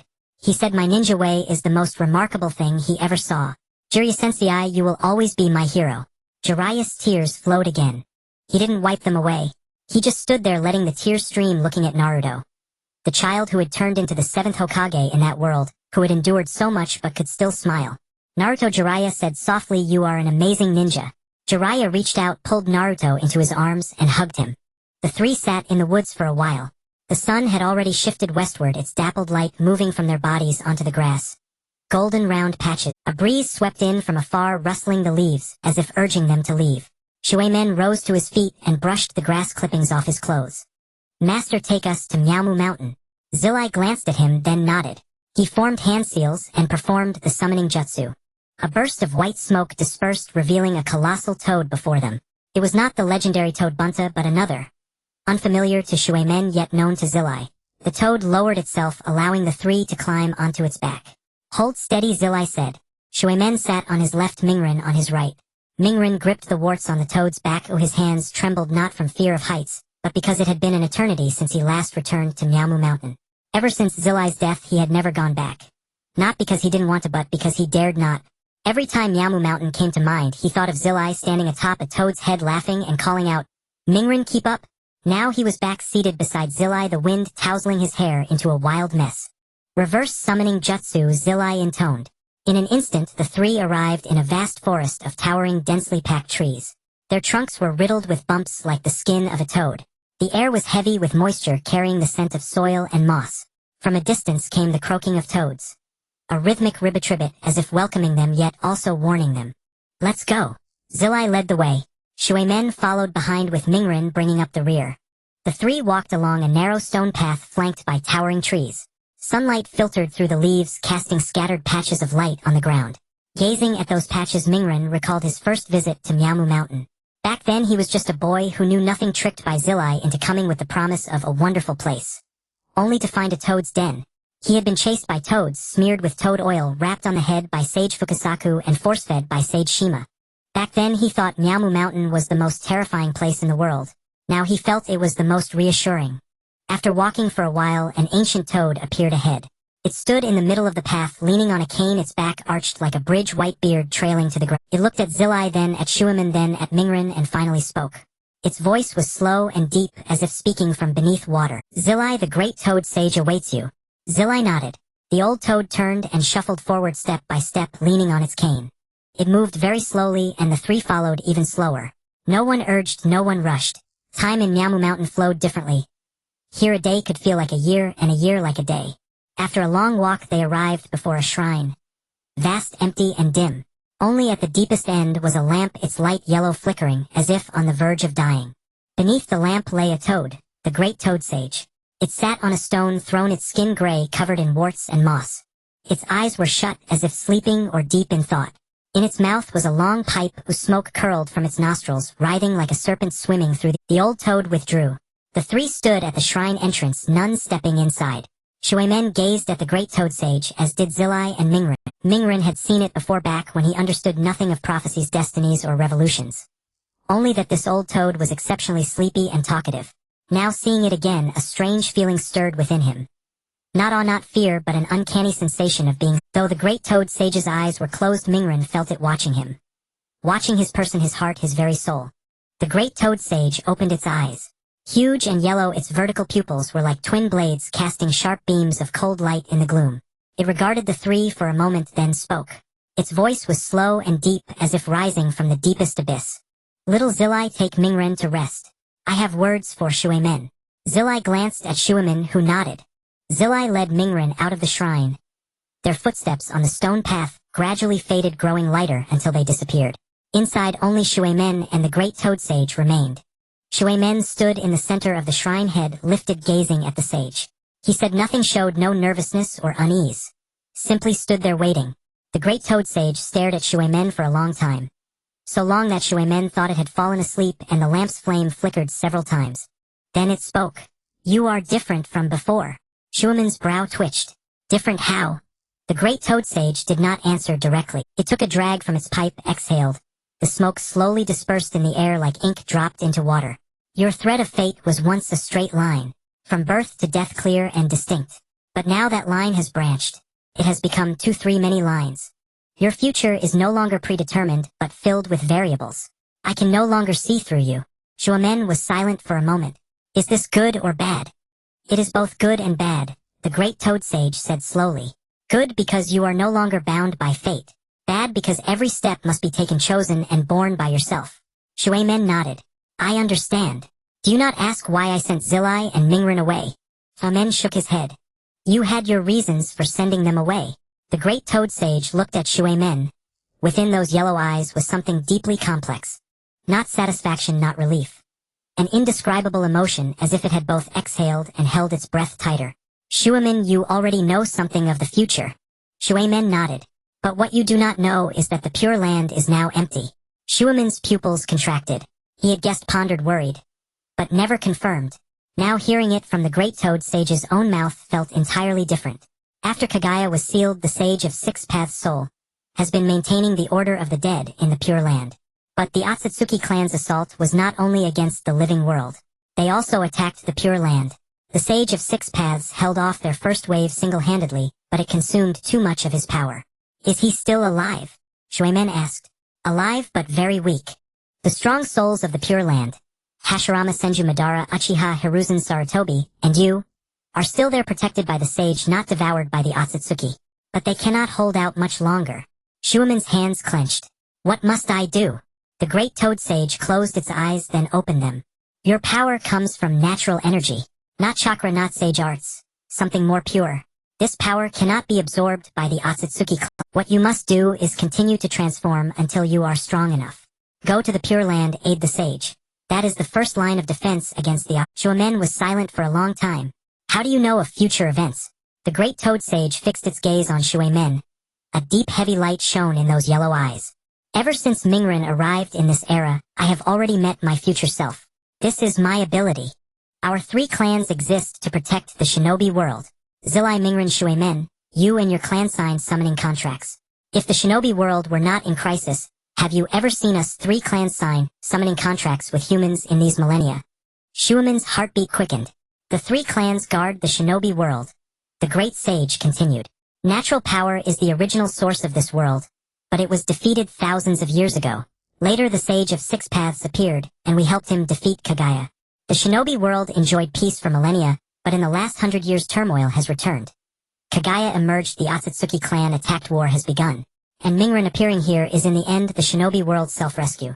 Bringing him to this era, making him meet you because you are the variable. The great toad sage thought for a moment. This cultivation method of yours is a turning point. I ask you to bring this method to the shinobi world and revolutionize it. You do not have much time for this transformation. I will use the power of Nyamu Mountain to accelerate the process. Within a month your first transformation will be complete. By then you should be capable of entering the Pure Land. The Sage of Six Paths will explain all the secrets of the shinobi world to you. Shuemen looked up at the great toad sage. Thank you. The great toad sage shook its head. Do not thank me. I merely did what I had to do. Go out, Fukasaku awaits you. Mingren, I suspect, has already been taken by the Sage of Six Paths. In the Pure Land, he will teach Mingren the method you gave him, then send him back to the future. When you go to the Pure Land, you should be able to meet Mingren. It closed its eyes as if asleep again. The pipe slipped from its mouth, clattering against the stone throne with a crisp sound. Smoke still curled, writhing like a serpent swimming through the air. Shuemen stood in the shrine for a while, then turned and walked out. Outside dusk was approaching. Zilai sat on the steps at the entrance, eyes closed as if asleep. Sage Fukasaku was also there. Zilai held a flask of sake, not drinking, just holding it. Hearing Shuemen's footsteps, he turned and looked at him. Shuemen said nothing, sitting down beside him. The two sat on the steps, gazing at the distant sky. The sun had fully set, leaving only the last trace of orangered light on the horizon, like a faint brushstroke on rice paper. Stars flickered to life one by one like lamps being lit across the heavens. The wind carried the damp mossy scent unique to Miamu Mountain. Zilai opened his eyes and looked at Shuemen. Shuemen, what did the great toad sage tell you? Shuemen thought for a moment. It said I should try. Shuemen looked at him, saying nothing more. Sage Fukasaku said, Little Zilai, little Shuemen, let's go. It's time to head back. For what comes next? At that moment Shuemen also spoke to Zilai. Master, I will teach you a new way of training. Just as Jiraiya and Naruto sat down on the steps of the temple gate, Fukasaku Sanin leaped out from the nearby bushes. His movements were swift, utterly unlike those of a being who had lived for centuries. He landed on the steps, stood firmly on both feet, his back straight, and his bulging eyes gleaming like two lanterns in the twilight. Little Jiraiya, little Naruto. Fukasaku Senin's voice was still hoarse and urgent, as if urging something or confirming something. Fukasaku Sanin. Jiraiya stood up and bowed slightly. Naruto also rose and called out, Fukasaku grandfather. Fukasaku Sanin nodded, without any pleasantries. No inquiry about their meal or fatigue. He walked directly to Naruto, extended his withered knobby hand and touched Naruto's forehead. Naruto felt something hot on his forehead. Not pain but a strange sensation, as if something had burrowed into his mind from outside. The scene before him began to blur. Mount Myaboku's temple grew indistinct, Jiraiya blurred, Fukasaku's Sannin blurred, and even the last orange-eared glow at the horizon faded. Fukasaku grandfather. Naruto called out, but his voice seemed sucked away, barely audible even to himself. This is the great Sennin's arrangement. Fukasaku Sennin's voice came from far, far away, as if through a layer of water. Little Naruto, go. Jiraiya reached out to grab Naruto, but his hand passed through Naruto's body, grasping nothing. Naruto's body seemed to turn into air, into light, into something visible yet intangible, slowly fading in the twilight. Jiraiya turned to look at Fukasaku Sennin, his eyes full of questions. Fukasaku Sennin shook his head without explanation. Leaning on his staff, he walked step by step into the temple.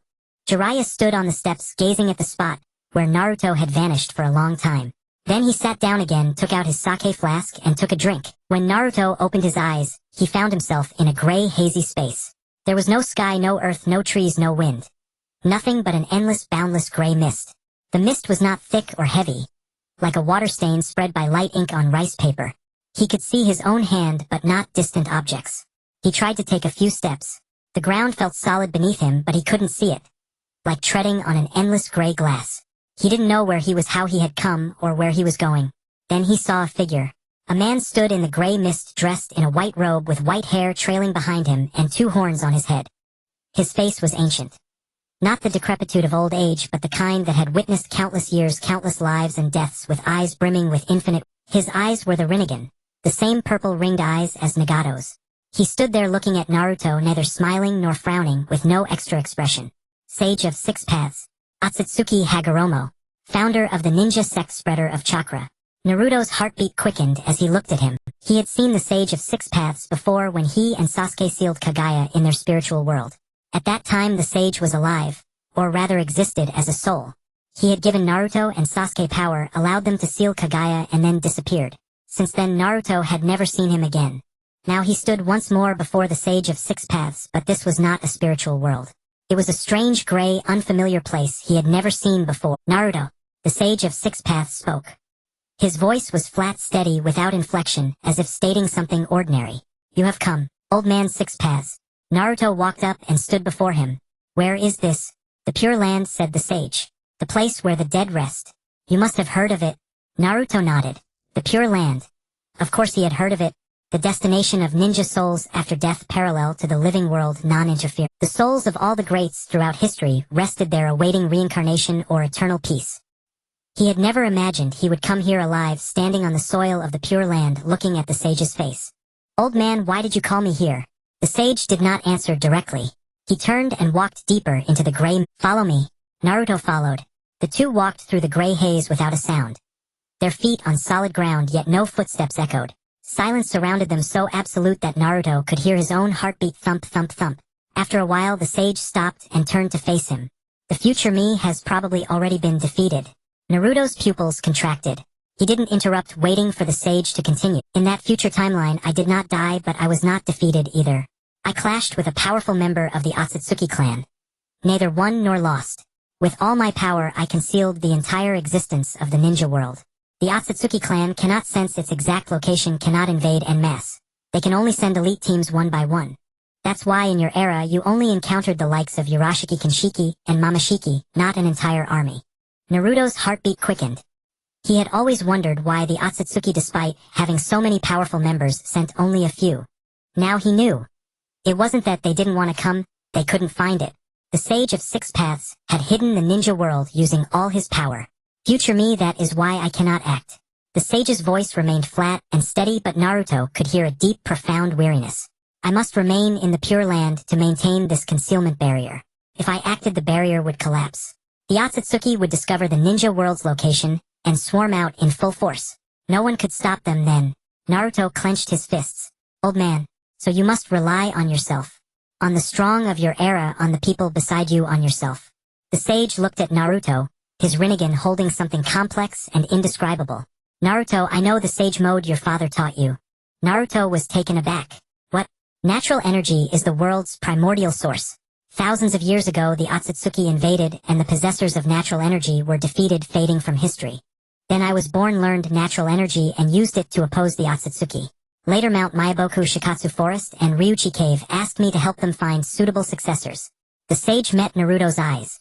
Your father, Minato Namikaze, is the first in thousands of years to completely separate natural energy from chakra. The path he walked differs from mine. I walked the path of integration. He walked the pure path of returning to the origin. Naruto recalled the green light in Minato's palm, and his words, "This is my path." Not the path of chakra, but the path of natural energy. Your father Minato was an extraordinary man, the sage continued. The corner of his mouth curved slightly. It was the first time Naruto saw a smile on the sage's face. Very faint, very light, like ripples stirred by a breeze on water. Your father, Minato, the path he walked is the one I have sought for thousands of years but never found. Naruto's eyes reddened. Not from sadness, but from pride. His father, the fourth Hokage, the yellow flash Minato Namikaze, was someone even the sage of six paths could not surpass. Naruto, the sage mode your father taught you. Learn it well. Not for battle but for transformation. To shift your body from the path of chakra to the path of natural energy. Once you complete the transformation, even without Kurama, you can still stand at the pinnacle of that era. Naruto looked down at his hands. Those hands had once held Rasengan-tailed beast balls, and the truth-seeking balls the sage had given him. Now all those were gone, but he still had a scroll, a technique, a direction. And his father. And Jiraiya Sensei. And the sage of six paths. Old man, I will. The sage looked at him, something flowing in his Rinnegan. Not tears, but a light deeper and heavier than tears. Go. You cannot stay here long. After completing your transformation here, you will likely return to the future. Naruto lifted his head to ask more, but the sage's figure had already begun to fade. Gray mist surged in, swallowing the sage until he was indistinguishable from the fog. Naruto reached out to grasp something but caught nothing. Old man. The sage's voice came from deep within the mist, very soft, very light, like wind blowing from far, far away. Naruto, remember, you are not alone. No matter the era, no matter what happens, you are never alone. Naruto finally could not hold back his tears. He stood in the gray pure land, facing the direction where the sage had vanished, tears streaming down his face, falling onto the invisible ground. He didn't wipe them away. He just stood there, letting the tears flow. Then his body began to grow light and faint, as if being pulled upward. The gray mist before him receded. Naruto opened his eyes. He found himself in a stone chamber, but the natural energy was rich, without any violent quality, and it seemed eager to surge into his body. Naruto sat down, took out the scroll, and began his cultivation. The temple fell silent. The great toad sage reclined on the stone throne, eyes shut, a smoking pipe dangling from his lips. Wisps of smoke drifted from his nostrils, curling languidly, as if conversing with the ceiling. Not with spoken words, but through intent. The voice materialized directly within Minato's mind. Deep, unhurried, like a stone rolling along the riverbed. To the east lies a forest where the natural energy is several times denser than elsewhere. A gleam of light flickered in Minato's eyes. The great toad sage spoke no further. His eyes squeezed tighter, and the pipe slipped slightly from the corner of his mouth, but he clamped it firmly, preventing it from falling. Fukasaku sage hobbled over, leaning on his staff. He cast a glance at Minato, uttered, "Follow me," then turned and headed out of the temple. Minato trailed behind. When they reached the temple entrance, Fukasaku halted without looking back. Little Minato, the great sage, rarely grants such permission to anyone. Minato remained silent. He knew. Mount Myoboku's natural energy was already remarkably abundant. A place several times richer. That was a forbidden ground even Jiraiya had never set foot in. Fukasaku sage shuffled a headstaff in hand, and Minato followed. The flagstone path narrowed and steepened. Trees on both sides grew denser, their trunks studded with ever larger knots like warts erupting on a toad's skin. The air grew more humid, thick with the scent of moss and earth mingled together. After about a quarter of an hour, Fukasaku stopped and pointed ahead with his staff. "We've arrived." Minato raised his head and gazed at the forest before him. The trees stood tall and dense, sunlight barely penetrating. Only a few rays as thin as needles filtered through the gaps in the leaves, falling to the ground like strands of golden silk. The scent in the air had changed. No longer the odor of moss and soil, but a faint rain-washed fragrance of grass, or the elusive aroma of peach blossoms drip. The natural energy here was so concentrated it required no deliberate effort to sense. The skin could feel it. Like a thin layer of mist clinging to the body, cool and smooth. Minato took a deep breath. The energy surged in through his nostrils, flowed down his throat, passed through his chest, and settled into his dantian. The tree within his dantian quivered gently as if watered. Little Minato, train here. Fukasaku Sage stood outside the forest leaning on his staff, not entering. The great sage said 1 month from now. Then I'll come to fetch you. Minato nodded.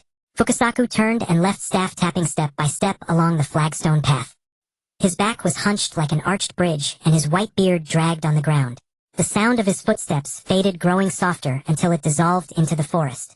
Minato turned and walked into the woods. He sat down beneath the largest tree, crossed his legs, and closed his eyes. Natural energy surged from all directions. Not the wild, unruly torrent that required taming, but a gentle flow like a mother's caress. It seeped through his skin, followed his breath, and penetrated every pore. No guidance needed, no taming required. It found the meridians by itself, reached the dantian on its own, and discovered that seed effortlessly. Minato felt his body grow lighter. It was no illusion. Natural energy buoyed him like soaking in a hot spring, where the water supports the body, requiring no effort at all. The tree in his dantian swayed gently amid the nine tails' golden heat, as if cheering, as if dancing. The nine tails lay their eyes shut, motionless, but all 9 of its tails stood erect, as if sensing something. This place is not bad. The nine tails' voice echoed from the dantian. Low and deep, yet Minato could detect the satisfaction within it. Minato said nothing. He closed his eyes and began to circulate the technique. It was not the former circulation that repaired the body, but a deeper, more fundamental operation. Natural energy no longer merely flowed in and out. It truly and thoroughly merged with every single cell. Meridians expanded, cells renewed, bones fortified, blood purified. This was not training, it was transformation. From within to without, from head to toe, from soul to flesh. On the steps before the temple, Jiraiya sat alone. A sake flask rested beside him, and in his hands, he held the technique manual. The paper was new, the ink fresh, the characters clean. Every stroke meticulously written. It was Minato's handwriting, he recognized it. Jiraiya read very slowly. Not because he couldn't understand, but because he wanted to see clearly. Every character, every sentence, every annotation. He had to read them, memorize them, engrave them in his mind. The chakra within the human body is extracted from cells. Each extraction shortens the lifespan of the cells by a fraction. Minato's characters were distinct, each one as if chiseled. Jiraiya recalled his youth battling fiercely on the front lines, remembering the countless ninjutsu he had used, and the immense chakra he had expended over the year. His cells must have aged beyond recognition. He touched his own face. Wrinkles, age spots, roughened skin. He continued reading. Natural energy is the power that exists inherently between heaven and earth. Without using one's own chakra, one guides natural energy into the body. Use natural energy to temper the body, repair cells, and nourish the meridians. Not depletion, but nourishment. Not overdraft, but accumulation. Jiraiya's finger traced slowly across the paper, reading word by word. He understood it well enough. He simply wanted to remember, to carve every character into his mind with the same earnestness Minato had shown when writing them stroke by stroke. Turning a page, Minato's annotations appeared beside the main text. Smaller characters crammed between the lines and the paper's edge. The path of chakra leads ultimately to death. Lord Hashirama passed away in his prime. The third Hokage's chakra reserves at 70 were less than half of his peak. It's not that they were insufficiently strong. The path itself is flawed. Jiraiya's finger paused over that passage for a few seconds, then continued sliding. Natural energy body tempering is divided into 3 stages. First stage, repair cells, nourish meridians, prolong life. Second stage, cellular renewal, widen and strengthen meridians, physical transformation. Third stage, transcendence from mortal to sage, lifespan, greatly extended strength, undergoes qualitative change. Jiraiya set down the manual, picked up the sake flask, and took a drink. The sake was cold and burned his throat. He gazed at the sky above Mount Mayaboku. The heavens were incredibly blue, the clouds pure white, clustered like cotton torn apart by a careless hand. He recalled his youth, brimming with ambition, believing there was nothing in the world he could not accomplish. He thought of his middle years, taking disciples, watching Minato grow stronger day by day, surpassing him. He reflected on the present. Over 40, his body deteriorating with each passing day. It wasn't that he feared death. He feared collapsing before he had finished what needed to be done. Jiraiya lowered his head and continued reading the manual. The cover bore no inscription, pristine and blank, as if waiting for someone to give it a name. He pondered for a moment, then picked up a brush and wrote 4 characters on the cover. The way of nature. The strokes were crooked, not beautiful, but he felt they were fitting. He turned to the first page and began reading from the start. This time he read even more slowly. Naruto did not know how long he had been cultivating in the stone chamber. There was no day or night, no passage of time. Only the gray walls, the gray floor, and the natural energy surging from all directions. All he knew was that he sat there repeatedly circulating the cultivation method, repeatedly guiding the natural energy, and repeatedly tempering his body. The speed was far faster than he had anticipated. What Naruto did not know was that the entire ninja world was aiding him. The fortune of the entire era had converged upon him and Sasuke. He was the child of destiny of that age, the one chosen by the world. From the day he was born, the ninja world had poured immense energy into him. Power gathered within him, giving rise to the 7th Hokage. Yet in the end he fell before the Otsutsuki clan, and the ninja world decided to select his son Boruto as the new child of destiny. However, Minato's appearance caused the will of the ninja world to shift. Thus it sent Naruto back to this era. For among all the children of destiny, the world favored Naruto more. So Naruto returned to the past. Even though this era was not yet his own, the world recognized him, remembered him, and was willing to help him. The natural energy in the stone chamber grew docile. Not the forced docility, but an active, willing one. Like a son meeting his father. It no longer needed Naruto to guide or tame it. It surged into his body on its own, tempering his meridians, nourishing his cells. Naruto felt as if he were immersed in a warm spring. Not scalding, but gently warm.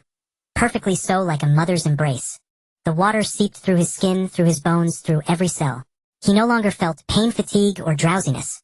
Every part of his body cried out in comfort. Not a superficial comfort, but one rising from the marrow of his bones. He lowered his head and looked at his hands. The calluses on his palms remained, but his skin had become smoother.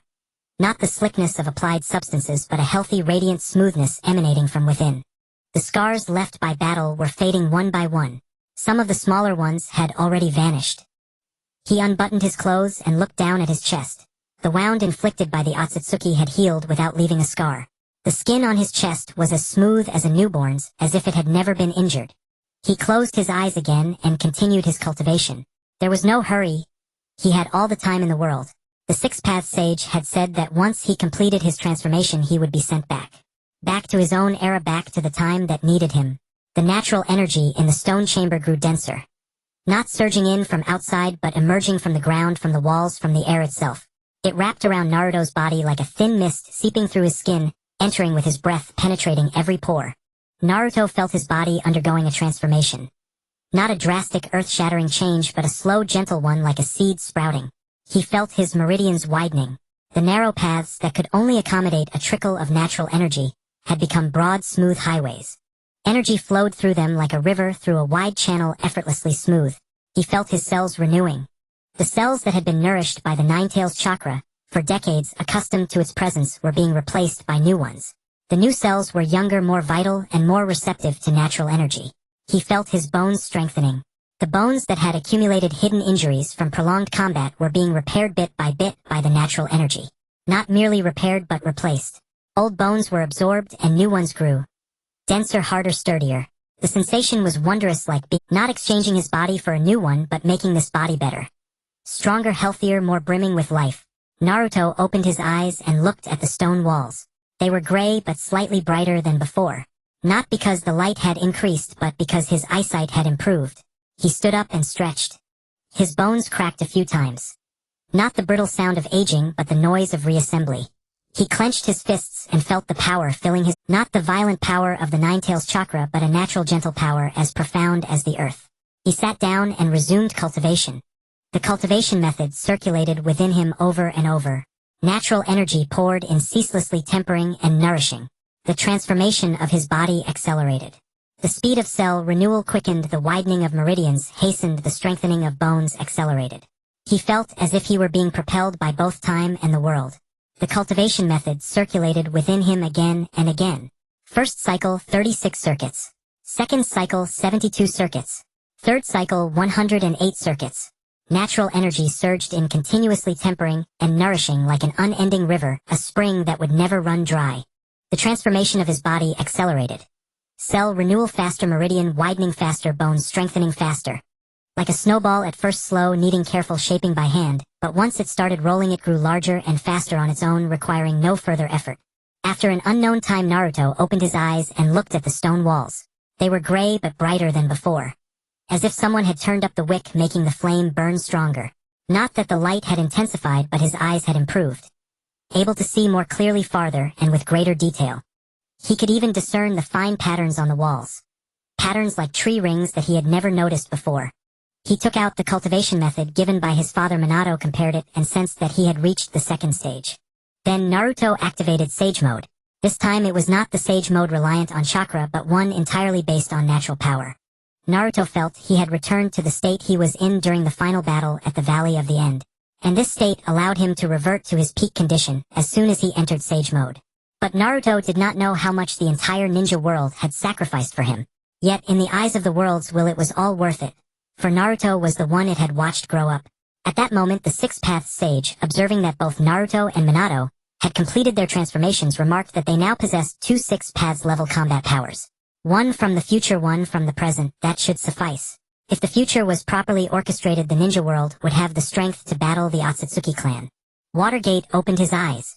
In that instant, the natural energy in the forbidden area to the east of Myokuzen suddenly stagnated, as if something had drained it. Watergate felt the roots of the tree sinking into the soil to absorb moisture, sensed the leaves performing photosynthesis under the sunlight, perceived the insects underground burrowing inch by inch, and felt the rhythm of the immortal deep within the mountains walking with a cane. Step by step, slow and steady. His vision seemed to have been cleaned. It was not that his eyesight had improved, but rather that the world had become clearer in his eyes. Previously, when he looked at a tree, he could only see its bark, branches, and leaves. Now, when he looked at a tree, he could see the conduits transporting moisture from the roots, the arrangement of chloroplasts within the leaves, and the rings in the trunk recording the climate changes of each year. His perceptible range had expanded as well. In the past, he could only sense the chakra fluctuations within several miles when he activated his immortal mode, and now, without activating it, he could sense the entirety of Myokuzen, the breath's heartbeats, and chakra flows of the toads all distinctly. Watergate lowered his head and looked at his hands. It was still the same pair of hands. Distinct knuckles, long fingers, and thin calluses on the palms. But the skin had changed. It was smooth, delicate, and glossy. Not the pale kind of gloss, but a healthy glow radiating from within with a faint golden hue. He stood up and moved his body a bit. His bones did not crack, and the stiffness and soreness from long sitting were gone. Like a spring compressed to its limit, it appeared quiet, yet once released it would spring forth. Watergate clenched his fist. The power within his palm was not the violent chakra of the Nine Tails. It was natural, gentle, and as heavy as... He unclenched his fist, and that power sank into his dantian, while the tree swayed gently in the golden heat of the Nine Tails lay there, opening its eyes to look at him, its red slit pupils reflecting an emotion Watergate had never seen before. Not hostility, not vigilance, but something very close to anticipation. "QB, I did it," Watergate said. The Nine Tails did not respond, but its tail flicked once. As Watergate emerged from the forest, the immortal deep within was already waiting at the entrance with his cane. His back was still hunched, his beard still long, but those two bulging eyes shone like lamps in the morning light, brightening suddenly upon seeing Watergate. "Little Watergate, you look different." The immortal said, his voice still hoarse but now containing something more. Surprise, relief, and an indescribable complexity of emotions. Watergate nodded. "Thank you, Immortal Shinzaku." Immortal Shinzaku waved his hand. "No need to thank me. It was the great immortal who sent you." He turned around with his cane and walked towards the shrine. "Let's go, little Jiraiya is waiting for you." Watergate followed behind. The two walked along the stone path, with Immortal Shinzaku walking slowly and Watergate walking slowly as well. No one rushed, no one hurried. Jiraiya sat on the steps at the entrance, holding the scroll of techniques spread out on his knees, having flipped to a page in the middle. His white hair was somewhat messy, his clothes a bit wrinkled, and his eyes were bloodshot, yet he seemed in good spirits. Upon seeing Watergate, his mouth broke into a smile like a child. "Watergate, you're out." Jiraiya scanned him from head to toe, then nodded. "You look good." Immortal Shinzaku walked into the shrine to report to the great Toad Sage. Jiraiya stood up, brushed off the dust from his body, approached Watergate, and patted him on the shoulder. At the moment their palms touched, Jiraiya's hand paused. Watergate's shoulder was sturdier than before, not the rigid kind of sturdy, but a resilient, vibrant strength like that of a young man's shoulder, similar to when he was 20. "Teacher Naruto should be finishing up soon too." Watergate looked at Jiraiya. "I can sense the flying thunder god seal on him. He is still in the Pure Land, and the energy fluctuations are very stable, steadily rising." The great immortal indicated that I should go directly to him. Jiraiya remained silent. He looked at Watergate for a long time. Then he extended his hand and lightly patted Watergate's shoulder. This time it was gentle and slow, as if confirming something. "Go ahead. I've got this on my side." Watergate looked at Jiraiya, at his messy white hair, his face carved with the lines of time, and those bloodshot yet still bright eyes. He wanted to say something, but his throat felt blocked, and he couldn't make a sound. He simply nodded, forming hand seals, activating the Flying Thunder God technique.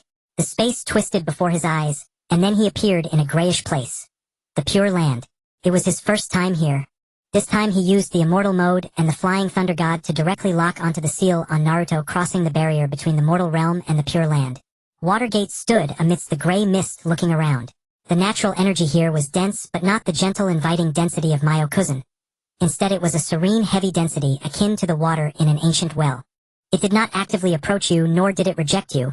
When you arrived it allowed you to use it, and when you left it did not retain you. He walked towards the direction of the seal. After walking a short distance the gray mist parted, revealing a stone house.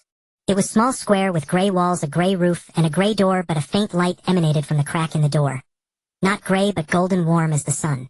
Watergate pushed the door open and walked inside. Naruto was sitting in the center of the stone house, eyes closed, surrounded by a faint golden aura. His hair was still that same yellow, his face still bore the 3 whisker-like marks, but his entire being was different.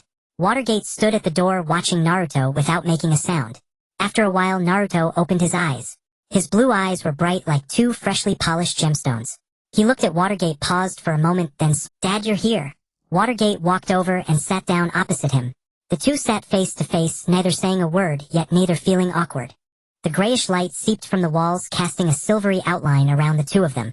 Naruto gazed at Watergate then he spoke. "Dad, you completed it too. How strong are you now?" Watergate pondered for a moment.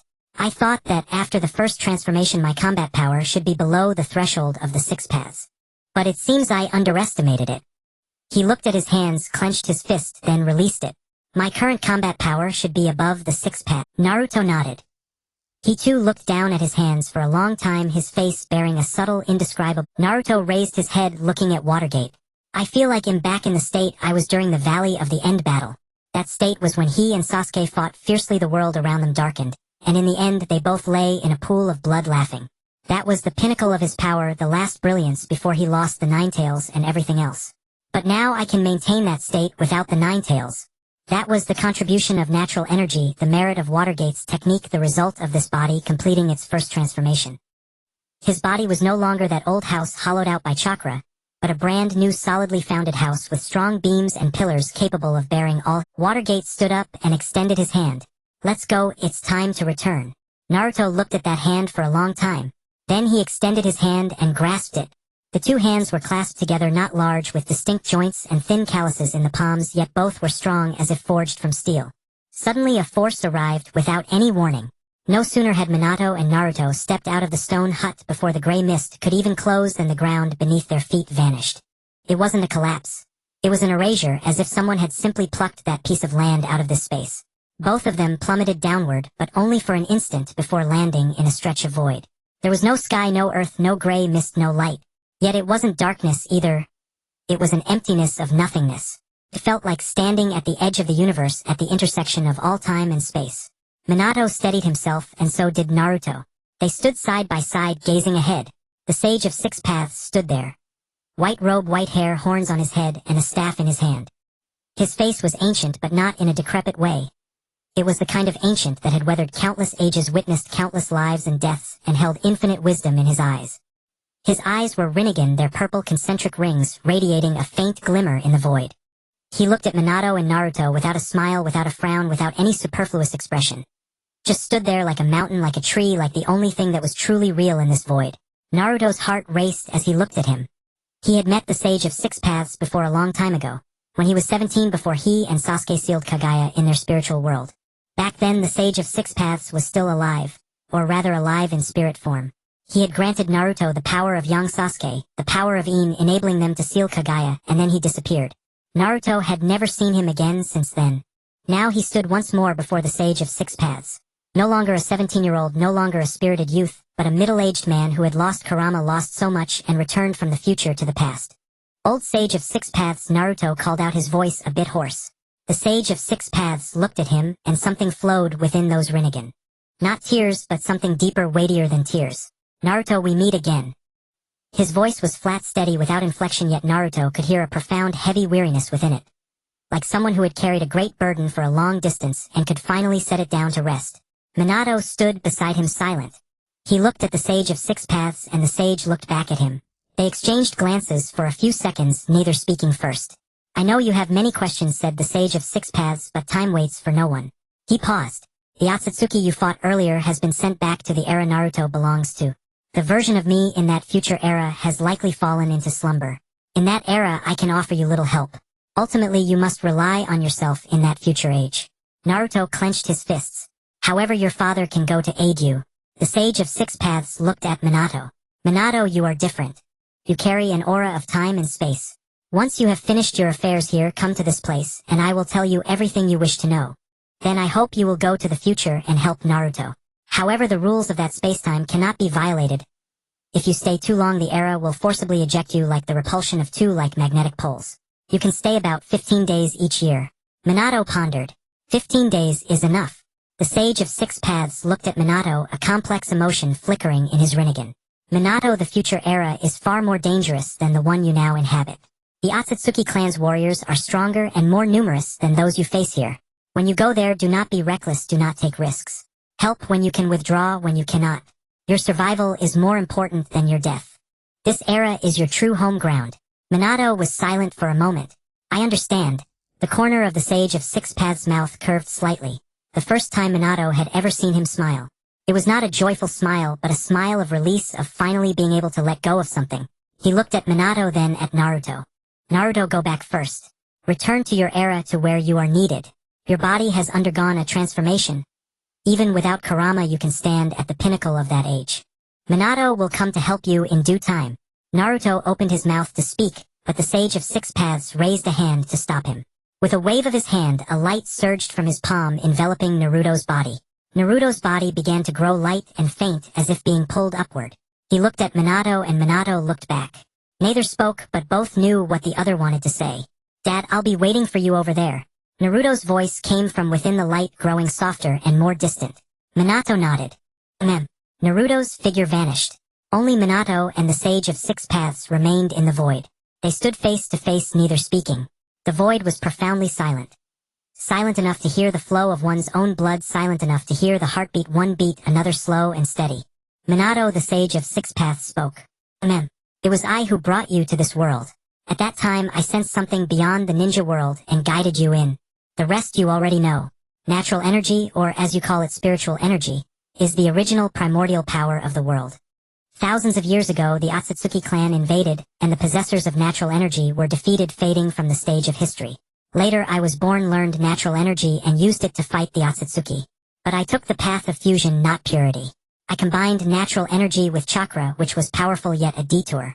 You are different. You have completely separated them. You walk the pure path, the path back to the origin. The Sage of Six Paths extended his hand and gently traced a line in the void, and a curtain of light appeared before Minato. Within the light curtain was an image. Naruto standing atop the Hokage rock of Konoha, the wind strong, making his clothes flutter and snap. He was no longer that haggard, weary, Kurama-lost, middle-aged man, but a seventh Hokage whose spirit and vitality had been restored, whose eyes once again held light. In 15 days I will open the passage. Then you can go to the future and help Naruto. Minato gazed at Naruto's back in the light curtain. The back he had only seen in the memories of Kurama, the back of the Naruto who had returned from the future, the back clad in the Hokage's robe, standing on the Hokage rock overlooking the entire village of Konoha. His eyes did not redden, but the corner of his mouth curved into a tiny arc. Good. The Sage of Six Paths lowered his hand and the light curtain dissipated. The void was left with only a gray, featureless light. He cast one last look at Minato and the light in his Rinnegan dimmed as if the oil in the lamp had been exhausted to its final drop. Minato, take care. In 1 month I will tell you everything. Minato nodded. The Sage of Six Paths figure began to fade as if swallowed by the void, or as if he had merged into the space of nothingness. Minato stood in the void for a while, then formed hand seals and activated the Flying Thunder God technique. Space twisted before his eyes, and he appeared before the shrine on Mount Mayaboku. Jiraiya was still sitting on the steps, holding a sake flask, not drinking, just holding it. When he saw Minato appear, he looked up, a question in his eyes, but he did not ask. Naruto has gone back, Minato said, sitting down beside him. In 15 days I'll go to the future to help him. Jiraiya was silent for a moment. Then he raised the sake flask, took a drink, the burn searing his throat, making him cough twice. He handed the flask to Minato. Minato took it, drank, and also coughed twice from the harshness. After both finished coughing they laughed. 15 days, Jiraiya said, is enough. Minato looked at the distant sky. The sky was blue, the clouds white, each one like cotton casually torn apart by someone. The wind blew carrying the unique damp mossy scent of Mount Mayaboku. He took a deep breath and slowly exhaled. When Minato and Jiraiya returned from Mount Mayaboku, it was almost dark in Konoha. The setting sun dyed the entire village orange, and people on the streets were heading home. The two walked along the empty road in silence, their shadows stretched long by the moonlight. Early the next morning, Minato convened a meeting. The conference room was packed. Fugaku Uchiha sat beside Shikaku Nara Hayashi Hyuga sat across from them and the clan heads. Inoichi Yamanaka Choza Akimichi Tsum Inazuka Shibi Abirame were all present. Minato took the head seat, Jiraiya beside him. Shursui stood at the door, back straight as an arrow. I've called you all here today to announce something. Minato's voice was calm but audible to everyone in the room. I'll be leaving the village for a while.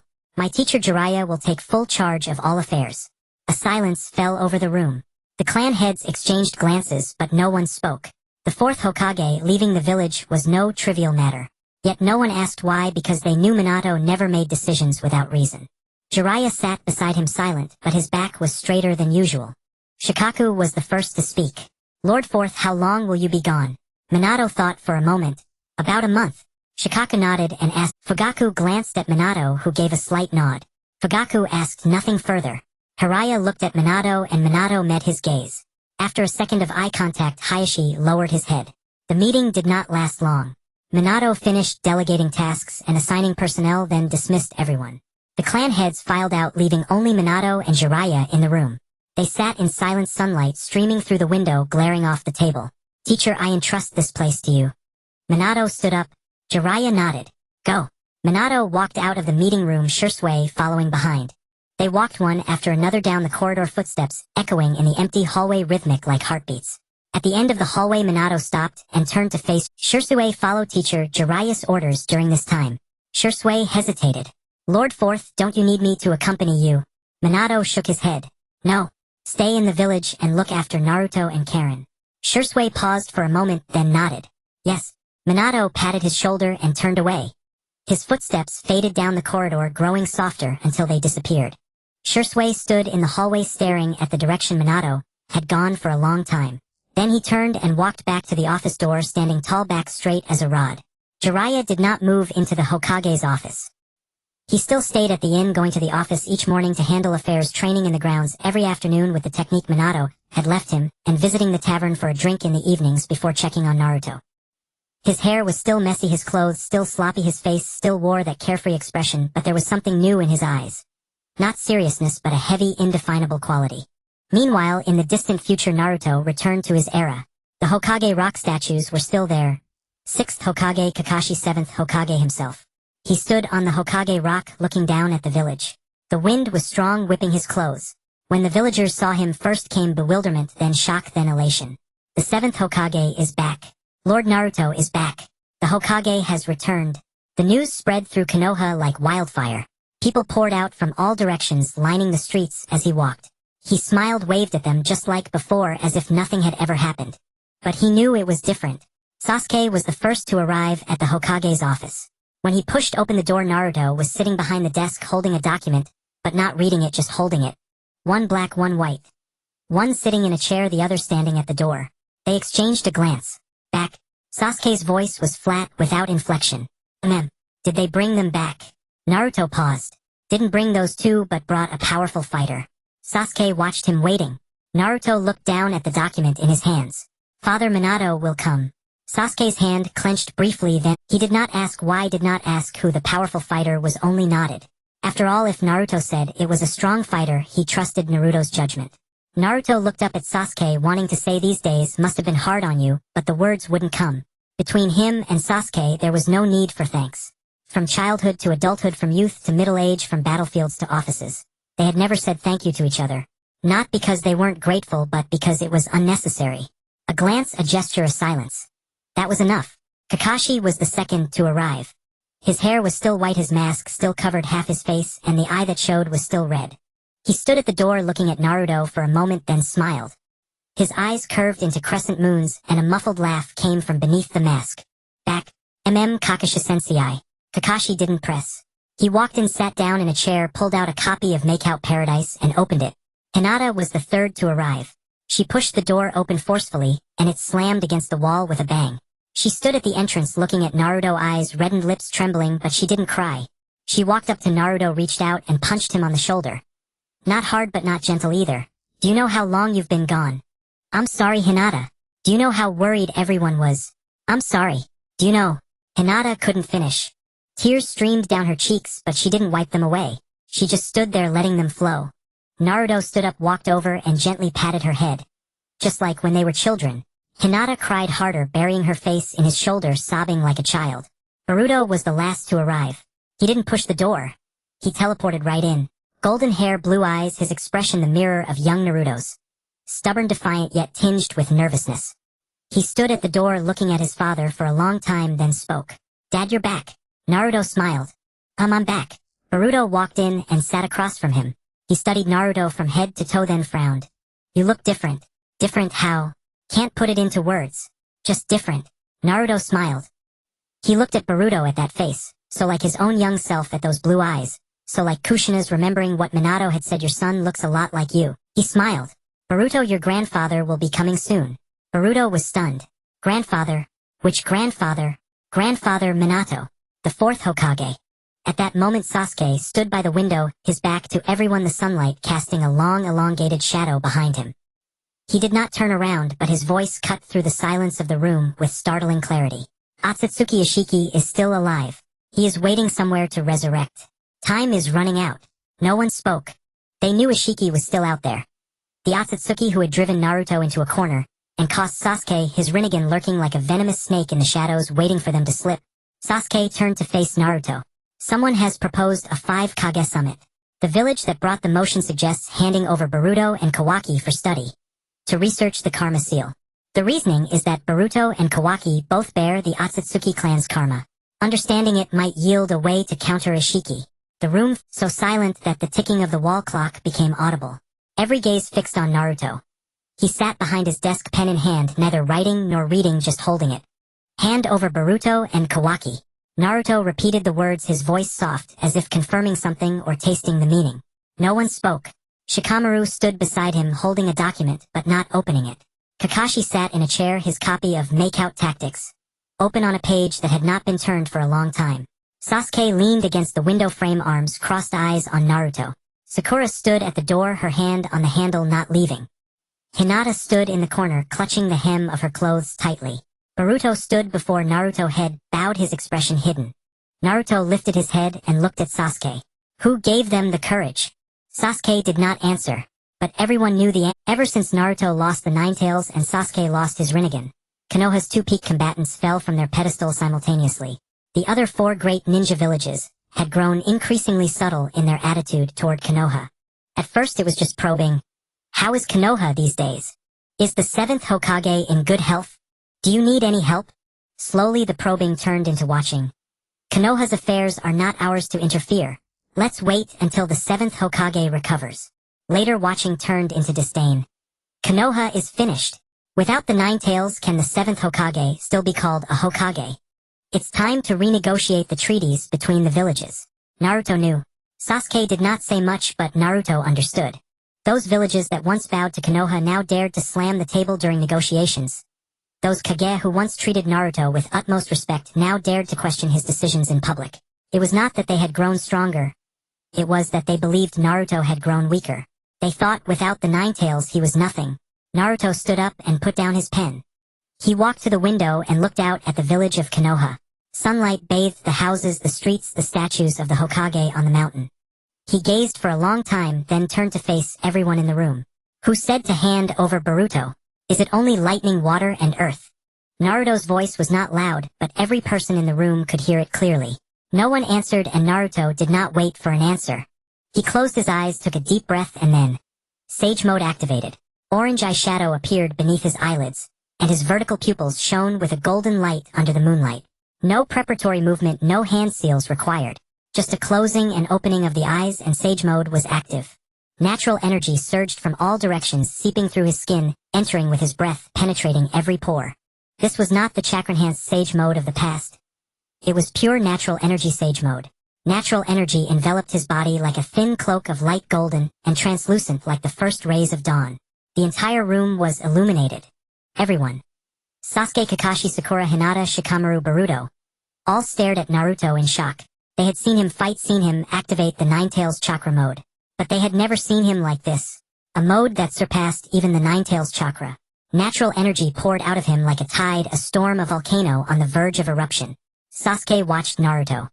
His Rinnegan was gone, but his ordinary I could still see. Something in Naruto that was beyond chakra, the very power of this world itself. They had never felt such power from Naruto before. Not the wild, wrathful force that sought to tear enemies apart, but a calm, profound, and unshakable strength like the earth itself. Hinata's tears streamed down her face. She covered her mouth to stifle her sobs. She had waited for this day for so long. For Naruto to stand up again, to grow strong again, to become the person she admired, loved, and was willing to follow for the rest of her life. No one in the room spoke. Naruto did not speak either. He walked over to Boruto, reached out, and gently patted. Then he walked to the window, pushed it open, and sunlight streamed in, falling on his face, as if coating him with a layer of silver. Naruto did not jump out of the window. Instead, he extended his hand, and natural energy surged from his palm, a golden light enveloping everyone in the room. Sasuke, Kakashi, Sakura, Hinata, Shikamaru, Boruto. None of them resisted the power. Not because they couldn't, but because they didn't want to. The power was gentle, as if they were being cradled by a huge warm hand lifted softly and steadily out of the window. Everyone floated in midair, hovering above the village of Konoha. Below them, Konoha spread out like a model. Houses like building block, streets like threads, and the statues of the 6th and 7th Hokage on the Hokage mountain glowing faintly white under the moonlight. The wind was strong, whipping everyone's clothes, but no one felt cold. Naruto raised his hand palm facing upward. Natural energy gathered in his palm, spinning, compressing. Wind release Raisin Shuriken. Not the chakra version, but the natural energy version. It was smaller, brighter, and quieter than the original Raisin Shuriken. No piercing screech, no violent wind pressure. Just a tiny golden orb of light like a star resting quietly in Naruto's palm, as docile as a cat. Naruto looked toward the distant lands of the 3 villages and casually flicked his wrist. The tiny orb of light flew out so slow that everyone could trace its trajectory. A golden arc like a shooting star, a firefly, a marble tossed by a child. Then the orb split into 3. It flew past Konoha's wall, over the forest, into the distant mountain range, and landed on the territory of the 3 nations. The light burst open. Not an explosion, but a bloom. Like a golden flower blossoming at the summit. Petal after petal unfurled, each one a razor-sharp wind blade. The mountain was shaved flat. Not blasted apart, but sliced cleanly like a knife cutting through tofu, neat and silent, without a single superfluous sound. Seconds later the sound reached them. Not the roar of an explosion, but the moan of the wind, as if it were weeping or laughing. Everyone floated in the air, staring toward the 3 nations, speechless. Naruto withdrew his hand and turned to face them. Who said to hand over Boruto and Kawaki. Tell them to come to Konoha and find me. The same words, the same voice, the same tone. Calm, neither loud nor soft, as if asking about the weather. This time no one answered. Not because they didn't want to, but because they didn't. Naruto looked at everyone, waited a moment, confirmed that no one had anything to say, then nodded. Let's go back.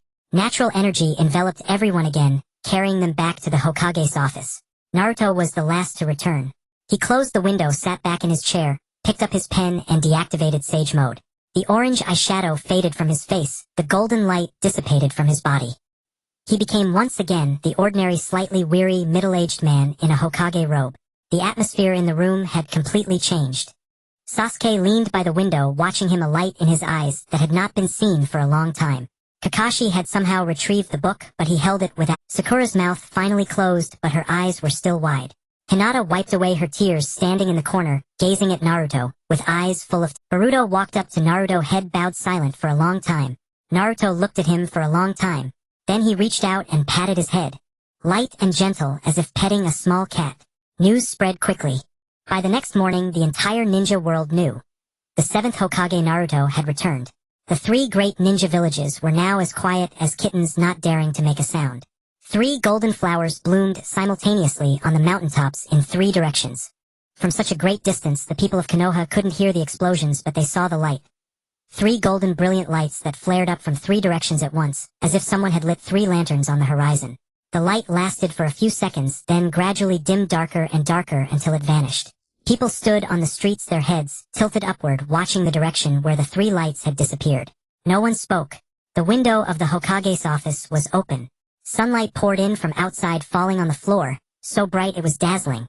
Naruto sat behind the desk, a pen in his hand, a document spread before him. But his eyes weren't on the paper, they were fixed on the window. Sasuke leaned by the window, arms crossed, eyes closed as if lost in thought or simply resting. Kakashi sat in a chair, his copy of Makeout Paradise open, but his gaze wasn't on the book. It was on the ceiling. Sakura stood at the door, her hands still on the handle, unwilling to leave. Hinata lingered in the corner, her fingers clutching the hem of her clothes, though not as tightly as before. Shikamaru stood beside the desk, the document in his hand, still unopened. Naruto stood before Naruto, head bowed, his expression unreadable. No one spoke in the room. After a long silence, Naruto set down his pen, leaned back in his chair, and let out a long breath. He stared at the ceiling, at the fine lines illuminated by the sunlight. Shikamaru, Naruto said. Shikamaru looked up at him.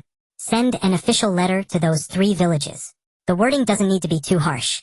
Just tell them that Boruto and Kawaki are shinobi of Konoha. They belong to Konoha. Their safety is Konoha's responsibility. The other villages need not concern themselves. Shikamaru pondered for a moment, carefully weighing his words, then nodded. He knew exactly how to draft that letter.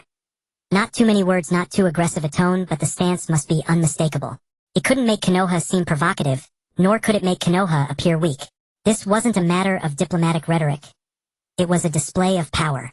Naruto had already demonstrated that power. Now all he needed to do was translate that display into words. Sasuke, Naruto spoke again. Sasuke opened his eyes and looked at him. Keep investigating the Kara organization. Sasuke nodded. I know. Naruto stared at Sasuke, wanting to say something, but his throat felt blocked, unable to produce a sound. News spread quickly. So quickly that by that afternoon the entire shinobi world already knew. In the Raikage's office, the 5th Raikage Darui sat behind his desk, holding a piece of intelligence. He read it 3 times, then set it down and fell into a long silence. His fist tapped twice on the desk, a soft thump-thump, as if confirming something or releasing something. The 7th Hokage of Konoha has recovered. He didn't say Naruto. Oh, he said, the 7th Hokage of Konoha. It was an official formal address laden with respect. In the Tsuchikage's office, the 4th Tsuchikage Kuratsuchi hovered in midair, holding the intelligence report, studying it for a long time. He knew what those 3 golden lights meant. That the 7th Hokage of Konoha had returned, that the man who had turned the tide in the 4th Great Ninja War had risen again. It meant that all their petty schemes, maneuvers, and calculations had come to nothing. Kuratsuchi set down the report, closed his eyes, as if in thought, then opened them and looked at his subordinate. Prepare a gift. Send it to Konoha. In the Mizukage's office, the 6th Mizukage sat behind her desk, holding an intelligence report, a faint smile curling at the corners of her mouth. But there was no warmth in her eyes. Only something cold and heavy. Interesting. She set down the report, picked up her teacup, and took a sip. The tea had gone cold, but she didn't care. In the Kazekage's office, the 5th Kazekage Gaara sat behind his desk, holding an intelligence report, reading it for a long time. He was the only one who had never engaged in any underhanded moves or hidden agendas. From beginning to end, he had stood by Naruto's side, not because Naruto was strong, not because Konoha was strong, but because Naruto was his friend. Gaara set down the report, a faint smile curving his lips. A smile that was soft, light, but genuine. Naruto, you're still you after all. In the Hokage's office, Naruto sat behind his desk, pen in hand, a document spread before him. Shikamaru had already left to draft the official letter. Kakashi had left too, forgetting his copy of Makeout Paradise on the chair. Sakura picked it up and placed it on the desk. Sakura had left as well, glancing back at Naruto, as she went, wanting to say something but ultimately staying silent. Hinata had left too, lingering at the door, for a moment watching Naruto's back for a long time, before gently closing the door. Boruto had also left. Naruto told him to go rest, and he nodded, stopping at the door without turning around. Dad. Naruto looked up at him. That was really cool what you did just now. Naruto was stunned for a moment, then smiled. The smile was small but genuine, like a crack in the storm clouds, revealing the sun behind them. Boruto left. His footsteps faded down the corridor, growing softer and softer until they vanished. Only Naruto and Sasuke remained in the office. Neither spoke. The evening sunlight streamed through the window, falling on the desk, on the floor, on both of them.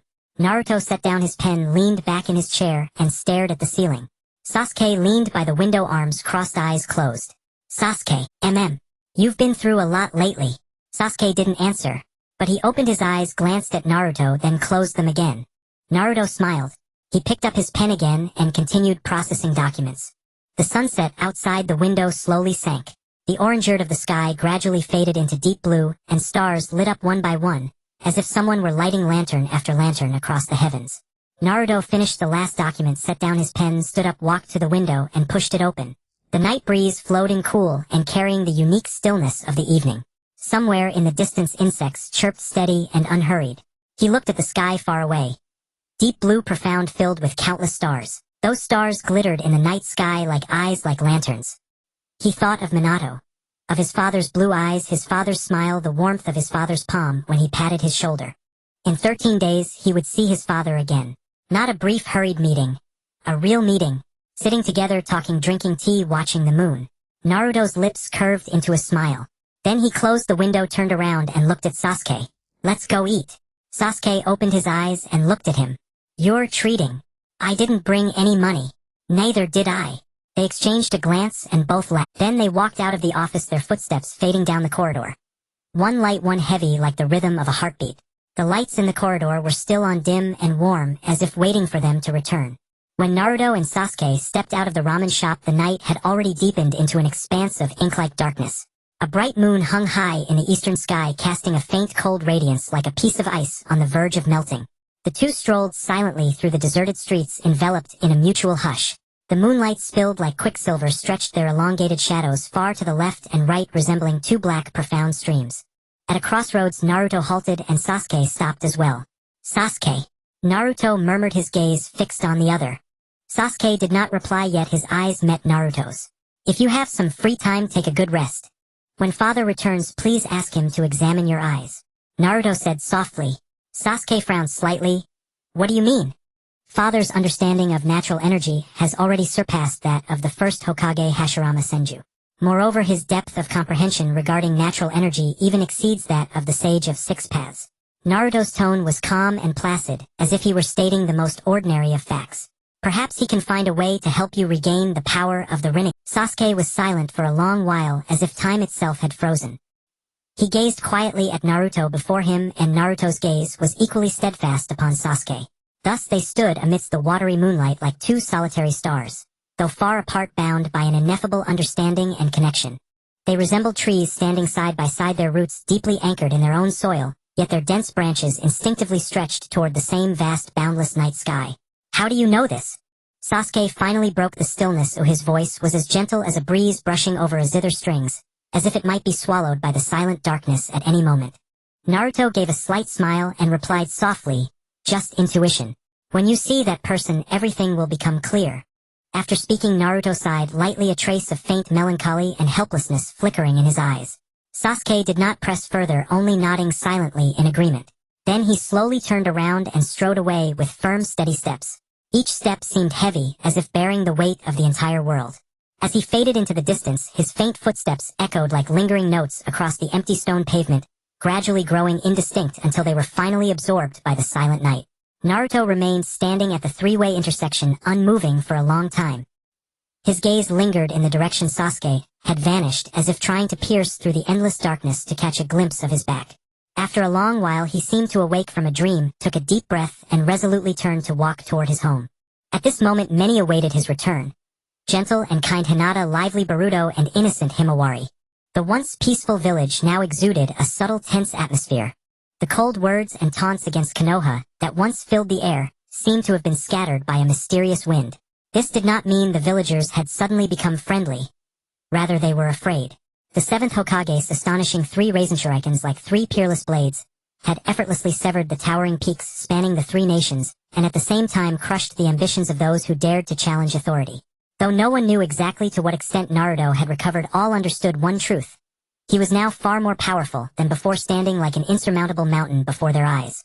Yet Naruto paid no heed to the various comments and evaluations from the outside world. The only thing that truly preoccupied him was the imminent return of his father, Minato Namikaze.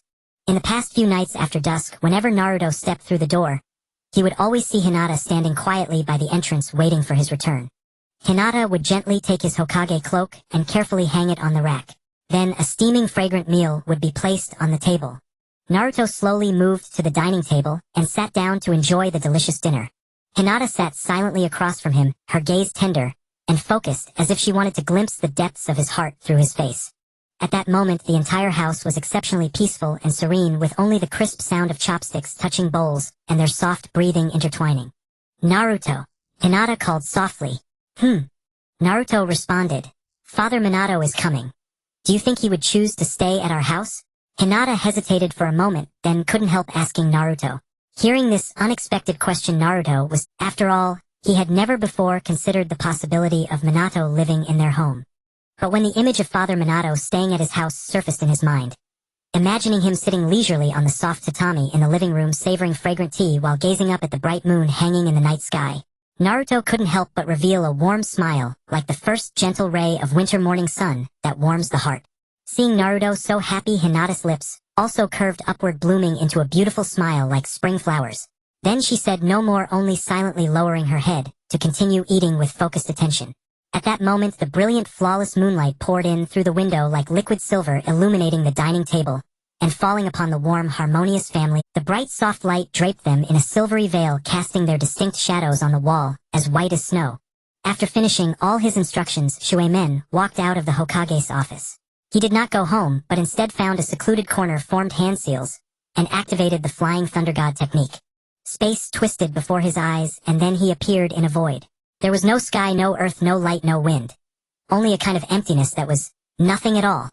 Lu Dao Xianren stood not far away, clad in a white robe with white hair, horns on his head, and a staff in his hand. His eyes were closed as if in meditation. Sensing Shuemen's arrival, he slowly opened his eyes, the purple ring patterns of his Rinnegan glowing faintly in the void. "You're here." Lu Dao Xianren's voice was calm and steady without any fluctuation. Shuemen nodded, walked over, and stood before him. The two stood face to face like two mountains, with silence as their language. After a long while Shuemen spoke. "Lu Dao Xianren, there are some things I want to ask you." Lu Dao Xianren's brow twitched. "Ask." "About my own origins, about the future, about your plans. About everything that happened in Mingren's era." Shuemen's voice was not loud, but every word was clear. "I want to know the truth." Lu Dao Xianren looked at him for a long time. The light in those Rinnegan flickered, as if recalling something or confirming something. Then he spoke, his voice still so calm and steady, but Shuemen could hear the deep, heavy weariness within it. "According to my original plan, I sealed my Mother Kagaya distributed chakra to all beings, and set the ninja world on the right track. I thought everything would develop according to my plan, that the ninja world would gradually improve, and that humans would learn to understand each other. I spent thousands of years observing, guiding, and protecting this ninja world. I thought I had done enough, but I was wrong." Shuemen said nothing, waiting for him to continue. "I don't know what went wrong in the future. The Daetongmu clan attacked, and even I, the me of that future era, fell into a deep slumber. I haven't received any information from that side for a long time. I don't know what happened there, what the ninja world has become, or whether those children, and the next generation, are still alive." Lu Dao Xianren's voice wavered for the first time. Not in anger, but in helplessness. "The future is as if it has been snapped by a great hand. I can see no information from there, receive no signals from there. That line is broken like a snapped string, of as if I don't know what happened there, but I know one thing. The ninja world is now in danger. More dangerous than when I faced Kagaya." Lu Dao Xianren's hand gently traced through the void, and a light screen appeared before Shuemen. On the screen were images. A gray, ruined ninja world. "My village was destroyed. A half of the Horiang rock statues were shattered. Most of the houses in the village had collapsed. The streets were filled with rubble. People huddled in corners, their faces expressionless, their eyes devoid of light. The air was thick with smoke, the sky gray, the ground black. The whole world resembled a forest ravaged by a great fire." Shuemen gazed at the images in the light screen, at the ruins, the ashes, the dead, with unclosed eyes. His hands clenched. "This is the future I saw."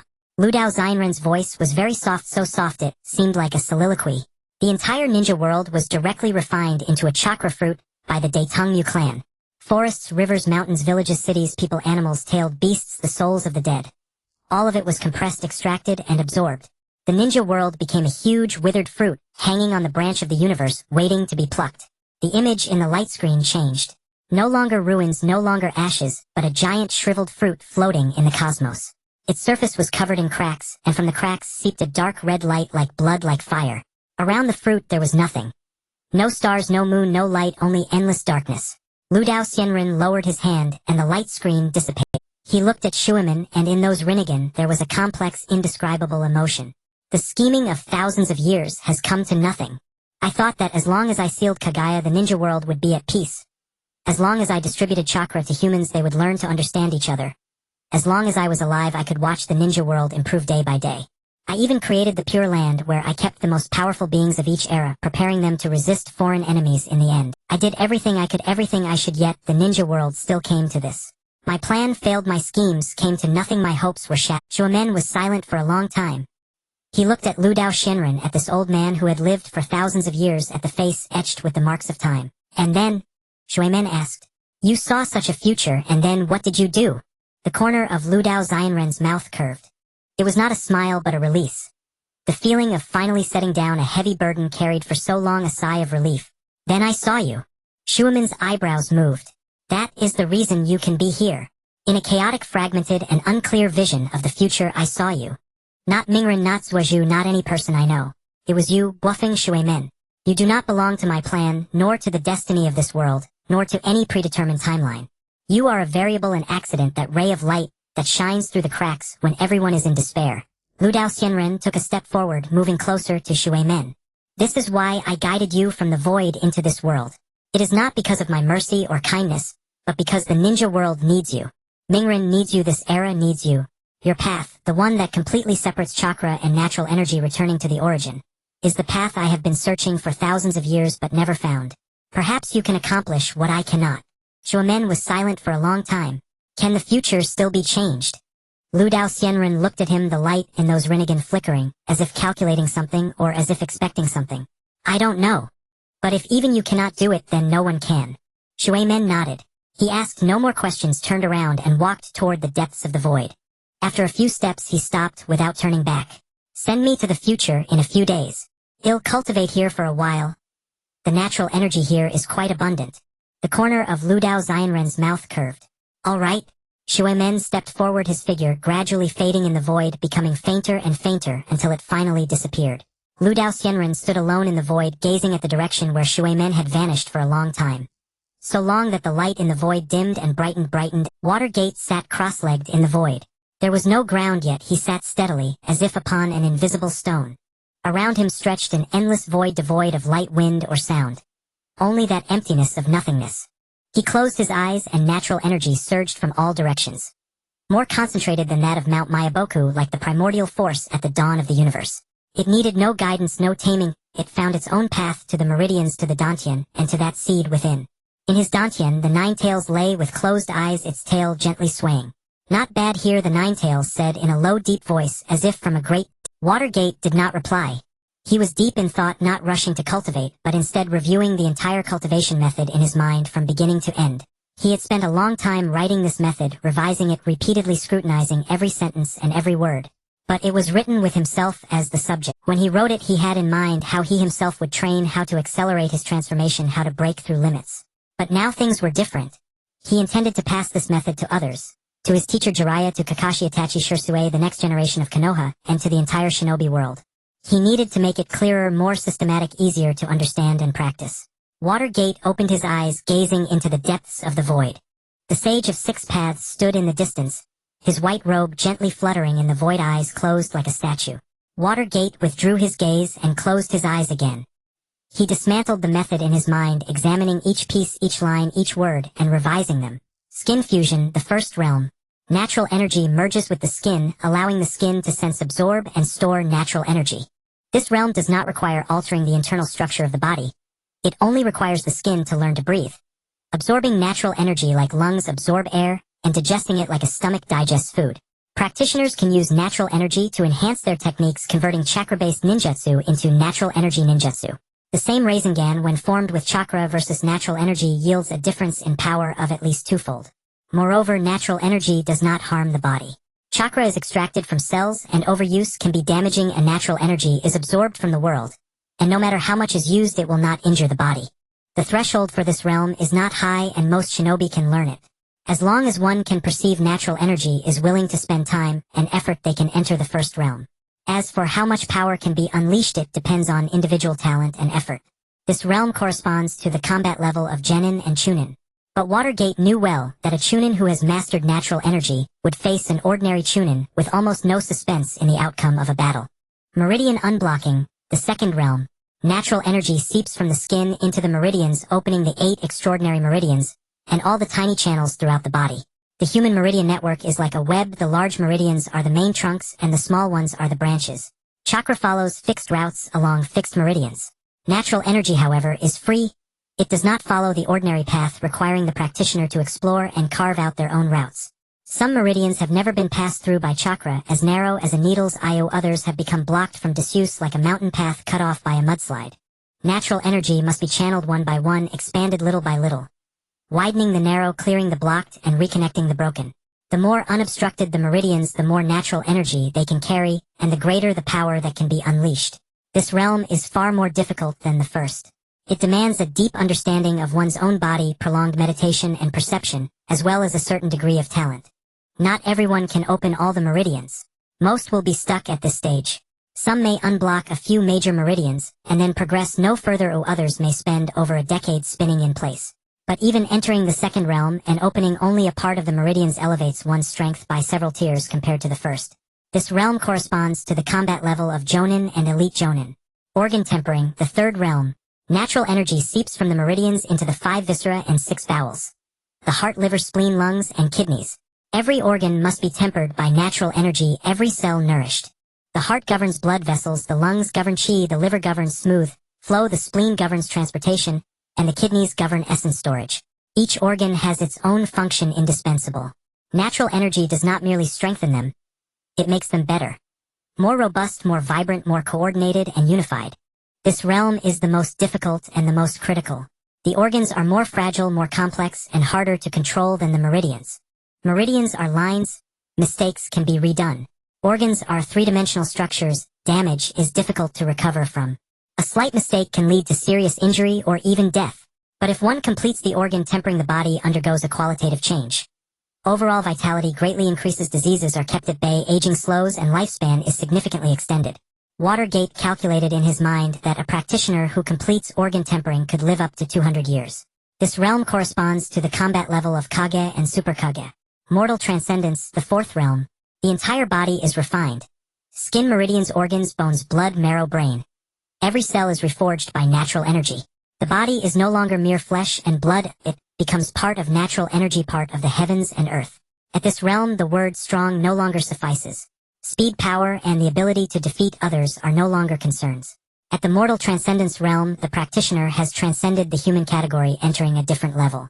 If ordinary people are clay, cage level is stone, super cage level is steel, then mortal transcendence is diamond. Similar volume and weight, but hardness, density, and value are on an entirely different scale. Practitioners at this realm can live for 300 to 500 years, their bodies undecayed for centuries. Watergate named this realm the Six Paths realm, not because it rivals the Sage of Six Paths. The sage's power came from the Otsutsuki bloodline, the Ten Tails, and the divine tree, a height unattainable by human cultivation alone. The power of this realm comes from oneself, from the heavens and earth, from day after day of cultivation and perseverance. It does not rely on bloodline, external objects, or any innate conditions. As long as one works hard, persists, and follows the right path, anyone can reach this step. This was the name Watergate gave to his own path and the path he pointed to for the entire shinobi world. Watergate opened his eyes and exhaled deeply. He had sat in the void for a long time, thoroughly thinking through the cultivation methods, precautions, and potential problems for all 4 realms, and repeatedly checked to ensure nothing was omitted. The first realm begins with how to perceive natural energy, then how to absorb it through the skin, and finally how to store and utilize it. The second realm lists all the major and minor meridians of the body, specifying which to open first, which later, and how to unblock and expand them. The third realm is divided into 3 stages, from surface to interior, from outer to inner, from function to essence. The fourth realm only contains an outline because he himself had not fully traversed it. He did not know what lay beyond mortal transcendence. But it was enough. This would keep them training for a long time, 10 years, 20 years, or even longer. Watergate stood up. The 9 tails in his dantian opened its eyes, its red vertical pupils glowing in the void. Done. Going back to teach them. Watergate thought for a moment. They'll teach them after I return from the future. The 9 tails said no more. Its tail gently swayed and it closed its eyes again. Watergate glanced at the Sage of Six Paths in the distance. Still standing there, his white robe gently fluttering in the void, eyes closed like a statue or like a tree. Watergate did not disturb him. He formed hand seals and activated the Flying Thunder God technique. Space twisted before his eyes, and his figure gradually faded in the void, growing fainter and fainter until it vanished. The Sage of Six Paths opened his eyes and gazed at the direction where Watergate had disappeared, watching for a long time. The Six Paths Sage stood in the void, gazing at Minato, who sat cross-legged in the distance. His white robe fluttered gently in the emptiness, his silver hair cascading down his back, and the horns upon his head emitted a faint ethereal glow. His eyes were open, the purple rings of the Rinnegan fixed upon Minato. Yet his gaze pierced through Minato, through the void, through time itself, traveling back to an era long past. So distant that he believed he had forgotten, though in truth, he never had. He recalled 1,000 years ago. When he was still young, still alive, with a beating heart, a warm body capable of laughter, anger, and quarrels with his younger brother. Back then he and his brother stood beneath the divine tree, watching as the woman they cherished was sealed away, witnessing the once gentle woman transform into a monster, seeing the people ensnared by the tree fall one by one. Later he began to wander the shinobi world. He witnessed people dying amidst the flames of war, children growing up in endless cycles of hatred, and those who should have joined hands instead taking up blades to slaughter one another. He asked himself, why has this world become like this? He already knew the answer: because of chakra, because of the divine tree, because of Mother. He resolved to do something. He traveled across the shinobi world, seeking those willing to follow him, teaching them how to wield chakra, how to commune with natural energy, how to survive in this cruel world. He founded the Ninshu. People called him the Six Paths Sage, the Savior, the Saint. But he was none of these. Merely a man who wished to make a difference. It was the best of times and the worst of times. The best because he had companions. His brother friends, those who believed in him, followed him, and would fight to the death for him. The worst because he knew none of it would last. He knew he would die, that the shinobi world would never find peace, that humanity would never learn to understand one another. Yet he still acted. He did what he could, saving as many as possible. The corners of the Six Paths Sage's mouth curved. Not a smile, but an expression too complex to name. He continued to watch Minato, thinking of Jiraiya, of Naruto, of all those humans who had forged contracts with the toads. Generation after generation, wave after wave. They came and went, ever cycling. The toads changed many times, as did the humans. Some learned to harness natural energy, some mastered sage techniques, some discovered how to survive in this. Some departed, others remained. At some point Minato opened his eyes. He gazed at the Six Paths Sage, and the sage gazed back. They exchanged glances for several seconds, neither speaking. Then Minato closed his eyes again, resuming his own reflections. The Six Paths Sage did not look at him further. He too shut his eyes. What occupied Minato's mind was the path ahead. Not the route to Naruto's era, but the course he himself must take henceforth. He had personally defined the four realms: skin integration meridian, unblocking viscera purification, and mortal transcendence. Mortal transcendence was the fourth realm, and it was where he now stood. His body had undergone complete transformation.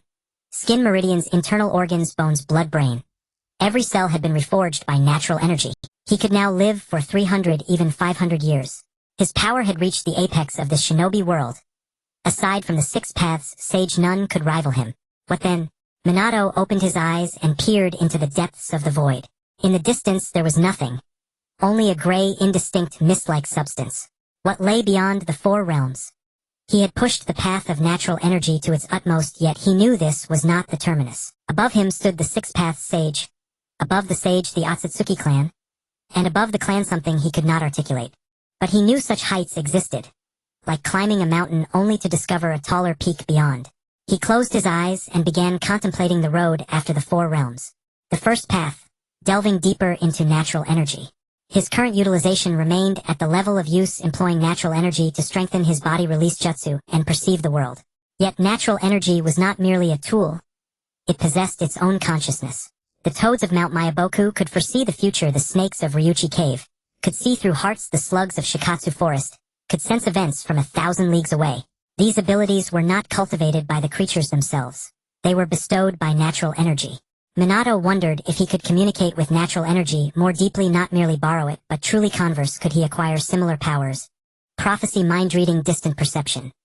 These sounded like divine arts, yet to natural energy they were as instinctual as breathing or swimming. If he could achieve this, his strength would ascend to an entirely new realm. The second path, studying space and time. The Flying Thunder God was a space-time technique, allowing instantaneous movement to locations marked with a seal. Yet he felt that this was still not the limit of space. What was the essence of the seal?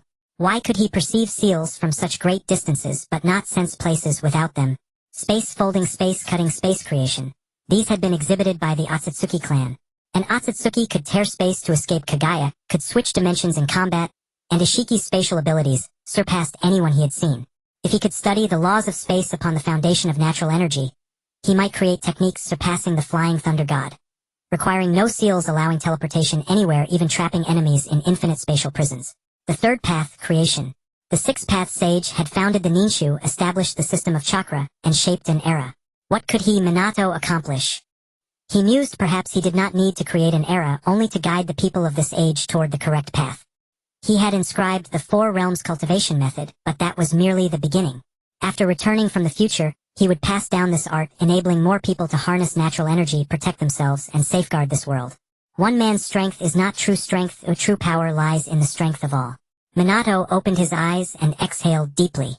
The sixth path sage had reopened his eyes at some point, watching him. In those Rinnegan there was a profound, indescribable complexity. Have you decided? The sixth path sage asked. Minato regarded him for a moment before replying, I have. The corner of the sage's mouth lifted slightly. He did not ask what Minato had decided nor utter any superfluous words. They exchanged glances for a few seconds, then Minato rose, dusted off his non-existent dirt, and tucked the small dark brown notebook into his robe. He lifted his gaze toward the gray mist in the distance, watching it for a time. It's time for me to go to the future. The sixth path sage remained silent. He stood there watching Minato turn, watching his white hair drift in the void. Minato took a step forward, his footsteps soundless in the void. Above the future, my village, the sky split open. It was not a metaphor, but a literal crack.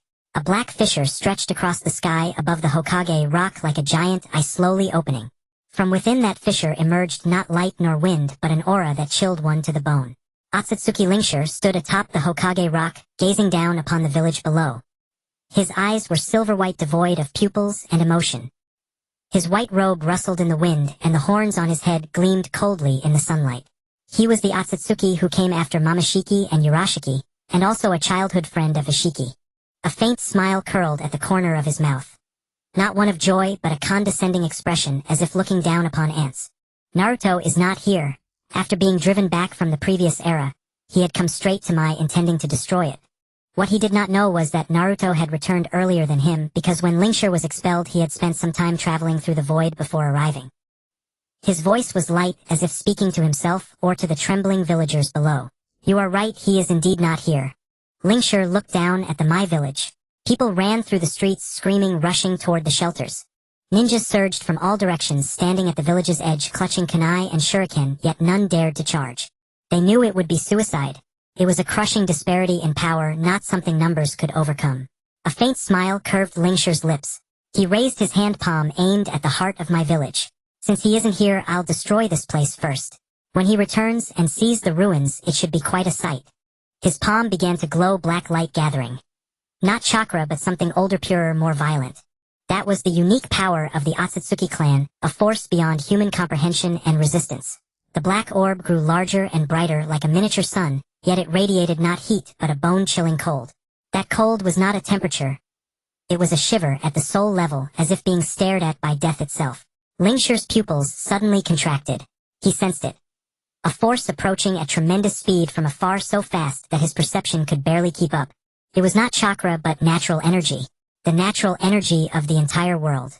Someone was channeling all the power of heaven and earth, converging it into a massive, unstoppable torrent. That was a power Lingshur remembered from deep in his memory. The Sage of Six Paths. A golden light flew from the horizon, carrying a piercing screech like a meteor. Too fast.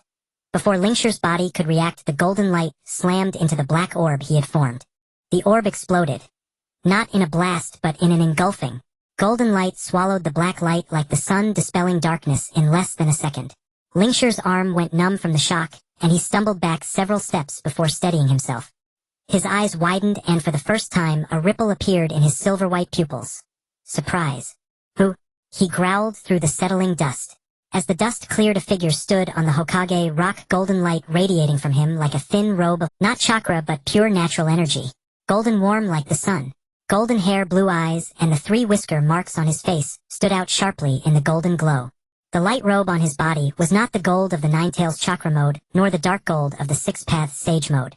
It was a brand new color never seen before, like the first ray of dawn, or the last glow of twilight. Naruto looked at Lingshur with a calm expression. No anger, no fear, no superfluous emotion. Just a look as if regarding a problem that needed to be solved. Who did you say wasn't here? Naruto's voice was not loud, but every word struck like a nail into the air into Ling Shi's pupils constricted further. He stared at Naruto, at the golden light robe, at the unprecedented calm in those blue eyes.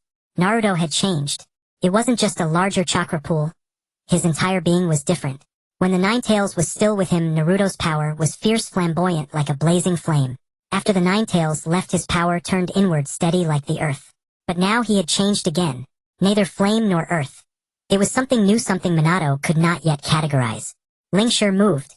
His speed was so great that even the Sharingan could not track it, and the air behind him burst into a white sonic boom cloud.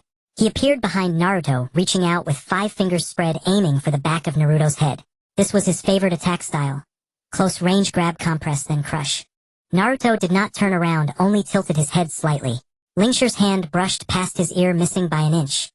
Not an inch, but a fraction of an inch. Ling Shi did not stop. His left hand followed, then his right, a kick aimed at Naruto's knee, a palm strike at his neck. Each attack missed by a hair's breadth, dodged at the last moment. It was not speed but prediction. The kind of foresight that knows where the opponent will strike before they even move. Natural energy helped him. The entire world was his sensor. Every muscle, every bone, every breath, every heartbeat of Ling Shi's body was captured, analyzed, and predicted by the natural energy. Ling Shi stepped back, staring at Naruto. For the first time, something other than surprise appeared in his silver-white eyes. Excitement. You've become interesting, Ling Shi said, his voice laced with amusement, as if admiring a work of art or sizing up a delicious dish. Much stronger than when we last met. Is this what you achieved during your disappearance? Looks like I didn't wait in vain. Naruto looked at him without answering. He extended his hand, and natural energy gathered in his palm, spinning, compressing. Wind released Raisin Shuriken, the natural energy version. Smaller, brighter, and quieter than before.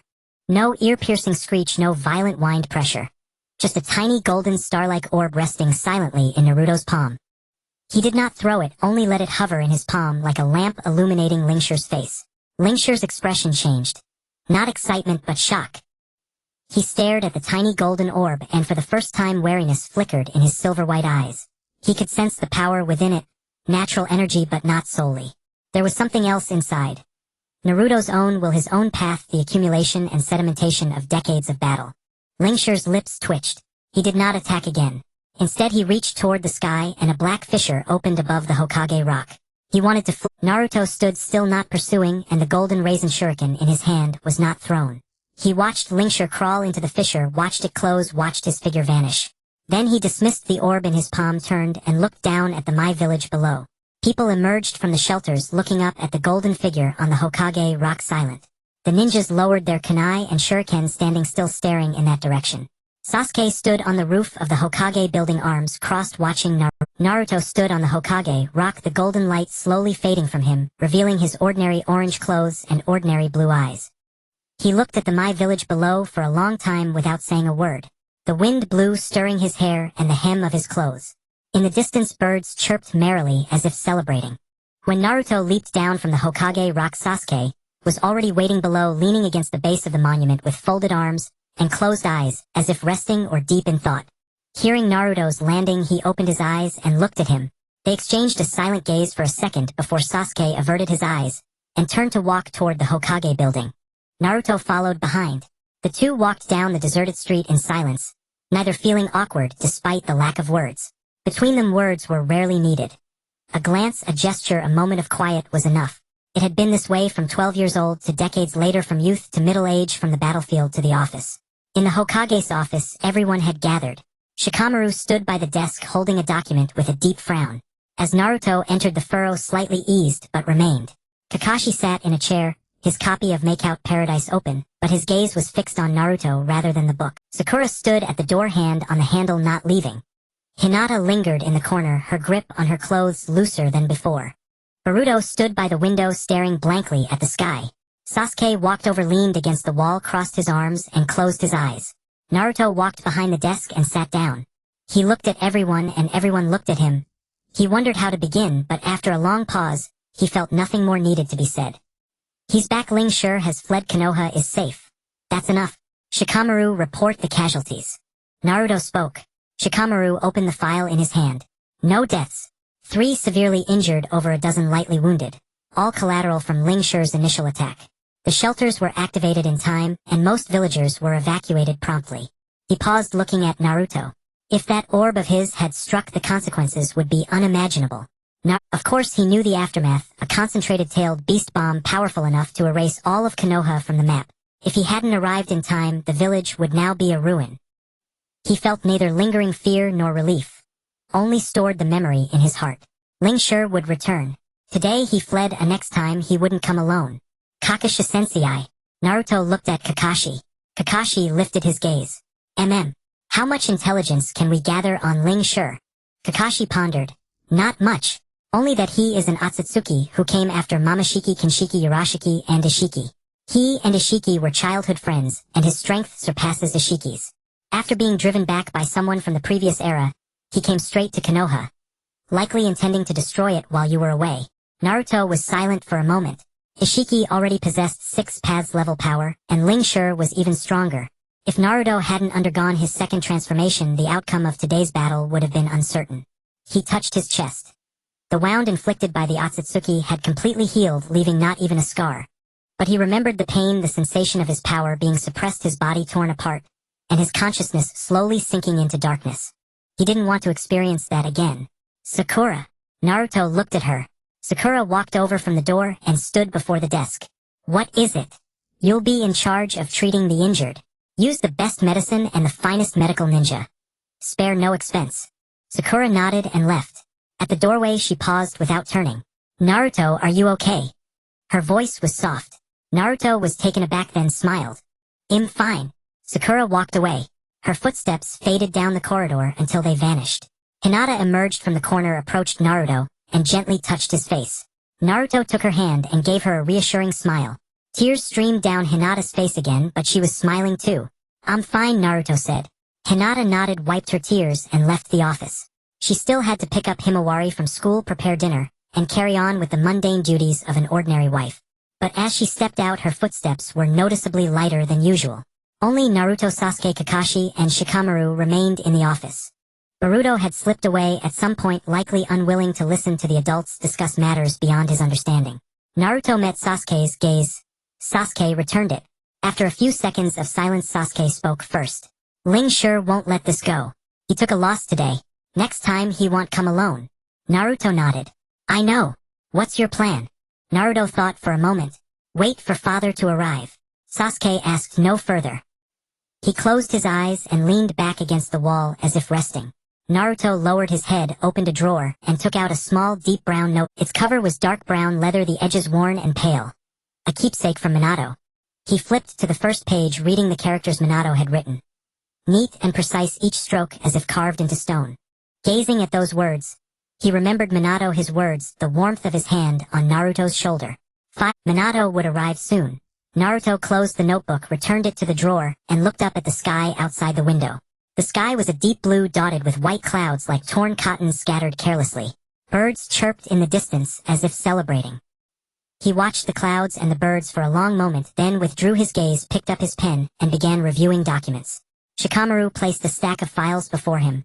One by one Naruto read them, signed them, stamped them, and set them aside, repeating the rhythm with mechanical precision. Sasuke remained against the wall, eyes closed.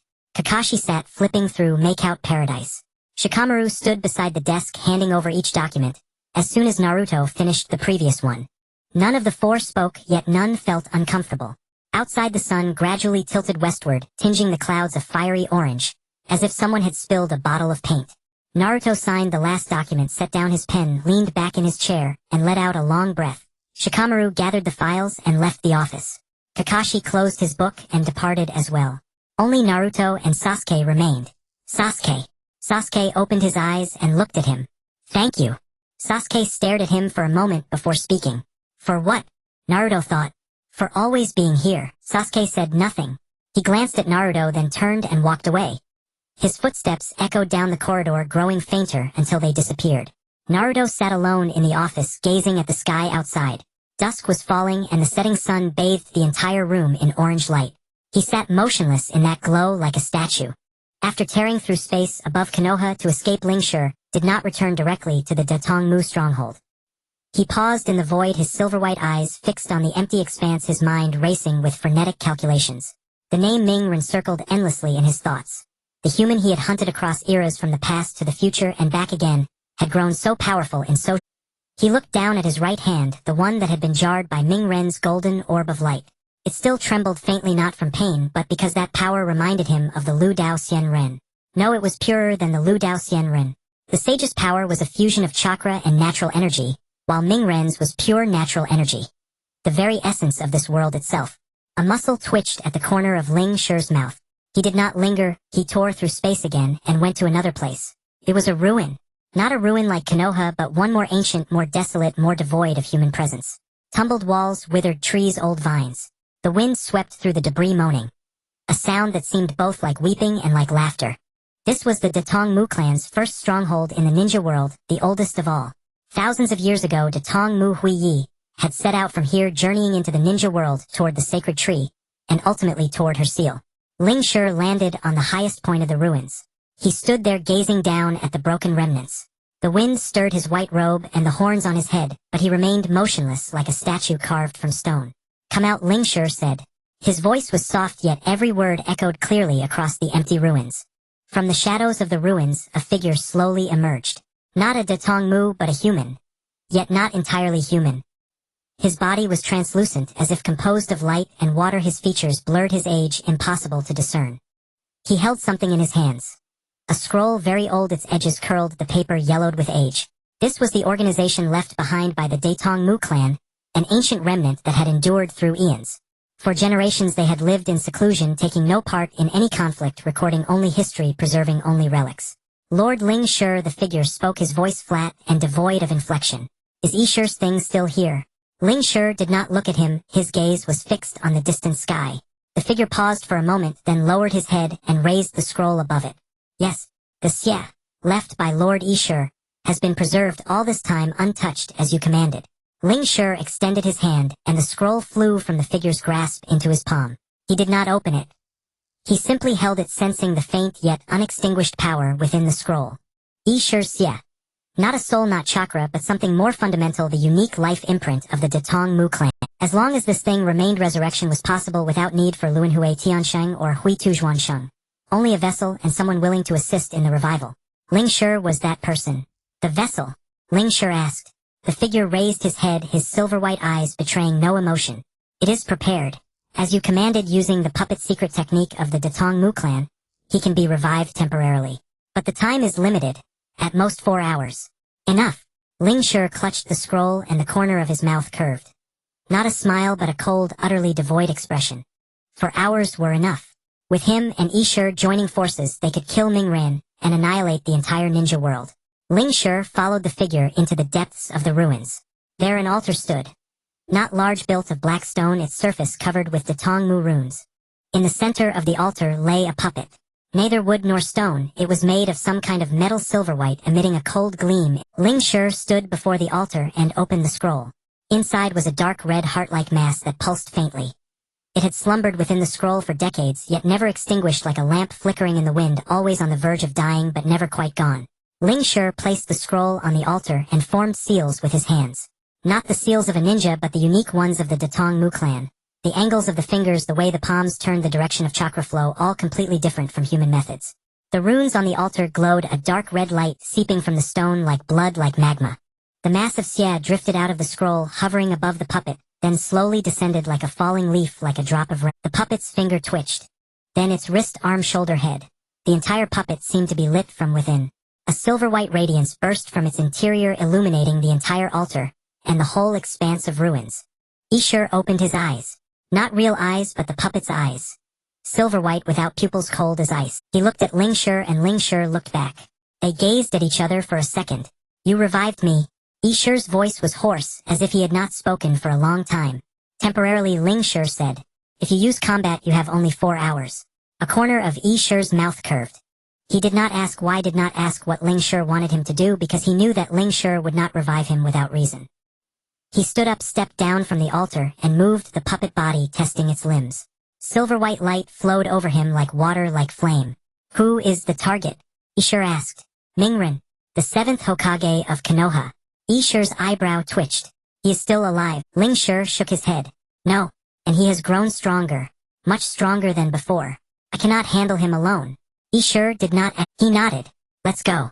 The two walked out of the ruins and stood on the highest point gazing at the distant sky. The sun was setting, the clouds at the horizon dyed orangered, as if someone had spilled a bottle of pigment. The wind swept over them, stirring their white robes and the horns on their heads, but they stood motionless like two statues. After this, the ninja world will no longer need to exist, Ling Shi said. Isher remained silent.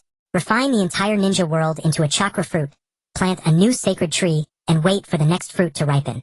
This is the mission of the Datong Mu clan. Not to waste time on this barren land. Ling Shi's voice was flat, yet it carried an unassailable quality, like a command, like a verdict. Isher nodded. He had no objections, nor did he need any. He was a Datong Mu. His mission was to devour planets, to plant sacred trees, to harvest chakra fruits. The ninja world was merely a field in his eyes, and Mingrun just a weed to be plucked. Ling Shi raised his hand and a black crack split open in the sky. The two stepped into it and the crack sealed shut. The ruins fell silent once more. The wind still blew, still moaning, like weeping, like laughter. The runes on the altar had dimmed, the puppet's silver-white light faded, leaving only black stone and cold air.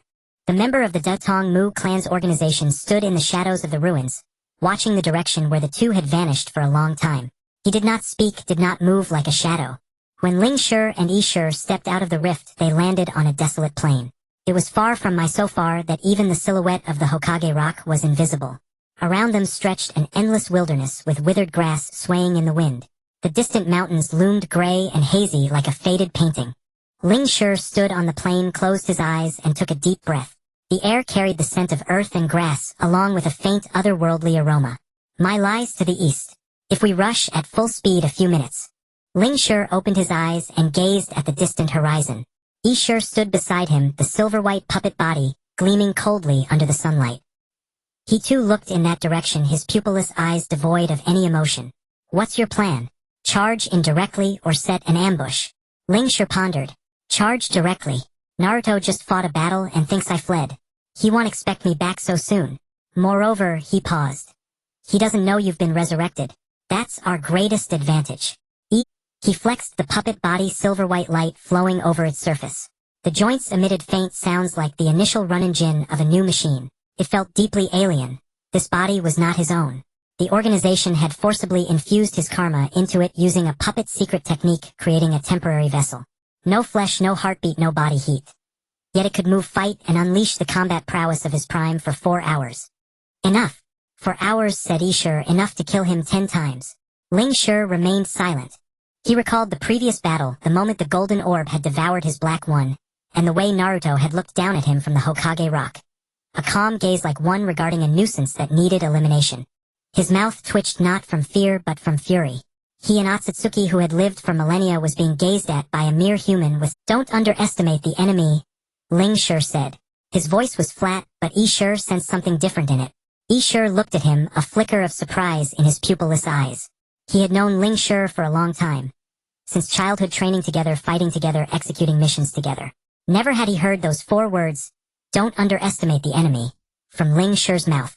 Ling Shi had always been the most arrogant, the most contemptuous of his opponents. Now he said, "Don't underestimate the enemy. Naruto is far stronger now than when you last fought him. More than 1 level beyond." Ling Shi's tone remained flat, but every word seemed squeezed through gritted teeth. He seems to have grasped the power of this very world. The entire world is helping him. I can't take him alone. That's why I need you. Isher's eyes narrowed. Not out of surprise, but to reassess the opponent's strength. Ling Shi was his close friend and comrade.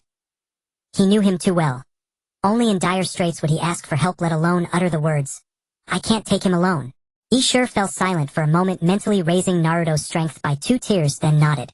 "Then let's finish it quickly. What about his allies? That Uchiha Sasuke?" Ling Shi shook his head. "Sasuke no longer has the Rinnegan. He poses no threat. His taijutsu and swordsmanship are still there, but against an Otsutsuki they're insufficient. The only one to be wary of is Naruto." Isher asked no more. He closed his eyes, beginning to adjust the state of the puppet body. Silver-white light surged from within him, growing brighter and steadier like a lamp being lit. The puppet's joint sounds ceased, replaced by a low hum like a colossal machine starting up. Ling Shi watched him, the corner of his mouth curving. Not a smile, but an expression of final relief. Then he too closed his eyes, beginning to adjust his own state. The two stood motionless on the plain like statues with only the wind rustling through their garments. The sun slowly sank westward. The clouds on the horizon dyed orange. The grass on the plain swayed in the wind rustling, as if whispering secrets. Ling Shi opened his eyes. Let's go. Yi Shi opened his eyes as well. They stepped forward simultaneously. No space ripping, no teleportation, just walking step by step toward my... It wasn't that they couldn't teleport, they didn't want to waste energy.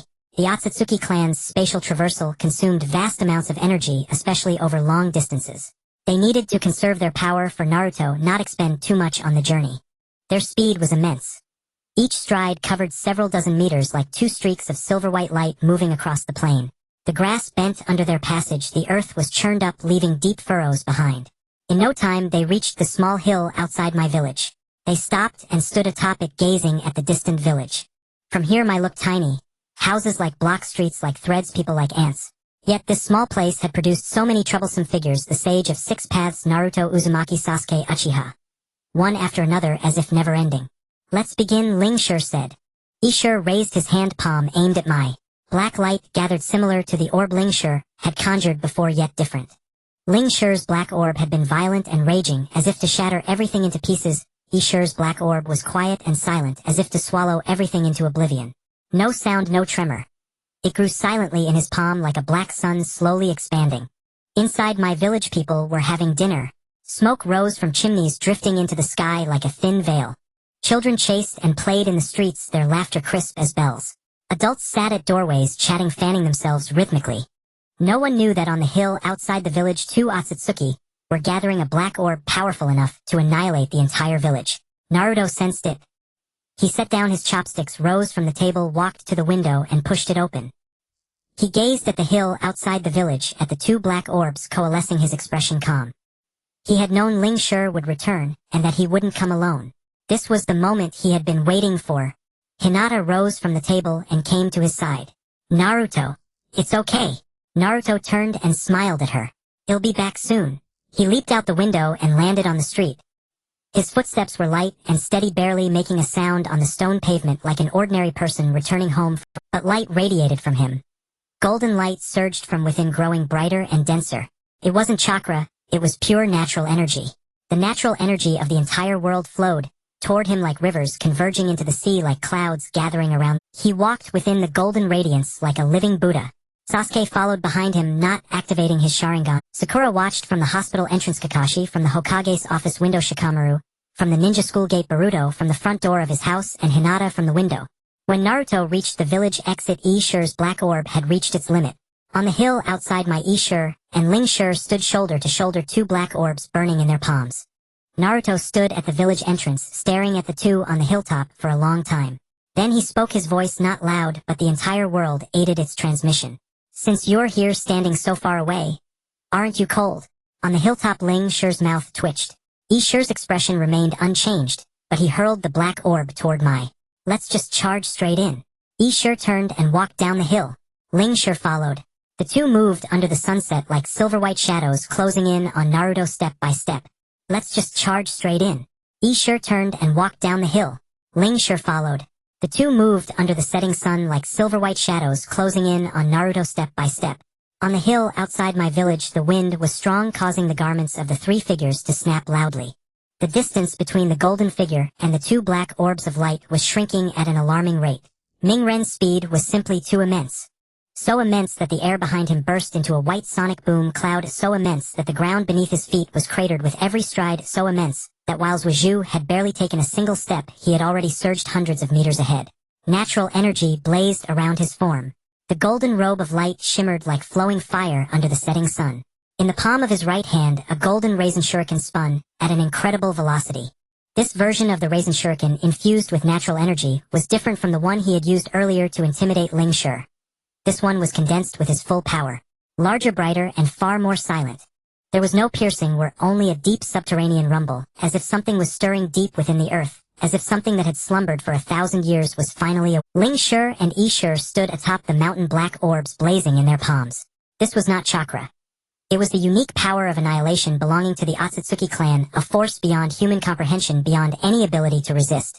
One orb was violent, savage, like an erupting volcano, expanding, churning, craving release with every second.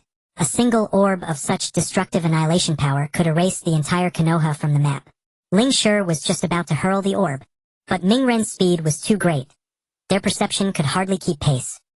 His trajectory was too erratic, neither straight nor curved, but a completely unpredictable path as if carried by the wind. Natural energy aided him, the entire world was his sensor. Every blink, every breath, every heartbeat of Ling Shi and Yi Shi was captured, analyzed, and anticipated by the natural energy, then transmitted to Ming Ren. He understood their intentions even better than they did themselves. The distance shrank 500 meters, 300, 100. Ming Ren raised his right hand and the golden raisin shuriken left his palm, arcing through the air toward Ling Shi. Not aiming at his body but at the black orb in his hand. Ling Shi's pupils contracted. He tried to dispel the black orb, but it was too late. Gold and black collided. There was no explosion, no sound, no roar. Only wind. A colossal visible air pressure wave expanded outward from the point of impact like a boulder hurled into a placid lake. Where the pressure wave passed, trees were uprooted, grass flattened into the earth, mountain rocks shattered, and dust filled the sky. The ring of air pressure pushed outward, growing larger and faster like a massive scythe wielded by death itself, sweeping toward the direction of Konoha village. Suiju stood at the village entrance, watching the pressure wave surge toward him. He clenched his fist. He had only one arm left, had just lost his Rinnegan, and could not even summon a complete Susanoo. What could he do? Standing here watching Ming Ren charge alone against two Otsutsuki, watching the pressure wave that could destroy all of Konoha rush toward them. And he could do nothing? That feeling returned. Not anger, not fear. A sense of powerlessness, deeper than anger, heavier than fear. It was like being a child again, back on that night.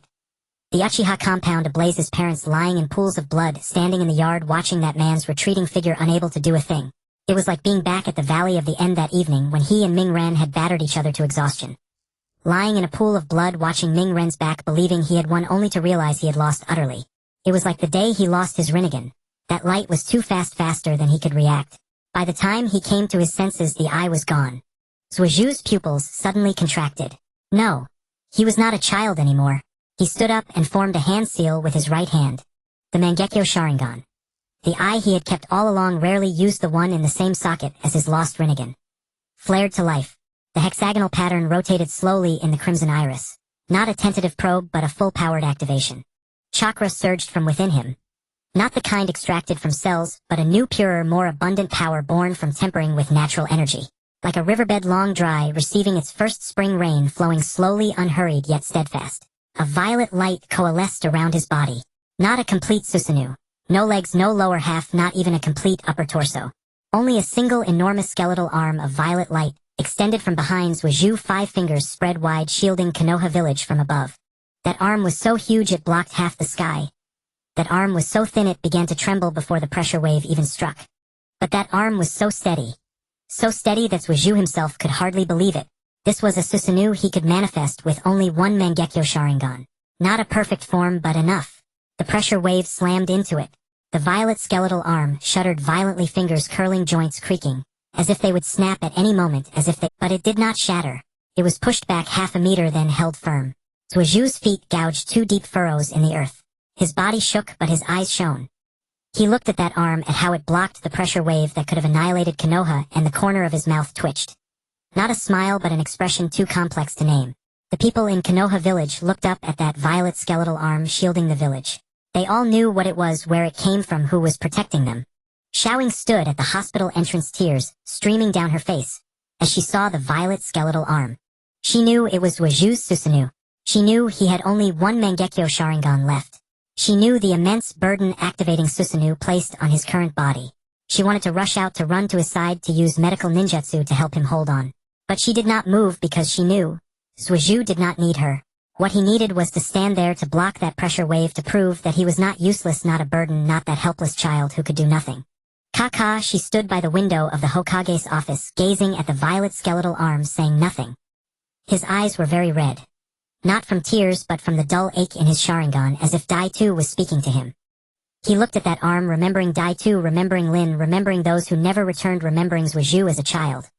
Small and thin, quiet, always standing alone in a corner. Now that small thin child had grown up, standing at the village entrance, using one Sharingan to manifest Susanoo, shielding everyone. Kakashi smiled. Ming Ren, far away, glanced back.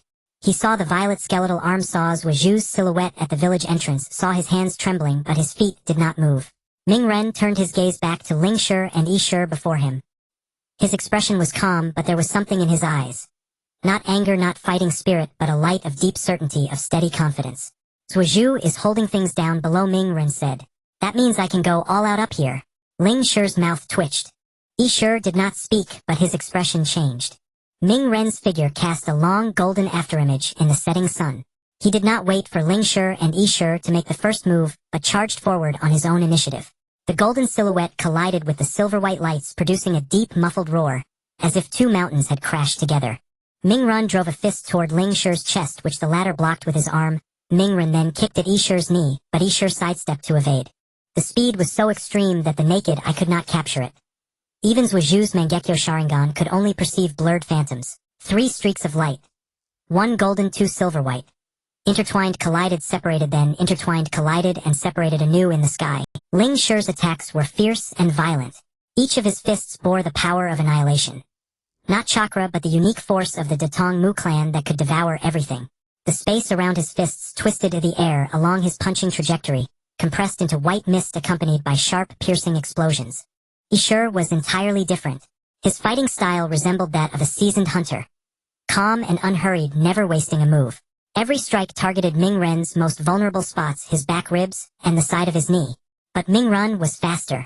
Natural energy flowed through his body, and the entire world aided him. The moment Yi Shi raised his fist, Ming-Ren knew where it would land. The instant Ling Shi kicked out, Ming-Ren knew the trajectory. It was not precognition. It was perception. The natural energy told him. He sidestepped, ducked, retreated, and surged forward. Each dodge was perfectly timed, each counterattack precise and forceful. Ling Shi's fist grazed past Ming-Ren's ear and struck a hill behind him. The hill exploded. No, it was annihilated. Stone, soil, grass. Everything was consumed by that power, leaving not even ash, only a massive circular pit so smooth it seemed polished. Yi Shi's hand blade slashed toward Ming-Ren's neck. Ming-Ren ducked, and the strike cleaved the ground behind him. The earth split into a colossal fissure. Not cleaved, but erased. The fissure was unnaturally neat, as if an invisible blade had sliced the land. It gaped into pitch-black depths like a gateway to another world. Ming-Ren retreated a few steps, standing on a protruding rock as he regarded Ling Shi and Yi Shi. His chest heaved violently. His garment bore several tears, and a trace of blood stained the corner of his lips. But it was not severe. Natural energy was mending those minor wounds. Within seconds the pain faded, and in minutes they would heal. Ling Shi stared at Ming-Ren. For the first time, those silver-white eyes held something other than surprise. It was gravity. Not fear, but the solemn recognition that this opponent was no easy foe. Yi Shi also gazed at Ming-Ren, his expression still impassive, though his brow furrowed slightly. Ming-Ren gave them no chance to catch their breath. He pressed his palms together and natural energy surged within him. The golden light cloak blazed up more than twice as bright as before. He drew a deep breath, then exhaled. Not air, but natural energy, golden mist-like, a hazy radiance akin to morning sunlight filtering through a forest. The golden mist drifted from his mouth, pervading the air like a river of gold that enveloped both Ling Shi and Yi Shi. Ling Shi's movements faltered by a beat. Not because he slowed, but because Ming-Ren accelerated. The natural energy within the golden mist aided him, pushed him, guided his motions. His fists grew swifter, his legs more powerful, his reactions keener. Ling Shi instantly retreated and Yi Shi followed suit. The two stood shoulder to shoulder watching Ming-Ren. Tears now marked their garments, and a trace of blood also appeared at the corner of Ling Shi's mouth. He is enhancing himself with natural energy, Yi Shi stated flatly. Ling Shi nodded. More than that, the entire world is aiding him. We are not fighting a single person. We are warring against this world. Yi Shi was silent for a moment. Then let us finish this quickly. The two exchanged a glance and moved at the same instant. This time they fought not as individuals but in concert. Ling Shi attacked from the left, Yi Shi from the right. One left, one right, one swift, one slow. One ferocious, one silent. Their rhythms and methods were entirely different. When Ling Shi threw a punch, Yi Shi held back. When Yi Shi struck, Ling Shi paused. If Ming-Ren dodged the left, he could not evade the right. If he blocked the right, the left would land. Ming-Ren took a blow and stumbled back several steps. Blood trickled again from the corner of his mouth. He did not wipe it away. Natural energy was mending him. He took another hit and staggered back further, his facial wounds knitting closed. He drove his fist into Ling Shi's chest and another into Yi Shi's shoulder. A golden orb exploded from his palm, flinging both apart. All three were gasping, all standing, none fallen. Ming-Ren glanced down at his hand. A deep gash on the back nearly exposed the bone, but natural energy was repairing it. He watched the wound slowly heal and vanish, then curved his lips into a faint smile. Again, he charged forward. Ling Shi charged forward too, and so did Yi Shi. 3 streaks of light intertwined, clashed, separated, and remerged beneath the setting sun. The speed was so extreme that the naked eye could not capture it. Even Zhu's Mangekyo Sharingan could only perceive blurred phantoms. The ninja of Muyi village could not see anything, only feel the ground tremble, the air roar, and a primal shudder rising from the marrow of their bones. At the entrance of Muyi village, Zhu stood beneath the violet Susanoo arm, craning his neck to gaze at the 3 distant lights. His hands trembled. Not from fear, but from the immense drain of chakra. Blood streamed from his eyes. Pushing the Mangekyo Sharingan to this extent placed a tremendous burden on his body. Yet he did not close his eyes or stop. He had to maintain Susanoo to shield Muyi from the shockwaves, to ensure Mingren had no worries behind him. Within Zhu's eye sockets, the 6-pointed star of the Mangekyo Sharingan revolved slowly. He could not help in any way. He did not even qualify to intervene. That feeling of powerlessness returned like when he was a child, like that night. His parents lying in a pool of blood, he standing in the yard staring at that man's back, unable to do anything. But at least he could stand, at least he could maintain Susanoo, at least he could prevent Muyi from being destroyed by those shockwaves. It was not much, but it was something he could do. In the distance, the 3 streaks of light slammed together with a deafening roar, then rebounded apart. 3 figures landed on separate hilltops facing each other across the distance. Mingren stood on the east, Ling Shi on the west, Yi Shi on the north. All 3 were panting, all bore wounds, yet none had fallen. The golden light cloak on Mingren had dimmed somewhat. Not because natural energy was insufficient, but because he had been consuming it too quickly. Ling Shi's white robe was torn in several places, and the blood at the corner of his mouth had dried into a dark red scab. Yi Shi's puppet body had gained several cracks through which silver-white light leaked like a lamp on the verge of shattering. The 3 exchanged glances for several seconds. Then Mingren smiled. A small smile, but genuine and radiant. 2 against 1, and this is all you've got. Ling Shi's lip twitched. Yi Shi's expression remained unchanged. Mingren extended his hand, gathering natural energy in his palm. Spinning, compressing. 2 raisin shurikens, 1 in each hand, golden and bright like twin miniature suns, hovered above his palms, emitting a low hum. He looked at Ling Shi and Yi Shi at their silver-white, expressionless faces. Again. Naruto's fist slammed into Yishi's chest, a crack splitting the silver-white puppet's body from which dark red light seeped out, resembling blood, yet not quite. Yishi stepped back half a pace to steady himself, then struck Naruto's shoulder with a backhanded palm. Naruto's body swayed, the golden light robe vibrating violently, but he did not fall, kicking towards Yishi's knee. Yishi raised his leg to block Naruto's foot, struck his calf with a dull thud like 2 pieces of steel colliding. Ling Shi lunged from the side, throwing a punch at Naruto's back of the head. Naruto did not turn, leaning forward as Ling Shi's fist brushed past his hair, striking the ground in front of him. The ground exploded. Not in an explosion, but in annihilation. Stone, soil, and air were all devoured by that force, leaving a smooth circular pit. Naruto was propelled forward by the shockwave, nearly stumbling. But he steadied himself, turning around as 2 spiral shurikens flew from his hands simultaneously. The golden orbs traced 2 arcs, one flying towards Ling Shi, the other towards Yishi. Ling Shi sidestepped the spiral shuriken, grazing his white robe, before exploding against the mountain wall behind him.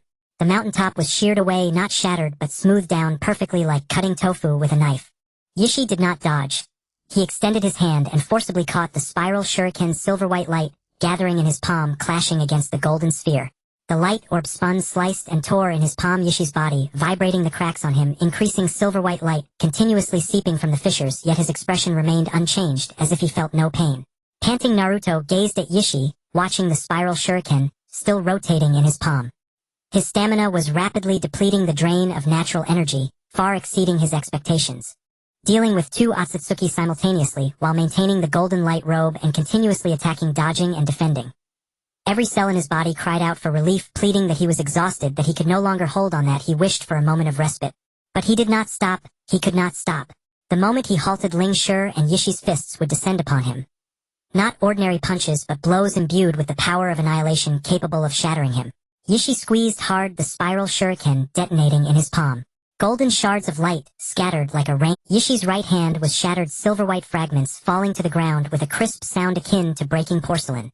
Yet he did not bleed, nor did he cry out in pain. He merely glanced down at the right hand that no longer existed before lifting his gaze to Naruto. He raised his left hand, a black orb of light coalescing in his palm, larger, darker, and quieter than the previous one. Naruto looked at the black orb, calculating his remaining stamina and natural energy reserves. It was insufficient. Even if he exerted all his strength to block this attack, he would have no energy left to continue fighting. Behind him, above the village of Konoha Sasuke's, single-eyed Susanoo, still stood the purple skeletal arm, trembling, slightly, the cracks on its fingers extending to the wrist, ready to shatter at any moment. Sasuke stood at the village entrance, a pool of blood at his feet. Not someone else's but his own. The excessive use of the Mangekyo Sharingan pushed his body to the brink, blood from his eye streaming down his face, dripping onto his collar, but he did not close his eyes, nor did he stop. Naruto looked at Sasuke, who also stared back at him. They locked eyes for a second, neither speaking. Naruto turned his head to face Ling Shi, and Yishi, his body growing weaker, his legs trembling, his hands unsteady, even his breath faltering. He was exhausted not just from today but had been weary for many years, since the day the Ninetales was extracted from him, since the day he lost Kurama, from the countless battles, the repeated injuries, and the constant cycle of falling down and getting back up. He had been tired all along.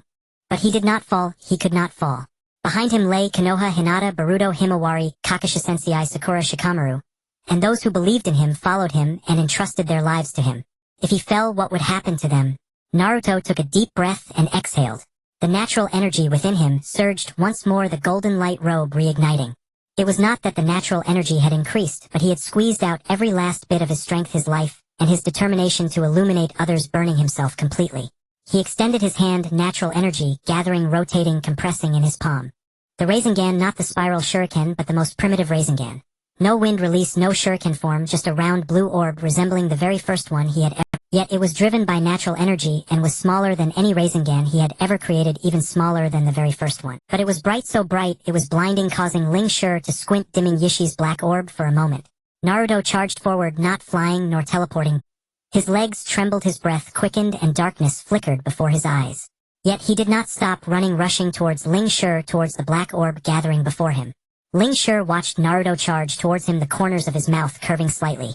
Not a smile, but a look of relief that this battle could finally come to an end. He pushed the black orb towards Naruto, not throwing it, but nudging it slowly, so slowly that Naruto could see every detail of it. The black round shape, the surface covered in cracks, dark red light seeping from the fissures resembling blood yet akin to fire. Naruto did not dodge. He charged towards the black orb, the Rasengan in his right hand aimed at its center. Gold and black collided once again. This time there was no wind pressure, no thunderous sound, no noise at all. Only light. Golden light pouring out from the point of impact, like a tide, like a storm, like a volcano erupting. The light engulfed Naruto, engulfed Ling Shi, engulfed Yishi, engulfed the entire mountaintop. The brilliance lasted for several seconds before gradually, as the smoke cleared, the mountaintop remained, but much of it had been sheared off as if something had taken a bite out of it. Ling Shi stood amidst the ruins of the mountaintop, his white robe, tattered, blood at the corner of his mouth, yet his gaze remained cold. Yishi stood beside him, his puppet body in tatters, right arm, missing left leg, gone, silver white light seeping from every crack like a lamp on the verge of extinguishing. Naruto knelt on the ground, the golden light robe having dissipated, his orange clothes torn with several holes, blue and purple bruises visible on his exposed skin, blood dripping from the corner of his mouth onto the ground, 1 drop, 2 drops, 3 drops seeping into the soil.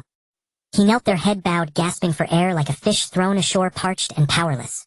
His body trembled, not from fear but from exhaustion. He no longer had the strength to stand. Ling Shi watched him walking towards him step by step. At the entrance of Konoha, Sasuke gazed at the distant mountaintop, at Naruto, kneeling on the ground, at Ling Shi approaching him step by step. Blood flowed from his eyes, his hands trembling. He wanted to rush forward, but his legs would not move. It was not that he did not want to move. He simply could not. The single-eyed Susanoo had reached its limit, all of his chakra dedicated to sustaining that purple skeletal arm, not a Ling Shi stood before Naruto, looking down at him. There was no mockery, no pride, just a gaze, as if looking at someone already dead. He raised his hand palm facing Naruto's head, the black orb coalescing. Naruto looked up at Ling Shi. He smiled, blood trickling down his chin, dripping onto the ground, onto his hand, at Ling Shi's feet, yet he was smiling. Not a smile of "I have a trump card, nor one of you can't kill me," but a calm, serene smile. "What are you smiling about?" Ling Shi's tone was flat. Naruto did not respond. He raised his head to gaze at the distant sky. The sky was darkening, the sun having completely sunk, with only the last trace of orange light hanging at the horizon, as if someone had gently touched it with a brush on rice. Stars began to light up one by one, as if someone was lighting lamps in the sky. Naruto closed his eyes. The black orb descended. The moment the black sphere descended, Naruto had already braced himself for everything. He closed his eyes. Then he felt a gust of wind. It was not an ordinary wind. It was an evening breeze carrying the scent of soil and grass from afar, a wind that resonated deep within his bones and soul, familiar and bristling, making every hair on his body stand on end. That wind was so light it felt like a fallen leaf brushing past his shoulder. It was so swift that Ashiki and Code had not even blinked that the black sphere was merely a few breaths away from Naruto's crown, that Sasuke's cry of Naruto from the village entrance had just left his lips. The wind stirred up the dust on the ground, whipped Naruto's golden hair, and ruffled his tattered orange jacket. Then Naruto vanished. Code's black sphere crashed into the earth. It was not an explosion but annihilation. The ground was devoured by that power, leaving a vast, smooth, circular pit, bottomless and pitch black, as if leading to another world. Code stood at the rim, his hands still in the downward pressing posture, his silver-white eyes fixed on the pit, on the expanse of nothingness in the darkness. His brow furrowed slightly. It was not anger but confusion. Naruto had disappeared. Not dodged, not obliterated, simply vanished. Right under his gaze, beneath his palm, beneath the black sphere that could annihilate everything. Gone. Code jerked his head up, his silver-white eyes sweeping the surroundings. No one, no chakra fluctuation, no natural energy residue. Nothing. His perception stretched to its limits, the entire hidden leaf village, the whole wasteland, the entire mountain range. All within his sensing range. No Naruto, no trace of his aura, no sign of his presence. He had vanished as if he had never existed. "What are you looking for?" A voice came from behind Code. So close it felt like someone was whispering right into his ear. Code's pupils shrank to pinpricks. His body reacted faster than his mind. Silver-white light exploded from within him, blasting toward the source. The annihilation force formed a massive shockwave capable of leveling an entire mountain peak. But it struck nothing. Behind him was empty, only the trace of wind, and the rubble shattered by his own power falling downward. The voice came from another direction, not the left, the right. Code turned, and his silver-white eyes finally caught sight of the figure. He stood on the Hokage rock. Not Naruto, not the Sage of Six Paths, not anyone Code recognized. Golden hair, blue eyes, a white Haori with the words "Fourth Hokage" written on the back. The Haori fluttered in the night wind, its red flame patterns seeming to burn under the moonlight. His expression was calm. Too calm for someone who had just snatched a person away a moment before the black sphere struck. He looked as if he were enjoying the scenery, waiting for someone, or pondering what to have for dinner. Code's eyes scanned Minato's robe, the words "Fourth Hokage," and his mind raced through its archives. Fourth Hokage Namikaze Minato. Those words had appeared only a few times in his long life.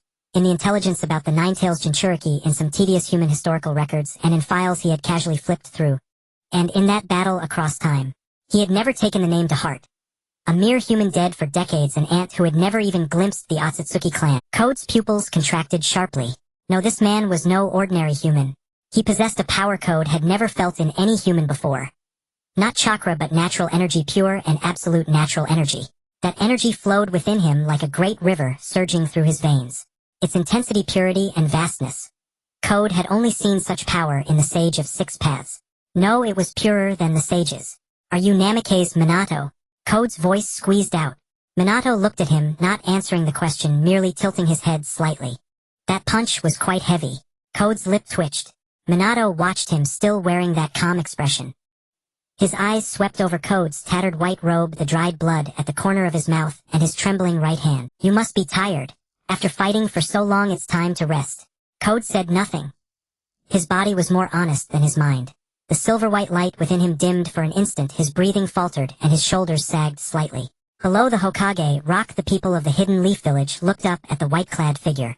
The fourth Hokage, the yellow flash Namikaze Minato, the hero who sacrificed himself for the village on the night of the Nine-Tails, stood on the Hokage rock under the moonlight. Before them a figure once only known from textbooks, photographs, and tales passed down by elders. Kakashi stood by the window of the Hokage's office, gazing at the white figure. His eyes were red, not from weeping. He watched Minato's back, that golden hair, that white Haori. He thought of long ago, of that afternoon when Minato gave him his first lesson of the ramen Minato treated him to, of the first mission Minato helped him. He remembered Minato's large warm hands, always firm when they patted his shoulder. "Sensei," Kakashi said. His voice was so soft that only he could hear it. Hinata stood at her doorstep, her hand covering her mouth, tears streaming down her face. She had seen Minato before during the Fourth Great Ninja War. But as she gazed at the white figure on the Hokage rock, at that golden hair, at the Haori bearing the words "Fourth Hokage," the tears would not stop. This was her father-in-law, the father of her husband, the grandfather of her child. He had come from the past to the future, crawled back from the brink of death, and arrived before her from an era she had never known. Boruto stood beside Hinata looking up at Minato on the Hokage, rock his mouth agape, unable to speak. He had seen photographs of Minato in the Hokage's office on Naruto's desk in that frame that never shifted position. In the photos Minato was young with golden hair and blue eyes, a warm smile just like his father's. But he had never imagined he would one day see this man in the flesh alive, standing on the Hokage rock under the moonlight, as if he had stepped out of a photograph. Beneath the Hokage rock, Minato and Naruto stood side by side. The light cast upon them stretching their shadows, long one tall, and one short, one broad and one narrow. Overlapping, then separating, then overlapping again. Naruto looked at Minato and Minato looked back at him. They held each other's gaze for several seconds, neither speaking first. On a distant mountaintop, Ling Shi and Yi Shi stood together. Yi Shi's puppet body was already battered and broken. His right arm gone, his left leg missing, and silver-white light seeping from every crack like a lamp on the verge of extinguishing. His time was running out. The puppet's secret technique could only last 4 hours, and nearly 3 had already passed. He had barely more than an hour left. End it quickly. Yi Shi's tone was flat, devoid of inflection, as if speaking of something unrelated to himself. Ling Shi nodded. Just as I thought. The two leaped from the mountaintop, landing on the desolate plain. Silver-white light surged from their bodies, illuminating the entire. Ling Shi stood on the left, Yi Shi on the right. One was fierce and explosive, the other silent. One was whole, the other broken. Yet both were formidable, strong enough to make the entire shinobi world tremble. Naruto took a deep breath, ready to charge forward, when a hand pressed down on his shoulder. Minato's hand. Knuckles, distinct palms bearing thin calluses. That hand was not heavy, but it was steady. So steady that Naruto withdrew the foot he had advanced. Dad! Minato did not reply. He gazed at the distant Ling Shi and Yi Shi, his right hand reaching into the void. The air twisted around his hand, and a sword slowly materialized from the emptiness. It was not a ninja blade like Sasuke's, nor a samurai's tachi. It was a regulation longsword, slender, entirely silver-white, devoid of patterns, ornaments, or any superfluous embellishment. A faint aura shimmered along the sword's edge. Not chakra, not natural energy, but something more ancient, purer, and keener. A primal force that seemed to have existed since the dawn of the world. Naruto recognized this sword. In that other time-space during Minato's battle against Otsutsuki, Ling Shi in the void, Minato had used this very blade to gravely wound Ling Shi, forcing him to tear through space and flee. This sword... Naruto opened his mouth, then fell silent and took a step back. He watched Minato's back, watching his Haori emblazoned with Yondaime Hokage flutter loudly in the night wind, watching his golden hair tousled by... He did not know what Minato intended to do, but he knew that whatever Minato did, he could not stop him. Ling Shi's eyes widened as he fixed his gaze on the gleaming sword in Minato's hand, a jolt of alarm surging through him. The silver-white blade was as bright as moonlight, exuding a chilling aura that struck fear into the heart. Ling Shi was all too familiar with this sword. It was the very weapon that had once grievously wounded him, even forcing him to risk tearing open a spatial rift to escape the battlefield. Initially, Ling Shi had thought it was merely a temporary choice Minato made in the heat of battle. But now, watching him draw it, he realized this was actually Minato's personal weapon. And clearly this sword was a specialized killing tool forged against the Otsutsuki clan. Beware of that blade. Ling Shi's voice trembled slightly, betraying his inner tension and dread. Yet Yi Shi, standing beside him, sensed nothing unusual and cast a puzzled glance. What's the urgency? Just as Yi Shi was about to speak, an inexplicable pressure descended. In the next instant, a chill ran down his back, as if an invisible giant hand was stealthily reaching for him. The space behind him twisted violently, as though kneaded by an unseen force. At that moment, a dazzling silver-white flash streaked across the sky like lightning, hurtling toward Yi Shi with blinding speed. The speed of that silver light was so unimaginable that Yi Shi had no time to react. In the blink of an eye, the sword light pierced through the back of Yi Shi's neck and burst out from his throat in front, the entire motion fluid and seamless without a hint of hesitation. Yi Shi's body froze. Silver-white light gushed from the cracks in his neck like a fountain, like molten lava erupted. He looked down at his sliding head, at the puppet body collapsing beneath him. The fragments of Yi Shi's puppet scattered across the wasteland, the dark red light slowly dying out. Ling Shi stood amidst the debris, head bowed for a long time. The wind blew his white robe and tousled his long hair. Then he lifted his head, his silver-white eyes crossing the entire plain to settle on Minato. Ling Shi stood a few steps away, staring at the sword tip at Minato's blue eyes. He did not retreat. He raised his right hand, silver-white light coalescing in his palm. Not a black orb, but another power more concentrated, sharper, like an invisible blade. The two locked gazes for several seconds. The wind swept across, stirring up dust from the ground, and forming a gray curtain between them. They moved almost simultaneously. Minato vanished. Flying Thunder God. Ling Shi vanished. The Otsutsuki clan's body flickered. Two streaks of silver-white light interwove, collided, and separated in the radiance, moving at a speed too fast for the naked eye to capture, too swift for even Naruto's vision. A series of sharp detonations echoed through the air, the sound of their weapons and fists clashing countless times in the briefest span. Leaning against the stone wall, Naruto tilted his head back and gazed at the two lights in the sky. He could not make out Minato's movements nor Ling Shi's. He only saw golden and silver-white light flicker across and separate across the night. But he could feel the pressure waves. Ring after ring of wind pressure spreading outward from the impact points, blowing his hair backward and making his clothes snap loudly. He raised a hand to shield his eyes, squinting, trying to discern something. A golden light fell from the sky, crashing into the plain. The ground erupted into a large crater. Minato stood up from the crater, dusting off his clothes. A trace of blood stained the corner of his mouth, but his eyes were bright. He looked up at Ling Shi in the sky and smiled. Ling Shi hovered midair, looking down at Minato. His white robe bore several new slashes. A shallow sword wound marked his right arm, from which silver-white liquid seeped. Not blood, but the unique life energy of the Otsutsuki clan. His expression was grim. Minato leaped out of the crater and landed on the plain, sword in his right hand. The silver-white glow on the blade had grown brighter than before. He raised his eyes to Ling Shi, and Ling Shi looked back at him. They stared at each other for several seconds, then moved at the same time, moving so fast that even the moonlight was left behind them. Two streaks of silver-white light crossed, collided, and separated under the moonlight, moving with such speed that even the moonbeams were left trailing behind.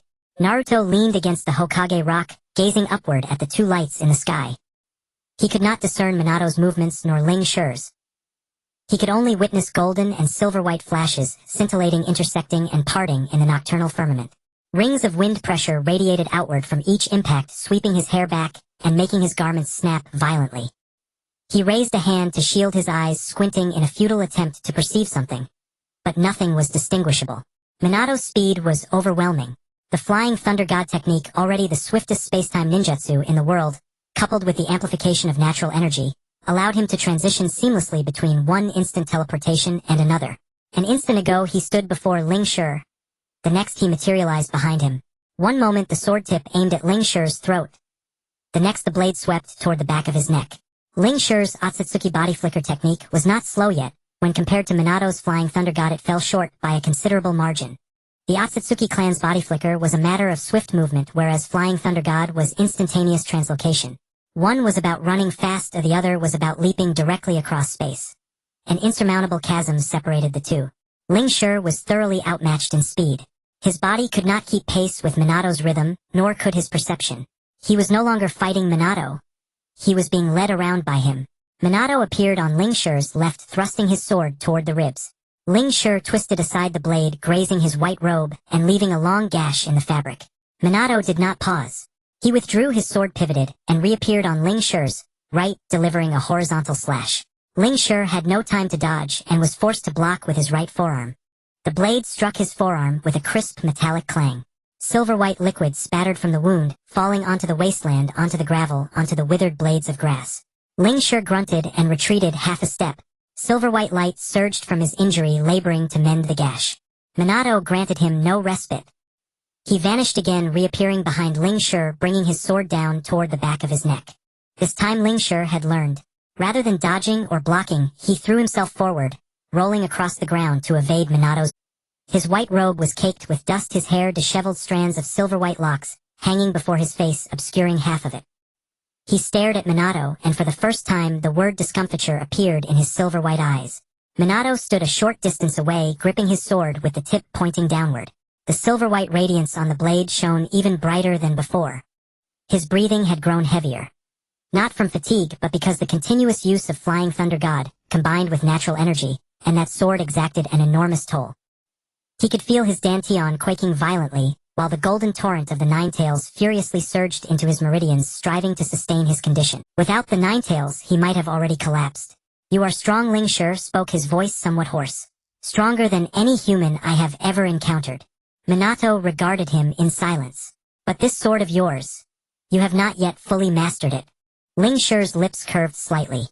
Not a smile, but the expression of one who had finally discovered an opponent's weakness and exhaled in relief. "Every time you wield this sword you consume a vast amount of stamina and natural energy. You cannot hold out much longer." Minato did not deny it. Ling Shi was right. This sword was beyond his current ability to fully control. Each swing drained his strength.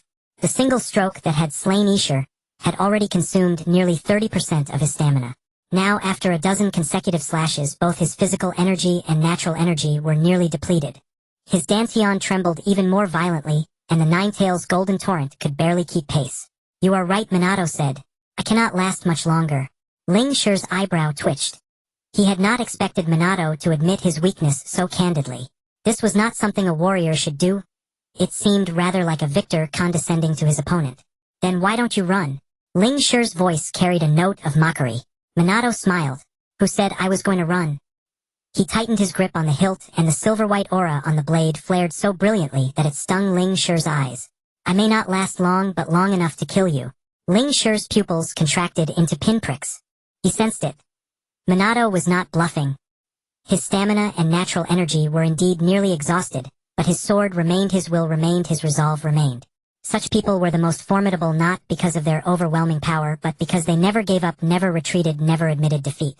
Ling Shi drew a deep breath. Silver-white light erupted from his body, coalescing around him into a thick... This was not chakra. It was a unique defensive technique of the Otsutsuki clan capable of withstanding the impact of a nuclear explosion. He poured all his remaining power into defense. Not because he feared Minato, but because he did not wish to die. Ishir was already dead. He was not afraid of death, but he refused to perish in such a place at the hands of a mere human on this barren, worthless land not worth his life. Minato eyed the silver-white armor surrounding Ling Shi, recognizing it as his final defense.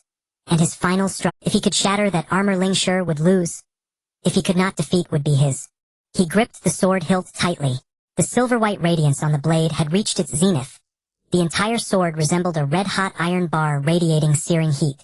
Naruto leaned against the Hokage rock, watching Minato's back, watching the sword emit blinding light in the moonlight. His hands clenched, nails digging into his palms. Painful, but he did not care. He wanted to rush forward to help Minato, to fight alongside him. But his body would not move.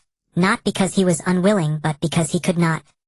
His stamina was utterly spent, his natural energy exhausted. Even standing was an ordeal. Minato moved. Not with flying thunder god, not with instantaneous teleportation. He simply ran. He charged toward Ling Shi, his speed so tremendous that each footfall excavated a deep crater in the ground. Ling Shi watched him approach, crossing his arms before his chest. The silver-white armor gleamed coldly in the moonlight. Minato reached Ling Shi, raised the sword above his head with both hands and brought it down. No fancy moves, no intricate techniques. Just the most primal, purest, simplest downward cleave. But within that single strike was concentrated all of Minato's remaining strength. His physical power, his natural energy, his will, his resolve, his love for Naruto, his guardianship of Konoha, his attachment to this world. Everything condensed into that one blow. The blade landed on Ling Shi's crossed arms.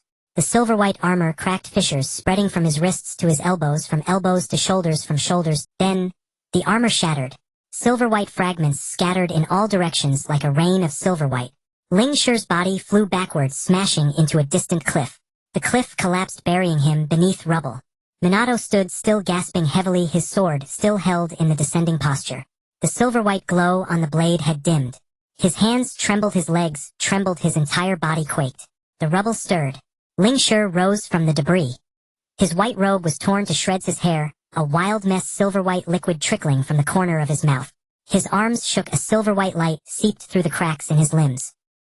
He looked at Minato, and for the first time what appeared in his silver-white eyes was not fear.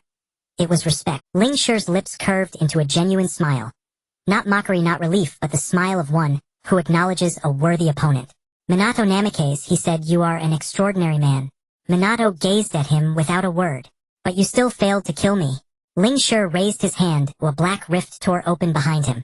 "Next time we meet, I will be stronger." He turned and stepped into the rift, which sealed shut. His figure vanished into the void, leaving only Minato, Naruto, scattered rubble, and the fragments of Ishir upon the wasteland. Minato stood motionless, staring at the spot where Ling Shi had disappeared for a long, long time. Then the sword slipped from his grasp and plunged into the earth. His body swayed and he fell to his knees. His stamina was completely depleted, his natural energy utterly spent. He lacked even the strength to lift an arm. The tree within his dantian ceased its trembling, and the Ninetales' golden torrent receded. Naruto struggled to his feet, staggered to Minato's side, knelt, and supported his shoulders. "Dad, are you okay?" Minato lifted his head to look at him, a faint smile curving his lips. I'm fine. Just a little tired. Naruto's tears fell again. He did not wipe them away. He let them flow. He had cried too many times today. One more did not matter. Minato wanted to reach out and pat his head, but his arm would not rise. Naruto understood. He took Minato's hand and placed it on his own head. Minato's hand was cold, but to Naruto it felt incredibly warm. Moonlight bathed them both, casting long elongated shadows. In the distance, the myriad lights of Konoha flickered in the night like countless beating hearts.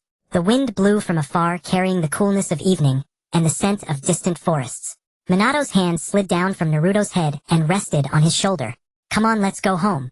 When Naruto pushed open the door, Hinata was already standing at the entrance. She wore a casual lavender kimono, her hair loosely tied back with a few stray strands falling by her ears. The moment she saw Naruto, her eyes reddened, but she did not cry. She merely reached out and gently touched the wound on. Her fingertips trembled slightly as they brushed against the still bleeding gash, but she quickly withdrew her hand and stepped aside to let him in. Come in. Her voice was soft. Naruto nodded and stepped inside. Minato followed behind him. As he crossed the threshold, Hinata bowed deeply to him. It was not a mere formality. It was a bow of genuine gratitude and respect. Minato paused for a moment, then smiled, and made a gentle lifting gesture with his hand. No need for that. Hinata straightened up, her eyes still red, but she was smiling. Father, welcome home. When Minato entered the living room, Boruto was standing beside the sofa, unsure where to place his hands or feet. He had witnessed the entire battle from the window. The moment Minato slew Ishiki with a single sword strike, the fierce struggle against the spirit form under the moonlight, and that final mountain-splitting heavy blow. He opened his mouth wanting to call out grandfather, but his throat felt blocked and no sound came out. Minato looked at him. At that face so identical to young Naruto's, at those blue eyes so like Kushina's, and smiled. You're Boruto. You've grown so much. Boruto's face flushed red. He lowered his head, staring at his own toes, his voice as faint as a mosquito's buzz. Hello, grandfather. Minato reached out and lightly patted his head. Hello. Then he walked over to Naruto, crouched down, and placed his hand on Naruto's chest. Natural energy surged from his palm. Golden warm light imbued with the breath of life spreading from Naruto's chest throughout his entire body. Wherever the light passed, wounds healed. The gash on his face, the cuts on his arms, the charred skin on his chest seared by annihilation force. All recovered at a visible speed.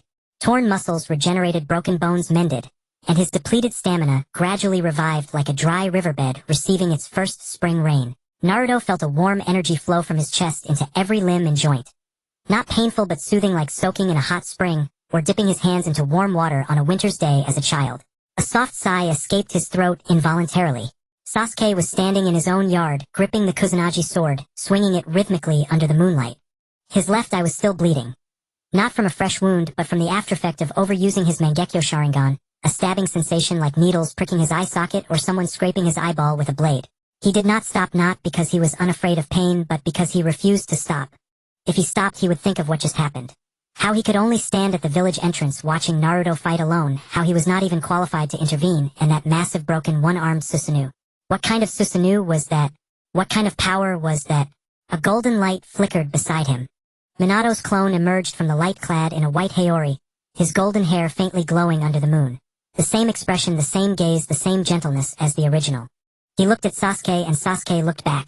They locked eyes for a second, then Minato reached out and placed his hand over Sasuke's left eye. Natural energy poured from his palm, golden light, seeping into Sasuke's eye socket, into that still bleeding Mangekyo Sharingan, into the torn capillaries strained from overuse.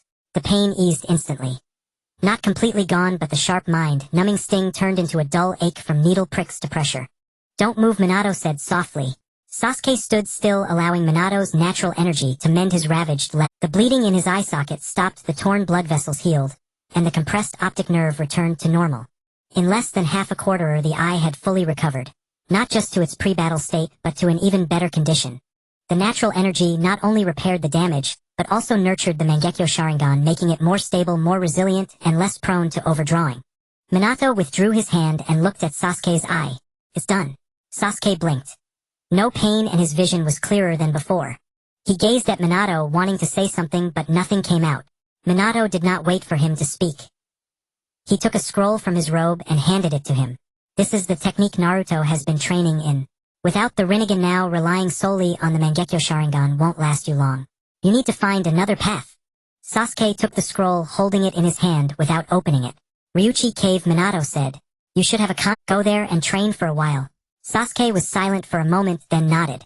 "Understood." Minato's clone said nothing more and dissolved into golden motes of light. Sasuke stood alone in the yard, clutching the scroll, gazing at the moonlight standing straight.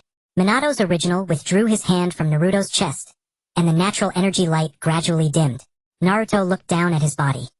All wounds healed, stamina mostly restored, even many old injuries had improved. He clenched his fist, feeling power coursing through his palm.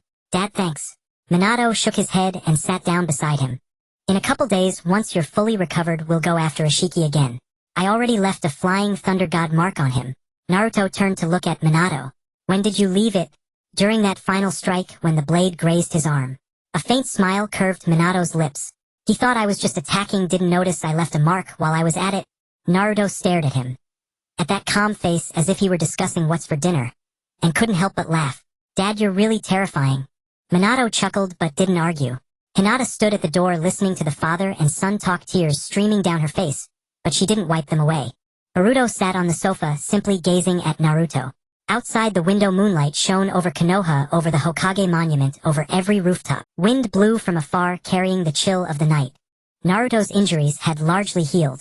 Minato withdrew his hand and stood up, paced a couple of steps in the living room, then suddenly stopped and turned to look at. Moonlight streamed through the window, falling upon his face and blurring his expression, yet his eyes were bright. Blue, the same shade of blue as Naruto's. "Naruto, can I meet Orochimaru?" Naruto froze for a moment, still testing his freshly recovered arm, and his motion paused briefly at the question. Orochimaru? He had assumed Minato wanted to see Sasuke or Kakashi. But Orochimaru, the one who once attacked Konoha, killed the third Hokage, was slain by Sasuke, and then resurrected from the curse mark. Naruto did not ask why Minato wished to see him. He merely nodded and said one word, "Okay." Minato stepped out of Naruto's house and walked alone down the streets of Konoha. Moonlight lay upon the flagstones, pale as frost, as if a layer of rime had fallen. The night winds swept by, carrying the unique chill of evening. He tugged at the collar of his Hokage cloak and quickened his pace. Orochimaru's experimental base was located in a forest outside Konoha. Naruto had told him the approximate location, saying it was well hidden and difficult to find without a guide. Minato did not ask for a guide. He used Flying Thunder God to teleport several times above the trees, sensing Orochimaru's chakra, that unique icy serpent-like chakra. He found it before an unremarkable hill. From the outside it looked like an ordinary mound overgrown with weeds and shrubs, without any marker or sign identical to the surrounding hills. If not for sensing Orochimaru's chakra, Minato would have walked right past it. He stood before the hill and reached out his hand to press against the earth. Natural energy surged from his palm, and the soil wall parted as if pushed aside by an invisible hand, revealing a dark red door that looked like heated iron. The door was covered in inscriptions, Orochimaru's sealing formulas. Each rune glowed faintly, as if warning newcomers, this is no place you can enter casually. Minato pushed the door open and stepped inside. Instead of earth, there was a long corridor. On both sides were transparent glass walls, behind which stood various cultivation chambers and experimental apparatus.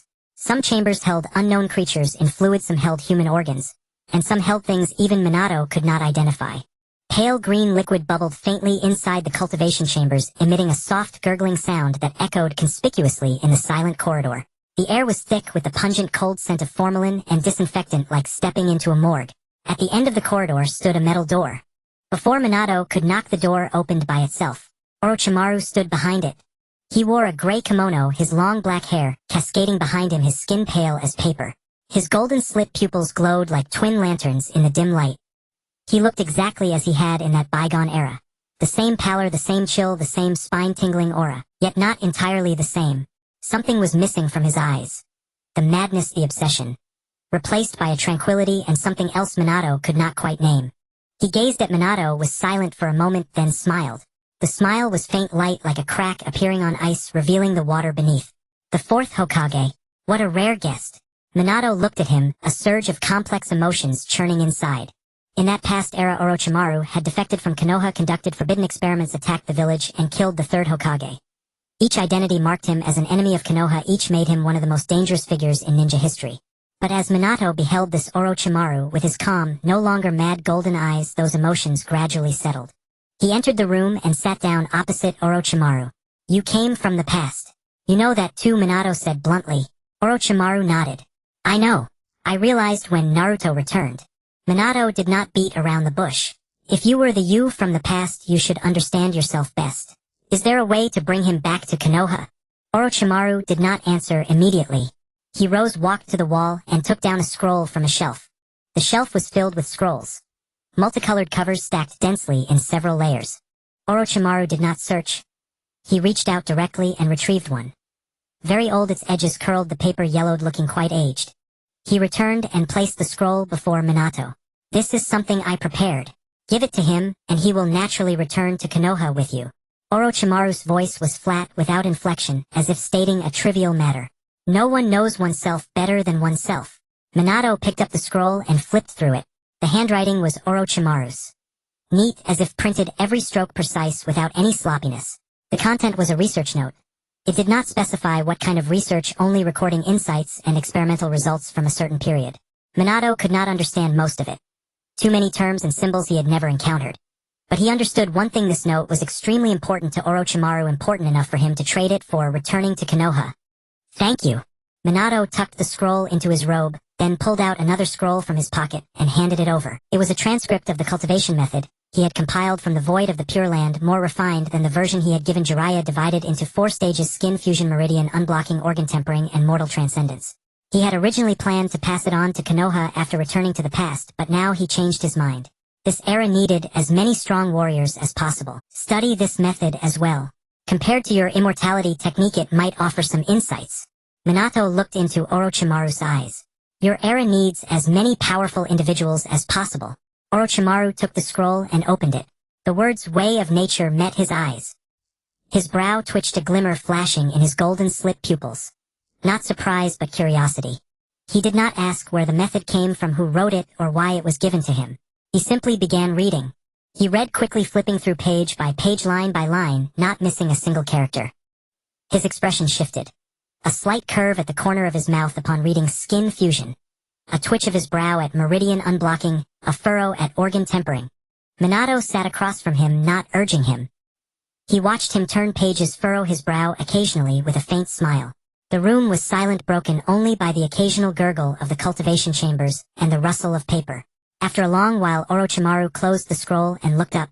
This cultivation method. Did you write it? His voice was even, but Minato detected something different in it. Yes. Minato did not deny it. Interesting. Orochimaru tucked the scroll into his sleeve. More thorough than my immortality technique. My method repairs the body based on chakra. Patch after patch, always leaving flaws. Your method rebuilds the body, entirely solving the problem. Not repairing a house, but reconstructing. Not mending old clothes, but replacing them with new ones. Minato stood up. So you accept it? Orochimaru also rose. I accept it. Minato turned and walked toward the door. After a few steps, he paused without looking back.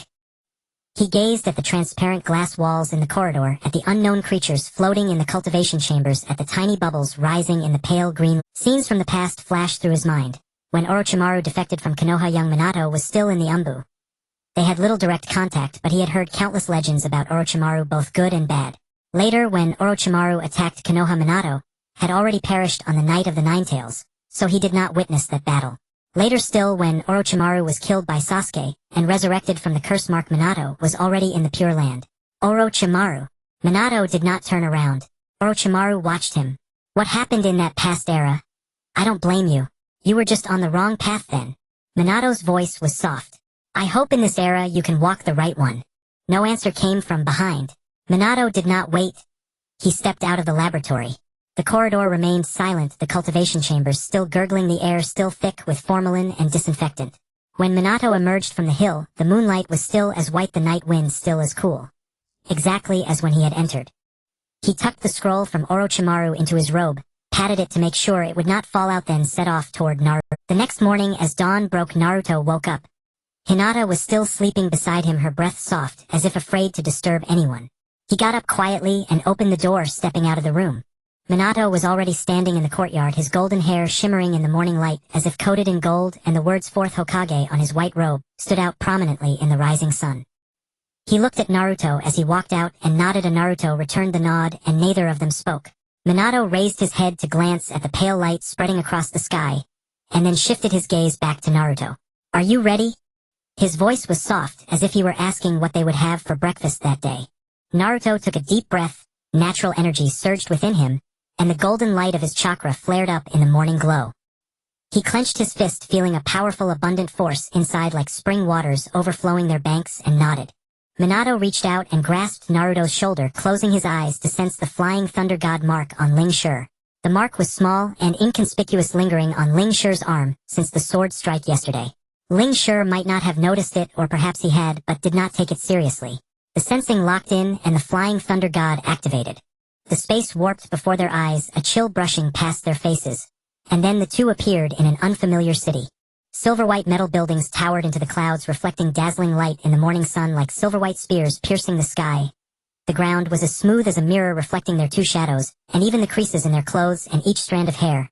The sky was a pale blue with a few white clouds lazily drifting by, identical to the sky of Konoha. If it weren't for the unfamiliar cold aura permeating the air, Naruto would have almost believed he was still in Konoha. Ling Shi stood in the center of the square. His white robe was immaculate, silver-white hair gently swaying in the morning breeze, and his skin bore no wounds. All the scars from yesterday's battle had vanished. The sword wounds inflicted by Minato, the bruises struck by Naruto, and the indentations left by the Rasengan. All had disappeared without a trace, as if they had never existed.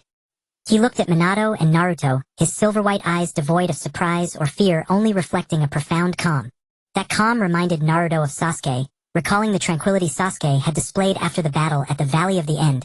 A calm born from having experienced too much, lost too much, and ultimately no longer caring. One person can't defeat you both, so I won't fight. No, I still have to fight. Ling Shi's eyebrows twitched and his mouth moved, but no sound came out. He looked at the sword in Minato's hand, then at the light in Naruto's palm, straightened his body, took a deep breath, and silver-white light surged from within him, drifting around him like a thin mist in the morning light. There was no violent killing intent from yesterday, no madness aimed at devouring everything, just a thin layer of quiet light like morning mist. It was not that he had grown weaker, but rather that he had calmed down, suppressing all emotions to adjust himself to the purest and most essential state of combat. Minato sensed the change in Ling Shi. This person was different, more difficult to deal with than yesterday. He released his grip on Naruto's shoulder, extending his right hand into the void. The silver-white long sword slowly materialized in his hand, its blade reflecting dazzling white light in the morning sun, like a red-hot iron bar, yet cool to the touch, emanating a chilling aura that sent shivers through one's bones. Naruto stood beside Minato, golden light burning in the morning glow, his right hand holding a golden Rasengan that spun rapidly, producing a deep humming sound reminiscent of bees, buzzing, and the distant rumble of thunder. The three stood in the square, motionless. The morning light illuminated them, casting three long shadows on the mirrored ground like three swords pointing in different directions. The wind swept through the square, stirring up a few dried leaves that had drifted in from who knows where, swirling between the three before settling on the ground. Ling Shi moved. His body vanished from its spot. Not the Otsutsuki clan's teleportation technique, but pure terrifying speed. So fast that the air didn't have time to make a sound, so fast that the spot he had stepped on, the mirrored ground, cracked in an instant. He appeared before Naruto, his right fist glowing with silver-white light striking towards Naruto's chest. Naruto's pupils constricted sharply, and he turned his head to evade. Ling Shi's fist brushed past his ear, the force of the punch causing pain to his eardrum, and the silver-white light traced a shallow line of blood across his face. He did not retreat, though his left fist clenched tightly, natural energy coalescing around his fist. The golden light flared brightly as he slammed a punch into Ling Shi's ribs. Ling Shi's body bent slightly, but did not retreat, his left knee driving into Naruto's abdomen. Naruto raised his arm to block it, the knee striking against his arm with a dull thud, bones creaking. He was pushed back 2 steps, the golden light on his arm dimming momentarily, nearly dissipating. Minato appeared behind Ling Shi, lunging forward with a sword aimed at Ling Shi's neck. The sword sliced through the air with a sharp whistle. Ling Shi did not turn around, a silver-white light coalesced at the back of his neck, forming a small shield. The sword struck the small shield with a piercing metallic screech, sparks flying. The shield cracked but did not shatter, and Ling Shi lowered his head to evade the blade, sweeping his right leg back to kick at Minato's calf. Minato jumped to dodge the kick, flipping in the air, and landing several meters away, sword tip pointing towards the ground. Naruto charged in again. This time he did not use the Rasengan. It was just his fists. Left punch, right punch, left punch, right punch, each strike imbued with golden light, each landing on Ling Shi's arms, shoulders, and chest. Ling Shi defended with his arms, shouldered the blows, and absorbed the hits on his chest, silver-white light flowing over his body like a thick shell protecting him. Naruto's punch landed on the shell, creating a crack. The second punch followed, striking the same crack, widening it. The third punch landed, causing Ling Shi's body to sway back half a step. The fourth punch came from above, and Ling Shi could no longer focus on defense, his body darting to the side. Naruto's fist grazed his chest and struck the silver-white building behind him. The building exploded. Not with an explosion but with shattering. The over 10-meter-high metal wall was shattered by Naruto's punch, creating a massive hole, debris flying everywhere in the square, clattering like a cartload of broken glass. Ling Shi's expression turned grim. It wasn't from injury, but from surprise at the weight of Naruto's punch. He knew Naruto had grown stronger, but he did not realize it was to this extent. Yesterday, during the fierce battle with Uchiha on the wasteland, he had thought it's just relying on natural energy to hold on, but at this moment he realized his judgment had been wrong. Naruto's punch was not sustained by natural energy. It was Naruto's own power. Minato did not give Ling Shi time to think. The flying thunder god activated again, disappearing and reappearing above Ling Shi, gripping his sword with both hands raised above his head before striking down. Ling Shi looked up at the sword descending from above, the silver-white blade, gleaming like a flash of lightning in the morning light. He raised both hands to cross above his head, silver-white light coalescing on his arms to form a thick shield. The blade struck the shield with a deafening roar like thunder or a landslide. Ling Shi's feet sank into the ground. The mirrored ground beneath him began to crack, with cracks spreading out like a spider web in all directions, extending dozens of meters away. His arms trembled. Cracks appeared on the silver-white shield, branching out from the point where the blade struck, spreading like Minato pressed down on the sword's silver-white light, surged violently from the blade, clashing against Ling Shi's silver-white shield. The two were locked in a stalemate, one pressing down, the other pushing up. The sound of metal grinding grew sharper, more sparks flying, the cracks on the shield deepening and multiplying. The scales of victory slowly tilted. Naruto charged from the front. Not with fists, not with the Rasengan, but with his body, using his entire weight, and he crashed into Ling Shi's chest like a golden cannonball. Ling Shi's shield shattered, silver-white fragments flying like a silver rain. His body flew backward, crashing onto the mirrored ground of the square, creating a large pit, sliding out another 10 meters before coming to a stop, leaving a long, deep trench in the ground. As the debris settled and the dust cleared, Ling Shi stood up from the pit, his silver-white hair disheveled, his white robe torn in half, and a deep sword wound on his right arm oozing silver-white liquid.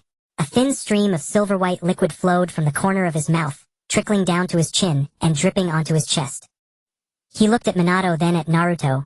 The calm in his silver-white eyes shattered, but the killing intent did not emerge, replaced instead by something complex. Not anger, not fear, but unwillingness. The three stood in the square, no one speaking. The morning light illuminated them, casting three crooked shadows on the broken mirrored ground. The wind blew through the square, stirring the silver-white fragments on the ground, producing a clattering sound. The square was so quiet that one could hear the wind wailing through the cracks of the buildings. Silver-white fragments were scattered all over the ground, reflecting a glaring light in the morning sun, resembling a shattered mirror. Ling Shi stood at the center of the ruins, his tattered white robe billowing, and the sword wound on his right arm was still oozing silver-white liquid yet. He did not lower his head to look at the injury. Instead, his silver-white eyes were fixed steadily on Minato, then turned to Naruto. That gaze was complex. Not anger, not fear, not hatred, but something unfathomable. It was as if he were looking at two long-awaited opponents, yet also like two reapers about to end his long life. Minato and Naruto exchanged a glance. In that moment their eyes met. No words were needed, no gestures were necessary. A single glance was enough. Minato tightened his grip on the sword hilt, the silver-white halo on the blade suddenly brightening, as if sensing the boiling battle intent within its master, and Naruto clenched his fists. The golden light of his armor in the morning light resembled a burning sun, scorching and dazzling. Minato moved first. This time he did not use the flying thunder god technique. It was not teleportation nor sudden disappearance and reappearance, but rather he walked step by step towards Ling Shi. Each step was taken slowly, not due to a lack of stamina but to build momentum, to concentrate all his strength into the sword. With each step, he took cracks formed on the mirror-like ground beneath his feet, spreading like a spider web in all directions. He started to pick up speed, transitioning from walking to jogging, from jogging to running, and from running to sprinting. The speed was so fast that a series of afterimages trailed behind him, as if dozens of Minatos were rushing towards him from different directions, each one seeming real yet also an illusion. The Otsutsuki clan's perception could distinguish truth from illusion, but Ling Shi's eyes could no longer keep up with Minato's speed. He clearly knew which one was the real Minato, yet his body could not react in time. Ling Shi's pupils narrowed to pinpoints. He understood what Minato intended to do. Not a sneak attack, not a flanking maneuver, but a direct assault. The one who excelled at ambushes, flanking, and guerrilla warfare was actually going to confront him head-on. Ling Shi's lips curled slightly. Not in mockery, but in a strange amusement at finding humor in this desperate situation. He raised both hands, the silver-white light coalescing in his palms into a massive black sphere. It was larger, darker, and quieter than the one from yesterday. It lacked the violent, frenzied feeling of wanting to shatter everything, instead embodying a quiet, silent presence akin to... The surface of the sphere was covered in cracks, dark red light, seeping from them, resembling blood, fire, or something that had been burning in the darkness for millennia. He exhausted his last ounce of strength, channeling all the Otsutsuki power he could muster into the sphere, aiming to shatter Minato, to obliterate Naruto, to erase the city and them from this land. Naruto charged in from the side. Not towards Ling Shi, but towards Minato. What was he trying to do? Before Ling Shi could figure it out, Naruto had caught up to Minato, pushing him forcefully from behind. The force of that push was tremendous enough to create a deep pit in the ground beneath Naruto's feet. In that instant, Minato's speed doubled so fast that Ling Shi's eyes could not keep up, so fast that the air behind Minato erupted into a circle of white sonic boom clouds. The white mist spread outward from the explosion point, resembling a flower blooming in an instant, quick as an illusion, dissipating before one could even see it clearly. Minato gripped the sword, the brightness of the light on the blade increasing, dazzling to the point of hurting Ling Shi's eyes. Spiritual power surged from within Minato, natural energy, gathered from the world, and the power of the nine tails emanated from the sword itself. 3 colors of light intertwined, collided, and fused on the blade, not merely stacking but merging. The 3 forces were forcibly compressed together, erupting in a new, never-before-seen color. It was neither blue nor gold nor silver white, but an ultimate light produced by the fusion of these 3 colors. A pure light, as if a star were being born upon the blade. The black sphere hurled towards Minato. It was not thrown, but rather propelled, moving so quickly that the air around the sphere ignited, tracing an arc as it charged towards Minato.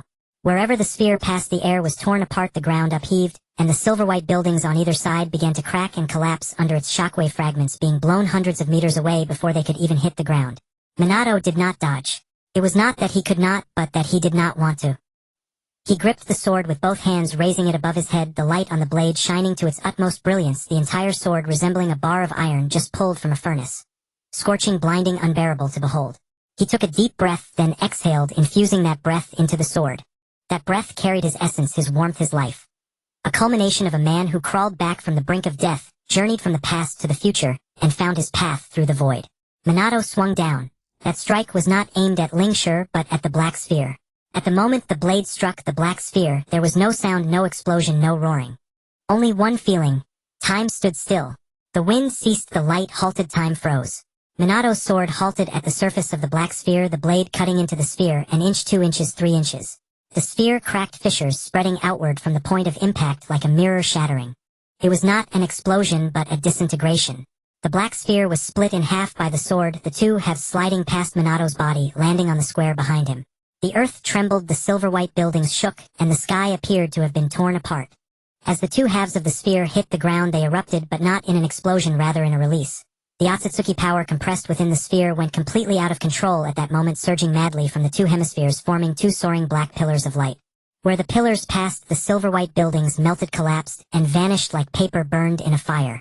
But Minato stood between the 2 black pillars untouched. Not due to luck, but because he calculated the angles precisely. The angle of the sword that cleaved the sphere, the angles at which the 2 halves of the sphere flew out, and the angles of the black pillar's eruption, all calculated to the finest detail. Minato walked through the shards of the sphere, landing before Ling Shi. Minato's blue eyes met Ling Shi's silver-white eyes. The distance between the 2 was less than 3 steps, close enough for Minato to see the silver-white liquid clinging to Ling Shi's eyelashes, close enough for Ling Shi to see the scar left on Minato's forehead by the 9 tails. Ling Shi looked at the sword in Minato's hand, then at Minato's eyes, opened his mouth, as if to say something, but nothing came out. Minato's sword swung out. The silver-white blade traced a perfect arc in the air, slicing into Ling Shi's left shoulder and exiting from his right rib. That strike was so fast that Ling Shi's body did not even have time to react, not even feeling the pain. It was too sharp enough for Ling Shi's silver-white armor to be torn apart like paper without a sound. At the moment the blade cut through Ling Shi's body, time truly seemed to stand still. Ling Shi looked down at his body. A diagonal wound extended from his left shoulder to his right rib, silver-white liquid gushing from the wound. Not seeping but pouring out like a spring, like magma gushing forth, unstoppable. He felt that the moment the sword cut through his body, he was already dead, the remaining consciousness simply lingering without having time to dissipate. Ling Shi looked up at Minato. The corners of his mouth curled slightly, not in mockery, nor in relief, but in that expression of finally being able to end it. Minato gazed into Ling Shi's eyes, where the last flicker of light was slowly, bit by bit, extinguishing like the last lamp being blown out in a storm. A faint sound escaped Ling Shi's throat, as if he wanted to say something, but nothing came out, only airflow squeezing from his throat. spilling the silver-white liquid from the corner of his mouth, producing an indistinct sound. Minato retracted the sword into the void. The blade vanished into the air. Ling Shi's body swayed. Naruto reached out from behind Ling Shi, steadying him. Not out of compassion, but because he wanted this person to die standing. Ling Shi felt the strong hand on his back, the corners of his mouth curling slightly without looking back or asking who it was. He knew who it was. The silver-white eyes closed. Ling Shi's body lost its support, sliding from Naruto's hand, falling onto the silver-white mirrored ground with a dull thud. Silver-white liquid seeped from beneath him, pooling into a small silver-white puddle on the ground, reflecting a cold light in the morning sun. The liquid continued to flow, penetrating to lower ground. The wind ceased. The clouds in the sky stood still. The entire city felt as if a pause button had been pressed, with even the air no longer flowing. Minato stood before Ling Shi, lowering his head to look at his face. The silver-white eyes were closed. The liquid at the corners of his mouth had solidified into a thin silver-white sheet, and the diagonal wound on his body no longer leaked. What was once a living being capable of speech, battle, and thought had now turned into a cold corpse. Minato turned to look at Naruto. Naruto stood behind Ling Shi, motionless, watching the corpse on the ground, watching the Otsutsuki, who had hunted him for several eras, finally fall. His eyes were not red, his nose was not stinging, he simply watched. Minato walked over and patted Naruto's shoulder. That hand was not heavy but very steady. "Let's go home." Naruto nodded. He took one last look at Ling Shi on the ground, turned, and followed Minato out of the square. The footsteps of the two echoed between the silver-white buildings, tap, tap, tap, tap, tap, tap, tap, tap, each step like a heartbeat, like a countdown, also like footsteps finally reaching the end. Minato reached out and grabbed Naruto's shoulder, activating the Flying Thunder God technique. The space twisted before their eyes, the silver-white square growing farther and farther away until it finally turned into a small dot of light and disappeared. Minato looked out from the living room window. A moonlight bathed the sky above Konoha, illuminating the Hokage rock and the highest of the stone-carved statues. The statue of the 7th Hokage glowed white under the moonlight. It was Naruto's face, his son's face. He gazed for so long that the moonlight shifted from one side of the window to the other, the last distant lamp extinguished, and the night breeze turned from cool to colder. Then he withdrew his gaze, took a scroll of techniques from his pocket, and placed it on the table. The paper was new, the ink was new, the characters were new. Each stroke neat and precise, as meticulous as the man himself. "Naruto, this is for you," Minato said softly. Naruto came over, picked up the scroll, and unrolled it. The words "Way of Nature" met his. He began to flip through it. Skin fusion, meridian unblocking, organ tempering, mortal transcendence. For stages, each explained in crystal clarity how to sense natural energy, how to absorb it through the skin, how to open meridians, how to refine the 5 viscera, how to complete the Bodhis transformation. It detailed how to handle problems, which forks to take, how to break through bottlenecks. As if teaching a child who knew nothing. Naruto looked at those characters, at the meticulous annotations, at the meridian diagrams, as fine as hair. His eyes didn't redden, but his throat felt blocked by something. "Dad, you? Let everyone in this era who is qualified to practice learn it." Minato's voice was calm. "Kakashi and those talented young people. This technique doesn't require chakra talent or bloodline limits. As long as one spends time and puts in effort, they can achieve results. This is for the entire ninja world, not just one person." Naruto closed the scroll and clutched it tightly. "Dad, are you leaving?" Minato nodded. "I have to go back. There are still some things to settle in my era." Naruto didn't ask further. He knew Minato would leave. Had known it from the day he arrived. When the time came, he had to return. But he still couldn't bear it. "Naruto," Minato said, looking at him. Naruto looked up. "Are you happy now?" Minato suddenly asked. Naruto was taken aback. Happy? He had Hinata, Boruto, Himawari, Konoha, and people who were willing to believe in him, follow him, and entrust their lives to him. He was the 7th Hokage, the hero of the ninja world, the hope of countless people. Naruto nodded. "I'm happy." Minato smiled. "That's good. Your mother was most worried about you. She can rest easy now." Naruto finally couldn't hold back his tears. He lowered his head, wiping his eyes with the back of his hand, but the tears only came faster. Minato walked over, reached out, and gently patted his head. The same soft, tender touch head given that baby's head 20 years ago on the night of the 9 Tails. Naruto cried for a while, then looked up and wiped his face with the scroll Minato had given him. Then froze as he saw the characters blurred by his tears. "Dad, the characters." He hurriedly rubbed them, but they smudged even more, a large area of ink dissolving. Minato glanced at it and shrugged with an unconcerned smile. "It's fine. You can just copy it again." Naruto stared at the blurred ink on the scroll and thought of Minato writing those characters stroke by stroke. Minato had once said to Boruto while helping with homework, "Write neatly, because what you write isn't just words. Naruto hadn't taken those words to heart, but Naruto remembered. Now his tears had smeared those characters. This person had ruined his father's. His eyes reddened again. Minato looked at him helplessly. Why are you crying again? A Hokage and still so quick to tears. Naruto roughly wiped his face with the back of his hand. I'm not crying. Minato didn't call him out on it. He looked at Naruto holding back so many things he wanted to say. You were such a good baby, you rarely cried, you ate when hungry, slept when full. Your mother would be so happy to see you like this. I'm proud of you. But he said nothing. He just patted Naruto's shoulder again. Naruto, I want to go back and see your mother. Minato paused. With my current strength, I should be able to revive her. Naruto was stunned. His mouth hung open, his hand stopped midair, his whole body frozen, as if turned to stone. He looked at Minato and Minato looked back at him. They stared at each other for a long time. Dad, what did you say? Your mother Kushina. I want to bring her back. Naruto's tears streamed down again. His hands trembled, his lips trembled, his entire body trembled. He thought of that red-haired woman. The woman who existed only in photographs in the tales of Jiraiya Sensei, in those warm, distant memories. He thought he would never see her again in this life, that she could only rest in the pure land, that the word mother would forever be just a word to him. But now Minato said, I want to bring her back. Dad, after mother is revived, can you bring her to this timeline? Minato nodded. Naruto could finally meet his mother, call her Mom. Let her see Hinata Baruto Himawari. Let her know that her son was doing well. Dad, Naruto's voice was hoarse as sandpaper. Can you really do it? Minato looked into his eyes. Yes. Naruto said nothing more. He walked to the window, pushed it open. The night breeze blew and cool, carrying the quiet. The moon hung in the eastern sky, big and round, bathing all of Konoha in a silver sheen. In the distance, the statue of the 7th Hokage on Hokage Rock glowed white under the moonlight. He looked at his own statue for a moment, then turned to Minato. Dad, when are you leaving? Tomorrow. Naruto nodded. I'll see you off tomorrow. Minato looked at him silent for a moment, then smiled.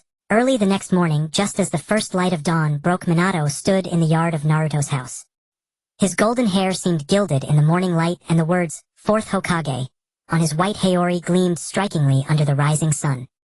He carried nothing with him. The sword had been returned to the void, the copy of the technique left for Naruto, and the small worn brown notebook was tucked into his chest, its corners frayed and faded. He looked at Naruto and Naruto looked back at him. A brief moment of father and son locking eyes. Minato smiled. I'm off. Naruto nodded. There were no farewell words, no take care, no I'll miss you. Minato reached out and patted Naruto's shoulder, then formed hand seals, and activated the Flying Thunder God technique. Space twisted before his eyes. The morning light of Konoha, the Hokage, rocked Naruto's face. Everything receded farther and farther until it all dissolved into a single point of light and vanished. The moment Minato landed, his feet touched the familiar stone pavement. The air of Konoha carried the scent of earth flowers, and the oily aroma drifting from breakfast stalls. The sun had just risen in the east, painting the entire street in shades of orange. He stood at the doorstep of his home, took a deep breath, and exhaled. Dad? A voice called from behind. Minato turned around and saw a small golden figure running toward him from the direction of Fugaku's house. Little Naruto wore a yellow t-shirt and blue pants. One of his shoes had fallen off, but he didn't care. He ran barefoot fast, shouting, Dad, Dad, Dad, as he ran. Karen followed behind him, running a bit slower. Her red hair fluttered in the morning breeze, and she held the shoe that little Naruto had lost. Minato crouched down and opened his arms. Little Naruto threw himself into his embrace, his small hands clutching Minato's collar tightly. Dad, where did you go? You've been gone so long. His voice was muffled, coming from within Minato's chest. Minato was taken aback. So long? He had been gone for 15 days. He looked at little Naruto's face. From 3 to 4 years old, he had grown a lot. Some of the baby fat had faded, revealing the beginnings of a young boy's features. He had lost a few baby teeth, and when he smiled, a gap showed where his front tooth was missing. But his eyes were still so blue, so bright. Dad, did you bring me a present? Little Naruto looked up at him, eyes sparkling. Minato pulled out the small brown notebook from his chest, thought for a moment, and then put it back. He took a piece of candy from his pocket. Something he had grabbed casually in that future era. He didn't know what flavor it was, but the wrapper was beautiful color. Little Naruto took the candy and held it up to the sunlight. The wrapper reflected a rainbow of colors in the morning light. Wow! His mouth spread wide, revealing the gap where his front tooth was missing. Karen walked over, placed the almost lost shoe at Minato's feet, and stood beside him watching. She didn't throw herself at him, didn't call him Dad. She just looked at him. Minato looked at her. At those blue eyes so identical to Kushina's, at that red hair so identical to Kushina's. He reached out and ruffled her hair. Karen's eyes brightened and a small smile curved at the corner of her lips. Minato stood up, took the two children's hands, and walked toward Fugaku's house. He peeled the candy wrapper and popped the candy into little Naruto's mouth, put the lost shoe back on his foot, and handed both Naruto and Karen over to Makoto. He watched them run into the house to play with the other children. Then he turned and walked toward the village outskirts. He was going to the Pure Land. The Pure Land was still a gray, empty void, nothing there. The fog was still thick, the gray still heavy. The Sage of Six Paths stood deep in the void, his white robe gently fluttering in the mist, his white hair cascading down his back, the horns on his head emitting a faint glow in the gray haze. His eyes were closed as if in meditation or as if waiting for someone. Sensing Minato's arrival, he slowly opened his eyes, and the purple rings of the Rinnegan lit up in the gray mist. Back! The Sage of Six Paths' voice was flat. Minato nodded. They looked at each other for a moment. Then Minato spoke. Sage of Six Paths, I want to resurrect Kushina. The sage's eyebrow twitched. He didn't ask why, didn't say, the dead cannot be brought back. Didn't say, this is a forbidden technique. He looked at Minato for a long time. There was no emotion in those Rinnegan eyes, only a deep, heavy light. A light of understanding, of relief, of, I've been waiting for you to say that for a long time. In this time-space, go do what you need to do, the sage said. I won't stop you. Minato looked at him. Anything? The sage said yes. He gazed at the distant gray fog. I originally planned to wait for Black Zetsu to release Kagaya, and let the children of destiny of this era, Naruto and Sasuke, seal her. Let humanity solve its own problems, let the ninja world set itself on the right path. But now that I think about it, forget it. The future has already shown. I was wrong. My plan failed. The ninja world still ended up in that state. The sage turned his head to look at Minato, his Rinnegan eyes devoid of self-mockery or bitterness, only a calm, honest expression, as if he had finally admitted something. Don't worry about Black Zetsu. I'll capture him myself. He is the product of my mother's will, and it should be me who ends it. Minato was silent for a moment. And Kagaya? The sage thought for a moment. Keep her sealed. She cannot come out yet. The ninja world is not ready to face her. When the time is right for her to emerge, there will naturally be those who are meant to face her. He paused. But not now. Minato asked no more. He looked at the sage, and the sage looked back at him. Wind blew from the depths of the gray fog, stirring the hems of both their robes. Minato spoke. Sage of Six Paths, the you from that future timespace said you had failed, that the Pure Land had been breached, and the Otsutsuki clan had refined the ninja world into a chakra fruit. But you are still here. The sage looked at Minato. This timespace still exists. The you of this era is still here. The Pure Land of this era has not yet been breached. Minato's voice was not loud, but every word was clear. You have not yet failed. The corner of the sage's mouth curved slightly. It wasn't a smile. It was an indescribable expression, one that seemed both relieved and more tense. He said nothing, just gave Minato a slight. Minato turned and walked toward the depths of the gray fog. After a few steps he stopped without turning back. Sage of Six Paths, I entrust Kushina's matter to you. All right. Minato stepped forward, his footsteps soundless in the void. The Sage of Six Paths stood alone in the gray fog, gazing at the direction where Minato had disappeared for a long time. So long that the fog dispersed and gathered and dispersed again. Then he turned and walked in another direction. He was going to capture Black Zetsu, to find that willborn product that had hidden for over 1,000 years, to end this chase that had lasted so long even he had nearly forgotten its beginning. As Shuemon's words faded, the hand of Lu Dao Xianren reached out from the void. That hand was pale, with distinct joints and neatly trimmed nails resembling the hand of an old man. Yet its power was beyond any human's. It pierced through the void, through space, through the gray clouds over the hidden rain village, and seized Heiju. Before Heiju could even cry out or struggle, he was dragged from the shadows by that hand as effortlessly as a fish scooped from the water. His black body writhed and twisted in the palm of that hand like a snake seized at its vital spot. Lu Dao Xianren stepped out of the void. His white robe was drenched in the rain, his white hair cascaded behind him, and his horns gleamed faintly under the gloomy sky. His expression was calm, but within that calmness there was no trace of a kindly old mentor. Only something cold and heavy. Those Rinnegan eyes looked at Heiju in his palm, not as a brother, but as a problem to be dealt with. He gazed for a few seconds, then tossed Heiju to Shuemen. Shuemen caught Heiju, the faceless black thing dangling from his hand, unable to escape or cry out, bound tightly by Lu Dao Xianren's seal. Lu Dao Xianren looked at Shuemen. Go. Do what you must. Shuemen nodded and turned away. Golden natural energy blazed beneath his feet. As he walked through the air, each step, leaving a ring of golden ripples, as if treading. He walked slowly, but each step carried him far. Lu Dao Xianrun stood, still watching Shuaman's figure vanish into the rain curtain, holding Heiju. The rain continued to fall fine and dense, soaking his white robe, his white hair, his horns. He stood for a long time, then turned and stepped into the void. The rift closed and the rain fell on as if nothing had happened. On the tower of the hidden rain village, the members of the Akatsuki stood together. Dai-Tu stood at the forefront, his orange spiral mask covering his entire face, leaving only the crimson Sharingan in his right eye. His body leaned slightly forward, as if on guard. That Sharingan stared at the direction where Shuemen had disappeared into the rain. Heiju had been captured not by a ninja, but by Lu Dao Xianren himself. He had seen that hand stretch out from the void, seen Lu Dao Xianren step out, seen the legendary being take Heiju away like a chick. Changmen sat in the shadow of the tower, his red hair hanging down his body thin, as a skeleton, the black receivers protruding from his back. Those Rinnegan eyes looked at Dai-Tu, then at the direction where Lu Dao had vanished. His hands trembled. Not from fear, but from what he sensed, the power of Lu Dao Xianren, pure, supreme, and undeniable. His Rinnegan was a legacy from Lu Dao Xianren. Before the true Lu Dao Xianren, his eyes were like a child's toy, offering no resistance. Xiaonan stood beside Changmen, a kunai in her hand, her fingertips trembling. She did not fear death. She had been ready for it since the daimi, but she feared for Changmen's life, for the man who had been with her for decades to die today. Baiju emerged from the ground, his voice urgent. Dai-Tu Heiju was... His words were cut off by Shuemen. Golden light flared in the rain. Shuemen stepped out of the light, rain fell on his Haori, on his hair, but he paid no heed. His blue eyes swept over everyone on the tower. Dai-Tu, Changmen, Xiao, Nanzetsu, and all the Akatsuki members. In his left hand, he held Heiju, the black thing, limp in his grasp, as if resigned to its fate. Shuemen said, "No, you're under arrest, no, drop your weapons, not a single unnecessary word." He looked at Dai-Tu, then at Changmen, then at Xiao, and then at the Akatsuki members emerging from the shadows. They waited for him to speak. He said nothing. He sealed Heiju within an amber block using a sealing technique. The black thing remained in a struggling pose, frozen, forever, then tucked it into his robe. Shuemen raised his head again. Golden light emanated from his body.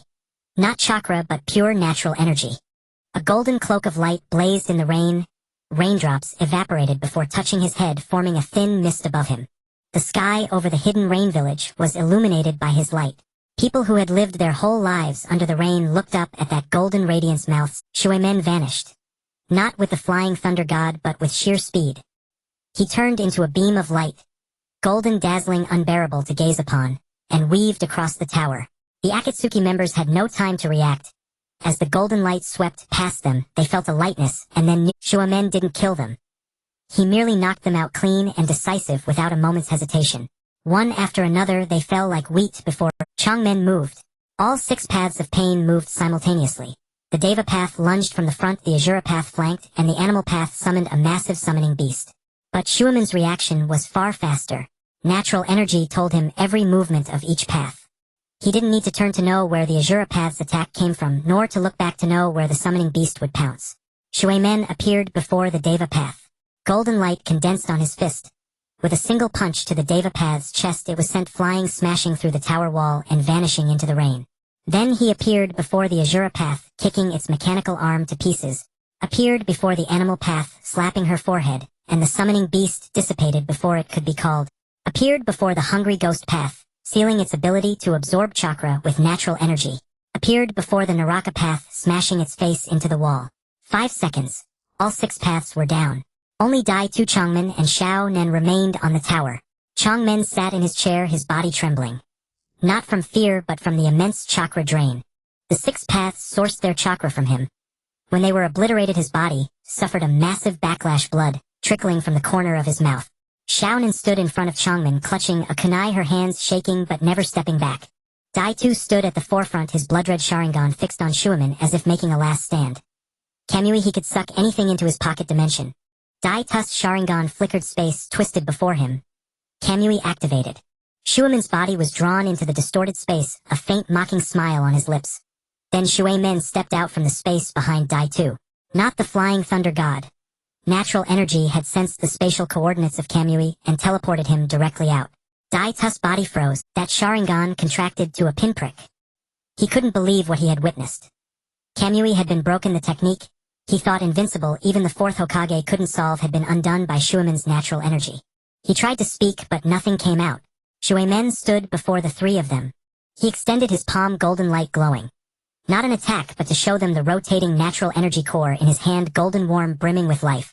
That power was completely different from chakra.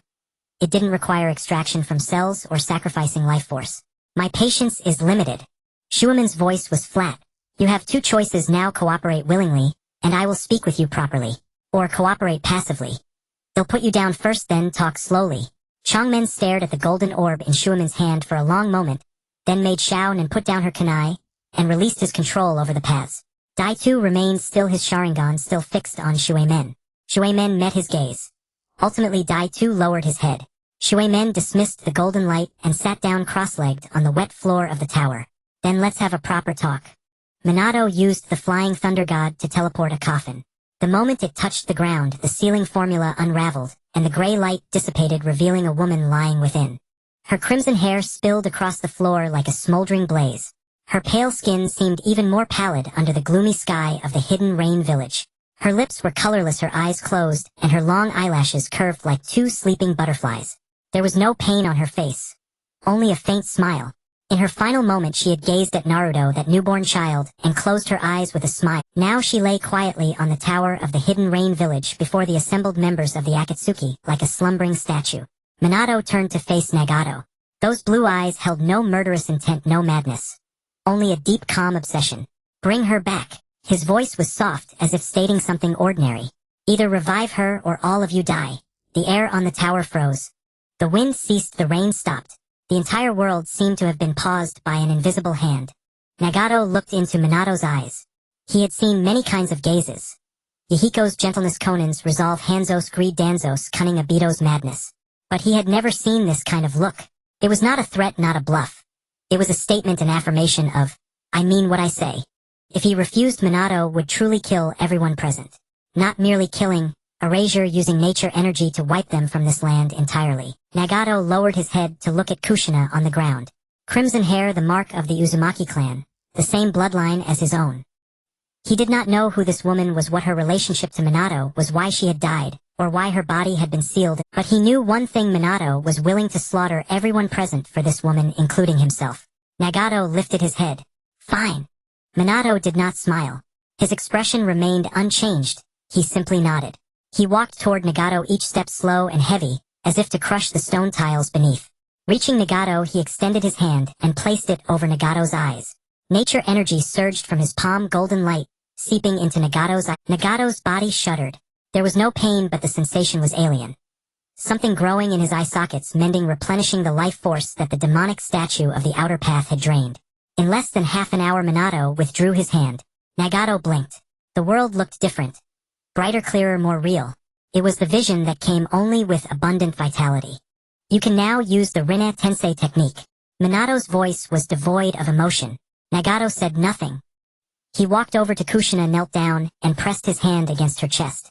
The Rinnegan flared. Purple light poured from his palm, enveloping Kushina's entire body like a delicate luminescent garment, as gentle as a mother caressing her unborn child. That light persisted for a long time. Long enough for Conan's tears to fall, for Yahiko's fists to clench, for Obito's blood-red Sharingan to fix on Kushina's face. Kushina's chest rose. Not a breath. A heartbeat. That body, which had slumbered for nearly 4 years, now reawakened with life. Her skin turned from pale to rosy, her lips from grayish-purple to soft pink. Her eyelashes fluttered, her fingers twitched, then her wrists, arms, and shoulders. Kushina's eyes slowly opened. Crimson, the red of the Uzumaki clan, like two polished rubies. She looked at the top of the tower. The gray rainy sky was blocked by Minato's nature energy. The rain above the tower had ceased, and a patch of sky shifted from gloom to pale blue. She did not know where this was, who these people were, or why she was lying on the ground. Her last memories remained 4 years ago. The night of the Ninetales, Konoha in flames, Minato sealing half of the Ninetales within her, and her final words to Naruto under that tree. Minato. Kushina's voice was faint, as if afraid to break something. Someone answered the voice coming from above. A magnetic, gentle tone she would never forget. Kushina looked up and saw Minato. Golden hair, blue eyes, white Haori with the inscription 4th Hokage. He looked exactly as she remembered. Not aged, not uglier, even more spirited than 4 years ago. His eyes held a light she had never seen before. A calm, a peace settled after enduring too much. Tears poured from Kushina's eyes. She threw herself into Minato's arms, clutching his collar with both hands gripping tightly, as if afraid he would disappear. She had made this gesture countless times. On the streets of Konoha, in the Hokage's office, at home, wherever she wanted him. Each time the same strength, Minato, what happened? How am I here? Where's Naruto? Is Naruto all right? Kushina's voice was muffled, coming from his chest, laced. Minato did not answer. He reached out and gently ruffled her hair, his movements slow and tender, as if caressing a treasure he had found again. Welcome back. The words were soft. Just 4 of them. But he had waited 4 years to say them. Kushina cried even harder, her entire body trembling. Minato simply held her, letting her cry, letting all the tears of those years pour out. The rain stopped. Truly stopped, not blocked by nature energy, but the clouds parting on their own. Sunlight streamed through that crack, falling upon Minato and Kushina, bathing them in a golden glow. Minato lifted Kushina to her feet. He did not bid farewell to anyone from the Akatsuki, nor did he spare them another glance. Golden nature energy flared beneath his feet, enveloping him and Kushina. The flying thunder god activated, space warped, and the two vanished. On the tower, only the Akatsuki members, and those whom Minato had knocked unconscious, remained. Nagato stared at the spot where Minato had disappeared for a long time, then turned to look at Obito. Obito too was gazing in that direction. They exchanged a glance for a second, saying nothing. Minato landed with Kushina in his arms on the streets of Konoha. The sunlight shone warmly on them like spring. People on the streets stopped and stared in disbelief. The 4th Hokage, and the 4th Hokage's wife, Uzumaki Kushina, who had sacrificed herself on the night of the 9 tails. People halted, mouths agape, unable to speak. Children who did not know Kushina recognized Minato, and ran over shouting, "Uncle 4th." Minato smiled and greeted them. Kushina nestled in his arms, blushing. Minato led Kushina through the streets of Konoha, past the paths they had often walked together, until they reached their front door. He pushed the door open. The house looked exactly the same as 4 years ago. The same table, the same chairs, the same blue and white floral curtains Kushina had. In the kitchen, food from Makoto was still warm. In the living room, Karen's homework lay on the floor. In the bedroom, little Naruto's clothes were left behind. Kushina stood at the bedroom door, looking at the tiny garment in the cradle. Tears flowed again. Naruto. Where is Naruto now? Her voice trembled. Minato wrapped his arms around her from behind. At the Uchiha residence with Sasuke and Karen. We'll pick him up tonight. You'll see him then. Kushina nodded. She turned and buried her face in Minato's chest, her hands tightly encircling his waist, as if to confirm he was real. To confirm she was not dreaming, that she had truly awakened from that cold seal. Minato held her, lowering his face to rest against her red hair. Minato. I'm hungry. Minato smiled. His smile was warm and content, like sunlight finally shining into his heart after 4 years of waiting. There's miso soup and rice balls in the kitchen. Makoto just brought them. Still warm.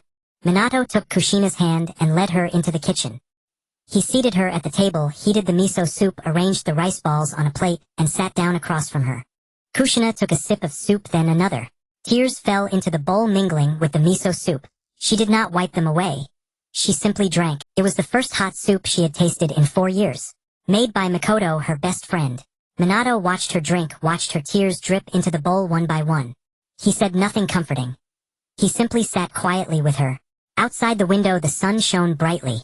Kushina finished her soup, set the bowl down, wiped her mouth with her sleeve, and also dried her tears. With reddened eyes, she looked at Minato, and he looked back at her. They gazed at each other for a moment. Minato was the first to smile. A warm, contented smile, as if the sunlight he had waited 4 years for had finally shone into his heart. What else would you like to eat? I'll go buy some. Dumplings, Kushina said. Red bean filling, 3 skewers. No 5.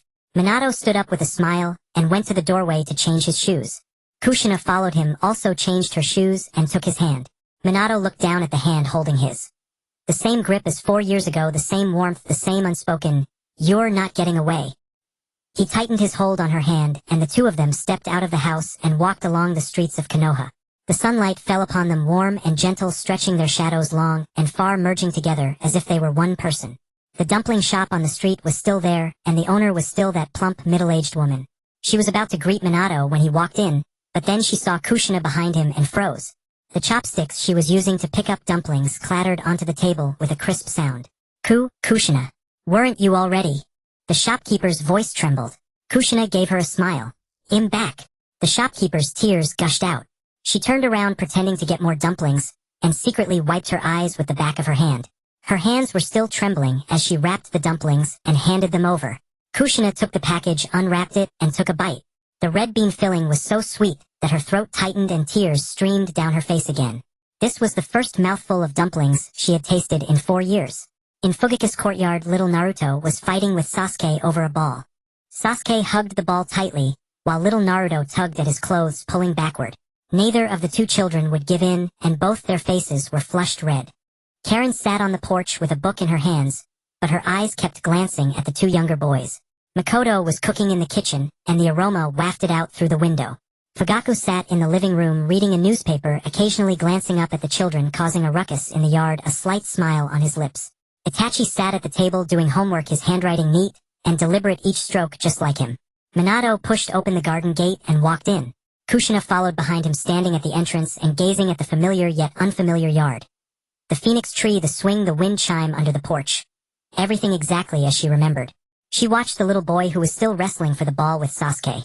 His golden hair, blue eyes, and the gap where a baby tooth was missing when he smiled. He overlapped with the baby in her memory. Naruto, her son. Makoto was the first to notice Kushina. The spatula in her hand clattered to the floor with a clear sound. Her mouth opened as if to call out, but no words came. Tears had already spilled from her eyes. Kushina looked at her best friend, at Makoto, who had gained a few strands of white hair in the 4 years they hadn't seen each other. Her lips trembled. Makoto, I'm back. Makoto rushed out of the kitchen and threw her arms around Kushina.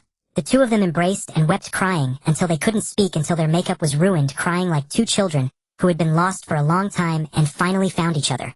Fugaku stood at the living room doorway, still holding the newspaper, watching the two women cry in each other's arms. Even the corners of his eyes grew moist. Itachi put down his pen and stood beside his father, looking at Kushina. His eyes were red, but he didn't cry. He called out, Auntie Kushina, his voice a little hoarse. Karen stood up from the porch and looked at the red-haired woman, not knowing who she was. But she saw Minato standing beside that woman, his gaze very gentle. The same gentleness he showed when looking at her and Naruto. She probably guessed who this person was. Little Naruto and Sasuke had stopped fighting over the ball. The two children stood in the middle of the yard, looking up at the strange red-haired woman. Little Naruto tilted his head, looking at Kushina's face, then at Minato's. Dad, who is this auntie? Minato crouched down to look little Naruto in. Not auntie. Mama. Little Naruto was stunned. He looked at Kushina and Kushina looked back at him. Their eyes met. The same blue, the same brightness, as if each held an entire galaxy. Kushina walked over to little Naruto, knelt down, and reached out to gently touch his cheek. Her fingertips trembled, her lips trembled. Naruto, her voice trembled. Mama is back. Little Naruto stared at Kushina for a long time. He didn't know what mama meant. All he knew was that this woman had beautiful red hair, blue eyes, a lovely smile, and the way she looked at him was warm. Like the winter sun. He reached out and gently touched Kushina's face. Soft, warm, different from Dad's face. Mama. Little Naruto's voice was very soft. Kushina pulled little Naruto into her arms and hugged him tightly. Her tears fell onto his hair drop by drops. Little Naruto was a little breathless from the hug, but he didn't struggle. He felt this woman trembling and crying. He reached up and gently patted her back, just like Dad patted him. The same strength, the same tenderness. Karen stood on the porch watching the sight of Kushina holding little Naruto. She walked over and stood beside Minato, looking up at him. Dad, is this person really Naruto's mama? Minato crouched down and looked at her. And your mama too. Karen was taken aback. Her eyes reddened, but she didn't cry. She walked over to Kushina, stood there for a moment, then reached out and gently touched Kushina's hair. Red, exactly like her own. Kushina looked up at Karen, at her blue eyes, at her red hair. You are Karen. Kushina's voice was a little tight. Karen nodded. Kushina pulled her into the embrace too, holding little Naruto with one arm and Karen with the other. The two children in her arms. One heavier, one lighter, both quiet. Kushina buried her face between them and cried like a child herself. She had missed 3 years of Karen's life and 4 years of little Naruto's. But from today on she would miss no more. Minato stood beside them, watching, hands in his pockets, a smile curving his lips. Fugaku walked over and stood beside him, handing him a cup of tea. Minato took it and took a sip. The tea was warm, not too hot. Just right. Makoto stood at the kitchen door, still holding the spatula, crying profusely but smiling. Itachi stood on the porch watching Kushina and the two children, a small curve on his lips. Sasuke stood in the middle of the yard, holding the ball, tilting his head as he watched the strange red-haired woman. He didn't know what was happening nor why these people were crying, but he saw his brother smiling, so he figured it must be something good. The sun sank and the moon rose. Kushina finally released the two children. Little Naruto's hair was wet with her tears sticking to his forehead in strands. Karen's eyes were also red, but she hadn't cried. Kushina took the two children by the hand and led them into the house, sitting down at the dining table. Makoto brought out the dishes, laying a full table grilled fish, Kushina's favorite. Miso soup, stewed vegetables, and red bean rice. Every dish was something Kushina loved. Kushina picked up a piece of grilled fish and put it in her mouth. Crispy on the outside, tender inside, exactly like Makoto used to make. As she chewed tears, Makoto sat across from her watching her cry, laughing while scolding her yet crying herself. Minato sat beside Kushina serving her food. Fugaku sat across drinking tea. Itachi sat next to Sasuke wiping his mouth. Kushina looked at the table full of food at the people filling the room at Naruto, who was devouring rice balls in big bites, grains of rice, sticking to the corners of his mouth. She wanted to reach out and wipe them off, but her hands stopped midair and then withdrew. She wasn't used to it yet. Not used to the identity of Mama. Not used to the son who could already run, jump, and talk. But she would get used to it slowly. She had a very, very long time. The end.